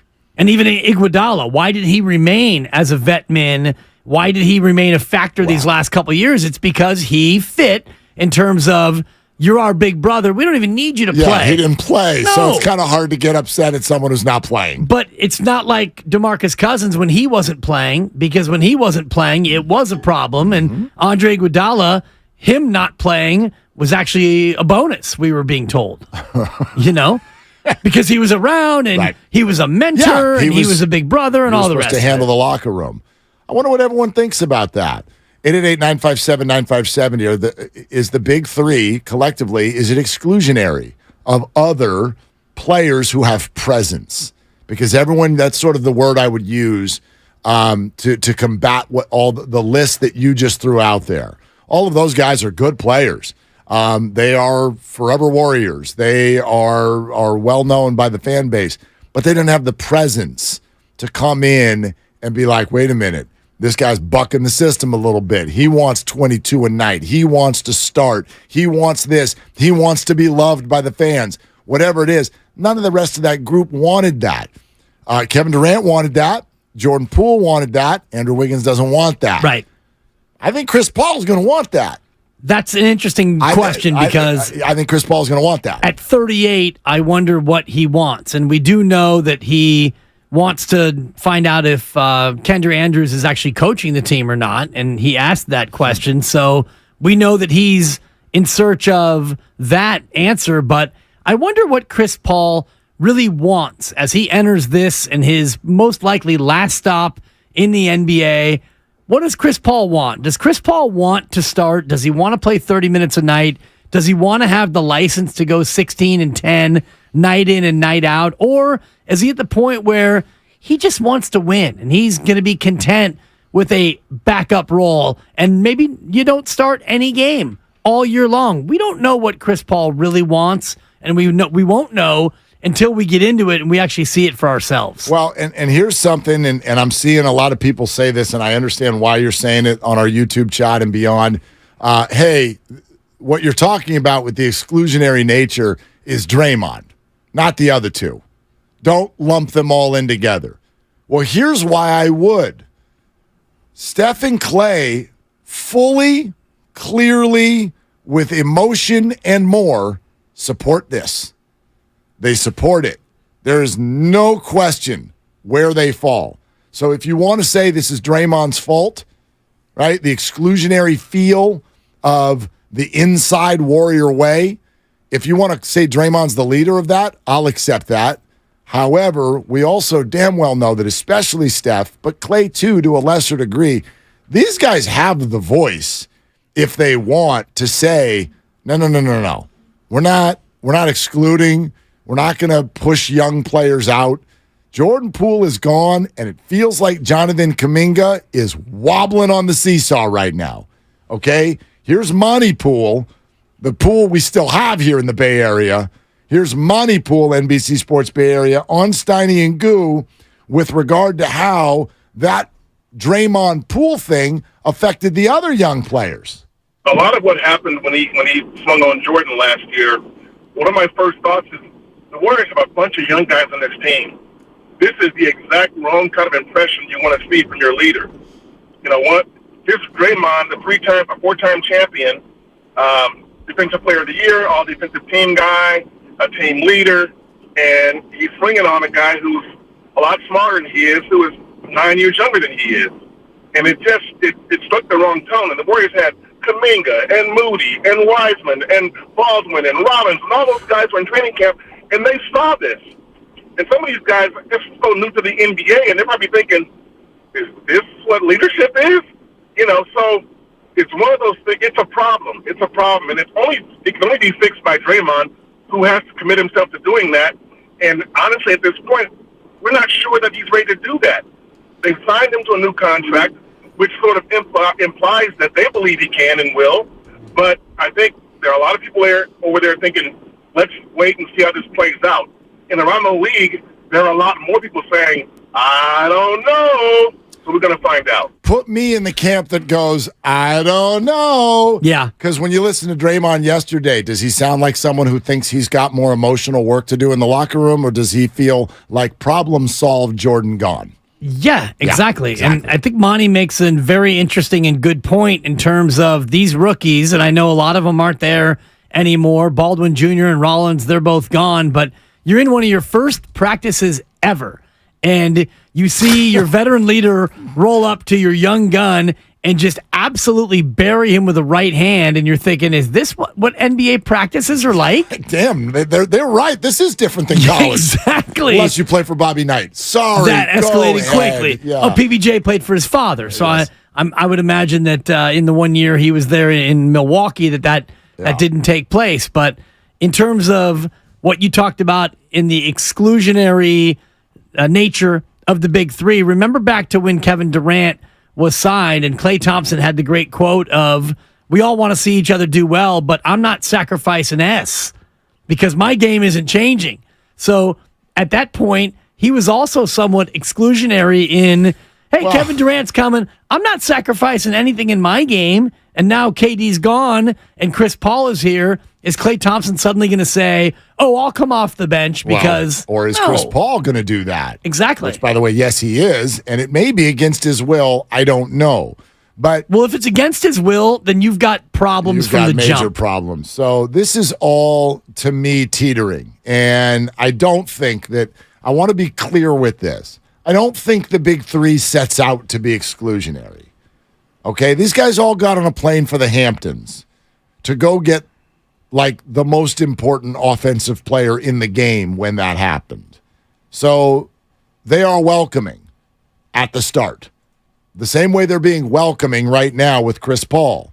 They were welcoming of Jordan Poole. They were welcoming of Andrew Wiggins. But it doesn't seem like there is an openness within the big three. And by the way, maybe there shouldn't be. Is there an openness from the big three of someone coming in and saying, hey, what if we do a little something this way? Or how about if this, right? How about if I get the spotlight for a second? And I do think that there's a healthy discussion there of like, well, why would you do that? This clearly works. And I think that's their point. But we have now seen, and there's only three great examples. You brought up some smaller ones, but there's three great examples of players with major presence, either at the level of Kevin Durant or first-round draft picks in Jordan Poole and Jonathan Kuminga, who have shown the ability to score some points at this level and have chirped about their role. These three players have all sort of come in and bucked. Like, okay, Steph, Clay, and Dre, but where's my spot here? These three all did that. It has not gone well. And Monty Poole is sitting here telling you it is teetering on going 0 for 3. And now Chris Paul is coming into the building too. And I think we've fallen into a little bit of a trap of just thinking, well, that'll work because they're telling us it will. Boy, I don't know.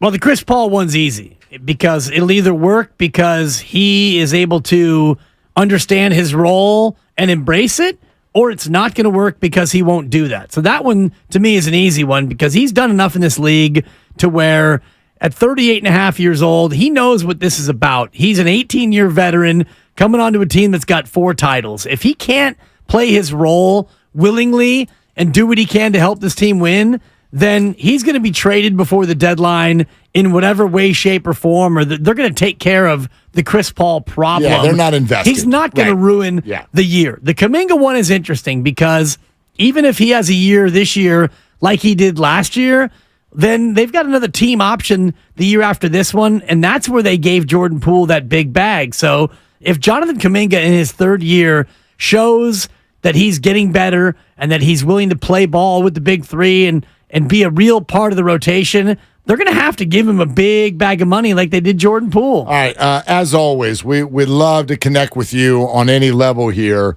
So 888-957-9570. Let's go to Doug in Berkeley. Hey, Doug, you're on with Willard and Debs. What you doing? Hey, guys. I'm listening to you. I just got back from a bicycle ride. Nice. You know, between the time, it's a great day for it, too. Sure is. But between the time I call and the time I get on, you guys raise so many good points that I almost forget what I wanted to say. Well, you know what? Can I? This is going to sound weird, Doug, but and I don't know how many people know this, but we have this thing called a call screen in front of us, and it tells us both your name, where you are, and then a quick blurb about what you said to our producers that you want to talk about. So I could maybe try to remind you. I remember. I remember that. Your comment says that we're too deep in the woods.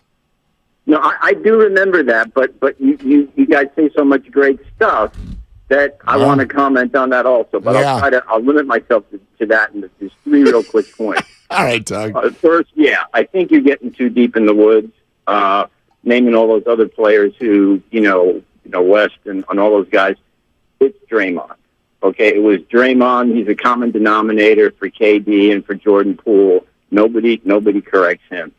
Two, and I feel pretty strongly about, although your points are good, I think that there's something to be said for it, but I think at the end of the day, it's Draymond. He's the common denominator. Number two, all those other guys that you mentioned are veterans. Can I just say that the Kerr regime has done next to nothing to develop young players? Next to nothing. Well, you look at all the young players they have who appear to have great talent and who, were drafted by a GM who everybody thinks is really good, and they just don't develop. When I say next to nothing, I choose my words carefully because the next is the one player who did develop, and that's Jordan Poole. Kevon Looney? No? How about Draymond Green? I mean... Draymond Green did not get inserted as a starter until Steve Kerr. Lee went down. Draymond, right. Yes, there was some luck. 4-year college guy picked up the aspects of the pro game that he needed to. Really right, but they're like they've evolved that. Kerr's, listen, Doug. You want one thing I can tell you. I have had conversations literally with people who have played in the league who agree with you. I'll put it that way. There are. Thank you. I was waiting. There are questions about the development of young players, but it's more so in how quickly the Warriors kind of give up. To me, that's if you want to have a question about James Wiseman.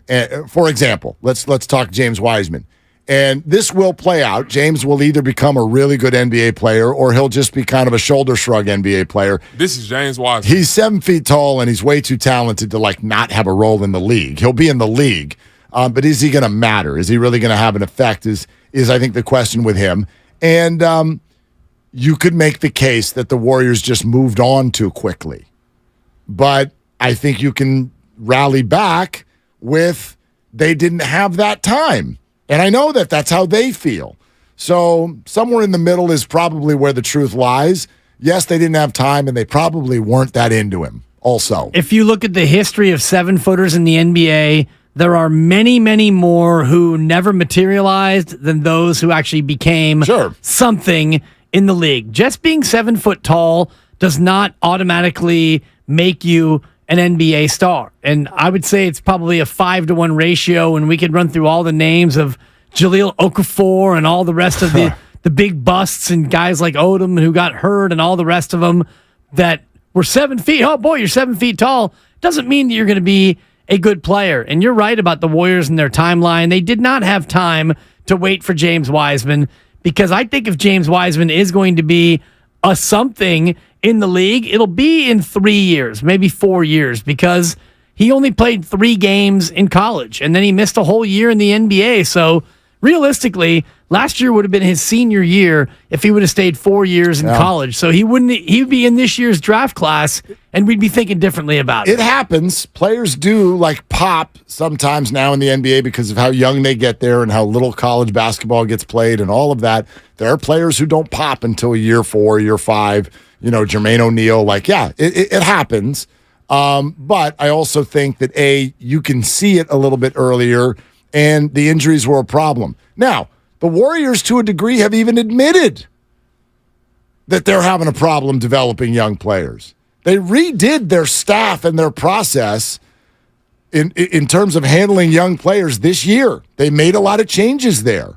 So somewhere in there is an admission that the way this is going, our process is not hitting at the level that we'd like. So if that's your opinion, there's obviously some validity to that. Right, but I don't think you can look at that and make that a condemnation sensation of Steve Kerr because they won a championship. Sure. You're trying to, and the 2 timelines thing is so nonsensical now looking back at it. We all embraced it as a thing. The team and the organization never actually said that it was a thing, but we created it because we saw a young core and a veteran core, and what if they could have these 2 things blend together, win a championship, and then in 4 years when Steph retires, it's like you have a 28-year-old Jordan Poole and Kuminga and Wiseman and Moody, and let's reload and let's do this all again, and we'll win 9 titles in 11 years because we have 2 timelines.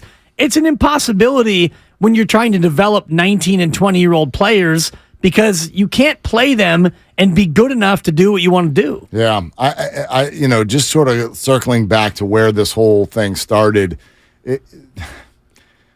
I get it. In a way, I've got to say what falls in line with everything that I've been saying all year. I support it too. Are the big three exclusionary? I don't think they are on purpose. Not on purpose. But if they're having a hard time accepting players who get here and go, I think I know a little bit of something about how to do this more than you guys. Well, no, you don't. No, you don't. And even if you do, this works. So why would you disrupt it? There is an obvious discord here when a player arrives, shows the ability to score 20 a game. He's 23, 22, 21 when this all happened. And therefore, he has every right to be like, look, I need to carve my path. That's my finances. This is my career. I'm not just here to help you. I think that the big three sometimes look at this whole picture and go, we simply need to find people who are here to help. Not everybody's cut out for that job, but they also have every right to do it. They have every right to do it because they've been that good. They've been that correct with how to go about winning in the NBA. They have, but they haven't done it alone, and they've done it through the support and help of some of those complementary pieces. And then you've got Jordan Poole, for example, who he's 29, he's 20 points a night, and he wants to get what he's going to get, and he wants his bag, and good for you. It's his money, and go out there and get it, and he gets it. And you mentioned that they are not intentionally exclusionary. I wonder if he, and by he I mean Draymond Green, isn't in some ways intentionally exclusionary because he was some way threatened by Kevin Durant in that, Kevin Durant clapped back at Draymond like nobody has clapped back at Draymond. And Jordan Poole, a man who he taught how to trash talk, but that's suddenly the point. Became greater than the master, right? And he got your goat. But it doesn't start that way. No, but it becomes that way. It does. So does he set out to be exclusionary? No, he went to the Hamptons, and he was Jordan's big brother. Right. So a couple of was's there. Right. So it starts that way, but then there's something that happens in the relationship when he doesn't like the way it's going. Well, he feels threatened because KD wouldn't kowtow. He wouldn't cower in the face of Draymond Green. No. I'm going to bark at you. And KD barked right back. And so then Draymond called him the B word repeatedly, and then Draymond got suspended, and KD said on the court, that's why I'm out of here. Mm-hmm. And so that's why he was out of here. And Jordan Poole, the young man who learned how to talk trash in the NBA level from Draymond, suddenly became a better trash talker than you, Draymond. And he got Draymond's goat. And so Draymond had to pop him in the face. But as we all line up to blame Draymond then, I'm just pointing to the evidence, right. Mark. And you're right. Which is what you've done all along with Jordan Poole. But then what do we say when Steph and Clay go, yeah, that guy's right. That's your $100 million player, not these other dudes. Because they've won with Draymond Green. They grew up with Draymond Green, and they ride or die with Draymond Green. Doesn't mean Draymond's right in what he's done. But who's shotgunning beers together on golf tees? Right. Not Kevin Durant. This is a group. This is a three-man group.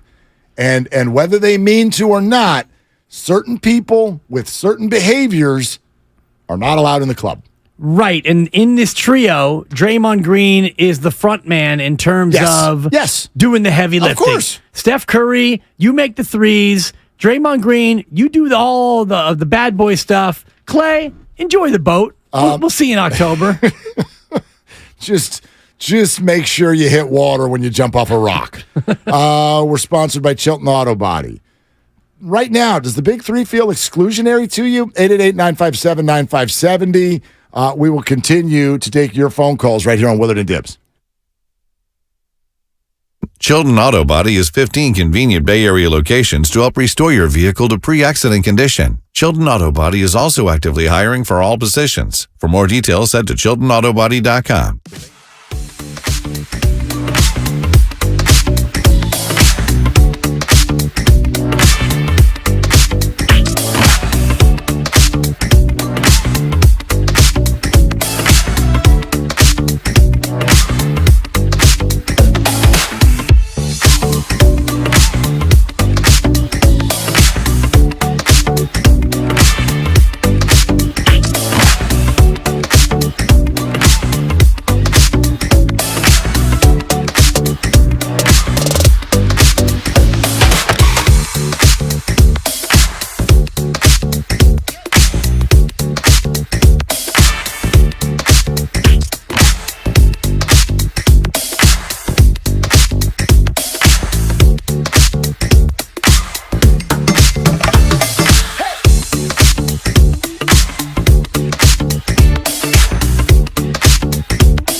Let me get this off. Now, back to Willard and Dibs on 95.7 The Game. All right, we're going to keep going with your calls. I will address, I've seen a few of you. I mentioned the Casey Schmidt thing, and a few of you on YouTube are like, what's the Casey Schmidt thing? What's it? We'll talk about it. Tim Kirkson's coming up at 4:15. I will say this. If you want to get over to YouTube, we'll type some stuff in the chat, and I'll let you know what we're talking about. There's no news with Casey Schmidt. There's just something we got to talk about. Something we got to talk about with the Giants. And so we'll do that. Steve Young with some wonderful insight and interesting comments about the 49ers and obviously their quarterback situation. But it's Willie and Dibby, and we started today. Dibs taking a look at the Steph Curry doc. By the way, it's called Underrated.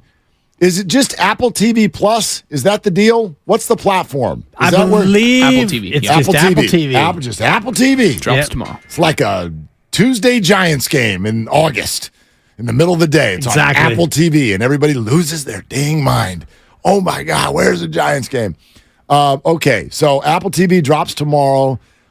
We are going to talk to Ryan Coogler tomorrow, and so we get to watch it tonight. Which is cool. It's very fancy. Yeah, and very fancy. I've been getting little dollop strips and drops during the break and whatnot, and it's so far I'm 10 minutes in. It's everything that you're hoping it's going to be and It's more. Steph Curry. It's going to be amazing. But what I want, Mark, is what so far I'm getting is early Curry, baby Curry, like kitty Curry, because we've all seen, we've all watched almost every single game that the man's ever played, and it doesn't mean that I don't want to revisit all those great moments, and we will in the doc, but some of the home video stuff is pretty awesome. Yeah, you want great storytelling, and I have no doubt that that's what this is going to be, and it is obviously an unbelievable story. But one of the first things you saw, and you pulled me over and said, look at this, and you even did slow-mo, watch this, now watch it again. Had to. Steph Curry hits his record-breaking 3 MSG, and he puts those arms up and just lets out a big old basketball yell. And the first two players to get to him are Jordan Poole and Draymond Green. Poole puts up the right hand. High five, young man. And then, all right, exit stage left. And then there's Draymond. High five, visual connect, long embrace. And it was nothing other than this. It was a reminder with the backdrop that we're now using, all that we know, Warriors current, it was a backdrop of what that relationship is. That bond between Steph, Clay, and Dre is wonderful. It's iconic. It's nothing that any Warrior fan would change. But we're starting to see a repetitive thing go on here where that bond is now at a spot where I'm not saying it needs to be broken. It's probably unbreakable. But that bond is so strong that there is collateral damage. If you can't break that bond, if you can't get into the bond with them, if you're not just, oh, golly gee shucks, I'm here to help. If you're anything other than that and you buck a little bit, Kevin Durant, Jordan Poole, Jonathan Kuminga, well, now suddenly we've got a problem. And as they get older, that problem only grows because they're going to need more help, more significant help, in theory, every year. It just depends on how you go about bucking the big three, to use your word. And Jordan Poole was a little bit more of a boat rocker, it seems, in terms of his self-worth, his self-image, his hubris. Maybe that was more threatening to the big three, and his lack of willingness to learn and toe the line and play his role. And if he was a little bit frustrated over the fact that he wasn't starting, then that could all play into them not embracing him at the level that they would somebody like Quinn Cook, who knows that he's the 11th man, or Leandro Barbosa, who knows he's a bit player, or Sean Livingston, a veteran who knows his role on the team. And Kuminga becomes an interesting test case because he's entering into what we now know as the Jordan Poole year, a.k.a. money time. Yep. Moses Moody as well.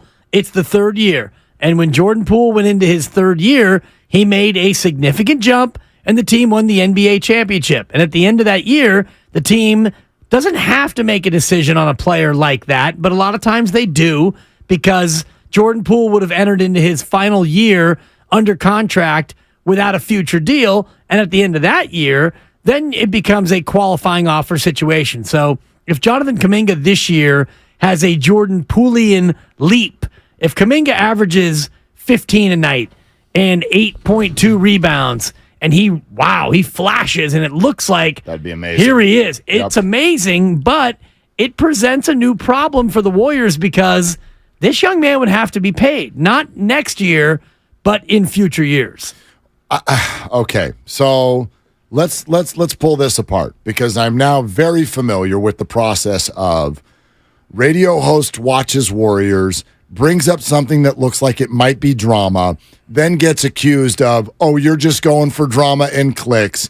And then months later, we're like, oh, look, it was actually a damn thing. So the Kuminga thing, we're sitting here going, well, Chris Paul is probably wonderful for your arrival. Draymond said on a podcast last week, I haven't really done a great job of leading Jonathan Kuminga. And so some of us start wondering aloud when Kuminga goes to the Chronicle in the middle of the playoffs and he's not liking playing time. And all that's going on. And I think a Warrior fan will be like, this is nothing. Stop making a big deal about nothing. Well, when Draymond says there's not this huge relationship there, a lot of people are like, well, that's fine. And then when Monty Poole comes on with Steiny and Goo and says the lack of a relationship there is a major problem for this organization. There's two different kinds of non-relationship. Do they just not bond? Are they not tight? Or is there like a discord there? Now, if you or I had come out within the last 5 days and been like, Jonathan and Draymond hate one another. Okay, here we go. It's a hot take. Thanks, Skip Bayless. Yeah.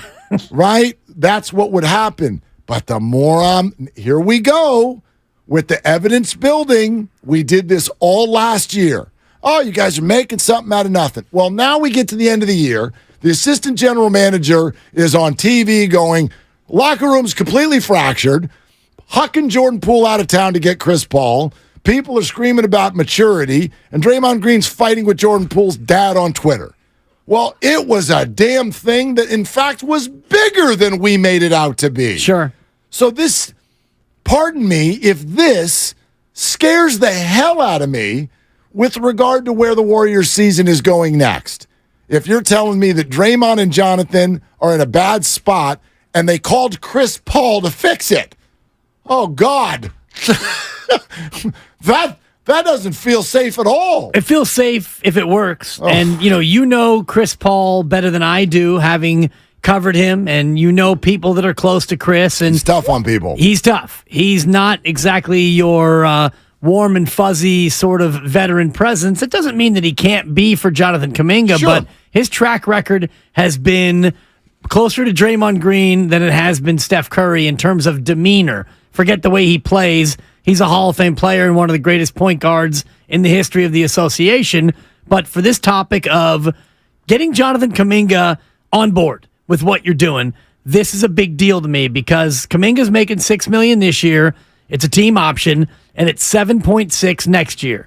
If Jonathan Kuminga has a year this year, similar to what Jordan Poole did last year, which is very productive, but up and down and colored by discontent and not feeling like he's a part of the team, what happens at the end of the year? Do they give him a long-term deal and trade him like Jordan Poole? Do they trade him before that comes to pass like James Wiseman? Whatever happens, if you look at the recent history of Warriors draft picks right now, their top pick, James Wiseman, didn't work out, and he got dealt. And Jonathan Kuminga, number 7 overall, is kind of not on the precipice, but this is a very big year. Yep. Jordan Poole, end of the first round, great player. He had to go. Moses Moody, a lower pick. We still don't know. But if you have all these picks and none of them can work out because the big three is exclusionary or the organization is not good at playing young players, they can't develop, whatever that reason is, that's a bad thing. That's a problem. JD voice. I mean, the Hoops fan in me That's a problem. Thank you. Super excited to see what Kuminga can do this year. However, what I'm starting to see and hear and feel based on all this that we're getting is that he's not starting at the starting line. He's starting way back there. He's starting way behind because of relationships, because of all of the extraneous things that have taken place with the Warriors here over the last year and a half. North Bay Jay is in Napa here with Willard and Dibbs. Hey, Jay, what are you doing? Thanks for calling, man. Hey, guys. I appreciate your time and love your analysis. Love the conversation. You guys are great. I just wanted to see what your take was. In my opinion, I feel the big three chemistry can be intimidating to some people that haven't been established or, are still trying to find their way. And so they just try to fit in where they can get in rather than kind of develop a little bit more organically. And, I just want to see your points there. And, Dibbs, I appreciate you bringing up Golden Gate Field. I used to go there on dollar days with my family all the time, too. Have a good rest of your day, guys. Appreciate it. Thank you, Thanks, North Bay Jay. That one, I'm having a hard time facing it. Golden Gate Fields, the reports are that they will close at the end of the year, and that'll do it. That'll do it for Northern California horse racing. And you can think what you want about horse racing, but I was raised on it, so this one hits me a little harder, Mark. Well, it doesn't hit me that way for the horse racing because I do have my thoughts on it, but I more as a business, more as a place where you and many have memories. I mean, look, this is quick point on this. This is a thing that we're experiencing all too much in the last 4 years, which is fill in blank is closing. Yeah. And it's really hard. It's really hard. However, let me say something real quick because I'm on the way in this morning. I did hear some of Steiny and Goo, and they're sitting there talking about clubs, and they're talking about millennials and, Shohei Otani and what San Francisco has to offer this guy. And I'm listening to everything they're saying, and it's a super interesting conversation, and they're bringing up all these places, some of which I know, some of which I don't know, but I'm also thinking to myself, there's something that needs to be entered into this conversation. We can all talk about that and have feelings about that. It is, in my opinion, overwhelmingly irrelevant when it comes to Shohei Otani. Let me tell you something that he is not going to bring up in his meeting with the Giants. Anchor steam? Where are the clubs? He not doing that. I don't know Shohei, but I know this. It's baseball, food, sleep, repeat. Yeah. So this whole what does San Francisco have to offer, I think move that away for this one. What do the Giants have to offer? Because that's all he's going to care about. And we talked to Tom Verducci earlier in the week, and he was mentioning that Shohei was familiar with the Giants' training facilities in Arizona, and he was, I don't know, blown away, but he was impressed. Everybody was, yeah. Right, yeah. Impressed by their facility there, and that, I think, is more of a factor than, what does San Francisco have to offer Shohei Otani. But you never know how that would affect his, girlfriend or family or loved ones. Totally. It's not the factor. It's probably not even a factor, but down the list somewhere, it's in there. But you mentioned the closures, and you can't help but think about all the different things. It feels like there's more things closing than there are opening in this city. If he signs with the Dodgers, it ain't because he's like, man, those Hollywood clubs. Right. No. No. It'd be like, I'd like to hit behind Freddie Freeman. Yeah. That's why he would sign with the Dodgers. Thread count of the sheets. Yeah. Or Mookie, or Will Smith. Anyway, we got another Jay. Jay in Oakland. Hey, Jay, what are you doing? As usual, headed home after a shift. Good for you, man. That's an early exit. Probably a little bit ahead of traffic. Good for you. Yeah. But so I just wanted to say, I hope the Warriors learn from their mistake and don't give Kuminga the bag based off offensive production alone, and look at the complete package, his IQ, and how he has grown outside of just offense. Otherwise, you're going to end up in the same situation where he is going to feel like he deserves more than what the team needs because he got a bag. Jay, can I say I totally get your point, but I actually disagree that the Warriors made a mistake. And before I tell you why, let me ask you, why do you think giving Jordan Poole the money was a mistake? Because like I said before, like the defense is missing, and like I think regardless of what your offensive production is, unless you're a talent like a Curry or a Kevin Durant, you need to have defense. And I don't think players should be getting paid that much without having a more complete game. So here's what I would say on that. Jay, thanks. And Dibs, wonder what you think. Yeah. And we've talked about it a little bit. Let's pretend he didn't get the bag and everything else was the same. Okay. How's this offseason go? Well, they try to trade him. Well, if they didn't give him the bag, Restricted some free other agent. team would offer him something, and the Warriors would have to match and keep or allow him to sign elsewhere. Right. And I believe in return they would get nothing. Right. So, and they actually didn't give him the bag. They gave him a bag that was a year away. It was kind of like when you have a trust set up for your kid and you say, you know what? When you turn 25, you're going to get $17 million. You're just 24 right now, though. In a year, you're going to get that bag. Cash me out one time. Big time. And I did not win Powerball last night. Somebody in Los Angeles did. $1.08 billion. It's good money if you can win it. Thus, your boy's back at work today, and I'm not going to rat-a-tat anybody other than Mark Grandy. You know how pathetic I am?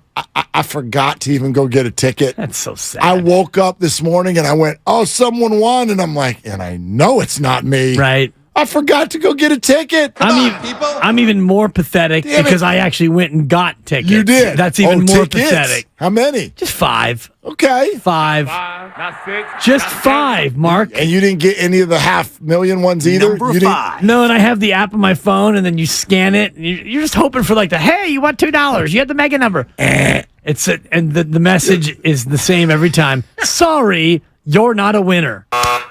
Sorry. Is that really what it says? Or it says this ticket is not a winner. I was going to say, but I read what it an as awful thing for an app to say to you. Thanks. Sorry, you're a loser. Sorry, loser.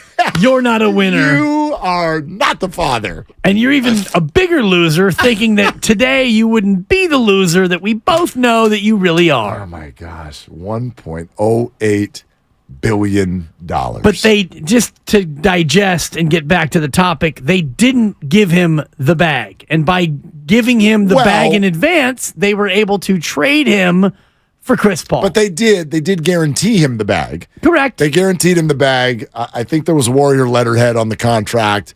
However, that's movable. And I think Jonathan Kuminga, so when Jay says don't repeat that mistake, I actually think that they can repeat that same sequence of events. Kuminga balls out. Kuminga gets to the end of this year, and it still doesn't feel like, for whatever reason, maybe it's the exclusionary nature of the big three. Maybe Kuminga wants to eat more than they want to feed him. You give him the bag, and then you trade Kuminga. Yes, or something else. Right. There's all kinds of ways this can go. The bottom line is, if he plays great, you give him the bag. Because if he doesn't, and you get to what happened here with Jordan Poole, you're absolutely right. Restricted free agent, yes, somebody would have spent something on him. Now the finances are out of your control, and you have a choice, which is either let him go and get nothing in return, or you match the deal, and now you're stuck to a deal that, by the way, is immediately not tradable for at least 6 months. Right. So Jordan Poole, this is odd now, if they had not signed him to the bag, one of two things is true. Either Jordan is on the team, and even if he's not, then Chris Paul is not. Now, some of you may have been like, great, let's do that. But you lose your asset. You lose control of the money. You lose control of the asset. And I think that the Warriors feel, even though it might make us a little bit nauseous, they feel like they're a better team. They're better equipped this year with Chris Paul on the squad. Oh, there's more adults. We know that. I mean, just ask them. Are there any? Steph said they're a lot more mature, and Draymond said, now I get to play with an adult. Adults. You know, we got a lot of adults now. So they think that they're better. And if Chris Paul is able to be healthy in April, hard to say that they won't be better in April than they were with Jordan Poole, who was not very good in the playoffs. Well, and listen, I firmly believe Kuminga is such a huge part of this season. And even though it sounded like Jonathan wasn't sure, I certainly feel like Chris Paul's addition is a good thing for Kuminga. I don't know how it couldn't be. He makes big players who can handle a pick and roll better. That's literally going to be on his tombstone someday. That is what Chris does. DeAndre Ayton, you're better. Blake Griffin, you're better because of me. So how could this not be a great thing for Jonathan Kuminga and his skill set? I don't see how, unless Chris Paul begins to be Draymondian in terms of how he's going to treat Jonathan Kuminga, because Draymond hasn't built that relationship. And if Chris Paul doesn't build that relationship, maybe Kuminga is going to feel further isolated by the veteran core. That would be the only way, Mark. The basketball stuff will work itself out. But Jonathan Kuminga's his own psyche and his self-confidence has to be rebuilt after the way last year ended, where he was, oh, you're our guy. Wiggins is back. We're going to play you for 8 minutes at a time. By the way, don't muck up. Don't you make a mistake. Yeah. And then he made a mistake. All right, you got to go. And then, now you get 6 minutes. Don't muck up. You got to go. You're getting 4 minutes. Don't muck up. And now he's unplayable. That's pretty much what happened. And by muck up, you can choose your own consonant. Yeah, exactly. I went with the M. Presented by thank you, Chris. Fremont Bank, full service banking, no compromises. More of your calls next. Plus, how has this whole thing with Draymond Green, how has this affected the way Warrior fans will feel about him, not now, but well into the future? Someday after they're all gone. We can get into that coming up next as well on Willard and Dibs. Sorry, you're not a winner. If new Heineken Silver was at the invasion of Troy.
No. Okay, you right. Now, back to Willard and Dibs on 95.7 The Game. I do feel like that's kind of part of the process. No. Okay, you're right. That's Phil Mo Mike, I believe, right there. Of course it's Phil Mo. But I tell you, when I look at this Kuminga situation, all you listeners, we love you to pieces. Please don't tell us we're making some sort of drama out of nothing for clicks. I don't even have clicks. I don't follow clicks. You and I have promised one another and our audience repeatedly, if we say it, we think it. You can think we're crazy. That's great. That's part of what we're all doing here. But please stop telling us that the Warrior drama is manufactured. Look at these guys. Oh, it's manufactured. We're having a pool party. By them. Look at these guys. So, yes, this is not outrage or anything else. This is concern for yet another high draft pick, talented young player being swallowed up by relationships within a dynasty that he has not been a part of. Jonathan Kuminga does not have a ring. Do you know what I mean? Like, yeah, I know that he does. Okay, it scared me. Do you know what I mean? He doesn't. Chris Chiozza has a ring. Not in the way that we view NBA rings. No, he doesn't. He's been an outsider. He has been he's been out on the patio of this house while everybody else has got a seat at the dinner table. And I think that that's a very healthy concern if you're a Warrior fan for this year, because he holds a huge key, if you ask me. And what we're being told is, don't worry, we have both Draymond Green and Chris Paul to make sure that he's led in the right direction. Oh, boy. Okay. I hope that goes well. I hope it goes well. Hopefully Chris and Draymond are too busy fighting each other to turn on Jonathan Kuminga. If you go backwards in time, the Warriors' first-round draft picks. Last year, Patrick Baldwin, not a Warrior. Kuminga and Moody, still around. James Wiseman, not a Warrior. Jordan Poole, not a Warrior. Jacob Evans, not in anything. Not a good player. Damian Jones, don't know where he is. Kevon Looney, still a Warrior. Harrison Barnes, not a Warrior. Klay Thompson, still a Warrior. Ekpe Udoh, not a Warrior. You see a certain pattern. Now, I'm going back to 2010, which is slightly unfair because totally different Ekpe regime. Udoh would be a 13-year vet, and it's a different regime. But what we've seen of the recent vintage of first-round picks, Baldwin gone, and Wiseman gone, and Poole gone. Kuminga and Moody, these are huge years for those two. Huge years. Not just even for them personally, but from what the Warriors need. Don't forget, no matter where you fell on the Jordan Poole situation, the Warriors have some production to replace. They've got points that they're going to need that aren't there anymore. Is Chris Paul going to do some of that? Sure, I guess. But Kuminga needs to do that every night. There cannot be any more DNP CDs for Jonathan. That's got to be gone. That has got to be a part of the Warrior past. And if Draymond Green and Chris Paul are in charge of being the on-court coaches to help that along, we're starting in a real tough spot, because we now have, I think, a very, very firm confirmation, if you will, that Draymond and Jonathan are not in a great spot. And Jonathan's reaction to the acquisition of Chris Paul was less than stellar. Yes, and his reaction to the departure of Jordan Poole was lovey-dovey. Yeah, pretty telling in terms of gonna miss you and all the rest of it. So Kuminga is in a spot where he knows what he can possibly become, and whether or not he wants to do it elsewhere. Like, let's just assume that Jordan Poole, after everything that happened, wanted to play basketball for a different team. And let's just make that assumption as fact for this conversation. There was one way for him to go about making that happen, and that was play well. Play well and get a bag. Because even if he got the bag and they didn't trade him, well, at least you're going to make a lot of money, and you could stick it out here and figure it out from there. Jonathan Kuminga's only route is to play well, and then if it gets to a spot where he's not getting along or he's not meshing, they're going to do the same thing they did with Jordan Poole. Pay him and trade him. Yeah. I mean, are we all in agreement here that Monty Poole's dialed in? Yeah. Monty's there all the time. Monty's a very, very smart man. Well respected. Very well respected. I think there have been a number of times I can think of throughout this last year where he said things on this radio station that had gravity. And we would play them sometimes repeatedly and go, listen to the word choice. Listen to what he's saying. I know all of you are busy. You're driving around or you're cleaning house and you've got a smart speaker on or whatever you're doing. But with regard to Kuminga and Draymond Green, lean in a little bit. This is from Steiny and Goo. Listen to what he says here. A lot of what happened when he swung on Jordan last year, one of my first thoughts is the Warriors have a bunch of young guys on this team.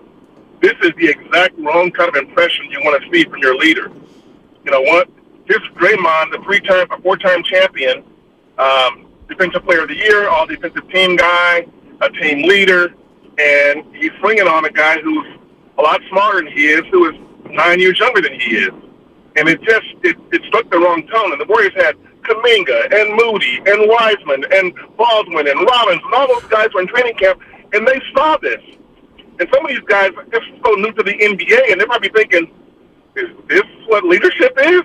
You know, so it's one of those things. It's a problem. It's a problem. And it can only be fixed by Draymond, who has to commit himself to doing that.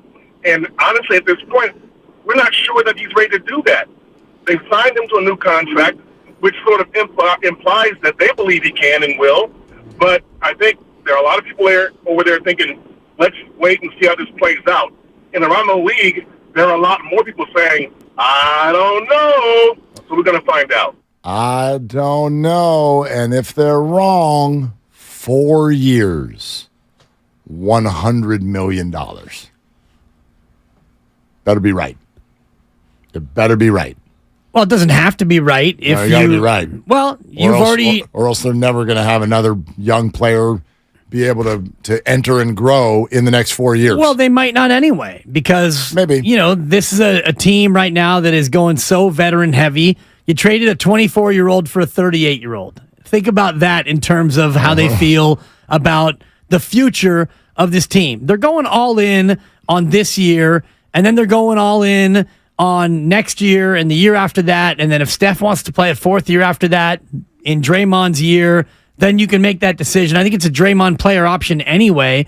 So it is the fourth year, yes. Right. So they're going all in on the veterans. So they're looking at the young players, and basically the message I would get if I was Jonathan Kuminga, the message is help us win now, and we'll worry about your stardom later. Right now, you be the role player we need you to be, and then when we get through a year or two, we get through this year, and if Jonathan Kuminga does what he's supposed to do, which is get better, score more, rebound more, be a real rotational piece, and he didn't get a lot of DNP CDs during the regular year, not a lot, but he did during the postseason. Yeah, and that was the biggest issue. It's a tough message to pass along to a young fellow with a future and dreams. It's a tough message to pass along. Well, the message is not now. Yeah. And you're right. That is a tough message. Especially going into year 4. And he's like, no, that is now. Right now. It's year 3, I think. Yeah. Jeff in Stockton. Hey, Jeff, you're on with Willard and Dibbs. What's up? What you doing?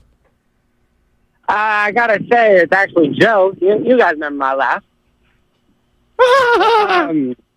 Sorry about that. Thank you. Yeah. Hey, Joe. But I think I have a hot take. Hold on. Everybody pause. Joe's got a hot take. We'll be the judge of that. Go ahead.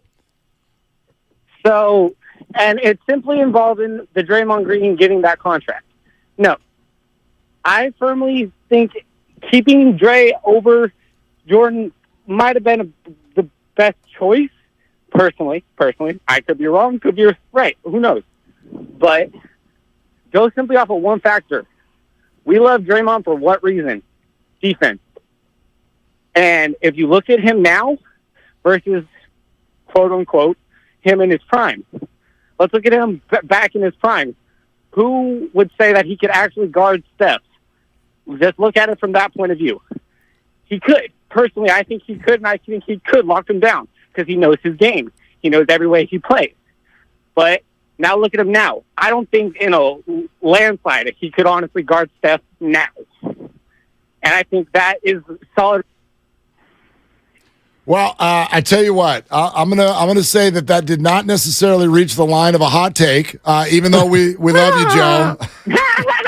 That's a hot laugh. It's definitely a hot laugh. I don't know if it's a hot take. I'll just say this. I know this isn't even what you were getting at. Draymond could never lock down Steph. Nobody can lock down Steph. The top offensive players in the world, you cannot lock them down. Patrick Beverly locked him. You know who locked him down, right? Dellavedova. Step stopper. Get out of here. For a week. All right, you said something before the show about where this is heading for what we all think about Draymond when he doesn't play here anymore. More of your calls, and we'll get into that next. It's brought to you by Cars.com. Tim Kirkchin in an hour. This is Willard and Dibs. Oh, that's the sound of a car being added to Cars.com. And since up to 50,000 cars are added per day, over the course of this ad, 8 new cars will...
on 95.7 The Game.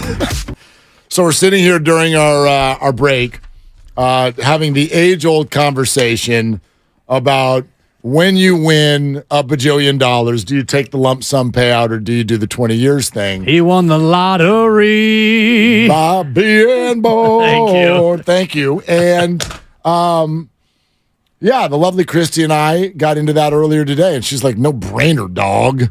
I don't think she actually called me that, but she's like, lump sum, dummy. She's like, you don't even know if you're going to be alive for 20 years. Like, I'm not even 50 yet. I think it's a fair bet. Duh. Right? And if you're not, then don't the kids get it? Like, you can that thing's transferable, isn't it? It is, yeah. If you win $1 bajillion. So anyway, we can table that for a second because I am interested in somebody who's smarter than me telling me what is the better mathematical play, the lump sum or the 20-year, year-by-year payout if you do win $1 billion. Although tonight, I guess we're only winning $700 million. Is that right? Yes. Okay. Yeah. Mega Millions? Yeah, get in, get off. Slumming it over there in the $700 million pot, huh? Yeah. All right. And I've been told yet again, if we win, Supper and I, my wife, I will be back here tomorrow, bright-eyed and bushy-tailed. Of course you will. I'd drive over to your house and grab you by the ear. Get in the car. I might broadcast from home tomorrow. I still have my rig. We're not doing my pandemic rig. Call Kruger, call Styles. We're not doing Don't try to pit me with Kruger and Styles. Zoom. I'm not pitting you with them. I'm picking them if you're going to be on Zoom. Pipping me. Don't pip me. If you're going to be on Zoom. I'm afraid of those two. They're too good. Please don't do that. Okay. Don't do that, Goo. Set the table with where we're going on Draymond Green with the fan base based on what's already happened. Legacy, Mark. Everything in life, if I may, is about a legacy. You're talking about winning the lottery. You couldn't possibly spend all of the money that you would potentially win tonight in Mega Millions in your lifetime. Try me, Brewsters. I've seen the way you spend. You wear the same 5 hats. You're a pretty simple guy. And that's not a put down. It's a compliment. I have about 15 hats, and the other 10 are jealous. You're right. However, it's funny you say that. I was just diving into the budget the other night. Way too much money with the daughter in Starbucks. But go ahead. No doubt. All right. Point being, it would be about what you could do with your money. It would be about your legacy. And when we talk about these pro sports teams, these championship teams, to me, one of the conversations is about legacy. Like Steph, Clay, and Dre in particular. They're getting statues. Well, are they? And to me, Mark, there are different levels to everything. There are levels to this. The first level, the top line level, is what I call geography. And you look at Oracle Park, and the geography of that park is Willie Mays Plaza. That's geography. Okay. McCovey Cove, geography. All the various gates would be a slightly lesser version of that same geography. There's the O'Doul Gate, right? Sure. The Lefty O'Doul Gate, and you've got the Marshall statue. Statue would be the next level down. Mays has a statue. McCovey has a statue. Juan Marachal has a statue. That's level 2. Level 3 is jersey/number retirement, and we saw that with Buster Posey, right? Did he not get his? No, Matt Cain. Yeah. No. Will Clark was the recent one. Will Clark was the recent one. I apologize. Buster's headed for all that. Correct. I would think. I don't know if Buster gets geography, but he should. I think he'll get a statue. He'll be in the squat somewhere. That's what I mean. Yeah. But will there be like Buster Posey Plaza, or will there be? They should put a statue right behind the plate where the umpire used to stand. Pretty good. When they go to Robos. But my point is, there are levels to it. The fourth level down is what the Niners do with their 10-year players, where you get like on the Niner Wall of Honor, where if you play 10 years, you automatically go and you get that honorarium. So for me, it comes down to levels. Steph Curry, he's going to get geography. Top level, no It'll doubt. be like Thrive City will probably become Steph City or something like that. He's getting geography. He's getting a statue. No one will ever wear number 30 again. He's getting it all. Then you get to Clay and Draymond, and that's where I think it becomes interesting because I don't believe, and we'll focus on Draymond for this conversation, I don't think Draymond is statue worthy, and I think that all of these ongoing shenanigans are hurting his legacy in terms of how he's going to be honored when it's all said and done. That's the statement. Did everybody hear that? These shenanigans are hurting his legacy. Do you all feel... It's an opinion, not a topic. Thank you. Do you all feel that what's happening now will affect how you feel about him 10 years from now? Because we are very stuck in the soap opera that's happening now and how it affects the Warriors' record next year, current teammates. For those of you who are down on Draymond, has it ruined the future too? Has it ruined post-playing career Draymond Green? I hear everything you said, and in this moment, I understand where you're coming from. However, my guess is that as soon as this whole run is over, it's a standing ovation, full forgiveness, and instead the tone around it after the fact will be like, oh boy, yeah, he's tough nut to crack, that Draymond. He was half a cup of crazy sometimes, and boy, he was tough on everyone around him. But you know, he would drive you crazy some nights. But oh boy, that Draymond, man, he was a centerpiece to the whole damn thing, which is the greatest thing that has ever happened to this organization in its history. And I think he is going to be as beloved as anything not named Curry. And my visual is, you're right that Curry's going to have his own spot. Maybe they even borrow from Yosemite where they've got Curry Village and Camp Curry. You could borrow from all of that. Let's create Curry Village. And instead of camping there, we'll just put statues and everybody can shoot little mini three-pointers and the kids can gather around and, right, there'll be food, all of that, right? He's going to have that.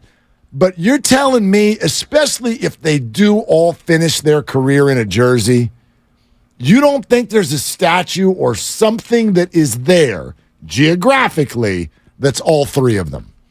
No. I think there is. I don't. Yeah. And I think that when you look at it, and I laid out the levels, and I base this on what I've seen throughout the course of athletic history, and, you know, Steph Curry's going to get either a plaza or a street or both. He's getting everything.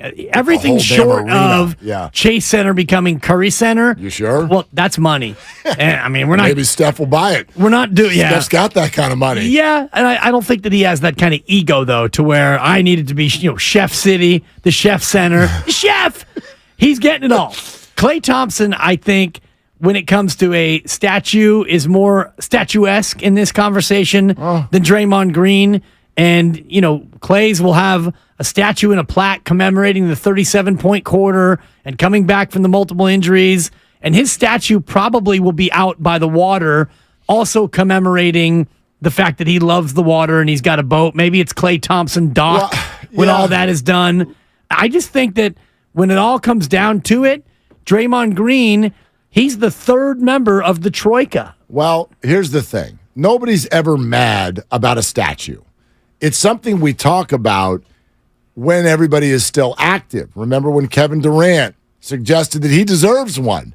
And oh, yes, you do, or no, you don't, or yes, you do, or no, you don't. The truth of the matter is, if the Warriors tomorrow said, we're building a Kevin Durant statue, there'd be discussion about it for a day or two, but at the unveiling, there's not going to be a protest. Nobody is like, you know what, Kevin Durant's actually not that good, and I didn't enjoy that. Nobody actually feels that way. And if you do, you're different. If they give Kevin Durant a statue, it cheapens every other statue that comes after. That's fine. But you wouldn't. I mean, it would be a joke. But you wouldn't go deface it. Like, my point is, I mean, I'm petty, but I'm not that petty. Well, sometimes. Anyway, so there's no way that there's a big sheet draped over the 3-person statue of Steph, Klay, and Dre. And here comes the unveiling, and there's ropes tied to all of it, and we're going to unveil, and everybody's like, boo! Like, I don't like that they did that. Nobody would do that.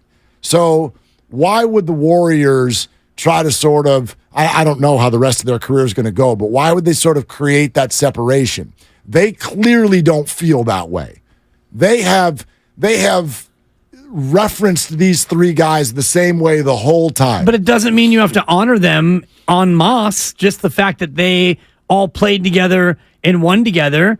Are you going to throw in Andre Iguodala in there as well? Iguodala's got 4 titles, does he not? He didn't play in one of them, but there's going to be. Boy, what a mentorship role! Yeah, I mean, he's an NBA Finals MVP. He's going to have something. I don't know if it's a poster on the side of the wall at Chase Center or, something. And yes, he does deserve it. Yes, he does deserve it.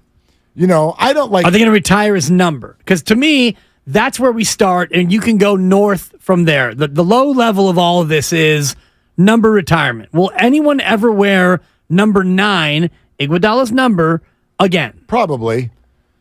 And to me, if they are going to create a separation when it comes to these things, sometimes it's about whether or not somebody ever put on another uniform. And maybe one of the big 3 will at some point. I don't know. Like Steph and Draymond appear to be signed through the rest of their career. I don't know what's going to happen with Clay. Right. And I don't know if a trade is ever going to happen. But Andre Iguodala, while a great warrior and very important, is not a lifetime warrior. That's another thing. They've all talked about being motivated to finish their careers. The Warriors, too, motivated that the big 3 finish their career together. If they do, I think it's a slam dunk. You're going to have some sort of something at the arena that commemorates the 3 as a one.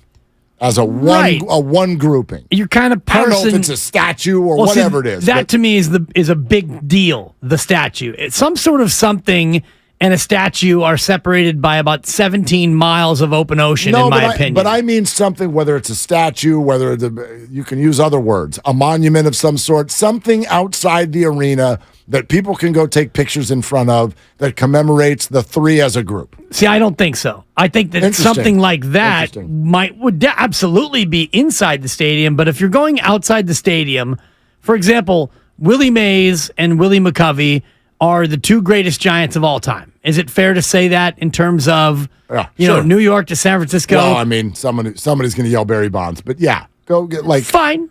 You can. I don't think that Barry Bonds has anything nearly at that level. Does Bonds had his number retired though? Did he not by the Giants? You're talking about something that's super complex because it's controversial, right? And just more recent. And neither Willie Mays nor Willie McCovey played their entire career with the Giants. Yet Willie Mays has a plaza and a statue. Willie McCovey's got a cove and a statue. They're not together, is my point. Steph Curry. His legacy is as the greatest Golden State Warrior in history, and he's one of the greatest basketball players of all time. It's a debate for a slower day. Steph Curry gets his own everything outside the stadium. Sure, of course. You don't cheapen his legacy by tacking on Clay and Draymond. Well, no, I didn't suggest that would be the only thing for Steph. Right. I just think that it will be in addition to Steph. Yeah, I think a 3-way monument would be inside the arena. Now, if you want to do a Clay something and a Draymond something outside the stadium, you can do that. I just don't think that Draymond Green, I think that his legacy is conflated enough and confused enough by some of the things that have gone on to where he falls short of that level. Okay, so let's go there for a second. And by the way, thank you, Dublin Marge on YouTube, who tipped me off to this. Apparently, Dario Saric is going to wear number 9.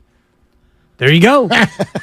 Sorry, Dre. That didn't take long. Well, he took the number from Ike Diagu anyway. That's a good point. All right, let's go to what you just said. And let me ask you a question. Are you telling me that what has happened within the last calendar year with Draymond Green has tainted his Warriors legacy? No. What I'm saying is that what's gone on for the past 11 years has been a part of his legacy. This episode being another example of the sort of confusing roller coaster, polarizing nature of Draymond Green. It's not even Klay Thompson. What's the most controversial thing that Klay Thompson has ever done? Took last summer off? Yeah, I guess so. Dated an Instagram model or 2? I think everybody was okay with that. Right.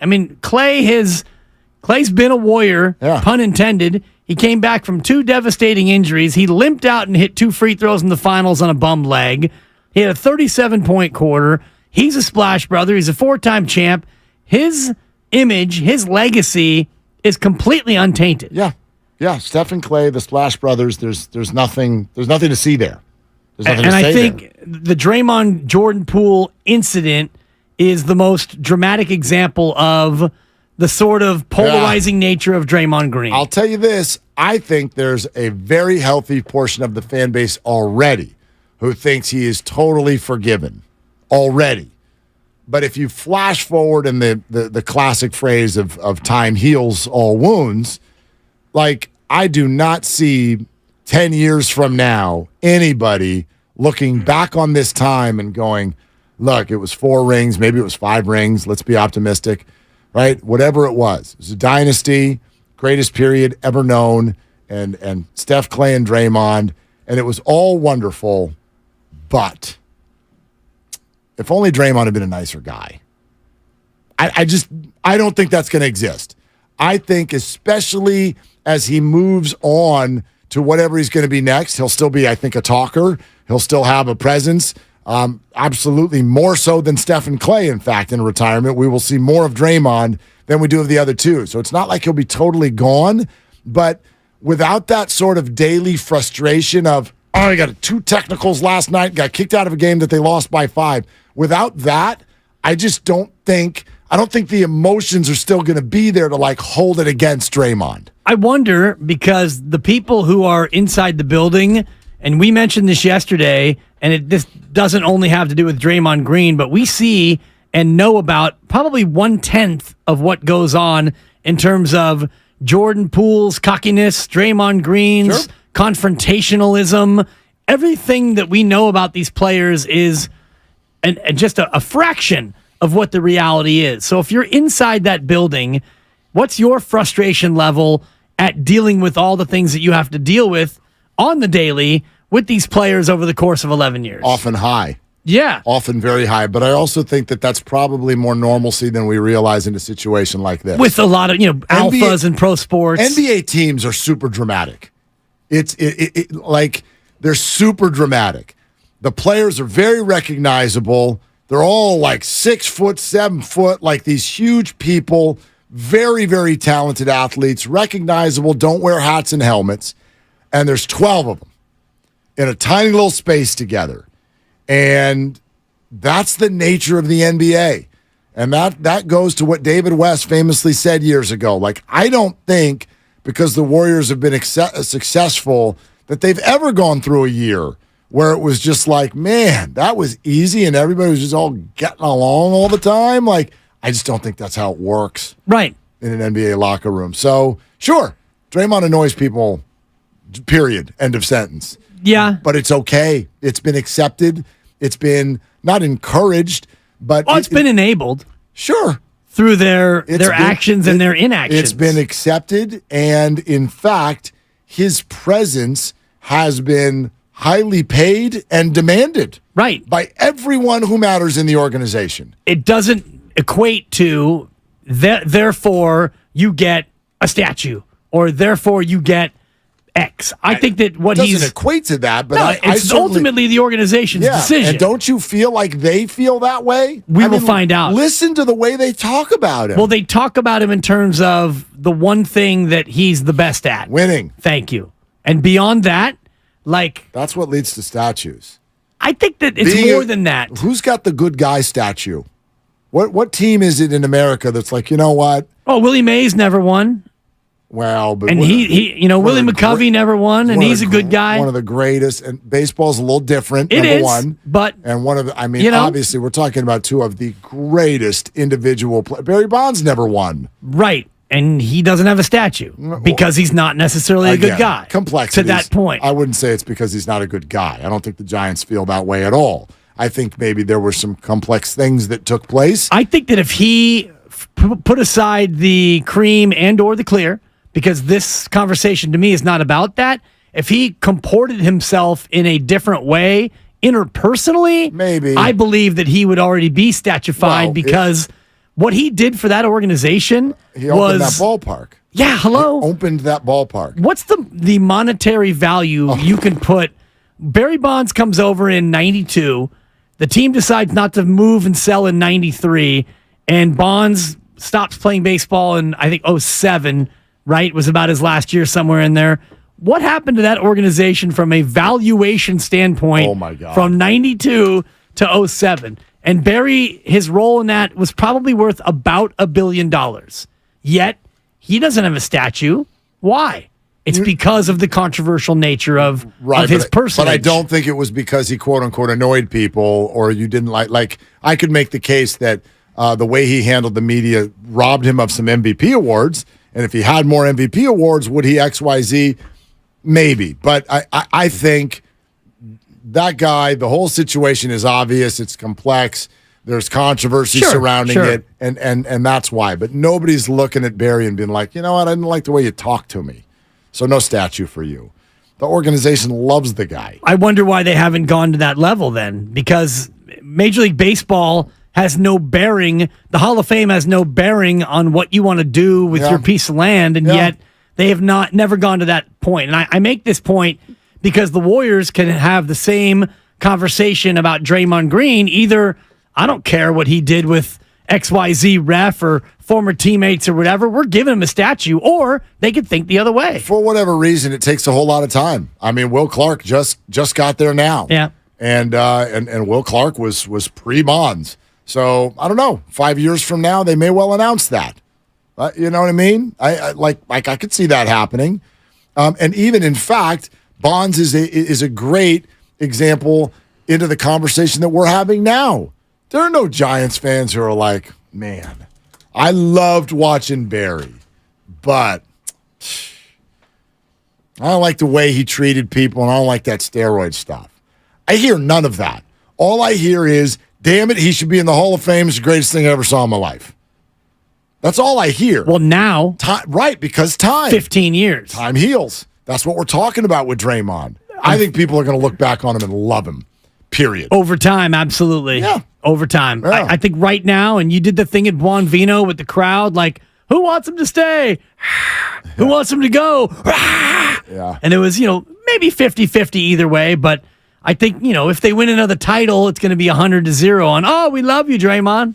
All right, Willard and Dibbs, glad you're with us. Keep the comments and the calls at 888-957-957 to keep them coming. We're presented by Fremont Bank. Full service banking, no compromises. Tim Kirkchin with further insight on Shohei Otani and what the Giants might do at the deadline is coming up in a half hour. And speaking of the Giants, coming up next, I'm going to get into something that might be a little bit uncomfortable for those of you who are fans of Casey Schmidt in particular. So we'll do that coming up next on Willard and Dibbs. Have you ever had an unwelcome pest in your home? Not fun. Atco Pest Control has been proud to provide professional pest control in the San Francisco Bay Area for over 35 years, offering guaranteed protection against.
Go get Nolan Arenado at the deadline. Can we stop with this Otani obsession, at least for this next week and a half? I'm firmly on board, and I was even before Tom Verducci told us what he thought a couple of days ago. I don't think the Angels are trading this guy. I think it'd be crazy if they traded this guy. They're going to give up that emotional tie to their fan base, the chase for the American League home run record. They're going to give that up. And by the way, they've won a couple games. I think they're either at 500 or somewhere right around there. They're not technically out of it yet. They're going to trade this guy to help somebody else out at the deadline. You would have to give up a massive haul to do that. And no team's going to do that. Why would you give up your whole farm for 10 weeks? Well, Verducci said they want a team's best pitcher and their best hitter. And if the Giants did that, it's Logan Webb and it's Wilmer right now. But that's not enough. So then you'd have to throw in their best prospect pitcher, Kyle Harrison, and their best prospect hitter, Luis Matos. Or Marco Luciano. And then probably Luciano as well. Yeah. So you'd end up having to part with a lot of farm and your best big leaguers. You would basically decimate your team. Yeah, so I don't think that's happening. However, I do think the Giants are going to do something aggressive at the deadline. And I sort of think it's for a reason that hasn't really clicked with everyone yet. It's going to sound simple. I'm not sure if you're all aware. The Giants are a World Series contender. They're really good. They're the second best team in baseball since May 1st. It doesn't matter if you think their lineup looks pretty. They're good. It's now been established. This is one of the top teams in the National League. I could easily argue they are the third best team in the National League. They're certainly top 5. They are certainly capable of making the playoffs and competing, and we know darn well what this regime, again, whether you agree with them or not, we know what they do in this situation. They go for it. They reward their guys for playing well. So I know for a lot of you, you think this year's all about the young people. I love the young people. We've heard it from so many of our brethren here at the station. Kruger, Shasky, to a degree, Bonte. Loveman. It's all about development. This is about the young people. And I would like to say, no, it's not. It is about them in their lane. But over here in this other lane, it's the Giants are one of the best teams in baseball and need to capitalize on that because that's what you do. So I am by no means saying that you need to now ignore the future. I am not saying sell the farm, but I'd sell some of it because whatever you think is going to happen over the next 3 to 5 years is great. I've always been optimistic about that, and this is wonderful that some people are coming up from the farm. But when you got a shot to win, you go for it. And what that means, unfortunately, for Casey Schmidt is I think he needs to be sent back down. This guy captured everybody's imagination about 7 weeks ago. I thought you were going to give me a Joe Namath right there. Struggling. He's struggling, Mark. You got to send him down. Struggling. You can't have this. In the month of July, Casey Schmidt's batting average is don't say it. 0.94. He's 94. He's not even at half the Mendoza line. He can't even sniff Mendoza. I want him to develop. I think his defense is unbelievable. Got a cannon. Got a World Series to go win. Well, and the middle of the infield is so clearly a problem right now. Brett Wisely and Casey Schmidt and an injured Brandon Crawford. Oh, Schmidt. Ain't it. So when Tyro gets back, that's only half the battle. When's he coming back, Mark? I don't even know. Okay. I was hoping for some good news on the Tyro front. Somewhat soon, but not in the month of July. Not until August. So they need offensive production there. Casey and Brett have been given their opportunity to do so, and they have not seized that opportunity.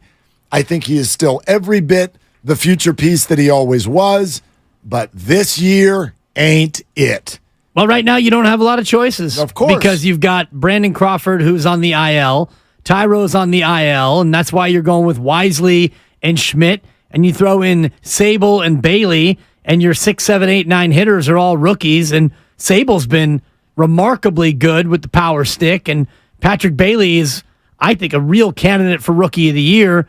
But you mentioned Casey Schmidt, 094 in the month of July. That's not good. And you're going to have some opportunities here to really have to produce. And I think today's game against Cincinnati was, it's not Casey Schmidt's fault, but it definitely shined a brighter light on how this team can be beaten because they have 2 hits in the game, including the Wilmer Flores homer in the 9th. They had 1 hit going through 8. And yesterday, they didn't do much else either. So it's a team that needs an injection, an infusion of life at the All-Star break, which is now just 11 or 12 days away. I'm not trying to, I think Casey's awesome. Yeah. And I thought when he came up, this is really great. By the way, he's been up longer than we realize. He's been up longer than I realized. Since May 5th, right? May 9th. Okay, May 9th, yeah. Good memory. So in that month of May, he comes up May 9th. His batting average in the month of May was .325. That's almost a full month, too. Right, almost a full month. He was very good. OPS 799. That's above average. And as far as extra base hits, he had 2 homers and 6 doubles. He's playing the defense that he plays. This was a very good baseball player in the month of May. But what I just said about July is only barely better in the month of June. He hit a $140 in June, and now he is hitting below 100 in July. That is almost a full 2 months of going 1 for 10. Like June and July put together, 11 hits. Wow, in 2 months? In 2 months. Man. He's had 11 hits, 4 of them for extra bases, zippo-dippo long balls. So I love the future. I think Casey has always been a prospect where you're like, the defense will play. We're not sure about the offense. We talk about when a league gets a book on you, they're gonna pick on it, and you got to make your adjustment. And I have every belief that he will. But if any of you are cruising around out there going, look, I get it. He's not playing great, but you got to develop this guy for the future. Because come on, are they really going to win it this year? Yes. They might. They might. You didn't think in 2010 they could or whatever. You don't have to be the best team on paper. This team has absolutely earned a shot at the playoffs, and I'm sorry. He's got to be sent down. He's got to go back. Well, you can't right now because Crawford... Not right now. Crawford is still a week away from being able to come off the IL. So who are you going to play at shortstop? Make a trade. Well, make a trade and acquire somebody. And you mentioned the name Nolan Arenado, and that would be not a shortstop, but yes. But as an infielder and as a bat and somebody who you could bring in to inject life into this offense, he's on the hook for 4 more years with the St. Louis Cardinals, and it says $109 million remaining in future salaries. So if you were to get Nolan Arenado, and St. Louis is not totally in sell mode yet, but their year's been pretty disappointing. Yeah. 10.5 back in the Central. That would be the kind of move that if you made that move, that would be a tip of the cap to Farhan type of move because that's a contract you're going to have. Well, and by the way, it's not as preventative as you think. He is on the hook for 4 more years, but the deal goes down. It's an interesting remaining 4 years for Nolan, who is still producing and is still only 32.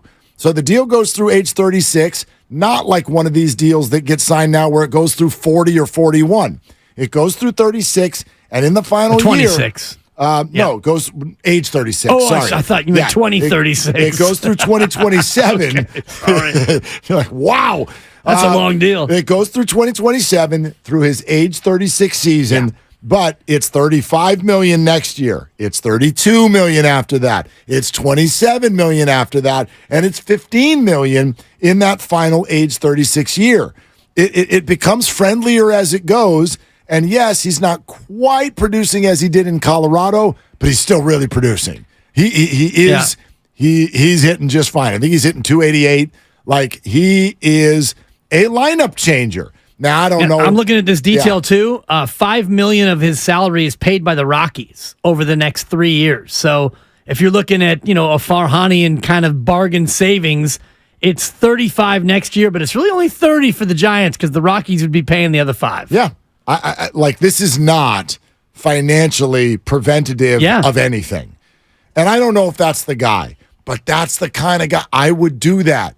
Because, by the way, what are the Cardinals going to be looking for if they do put a Goldschmidt and an Arenado on the table? Yes, they're going to be looking for a prospect or two, but what are they really going to be looking for? Somebody to raise their hand and say, we'll pay the full freight. And the Giants can do that. Yeah. They can do that. So then you don't have to give up much of the farm. You can get a bat like that in the middle of the order for maybe your 7th prospect and just say, yes, we'll pay the freight. Oh, my gosh. I'll do that in a heartbeat. That's the kind of deadline move the Giants need to make. Forget about Shohei Otani. Yeah, and I know you need a shortstop, and J.D. Davis has been pretty solid over at third, so then you have a J.D. Davis problem. Maybe he's a part of the trade. Maybe it's J.D. Davis and your 9th prospect. Yeah, but you got your DH, and J.D.'s been struggling a lot more. Yeah. There's ways to move things around. Absolutely. Yeah. And, one thing about Gabe and Farhan, they've been very good about rotating the lineup and shuffling guys in and out. You mentioned the Giants as a World Series contender, and you're right. You look at how they've been over the last, and now the sample size is about 60 games, where they've been very, very good, among the best in baseball. I think they were 14-19 at one point, or 16-23. Yeah, it's more than 60. It's from the start of May 1st, it's the second best record in baseball. But if you look at the wild card picture right now, and let's just focus on the wild card because, the Dodgers can be caught, but let's just assume they don't catch them, so you're left with the wild card. It's really 5 for 3 right now. There are 5 teams competing for 3 spots. San Diego and, the Cubs, I think, are not a factor. The Mets need to go on a run to get in the race, but right now it's Arizona, the Giants, the Phillies, the Marlins, and the Reds. It's 5 for 3, and if you look at the Giants roster, the way they've played, and their lasting power, I like their chances of getting at least a wild card. It's either 5 for 3 or it's 7 for 5, because if you do loop the Dodgers and the Brewers into this, who are leading the Central, the Braves are gone. The Braves are winning the Gone. Braves are winning the East. Okay, that's done. Real quick, by the way, you're listening to 95.7 The Game, KGMZ, FM, and HD1 San Francisco, always live on Twitch, YouTube, and the free Odyssey app. Does anybody think that Casey Schmidt should stay and the Giants should just keep taking the bruises? Again, he hit 140 in June and is hitting 094 in July. So we'll take your calls, 888-957-9570. But yeah, if you loop the Dodgers, who are only 2 games clear of the Giants and the D-backs, and the Brewers, who are only a little bit clear of the Reds, that makes it 7 teams for 5 spots. Sure. You got a really good shot. And by the way, if I even just look at that from a baseball standpoint and go, all right, who's a better team? Who do you think will outlast who? I think the Giants are better than the Marlins. I think the Giants are better than the Reds. I think the Giants are better than the Diamondbacks. I'm not sure if they're better than the Phillies. I don't necessarily think they're better than the Dodgers, but yes. They're probably better than Milwaukee. I think the Giants will get and can get one of those spots, and I just want the mentality to change a little bit, and I'm comforted by the fact that I know what the Giants' mentality is, but a lot of fans are like, listen, I get that they're playing well right now, and that's nice, but don't sacrifice development. We're going to need those guys. Let's talk about development real quick. You got to go for this, man. You got to change the production out of the middle infield right now. Development, Mark, in, let's just say development in basketball. Well, there's 2 ways to do it. Go to the G League and play against G Leaguers and get minutes, which doesn't really help prepare you too much for playing against NBA players in the association, because even when you come back, you're probably getting 12 minutes a night as opposed to getting 35 down in the G League. In baseball, development happens one of 2 ways. Either you stick with a guy like Casey Schmidt and you let him go out there and continually beat his head against the wall when he's really scuffling, and I use the Joe Namath struggling. He's more than struggling. Or in baseball, you send him to AAA, hope that he can get right, and then you can bring him back up and see if he can contribute. But Casey Schmidt has plenty of options. He can develop probably better in AAA, hitter-friendly league, much more of a comfortable, less pressurized environment. So in terms of let Casey Schmidt just develop and play through it, I think you're doing him more of a disservice by leaving him here in the bigs and having him just cement failure into his resume. Well, and I think you're right that he is still here now because they need him. Right. They need someone to play shortstop, although don't forget who is the Sacramento River Cats shortstop right now. His name is Marco Luciano. Keep that in the back of your mind, because when you get called up to AAA, as we watched with Matos, all you need to do, if Luciano has 3 good weeks, yeah, he might be one of your acquisitions up the middle of the diamond. Now, that may go the same way as well, and actually, I sort of suspect it would, where Luciano would come up, he'd probably pop real quick, they'd get a book on him, and he's going to go on a period of strikeouts like crazy, and you don't want that in September when you're trying to chase a playoff spot. So I hesitate on that as well, even though I'd love to get a look at him too. I'm excited by these guys, but go back to May. Do you remember the look on Casey's face? It was infectious. Inject Casey's attitude into my veins. He is running around and smiling, chasing Brandon Crawford everywhere he went, do-rag and a smile, having a blast. Have you noticed him this month? Little hangdog. My man looks like he's just at the end of his rope, and you don't want that. That's why when people go, what does that mean, call him up too early? That's what it means. You just said it. Too much failure can send confidence into the wrong spot, and to me, it's actually the key to life, confidence.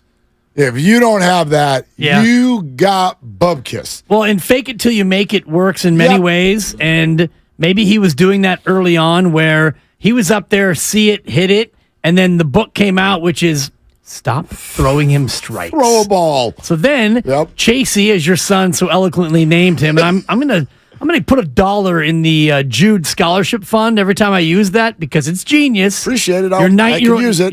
Cha-ching! Your 9-year-old son calling him Chasey Schmidt. It's $2. It's genius. Cash me out one time. Totally. Cash me out more than one time. But anyway, go ahead. So once he gets into that mode, it's like, okay, now I can't do that anymore. Then they go back to throwing him strikes, and now he's feeling tentative because he's lost his confidence, and now he doesn't know what to do because he came up as a see it, hit it guy. Then they got the book on him, and now they're not throwing him strikes, and he's still doing that, and now he's back to strikes, and so he's all twisted up, Mark. Tongue-tied and twisted. He has 2 home runs.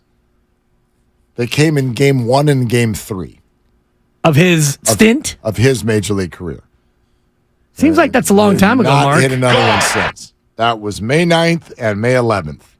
Those were his home runs. And remember, that was when he was 4 for 4 on that third night? He comes up, he goes 2 for 4, 2 for 4, 4 for 4. That's 8 hits. That's the same amount of hits he had in June. 8 hits. 8 hits. I had a Casey Schmidt jersey in my purchase box, and then I changed it to a Jason Schmidt. How do you feel about Retro that? throwback? Totally. Only they were the Pirates same or number. Giants? Giants, kid. Let's go. Yeah, this is it. And come on now, man. This ain't I'm not coming down his road. This is not I'm not ripping Casey Schmidt. But they got to make a move. And they got to do something about the middle of the infield. Think about it this way, Mark. If the Giants were, let's just say, instead of 54 and 43, let's say they're 43 and 54, they would still need to send Casey Schmidt down. Oh, that's an interesting take. If they're 43 and 54, you're the Pittsburgh Pirates, who are 42 and 54. You're 10 out of the card. Casey Schmidt is 094 in July. He's got 8 hits since May. You would still need to send him down because he is beleaguered and baffled, and he needs to go somewhere and right the ship. So I think that's the easiest way to look at it. Now, They wouldn't do that even if their record was inverted because, as you mentioned before, you got no shortstops right now. But once Crawford is healthy, and if they can add somebody at the deadline who can play shortstop, by all means. And I think deep down, if you put Casey Schmidt on the lie detector or you gave him sodium pentothal, the truth serum, he would say, you know what, I'd kind of like to go to Sacramento for a little bit. I don't agree with that part at all. As badly as he's struggling? Dude, I mean, do you understand the financial ramifications of what you just said? Just for a little bit to get right. Yeah, a player doesn't want to leave the big leagues. They do not want to leave the game check is that different? It's not even just that. The per diem and the bus rides. Gosh, like you spend your whole life dreaming about that moment. You don't want to leave. I'm sure Casey has no interest in leaving. Casey is focused right now on, I got to figure this out and go out tomorrow and get 2 hits. That is, I guarantee you, that's his only focus. But I understand where you're coming from the perspective of this would be the best thing for him no matter whether the Giants are good or not. But it's kind of a double whammy when the Giants are good. They are going for a playoff spot, and you just don't have room for automatic outs in the lineup. He has 1 extra base hit since June 11th. 1 extra base hit. And by the way, I'd have to go look and review. It might have been one of those Fister bloop doubles. I don't even know if he deserved the one that he got. Old Fister bloop. Man. I mean, these numbers, to be honest with you, I was throwing this out earlier to you. I'm like, we got to talk about Casey Schmidt, and here's what I think. And I hadn't even looked at these numbers. They're worse than I thought they were. Right. This is like, my gosh. This is barely above what Johnny Cueto would do if you stuck him in the lineup every day. Cueto. It's brutal, and I hate that for Casey, but 11 hits in 2 months?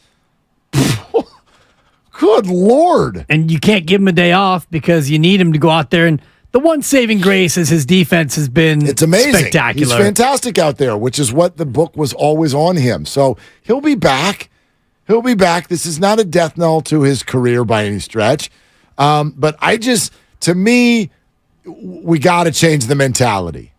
This year is not all about development. This year is about this year. Right, which is this sucker. It's why you're playing Sable, and it's why you're playing Bailey. It's because they've been great, and Matos has been solid.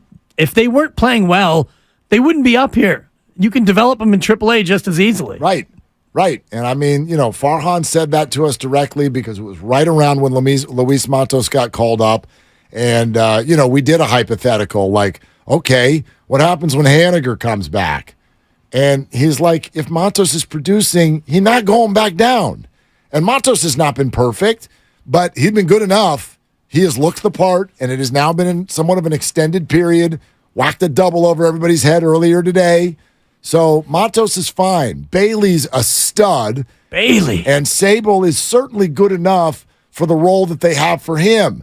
But Casey Schmidt and Brett Wisely, we can't do this anymore. No. DeSclafani, we can't do this anymore. Just real quick, in 10 seconds or less. Yeah. Did you see Wilmer try to score from first today?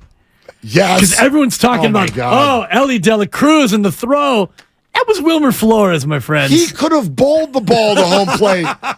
Like, did you see Ellie? Like, by the way, that was Matos' double. Matos hits the double, and the Giants are struggling offensively, so I get why they sent him. Woo! But De La Cruz gets the ball in short left, and he turns around, and you could almost see him look at home plate, and he's just like, well, okay, let me do a little crow hop here. He went into a stretch. Yeah, just double tap. Let me make sure I don't throw this over the catcher's head. Here you go, buddy, because I think you're going to have a minute or two to tag him when this gets there. Oh, my God. Wilmer got to about halfway to third, and it was just like they were backing up the truck. Oh, my God. All right, Tim Kirkchin on the Giants at the deadline. And Otani future is coming up next. And then your phone calls, 888-957-9570 on Willard and Dibs. The best.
Now, back to Willard and Dibs on 95.7 The Game. Hey, I haven't mentioned this yet today, and we should because we're just one day closer to Berkeley CC. So if you'd like to play golf with one of the shows right here at 95.7 The Game, a few spots have opened up for our Berkeley Country Club Day next Tuesday, the 25th. Please only enter if A, you like golf, B, you're available, and C, you don't mind playing with somebody who plays with yellow golf balls, which Dan Dibley is now holding up to the YouTube audience. Yeah, I am. I'm triggered by this. I'm coming at you with the yellow. What do you want me to do? You want me to use a blue or a red one? You do you, Mark, but Old Yeller is coming out to get you on Tuesday. Contest page, 957thegame.com. Enter for your chance to win. We welcome in Tim Kirkjian of ESPN. Tim, are you available next Tuesday, and do you golf? I play golf, yes, and I don't use a yellow ball if I can avoid it. Nope. And I love to play. I just don't get to play very often anymore. No jokes. Say that again, man, especially this time of year, right, Tim? I mean, what kind of a deadline are we expecting, and how aggressive do you think the Giants will be? It's hard to see the deadline, but there are so many teams that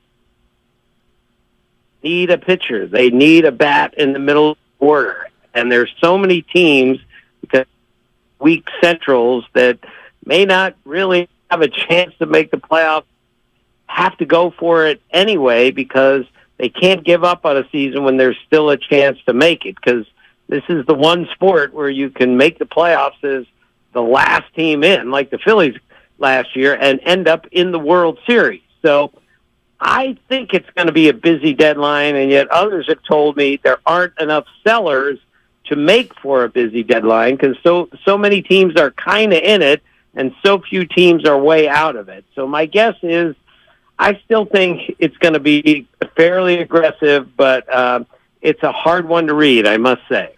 And if you're looking at the Giants and their needs, are they unique in terms of they're a team in need of a shortstop and some starting pitching, or are there other teams with similar needs against whom they will have to compete?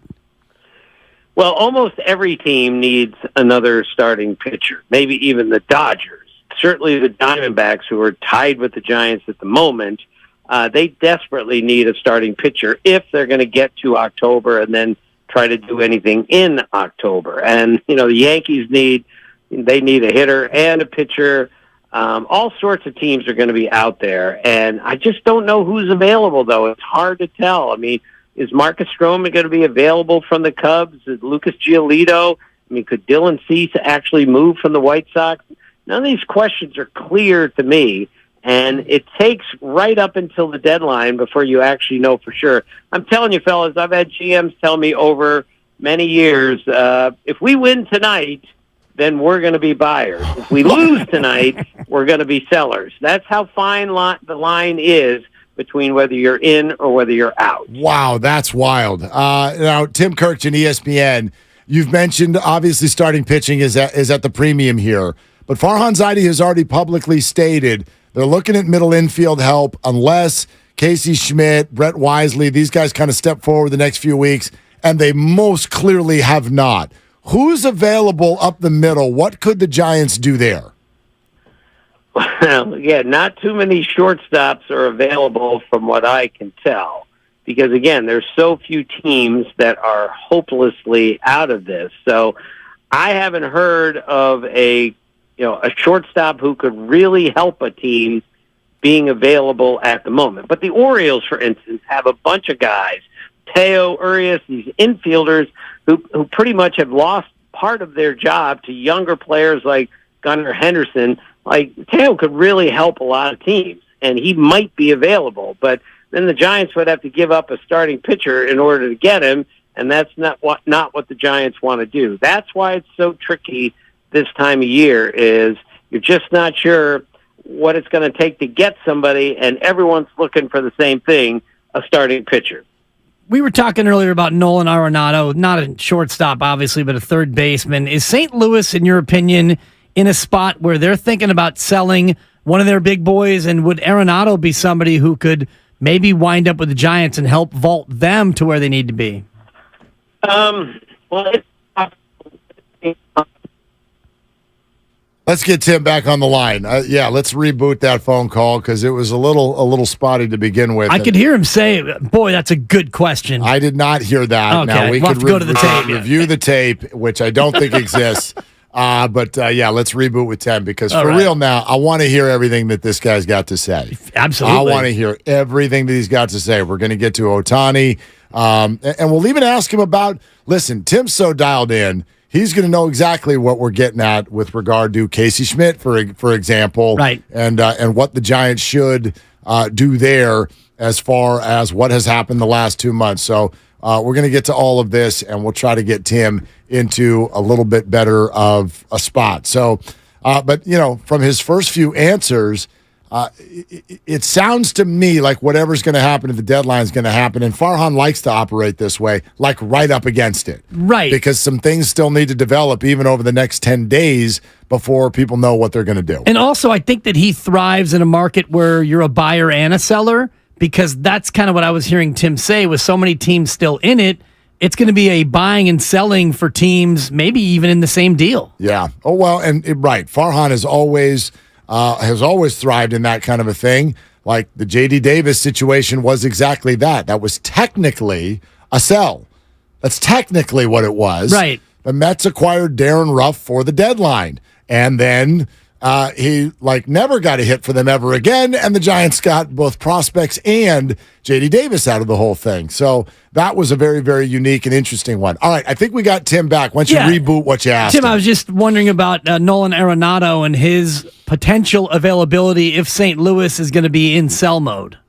Yeah, well, if they're in sell mode, there's a chance they'll trade him, but I don't think so. Look, Cardinals have sold 3.2 million tickets for this season, and there's just no way that people who are coming from 4 hours away to see the Cardinals play that they can trade Goldschmidt or Arenado. I don't see it happening. Plus, Cardinals have won 5 out of 6 the second half. Pretty modest for them, but that division is still not over, and you can't be the St. Louis Cardinals and give up on a season in a town that loves the game and loves the team that much. So I think they might sell if they're hopelessly out of it, but I just don't see them selling the first baseman or the third baseman in a deal. Tim, we're going to get to Otani in a second. We were just having a conversation about Casey Schmidt, Giants' young shortstop who hops on the scene in May and really grabs the fan base's attention, hits .325.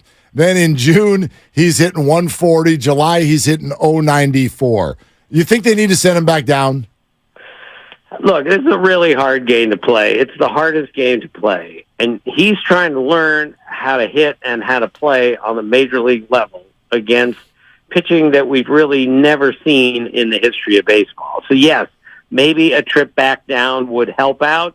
It doesn't always help. I've been told that the difference between AAA baseball and the big leagues is now the biggest gap there is, in between A's and AA, AAA, because the real talent is at AA, and AAA is more of a holding pattern to get people to the big leagues. So I'm not sure sending him to AAA is really going to help, but he needs to get somewhere else and get his confidence back, because you face pitching like this, you're going to really struggle. When you haven't struggled much, and I'm sure he hasn't, that's a tough place to struggle for the first time, is in the big league. Yeah, and unfortunately, no other shortstops available now, so he may have to just gut it out. Angels sit 4.5 out in the wild card, and Shohei Otani might be pursuing Aaron Judge's American League home run record. How do those factors affect whether or not Artie Moreno and company will think about dealing him at this deadline? Yeah, this is one of the trickiest situations I've ever seen. Trading this guy would probably make a lot of sense if you can get the haul for him, and then you might not lose him for just a draft choice after the season. But that's not what I would do, and I don't think that's what the Angels are going to do. If the Angels have any chance to make the playoffs, I think they're going to keep Shohei and show him, look, we got to October with you. We're going to improve our team in the offseason, and we're going to get to October a lot more with you. To me, that's their only chance to keep him, is to hang on to him at the trade deadline, show him that they're going in the right direction, maybe make the playoffs, But if they're hopelessly out of it in 2 weeks, which seems unlikely at this point, maybe they're going to have to trade him. But if they have a chance to win, they have to keep him, I think, and then hope to re-sign him after the season. Tim Kirkchin, ESPN on all things baseball. Now, Tim, look, we know you're dialed in, you talk to people, you're around this all the time. There are so many people lined up to say, we don't know what Shohei wants or what's driving this decision in the offseason. But tell me what you do know, because I know you know something, Tim.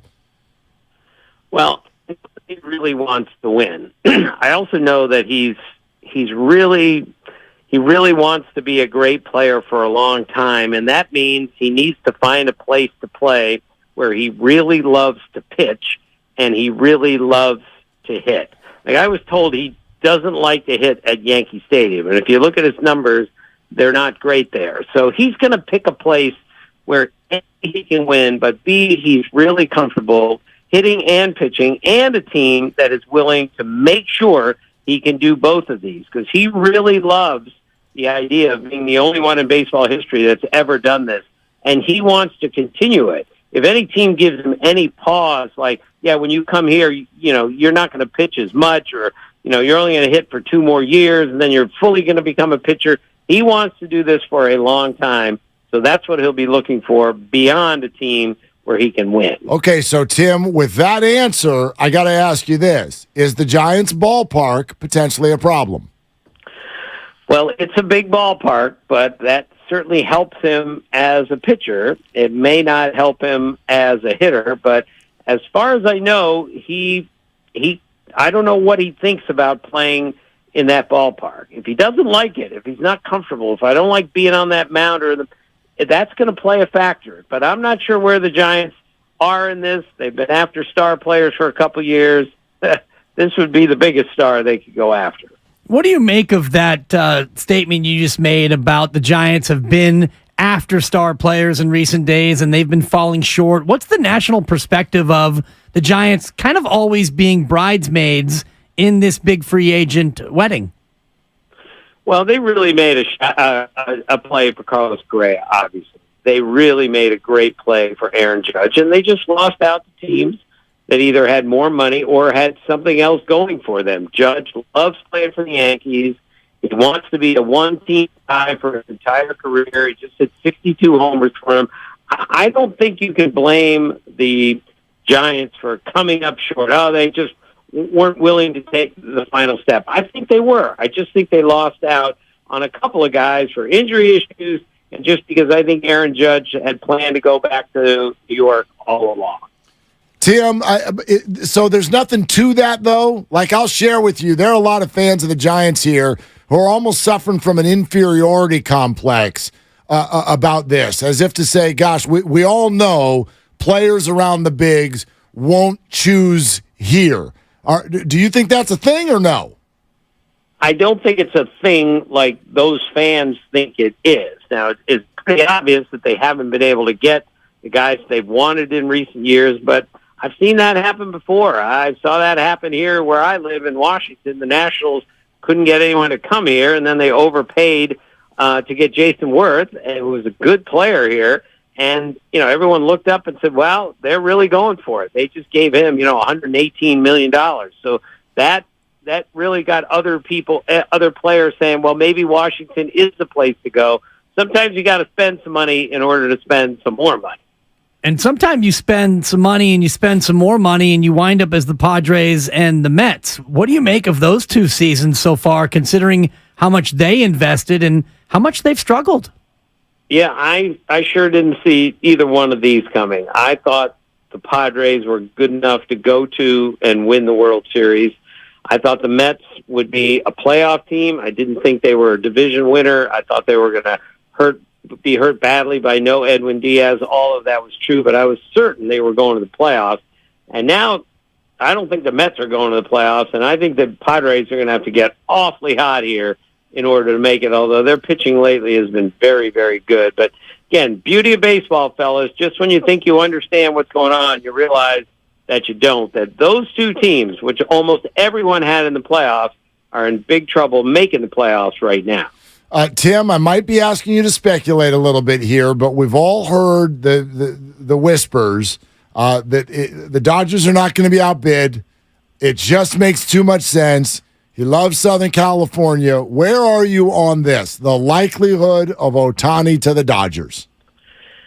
I would say, note my hesitation, the Dodgers are the leader for Otani because of the money and the resources that they have, the whole Southern California thing, the way they've conducted themselves the last year, not overspending, not overdoing it for anybody, saving their money for Otani. So I would make them the leader. But I'm telling you, fellas, this story changes every single day. And it's going to change every single day until the day he signs. So you got to be careful before you make up your mind early, because there is a long way to go in this negotiation and this story. Can Giants fans take some solace in the fact that Shohei Otani has already done an unusual thing by going to the Angels in the first place? Sure. I think, again, with Otani, there's just no telling what is going to attract him to a place. So if I were the Giants, I would think we have a shot at this, but we better get every dollar we have, because it's going to start, I think it's $500 million, and then we're going to go from there. Tim, we've been having this conversation about, and I know you think he's probably not going to get traded, but let's say the Angels lose every day for the next week and a half, right? And all of a sudden he's available. Does acquiring him now help your free agent pitch this winter? Well, certainly I think it would. But if I'm going to trade for Otani, and I'm going to have to give up 3, 4, 5, 6 players, let's say, to get him, I'm going to have maybe not a reassurance, but some sort of idea that we have a chance to re-sign him after the season, because not many teams can give up that kind of talent for a 2-month rental and then lose the player. So that's another factor that is so heavy in this, is whoever trades for him has to have an idea that they can sign him. Because even, say, the Rays, who certainly will have interest, I'm not sure even they, with their great young farm system, can afford to give up what they have to give up to get him if there's a good chance they're going to lose him after the season. Yeah, like he's not going to want to join a team that's like gutted, right? So what about the way he might be watching what you do outside of acquiring him? Do the Giants and other teams need to be aggressive at this deadline to sort of show him what they're going to do in the future? Well, I think he's looking at everything. You know, he doesn't miss a trick, believe me. He notices, recognizes everything. That's one reason why he's such a great player. And if he's going to sign, say, for 10 years with somebody, he's going to want to know exactly what those 10 years are going to look like. A lot of free agents do this.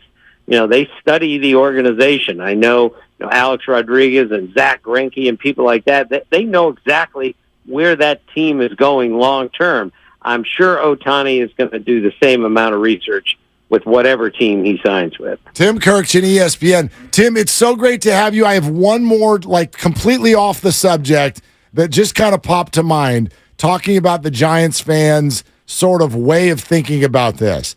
In this city, a lot of people think Gabe Kapler is like a free agent detractor. Players don't want to play for him because he's quirky and different. Is that actually the case? I think at one point it might have been the case when he was in Philadelphia, but I don't think it's the case anymore. The year they had a couple years ago, the year they're having this year without significantly great talent, I think proves again Gabe Kapler is a good manager, and he is easy to deal with despite being a bit quirky. He's not going to be a reason that somebody doesn't sign with the Giants. So it's okay for a manager to be in better shape than the players and do IG stories about dripping cheeseburgers. Is that right? That's exactly right. Okay. I think he is in the best shape of any manager and in better shape than 90% of the players. If not 95. 90% of the population, yes. Even higher. Tim, awesome, man. Thank you for doing it. All right. Thank you, guys. See you. Thanks, Tim Kirkchin, ESPN. That was interesting. Very. On a bunch of different levels. Yeah, and what stood out to you? Well, the Shohei stuff, obviously, and it feels again like it's the Dodgers, and then the second choice would be the Dodgers, and then the third choice would be the Giants, but he hesitated now. He's okay, I'll buy that, but it changes every minute. And also, that's why I wanted to ask him about the fact that he went to the Angels in the first place. Does that give you hope if you're a Giants fan? Because Shohei has done the odd thing before. He's different. Yeah. The one thing, though, that Tim said is he wants to be comfortable hitting in a place and pitching in a place. He's never pitched at Oracle Park, and as a hitter, he's 0 for 8, right, Mark. Which is a very small sample. He's never gotten a hit here. The guy can't hit here. You can't hit. Guy cannot hit here, and he's never pitched here. Kind of like a 2-game series or something like 3. that? Did he play all 3 games? Yeah, 10 plate appearances. Okay, they walked him a couple times. 2 walks. Yeah. And a big donut. So his OBP. Yeah. And I'm down with OBP. You know that. Yeah, you know me. Yeah. All right. Doesn't like to hit here. Can't pitch here. I don't know. I mean, I know. Listen, that is a question now. Yeah. That is a question that I can absolutely see coming up in these conversations, which is, what about right center field? That's not helping my record book. Then again, if you pull the ball, Shohei, then, splash hits like that, maybe that's attractive to him. And it's a good pitcher's park. And couple of visits to Colorado and Arizona. You get 6 games in Colorado. You get 6 games in Arizona. Balanced schedule. Do you anymore? It's 12. 12. So you'd be 6 in each of those cities. I mean, the old days, you'd have 9 in those cities, which you could easily sell as opposed to, sorry about right center. And by the way, Shohei, if you sign here, we will reconfigure the ballpark. We'll tear down that wall, Gorbachev. That's a little bit of Reagan for you. Imagine the press conference. We'd like to introduce Shohei Otani and these drawings of our new stadium. It will now be 250 feet to straightaway right field. Exactly right. I mean, do it. Do it. Do it. This is different. That's my point. He's different. How many times you can say, Mark is a Dodger. How many times have you ever opened up a major free agent conversation in Major League Baseball and the first sentence is, well, you can eliminate the Yankees? That would be never. And we'll go from there. Right. This is different. It's different. He's different. And the fact that he picked the Angels in the first place. Exactly. I choose the Angels. What a wackadoodle. What exactly? What a complete wacko. Right? Maybe he will be on the Rays next year. Seriously. Go to Kansas City, everybody. Seriously. On a 1-year, $200 million deal. We're presented by Fremont Bank. Full service banking, no compromise. Let's take your calls on any of that. The Kapler comment was obviously pretty interesting, too. 888-957-9570. And don't forget Steve Young, waxing poetic on the Niner quarterback situation. All of that is coming up next on Willie and Dibby. Pay that man his money.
Now, back to Willard and Dibs on 95.7 The Game. I'm not going to tell you that they're going to get Shohei, but here's what I will not give up. I am not going to stop this fight. It is not going to stop. I am not going to let any of you Giants fans keep saying that this place is terrible and this is a penny pincher and they can never get a big player and nobody wants to come here and Gabe Kapler's a weirdo and so nobody in baseball likes the Giants. This is not an opinion. You're wrong. Well, you're flat out wrong. Some of that's opinion, some of that is fact. There's not one industry insider who's come on this show or anywhere else and given any validity to that idea at all. I'm not saying you have to like Kapler. I'm not saying you have to like Farhan or the Giants lineup. But this concept that the baseball world sees the Giants as little bit part weirdos with some sort of quirky manager and awful San Francisco as a backdrop and everybody hates you. And an egghead as a president of baseball ops. Not reality even a little bit. Right. It's not even a little bit of reality. No, it's not. None. But at the same time, they have not yet landed the big fish. That's fine. So the perception and the reality end up in the same place at this juncture. Well, even though you yes signed Carlos no. Correa almost, you still, to me, it's yes and yes, because the perception of they can't do it and then the reality of, well, they haven't done it. It's not they haven't done it because the perception is right. I agree with you there. The fact that their manager has hand tats and loves to wax poetic about a juicy burger and a medium rare steak and the ideal way to cook an egg. And second place to no one. all the rest of that, I think that Kapler is a fascinating human being. Oh, my gosh. And you're right, Mark. Every expert we've talked to, every insider, none of them have said these are the deterrents. I mean, the city's homeless problem is such an obvious deterrent to free agents. All those things are mythology. But the reality is they are yet to sign a player and have him play for them for longer than 3 years. Right, but I mean that would be whittling your opinion of someone down to 3 other people is essentially what you're doing.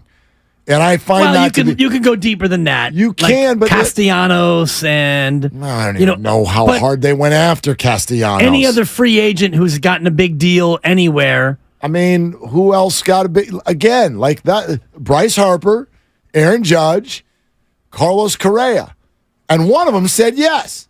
So I agree with you, but you're living over here in an area of facts. What I'm kind of attacking is the total faux idea that the rest of baseball looks at Giants and goes, that wacky place? Yeah. That classless, penny-pinching joke of an organization? So many of you feel that way. I see it every day. They're not coming here. That, I won't stop. It is flat out, factually incorrect. Right, but the reason, to me, if I say he's not coming here, and I don't believe that Shohei Otani will come here. I do believe he'll pick the Dodgers. Oh, but I would pick it as less than 50-50 as well, but not if for he any doesn't, of those exactly. reasons. If he doesn't pick this destination, when we talked about this yesterday, or actually not yesterday. Yesterday was one topic and one topic only, but 2 days ago we talked about the state of the city. That's not going to be an influence on Shohei Otani's decision to come here. It's going to come down to, can I win there? Do I like the ballpark? Am I comfortable with the management and the structure of the team? And that's it.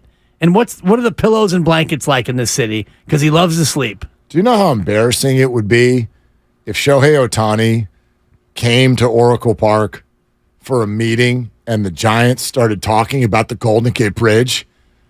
Like, it's pretty cool. It is. You cross it every day. Do you take it for granted?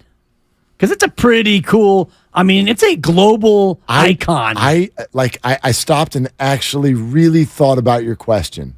No, I don't. You don't take it for granted? I still pinch myself every time I cross it. Because you come out of the Robin Williams tunnel. I often can't see a damn thing. Yeah, it's true.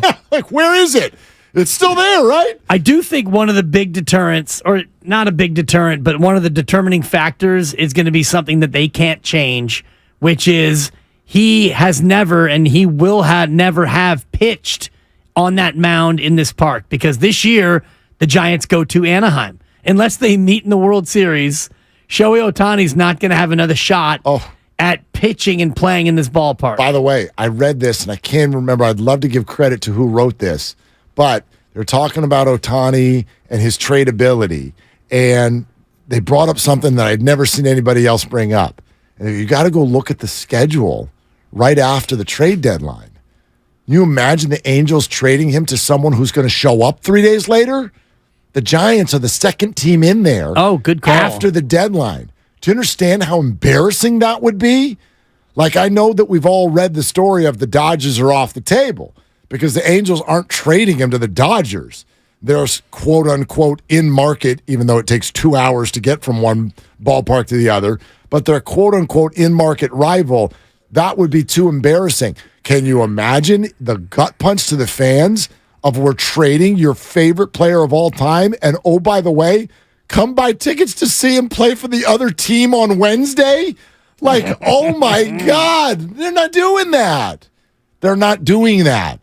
And the list of teams, I'm trying to remember. I mean, we could pull it up. The Rangers, as a division rival, are obviously, they're coming in soon, and they're a division rival, so that would be tough. Giants at Angels, August 7, 8, 9. 7, 8, 9. It's the Mariners first. August 3rd through 6th, the Mariners come to town.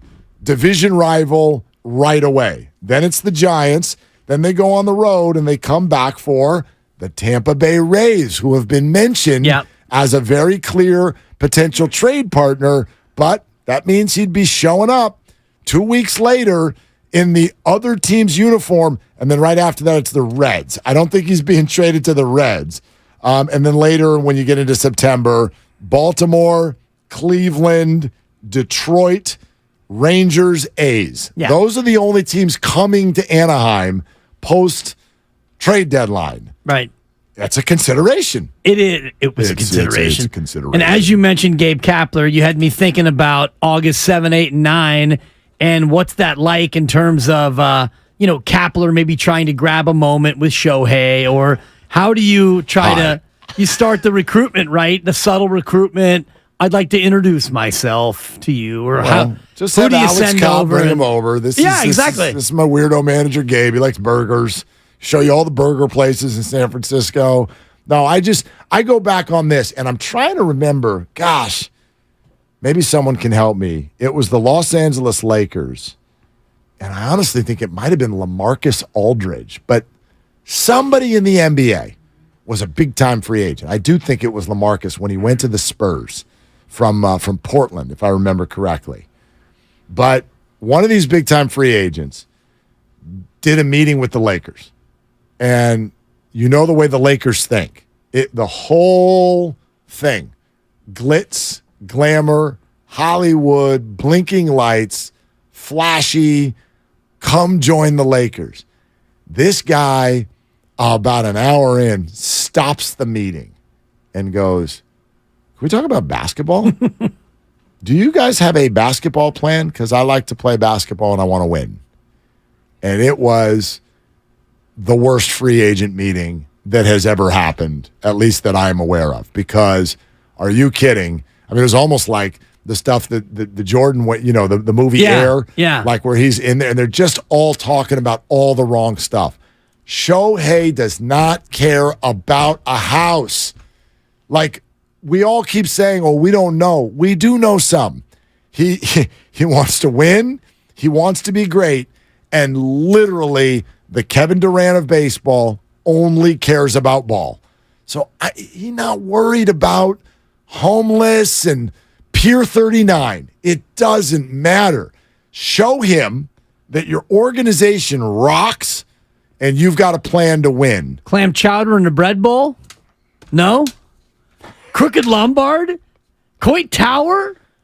I was going to sign there, but their manager looks a little bit too in shape. It doesn't matter. Can you be great and can we be great? I think he's going to walk in with those two questions and those two questions only. I think you're right, but I do also believe that his lack of experience playing in this ballpark will hurt in terms of what Tim Kirkjian was telling us. And I don't think it's going to be, well, I've never pitched there, so I can't go there. But in terms of like, if it comes down to like level 7, level 8 of the decision, he doesn't know enough about this ballpark. Whereas he's played in Dodger Stadium a few more times. Not that much more, though. I mean, he's hit a home run there. I think he's pitched maybe once.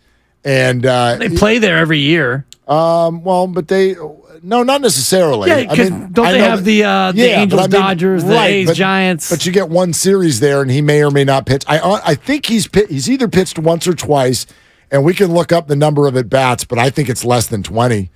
You know what I mean? Like, it's more. But it's not like, oh my gosh, I've had a ton of experience there. You're not wrong. Like, yes, the comfortability with the ballpark, which comes up over and over and over again. You know, I do wonder. You think the Giants feel like they made a mistake with the ballpark? No. They've already changed it once. Well, the dimensions. They barely changed but it. But they did not build that with in mind. We are going to build the greatest pitcher's park in all of the game. They did not. That was not on purpose. Right, but it didn't start out that way. Kevin Elster in the opening game, what, he hit 4 home runs? You know what? Too soon. I know it was 23 years ago. I'm not over it yet, all right? I mean, in the beginning, embarrassing. They couldn't win a game here. But it wasn't like, oh, this thing is it's a nightmare for hitters. It took a long time, and even during the Bonds era, we didn't think about it as being brutal on hitters because this guy was stroking balls into the water, and it never really felt that way until you got to the Punch and Judy Giants lineups all those years. The baby giraffe, the poor thing, would be in the Hall of Fame if he had played in a different ballpark. No, I'm kidding. But, yeah, I wonder. Now, Bryce Harper, do you take him at his word? He said once upon a time, we did the overlays when we were looking at joining the Giants as a free agent, and it's not as excessive as you would think it would be. A lot of my home runs would be home runs there.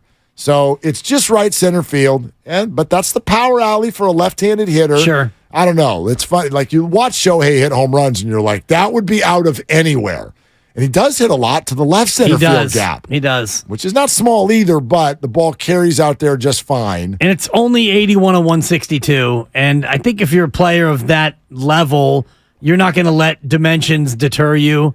But thinking about that ballpark, I don't know what you could possibly do to make it any better. The thing is an absolute jewel. No, I agree so with are you you there. gonna? What are you gonna do? You're gonna knock the right field fence all the way down and take out the arcade in right field? Well, I would make it sort of like the retractable roof in Arizona. I would just have the fence move in when Shohei comes up. Nice. Here it comes. You can play the horn. That sounds fair. And the Shohei thing comes in to about 310 feet. That's what I would do. You're listening to 95.7 The Game, KGMZ FM and HD1 San Francisco, always live on Twitch, YouTube, and the free Odyssey app. I just think that this pitch is not as hard as a lot of you Giants fans think it is. It's not that hard. The Giants are equipped for this. I have no idea if he's going to pick here. But the inferiority complex, the Giants do not need to sell him on tourist attractions. They do not need to sell him on homes. The man is about to make $600 million. You think that he's going to be worried about a home? He can go build one in space if he wants to, for crying out loud. They need to sell him on a couple of things. They need to sell him on, we will win while you're here. We will support every single thing that you want. We have the facilities to offer. You can be great here. That's the pitch. Now, that could take 3 hours. It could take 4 days. Yeah. But that's your lane. And the Giants are equipped to say, we win here. They are equipped. Not Dodgers equipped, but equipped. Right. And that's basically, a lot of that comes down to Gabe Kapler and, Pete Patilla and Farhan Zaidi, and how much you feel confident in what they're doing. Because if you're Shohei Otani, yeah, of course the Giants are going to say, we can win. And, Shohei's agents and his people, I'm sure, are monitoring the farm. And so he knows how good the farm is. They're showing them that they win. And you see the standings and you know how competitive they are. And you're watching baseball, so you know how they go about this and that. And you know how Kapler handles the team, how he handles the pitchers. And, you talk to Cobb, your former teammate, and see what he thinks of Kapler's handling and other players and all the rest of it. You do all your intel. So the Giants' pitch almost is irrelevant in terms of, Shohei Otani is going to already know, for the most part, everything about the Giants that he thinks is pertinent. Well, he's already met with them once. Now, that was a long time ago. A lot has happened since then. Just make sure Gabe doesn't come in and say, look, we are going to pinch hit for you in the sixth inning. Exactly. Other than that, you can do whatever you want. As long as we don't get that, then everything's going to be fine. By the way, fun little significant moment on that front, because I heard Gabe come on with the Morning Joes earlier this week, and it was after the Giants got the 2 wins in one day where they finished off the 1 win, and then they went and got the other win, and Camilo Doval saved both games. Hey, analytics people. Hey, follow the spreadsheet and the laptop people. I'm pretty sure, and Gabe admitted it on our airwaves, that the spreadsheet does not suggest you should go put your closer out there to throw 100 miles an hour twice in one day. It does not say that. Come get a save at 6 o'clock and get another one at midnight, which is essentially in Cincinnati what he did. And one of the things Gabe talked about was, look, you start with what does the player want to do. Grandy, do you have it? Yeah. Oh, okay. Here it is. It's better when you do it, but we'll hear the real game. When this is done, I'll do my rendition. Thank you. The way you make that decision is what does the player want? Because you can add psychological component to the upside for the player. So now you're Camilo Doval. You feel like you can give us that inning, but not only give us that inning, but want to give us that inning. You get this unique opportunity to record 2 saves in one 24-hour period, which very rarely happens. You're like, I want the ball. So we give him the ball because there is that upside for Camilo. And now what we have to do on the other side is say, Camilo might not pitch for us today. We know that that's the trade-off. Now, we might not be in a safe situation today, but that's just something that we're going to have to examine. And you know what? We won't rule anything out. Camilo comes to us and says, hey, I feel good. I feel like I want to pitch, and then maybe give him Sunday off. We'll do that. But if there's a safe situation today, if there's a big moment in the game, and Camilo does not come into the game, it's because we're protecting him. So you mean the Giants can be flexible and talk to other human beings and sort of talk things out and figure out what makes sense in that moment? I was under the impression that everything was a math problem. Well, it's a math problem, but also you have to think about what he talked about, and I love the phrase psychological upside, because the psychological upside of saying to Camilo, what do you want to do? And he says, I want to pitch. And then you go back and you go, well, the spreadsheet indicates that you shouldn't pitch, so I know you want to pitch, but we're not going to let you pitch. They always want to pitch, right? It seems like everybody always wants to play. But this goes to what we have talked about in the past, where pitchers are angry when they get taken out, 4 2/3, and the computer says you got to come out because you're a righty facing a lefty. The psychological upside sometimes is not factored in, or it's not important enough to allow that decision to go the way of the player. I also want to let's remember, a pitcher being mad about being taken out. This is not new. That's not analytics. Competitors don't want to be pulled out. That's as old as the game itself. A pitcher being disappointed that a manager took him out. I don't think that I get where you're coming from. Yes, there are a lot of spreadsheets. There is a lot of math here, but it's not just that. When Alex Wood comes out in the 5th inning, it's because Alex Wood has often had trouble in the 6th. And so Alex, who was on this show one time and expressed disappointment at when he was taken out the night before, he has spoken publicly. I respect it. I get it. But he also has to be aware and accountable of where this has been in the past. His 3rd time through the lineup, his ERA goes up 2 runs. You know what I mean? Yeah. So, I would rip Gabe sideways for these decisions if the Giants kept losing. But they won. But they don't. And in this case, he's been as I said to Shaskin, he does way more good than bad. And in this case, where Doval comes in and he throws just 13 pitches, and it's just facing 3 batters, it's a comfortable save. So, 13 pitches, plus the warm-ups in the pen, plus the warm-ups on the hill. I get it. But it's not like he had to go 22 pitches and he was taxed. He didn't go out of the stretch at all. It was a 1-2-3 ninth, boom. So then he can come back 6 hours later, and he probably was still relatively fresh, and he threw 14 pitches in the second game of the odd doubleheader to get that save. And the Giants did a great job of not having a lead at all over the next 2 days, and so Camilo could rest, and he will be ready for the nation's capital starting tomorrow. Yeah, fresh for 3 in Washington and then wrapping up this odd 4-city trip. 11 games and 11 nights in 4 cities in Detroit, but no rest for the weary. For 1 day. You come right back. Yeah. And you've got 2 against Oakland. So 13 in 5 cities in 13 days. Yeah, remember that one gamer in Detroit is a makeup from earlier this year. That was a scheduled off day that has now dissipated on a trip to Detroit. So, the Giants do not have a lot of rest, and they lose 2 in a row, but maybe that's actually, you find some solace in that, which is that it does let the back end of the bullpen, if you will, rest a little bit, and they're going to need it going forward because now I look at it this way. Yeah, they're tired. It's the back end of a trip where you're going to 5 cities, including your own, but that also sounded like 6 straight games against really junky teams. So go win them. You're talking about Washington, Detroit, and then Oakland. And the A's. Yeah, that's... Sorry, I mean... No, you don't have to apologize to me. For me calling them a junky team. No, the worst team in baseball. Yeah, the A's are, certainly. Yes. And, Washington's been kind of, middling at best at times, and Detroit's not very good. So, junky teams. Washington is 20 games under 500. Detroit is 8 games under 500. 8 games under, okay. And the Oakland A's are 48 under. Are they 21 and 71? 27 and 71. I can't even do the math. That's 44, Mark, you son of a math teacher. Oh my God. 44 below. And that's after 2 wins in a row. So if the A's won another 44 straight, they'd be a 500 club. That's correct. And still out of the wild card race. I'm going to bet against that happening. Okay. Yeah.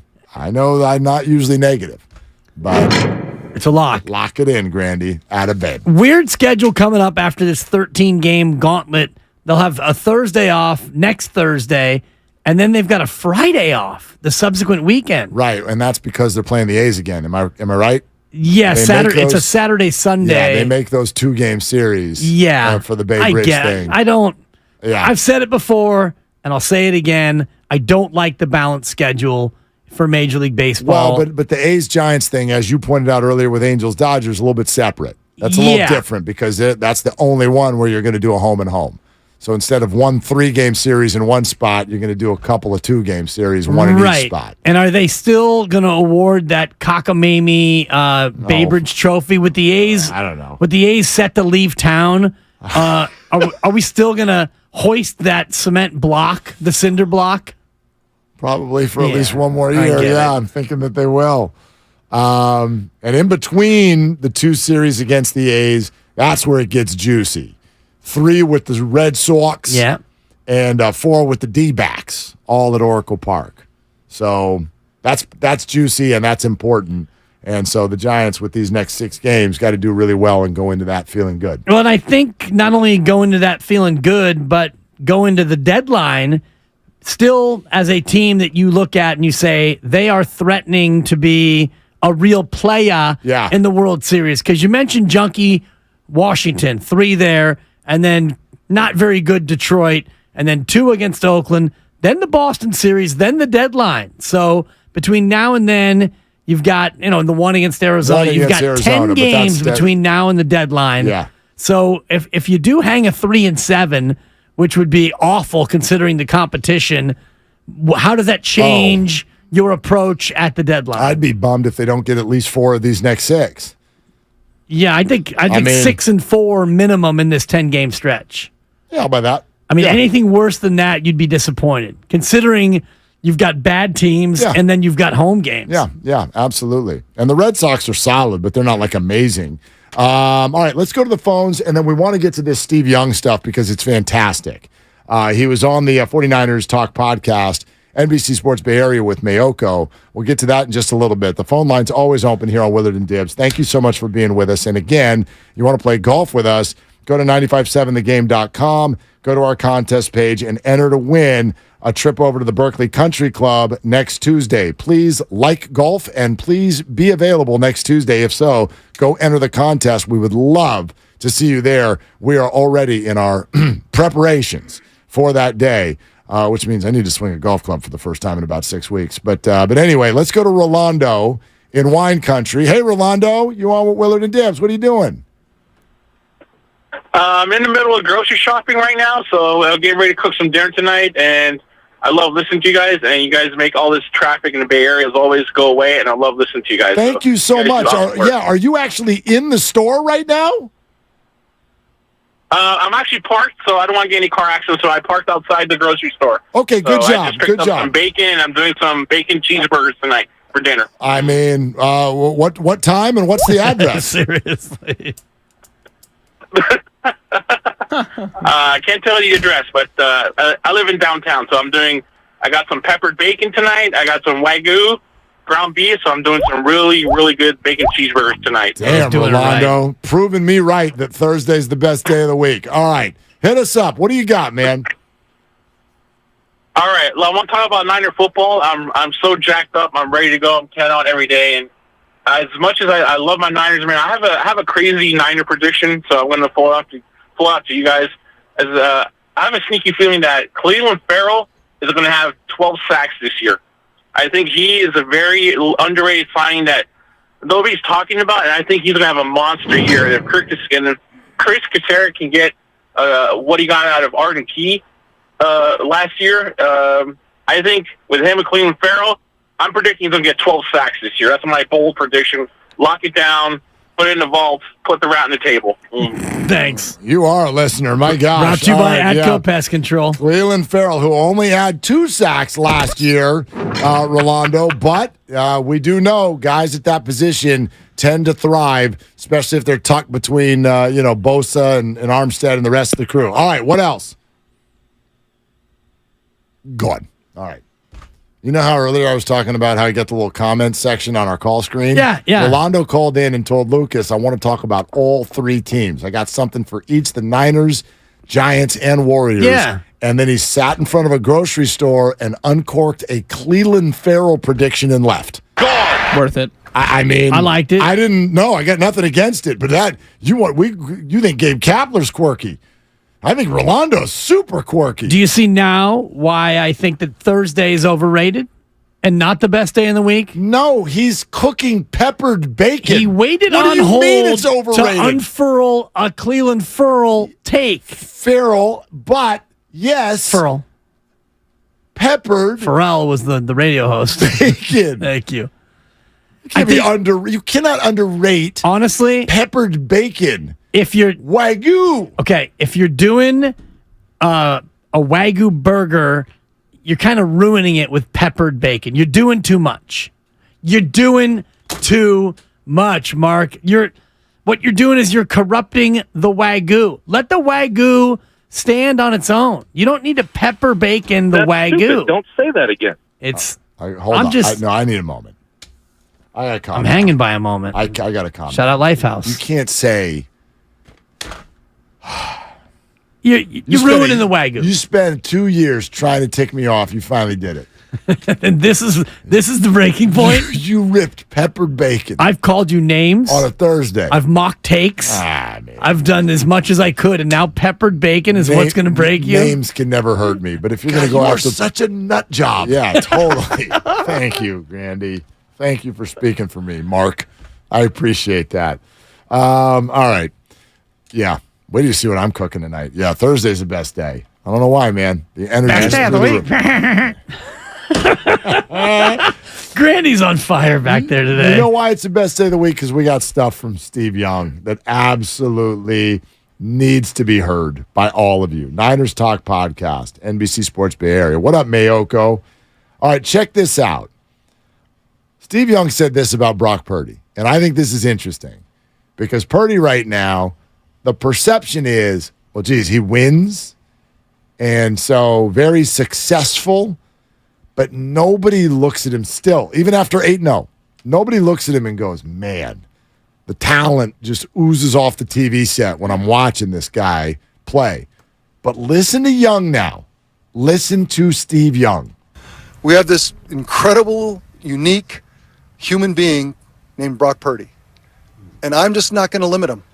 I'm not going to say, oh, he's not bigger, he's not as strong, he's not as fast. I'm just not going to limit him. I think he's just an incredibly unique human made for quarterbacking, and I'm just let him cook. I don't know how else to say it. I don't want to prejudge anything that he can't or can't do. I think it's all possible with Brock. I am so focused on let him cook because I honestly think even the biggest Niner fan and the biggest Purdy fan is like, he cooks? I didn't know he cooked. Because the perception is still that he is a product of his surroundings. That's not what Steve's saying. Right. He says he's not going to limit him, which means he basically did everything but call him a unicorn. Well, he said he likes what he does and he's built to be a quarterback. Hold on a second. He said he's a unicorn. No, I said he did everything but call him a unicorn. Right. Take a listen one more time. We have this incredible, unique human being named Brock Purdy. And I'm just not going to limit him. I'm not going to say, oh, he's not bigger, he's not as strong, he's not as fast. I'm just not going to limit him. I think he's just an incredibly unique human made for quarterbacking, and I'm just let him cook. I don't know how else to say it. I don't want to prejudge anything that he can't or can't do. I think it's all possible with Brock. It's all possible, Dib. He's an incredible, unique human being. He's made for this. Right. I'm not going to let you portray me as anti-Brock Purdy. I'm not trying to. I mean, he's a nice young quarterback. It's been a cute little sample size of 7-1. Steve Young says that, and you immediately start patting Brock on the head? I'm not patting him on the head. You just said nice, little, and cute within the span of 8 words. Because his sample size... He's not a size, Sacramento King. He started 8 games in the National Football League, and he's 7-1, which is a nice little start. Why is everything nice little? Why does that trigger you? I mean, you spent 2 months patting De'Aaron Fox on the head, who's done more in the NBA. Right, and I was purposeful with every single word. And I'm purposeful here. It's been a great little start to his cute little career. I mean, do you think that he's going to go out this year and throw for 5,000 yards and 39 touchdowns and lead the team to a 15-2 mark? Here's what I'm saying. I think that it's cute, and I would like to pat on the head the idea that human beings can go into the NFL and just trip and fall into 8-0 runs because Kyle Shanahan, because Kyle's their coach, because Christian's his running back, because Trent is his left tackle. All of these things have been true for tons of players. Tons of players. Many quarterbacks have played with Christian. Many quarterbacks have played with Trent Williams. Not Christian and Trent. Many quarterbacks have played for Kyle Shanahan. And Debo and George and Brandon. Yeah. I'm not telling you it's not a good roster, but I said this same thing about Jimmy for years. Like, I don't know where Jimmy's career is going to go for here with the Raiders, but you don't accidentally win at this level. He's not Mahomes. I'm not over here saying that. But nice, little, cute, hey, I mean, my God. That's a great little start to his career. He is, he's very good. He's a very good player. There are not many people who could have done what he did last year. Well, that's one way to look at it. That does not solidify his future. Things happen, things change, circumstances overload. Oh, my God. Niner quarterback position, better example than anything. But he is a very good player. You do not stumble into what he did last year. Well, not an accident. I don't know if I'm ready to give him very good. Let's see what he can do for an encore. Last year, he was very good. In a very small sample size, he was very good. Playing with an unbelievably talented roster and a genius of a coach as a QB whisperer, Kyle Shanahan. He had a great run last year. And much like Casey Schmidt, the league will adjust. And we'll see if Brock Purdy, coming off an injury, can come out and do it again. A little different, you'd admit, in football than baseball. Oh, it's much different. Yeah. It's much different. But I think in football, especially defensive coordinators now who will have had an entire year. And now that they know, hey, I got the Niners on my schedule, let's take a look at Brock Purdy and see what he does and doesn't do well. And they're going to make adjustments. It's going to be tougher on Brock Purdy this year. It's going to be a lot tougher based on the schedule Just the for schedule. one. I'll The agree. schedule Oh, is sure. much tougher. Sure. And now these defensive coordinators, they've got some tape on Brock Purdy. I think the biggest thing is our expectations. Brock Purdy last year was playing against zero expectations. Right. Like, in fact, we were just thrilled that he didn't come in and screw the whole thing up. Well, the expectations now are do what you did last year. Much higher, yeah. I mean, last year, 67% completion percentage. We're going to need you to be in about that same spot. Mm-hmm. Don't be 64, 65. 13-4 TD to interception ratio. It's about 3-1. I'm going to need that to probably be even better, quite frankly. Steve Young, if you're I partake. If you're put off by incredible and unique, I am not put off at all. I'm not You're trying to portray I'm not, me. I'm not just talking to you. I don't know if you know this, but people listen to the show. You're using my stuff now. I like Yeah. that. It's a radio show, If Dibs. if you are put off by that, wait till you hear this.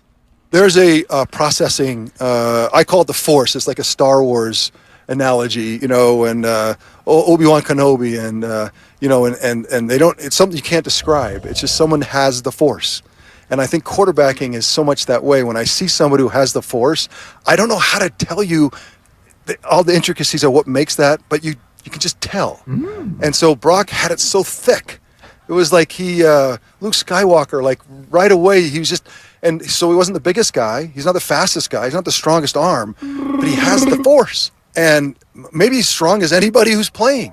So and then you talk about on top of the culture and the innovative offense and the play calling and the talent, it all kind of comes together. So that's why I don't want to limit what Brock could be, because it's easy to say the last person in the draft at his size, arm strength, and everything else.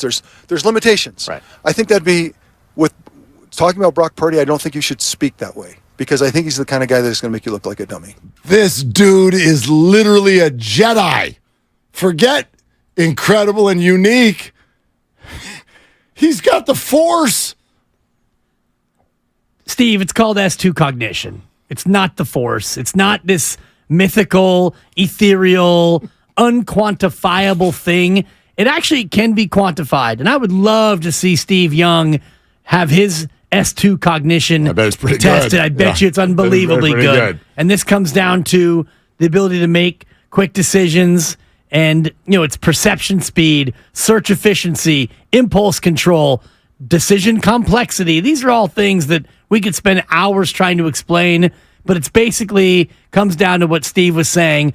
Can you see it? Can you feel it?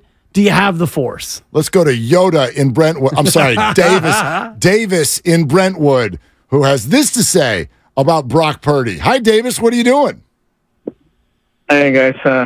Driving, heading home, and listening to William Davis. Yeah, good, Listen, good decision. Davis, just counter what you just said about Purdy. Okay. The league may adjust to plays that they see the team calling regularly. The problem is they cannot adjust to games, to plays that are off the playbook. And it's something that, Brock Purdy was really good at last year. And it reminded me a lot of Russell Wilson at his best, Brett Favre. And I know there's no comparison, but the one that excels the most to something like that is Patrick Mahomes, and that is why it's so difficult to beat him. How can you adjust to something that is so improvised? You don't know where the ball is going or who he's going to throw it to. Like I said, I didn't believe in the guy at first. Honestly, I was always a Jimmy Garoppolo fan, and I thought, man, it's going to be 2 games, and he's going to be out of there, and we're screwed. Okay, the season's going to be over. He won me over. The last time that I saw the Niners put 30 points on at least 3 consecutive games, you know what? I can probably go. I probably would have to go back all the way back to Jeff Garcia. And if I'm not mistaken, on all the games that he played, he put at least 30 points or more. That's not something that you can plan for. That was based on a lot of plays. A lot of those points were improvised plays by Brock Purdy. So I think that's what Steve Young is referring to. He's got that something that not everybody has, that ability to see the whole field, not just parts of it. Thank you very much, Davis. He didn't score 30 points in all of his games. They averaged No, he over said 30. 3 in a row. The last time that they did that 3 straight times was going back to Jeff Garcia. I thought he said in all of his games, but 3 straight. Sure. Right, and the last 3, Washington, Vegas, and Arizona. Yep. And I'm not trying to poo-poo Brock Purdy and the nice little start he's had to his career, because it's, 6 games in the regular season where he really played, 5 starts, 2-1 in the playoffs, 7-1 overall. You don't want to give him that loss. Unfortunately, he gets it. Yeah, I know, but he didn't play. He played. He played. What happened, Mark, is what defenses are going to do to adjust to Brock Purdy. Right. You're going to see a lot more pressure and a lot more defenses trying to make him go left this year than you saw last year. I don't know about that. I mean, pressuring the quarterback is something that every team does in every game. So that's kind of what I mean about, like, adjustments in the NFL are different than they are in baseball, because you can pitch Casey Schmidt low and outside and he'll swing at it. You're not throwing a pitch at Brock Purdy. You're throwing your defense at him, which they did right away. Right. And in fact, when a rookie comes in, they try to throw the sink at you right away, because that's what they want to do. Can you make a decision under duress? And Brock did that very, very well. He did that very well. So now, there's also this from Steve Young, and this is maybe a little bit of a less optimistic topic, but it's not about Purdy and what Star Wars character he is. It's more about his health. One thing's for sure is that if it stays on track, there is a 6-month period to kind of get it full strength. And the thing that's unusual is that he does it for baseball all the time. He's done it 3 or 4 times for football, but not in the car wreck scenario, the way that he described, what happened to Brock. And so it's just, he says it's just not sure. So I think no one can know exactly how it's going to go. So if Brock is ready, game 1, it's not going to be 100%. Anyone who says he can rip a pass 6 months later, I don't think it belies reality. It doesn't mean he can't play 90%. So we'll see how that goes. But if he's ready, I'm sure they'll play him. Yeah, I like that actually. That's an interesting one. It's very interesting, but I also I run around under the impression when I'm watching a football game that everybody out there, especially as the season wears on, is less than 100%. Brock played in Seattle in a game where they didn't think he would play in the second half, and he played very well. So what was the injury that time? That was it was the midsection, right? Oh, that's right. Okay. Yeah. It's not the moneymaker, though, and that's where. And honestly, if he's not 100%, he's coming back from injury, so there's going to be a little bit of that self-doubt that still is kind of baked in there. And I wonder if he is not fit, then if it's not Trey Lance who gets that first start, if he's let's just say he's at 90%, but hasn't fully gone through that feeling to where he can just set back and let it rip, like Steve is saying, is that a situation that you want to put him out there? Or do you give him another week to maybe get closer to 100%? Yeah, that's going to be a dance that they're going to have to play as you get closer to the start of this year. If you're telling me that he's 90% by week 1, I'm completely comfortable with that. Completely. I wonder, though, for me, because you're going to have to throw your way through that last 10% anyway. So right, but I'd rather have him do that in practice to where he gets to 100%. Now he feels confident being out there. But what do you always hear? You can practice all you want with an injury, and you don't really, really fully know. Yeah, until you get out there. Until it's game speed, because your body's going to react differently. Your adrenaline is going to be different. In practice, he can throw knowing there's no chance of getting hit.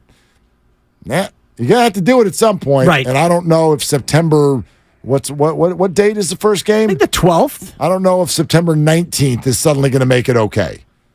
You know what I mean? Like, you got to go do it. You got to go do it. Pittsburgh is the perfect place to try. The 10th actually is the opener at Pittsburgh. All right. And then the 17th at the Rams. And then 4 days later, you host the Giants on a short week. Yeah, their home opener is a Thursday nighter, right? Yes, correct. Yeah. So interesting from what Steve said about, he kind of expects him to not be at 100%. And for me, it's different not being 100% with another body part. This is not being 100% with your elbow, which is the most important thing in terms of the position you're trying to play. Yeah, although I find it fascinating that halfway through the comment, he's like, nobody knows. Nobody knows. Right. And then toward the end, he's like, well, it's definitely not going to be 100%. Well, how do you know? How do you know? Well, nobody knows. Yeah. And So maybe he will be. ultimately, Kyle Shanahan will have seen it in practice. And I wonder if he gets a chance in the final preseason game, August 25th, to go out there and at least, let a couple rip. And I think you hope so. You do hope so.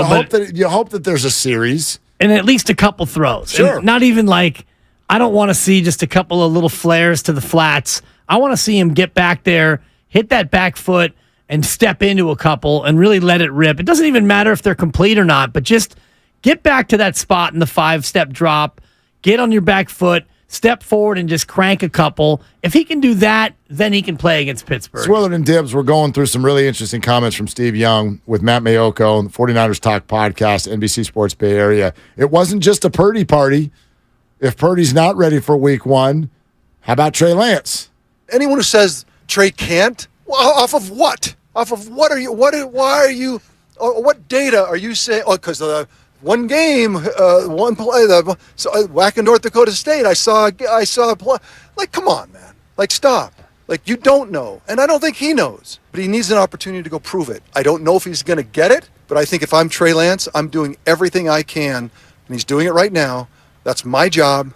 I'm going to go get it, and I'm going to go create my own narrative about what I can and maybe can't do. I can answer Steve's question.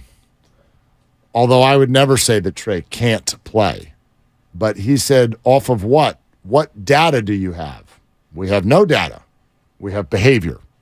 That's what we have. And that's what I'm looking at. I have nothing bad to say about Trey Lance because I have no idea. My experience is only a tiny bit more than what the experience is for most of you. I've watched the games that he's played in. Very few of them. I think it's 4 or 5, whatever. Sometimes it was to bring in a different package in the Garoppolo era. Other times it was to fill in for Jimmy. And then there were the 2 games he started last year. I've watched that just like you have, and I've been to a handful of practices to watch him play. There's no data there. What there is behavior by the San Francisco 49ers. Right. Let's re-sign Jimmy. Let's sign Sam Darnold. Let's sign Brandon Allen. Let's put all of our chips into Brock Purdy, who's played 8 games and was drafted in the 7th round. That's behavior. You forgot Nate Sudfeld last year, who they gave a guaranteed deal. Right. Sudsy. That's behavior right, by a multi-billion-dollar organization, and this is their most important employee.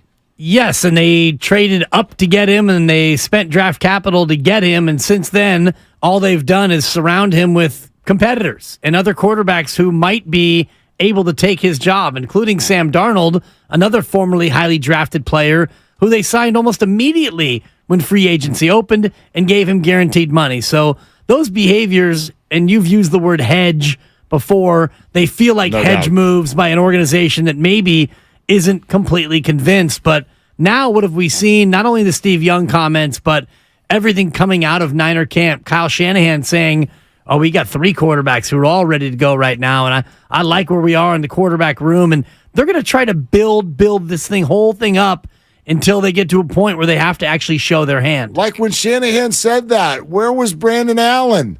They only have 3 quarterbacks who can play. Was he offended by that, or was he maybe talking about him? Or maybe he was not referring to Brock Purdy because he can't play right now. Maybe. I mean, I'm kidding, but yeah. Brandon Allen is, he's started games in the NFL. Christian McCaffrey took snaps at quarterback last year in the NFC Championship game. Yep.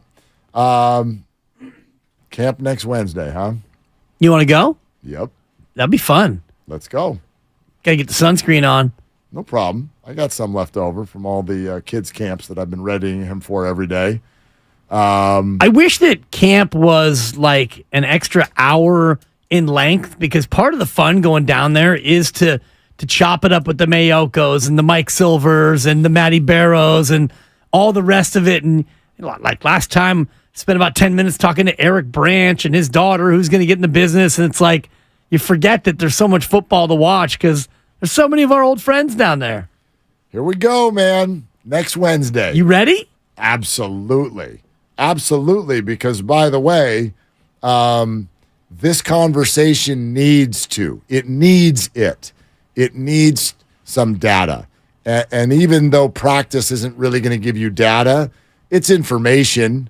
It's information. Right. We're going to watch how the 49ers handle this. There will be people on the scene watching what they do. Now, I'm not going to overrate even what happens there because we fall into that trap every year in sports. Ooh, I watched Trey Lance rip it down the field in August, and it ended up on Twitter. Okay, great. He hit a receiver in stride who wasn't being guarded. I'm unimpressed. But we're going to get some things. I'm more focused on what the 49ers do rather than what my eyeballs tell me when I'm there. And let me just add this because we're going to get into it and I'm going to overreact and it's going to drive me absolutely crazy. Yeah. I hate sports hate. I hate practice stats. Brandon Allen today was 12 of 14 against the ones and Trey Lance was 9 of 17 against the ones. I know that the reporters, they don't have to do it, but you kind of have to do it because somebody's going to do it. You got to also do it. Exactly. But to me, it's the most meaningless pile of garbage that there can be coming out of camp. Practice stats. We're talking about practice stats. Don't forget draft grades. Oh, I love draft grades. I know you do. I gave him a C+, Mark. I don't even know what team we're talking about. It's always a C+.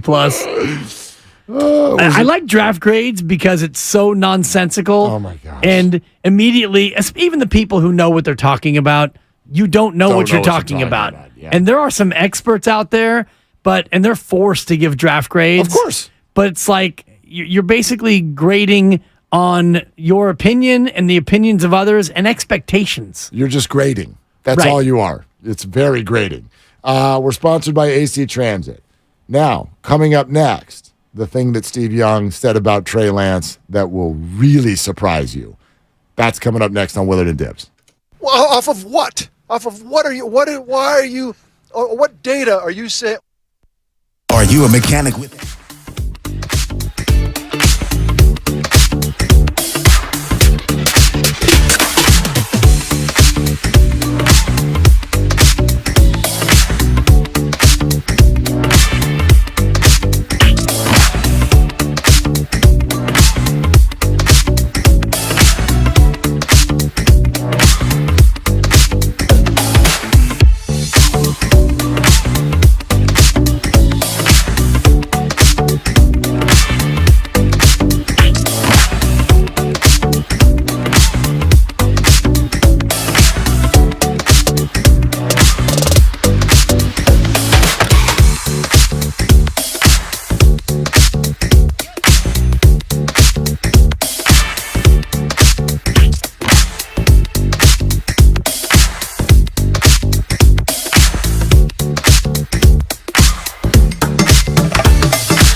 spotting trends before they happen. And now, the United States Postal Service can give your business a new advantage. Introducing USPS Ground Advantage. Reliable and affordable 2 to 5 day shipping. It's the advantage you need at the price you want. Get the Ground Advantage at USPS.com/advantage. The United States Postal Service, delivering for America.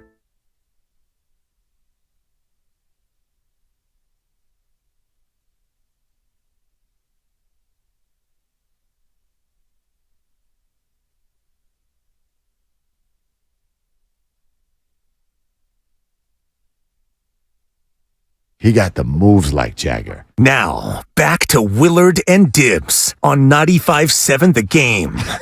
What the hell was that from? Who's got the move like Jagger? I hope is it Gabe? Still want to pitch my idea to the Giants when Gabe literally dripping with flavor. Yeah, when he comes out to go get a pitcher, I'm too sexy for this shirt. Too sexy for this shirt.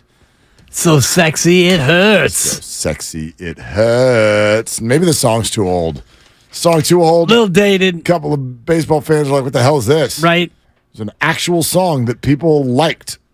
That was probably 1988. Oh. Let's find out. Grandy, if you would, please. Okay. Scott, da-da-da.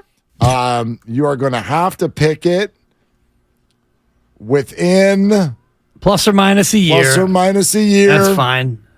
What year did you guess? I said 1988. This is Right Said Fred with I'm Too Sexy. I will tell you.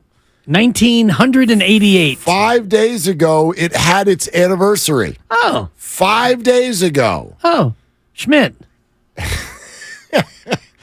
5 days ago, Right Said Fred and I'm Too Sexy experienced its 32nd birthday. That's it? July 15th, 1991. Dan, I'm sorry. Thank you for playing. 91. Thank you for playing. I get it, Grandy. One buzzer's enough. 95. All right. 7 the game. 91. All right. 1991. Yeah. That's all right. I feel good about my guess. 88 was a little off. It's not close. Yeah, it's not even 3 years. I mean, my gosh, you know what happens in 3 years? Number 3. Point being, though, yes, that song is too old. Even the senior statesman of the back room back there, Lucas, I believe he was born in 1990. Dude, I was still in high school. 91, man. I was in high school. I love the young people. I was experiencing my 4th junior year at Cal State Northridge. Nice job. Probably my best of my 5 junior years. Number 4. Yeah. Because I transferred as a junior and I got mono in 88, so that junior year didn't go great. You got mono in 88? Yeah. I got it in 93, and I got out of my finals at the end of my senior year. It was incredible. I wasn't smart enough to make that call. 89, I joined a fraternity, so that year didn't go great. It was the best disease I've ever had. Everyone felt sorry for me, like, we'll just give you an A. And then I showed up to the boat dance at the end of senior year, 169 pounds. Really? Yep. Yeah. I was all alone in the dorms with a roommate who he was very active with his girlfriend. Oh. Super active, my roomie. I got it the first time. What they would do, Mark. I got it. On the regular. They're too sexy. The stuff, huh? All right. And he did not have the moves like Jagger. Oh, that's unfortunate. Yeah. That's unfortunate. All right. We promised this because of all the things that Steve Young said to Matty Mayoko on the 49ers Talk podcast on NBC Sports Bay Area. This might be the most surprising. This is what he said about Trey Lance and where Trey should want to be. First of all, if I'm Brock, I'm not leaving. I'm not leaving. I'm sorry, Trey. Yeah. Trey, I'm not leaving because this is where I'm going to find out how good. I said the same thing to Jimmy. Don't go. This is where you're going to find out how good you really are. And so try to stay as long as you can and find ways onto the field and force your way on the field. Make it your job. Someone has your job. Go get it and go prove that the limitations that we think that you have had in the past that we've had so little data on that we're guessing anyway. Go put all those things to rest and say to yourself, I am so much more than you ever thought I was. And I think that'd be fun. If I were Trey, I would be eager to go do that. Go show everybody. I agree with him for now, I guess is the best way we can say it. If Brock Purdy plays well, how the hell does Trey even get that shot? How do you go prove it if you don't get on the field? So this is that weird spot in sports where guys who are probably friends, who totally respect one another, help one another out. But right now, Trey Lance, in many ways, sort of needs a Brock Purdy injury. He kind of does. I don't think he wants him to play poorly. That's bad for the 49ers. Right. But there are a few scenarios, by the way, and I'm not even talking about a serious one. As I told you yesterday, if Brock Purdy experiences like the 2-week injury, Trey comes out, goes 2-0, but all the while Purdy plays 15 games and plays really well. Niners go 12-5 or something like that, and they go to the playoffs and they win the division. That means Brock Purdy's your future starting quarterback, but it also means the league is going to be salivating for Trey Lance. It only takes a game or two. Well, and you're dealing with a quarterback coming off of an elbow surgery that takes 6 months to recover from, and there is a possibility that Brock Purdy's able to play game 1. Maybe he plays 2, 3, and 4, and he has elbow fatigue. Trey Lance had arm fatigue from all the throwing he was doing in the offseason last year. It's very likely that Brock Purdy has to sit out a game because the arm is just tired and he has elbow fatigue from being out there. Put aside the possibility of a real injury, which you don't want to see, even if you're Trey Lance, but you are definitely champing at the bit to get a shot, any shot, a real shot.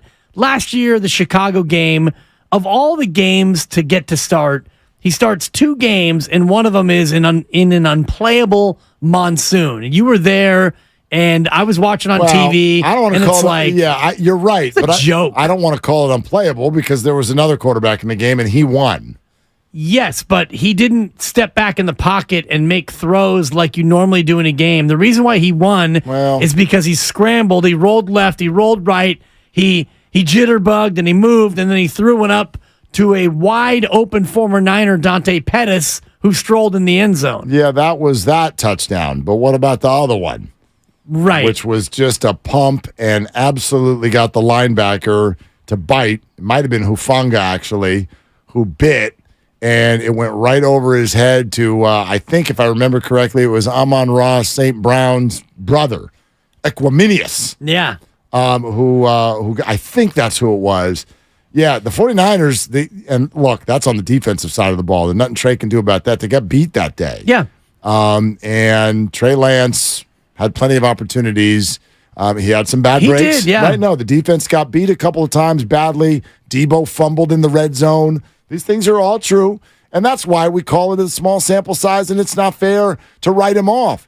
But I tell you, under even the scenario we're talking about that's really going to drive people completely bananas, what if this Purdy injury, or if not ready by week 1, what if any of these things happen and the Niners go to Sam? That's what's really going to drive everybody crazy. Well, it'll drive them crazy, especially if they go to Sam and they lose. And that's the worst case scenario for Kyle and for Trey. So Brock's not ready for week 1, and you choose Sam Darnold. So Trey's the backup. Brock's not active. And you go to Pittsburgh and you lose 19-11, and you love the 11 when it's going bad for the Niners. 3 field goals and a safety. That defense is still nasty. Hufanga. So the Niners lose 19-11 to Pittsburgh. Sam Darnold's 0-1, and fans at that point are calling for Kyle's head. Why couldn't you start Trey Lance? You pick Sam Darnold over Trey Lance? That's a nightmare scenario for this entire season. What if they pick Sam and they win? Then the writing's on the wall for Trey Lance. Yeah, it's tough. What if they pick Trey Lance and they lose? Then that's easier, though. That's not an organizational, right? Like, that's at least you checked. Like, let's take a look at the guy. That's what people want. That's a good call. People want to take a look at the guy. If he stinks, he stinks. But the hard part for people is that it's like he's not playing and we didn't even get to see if he's any good. That's what's hard for people, you know? So, anyway, all right. Ryan Coogler tomorrow. I cannot wait.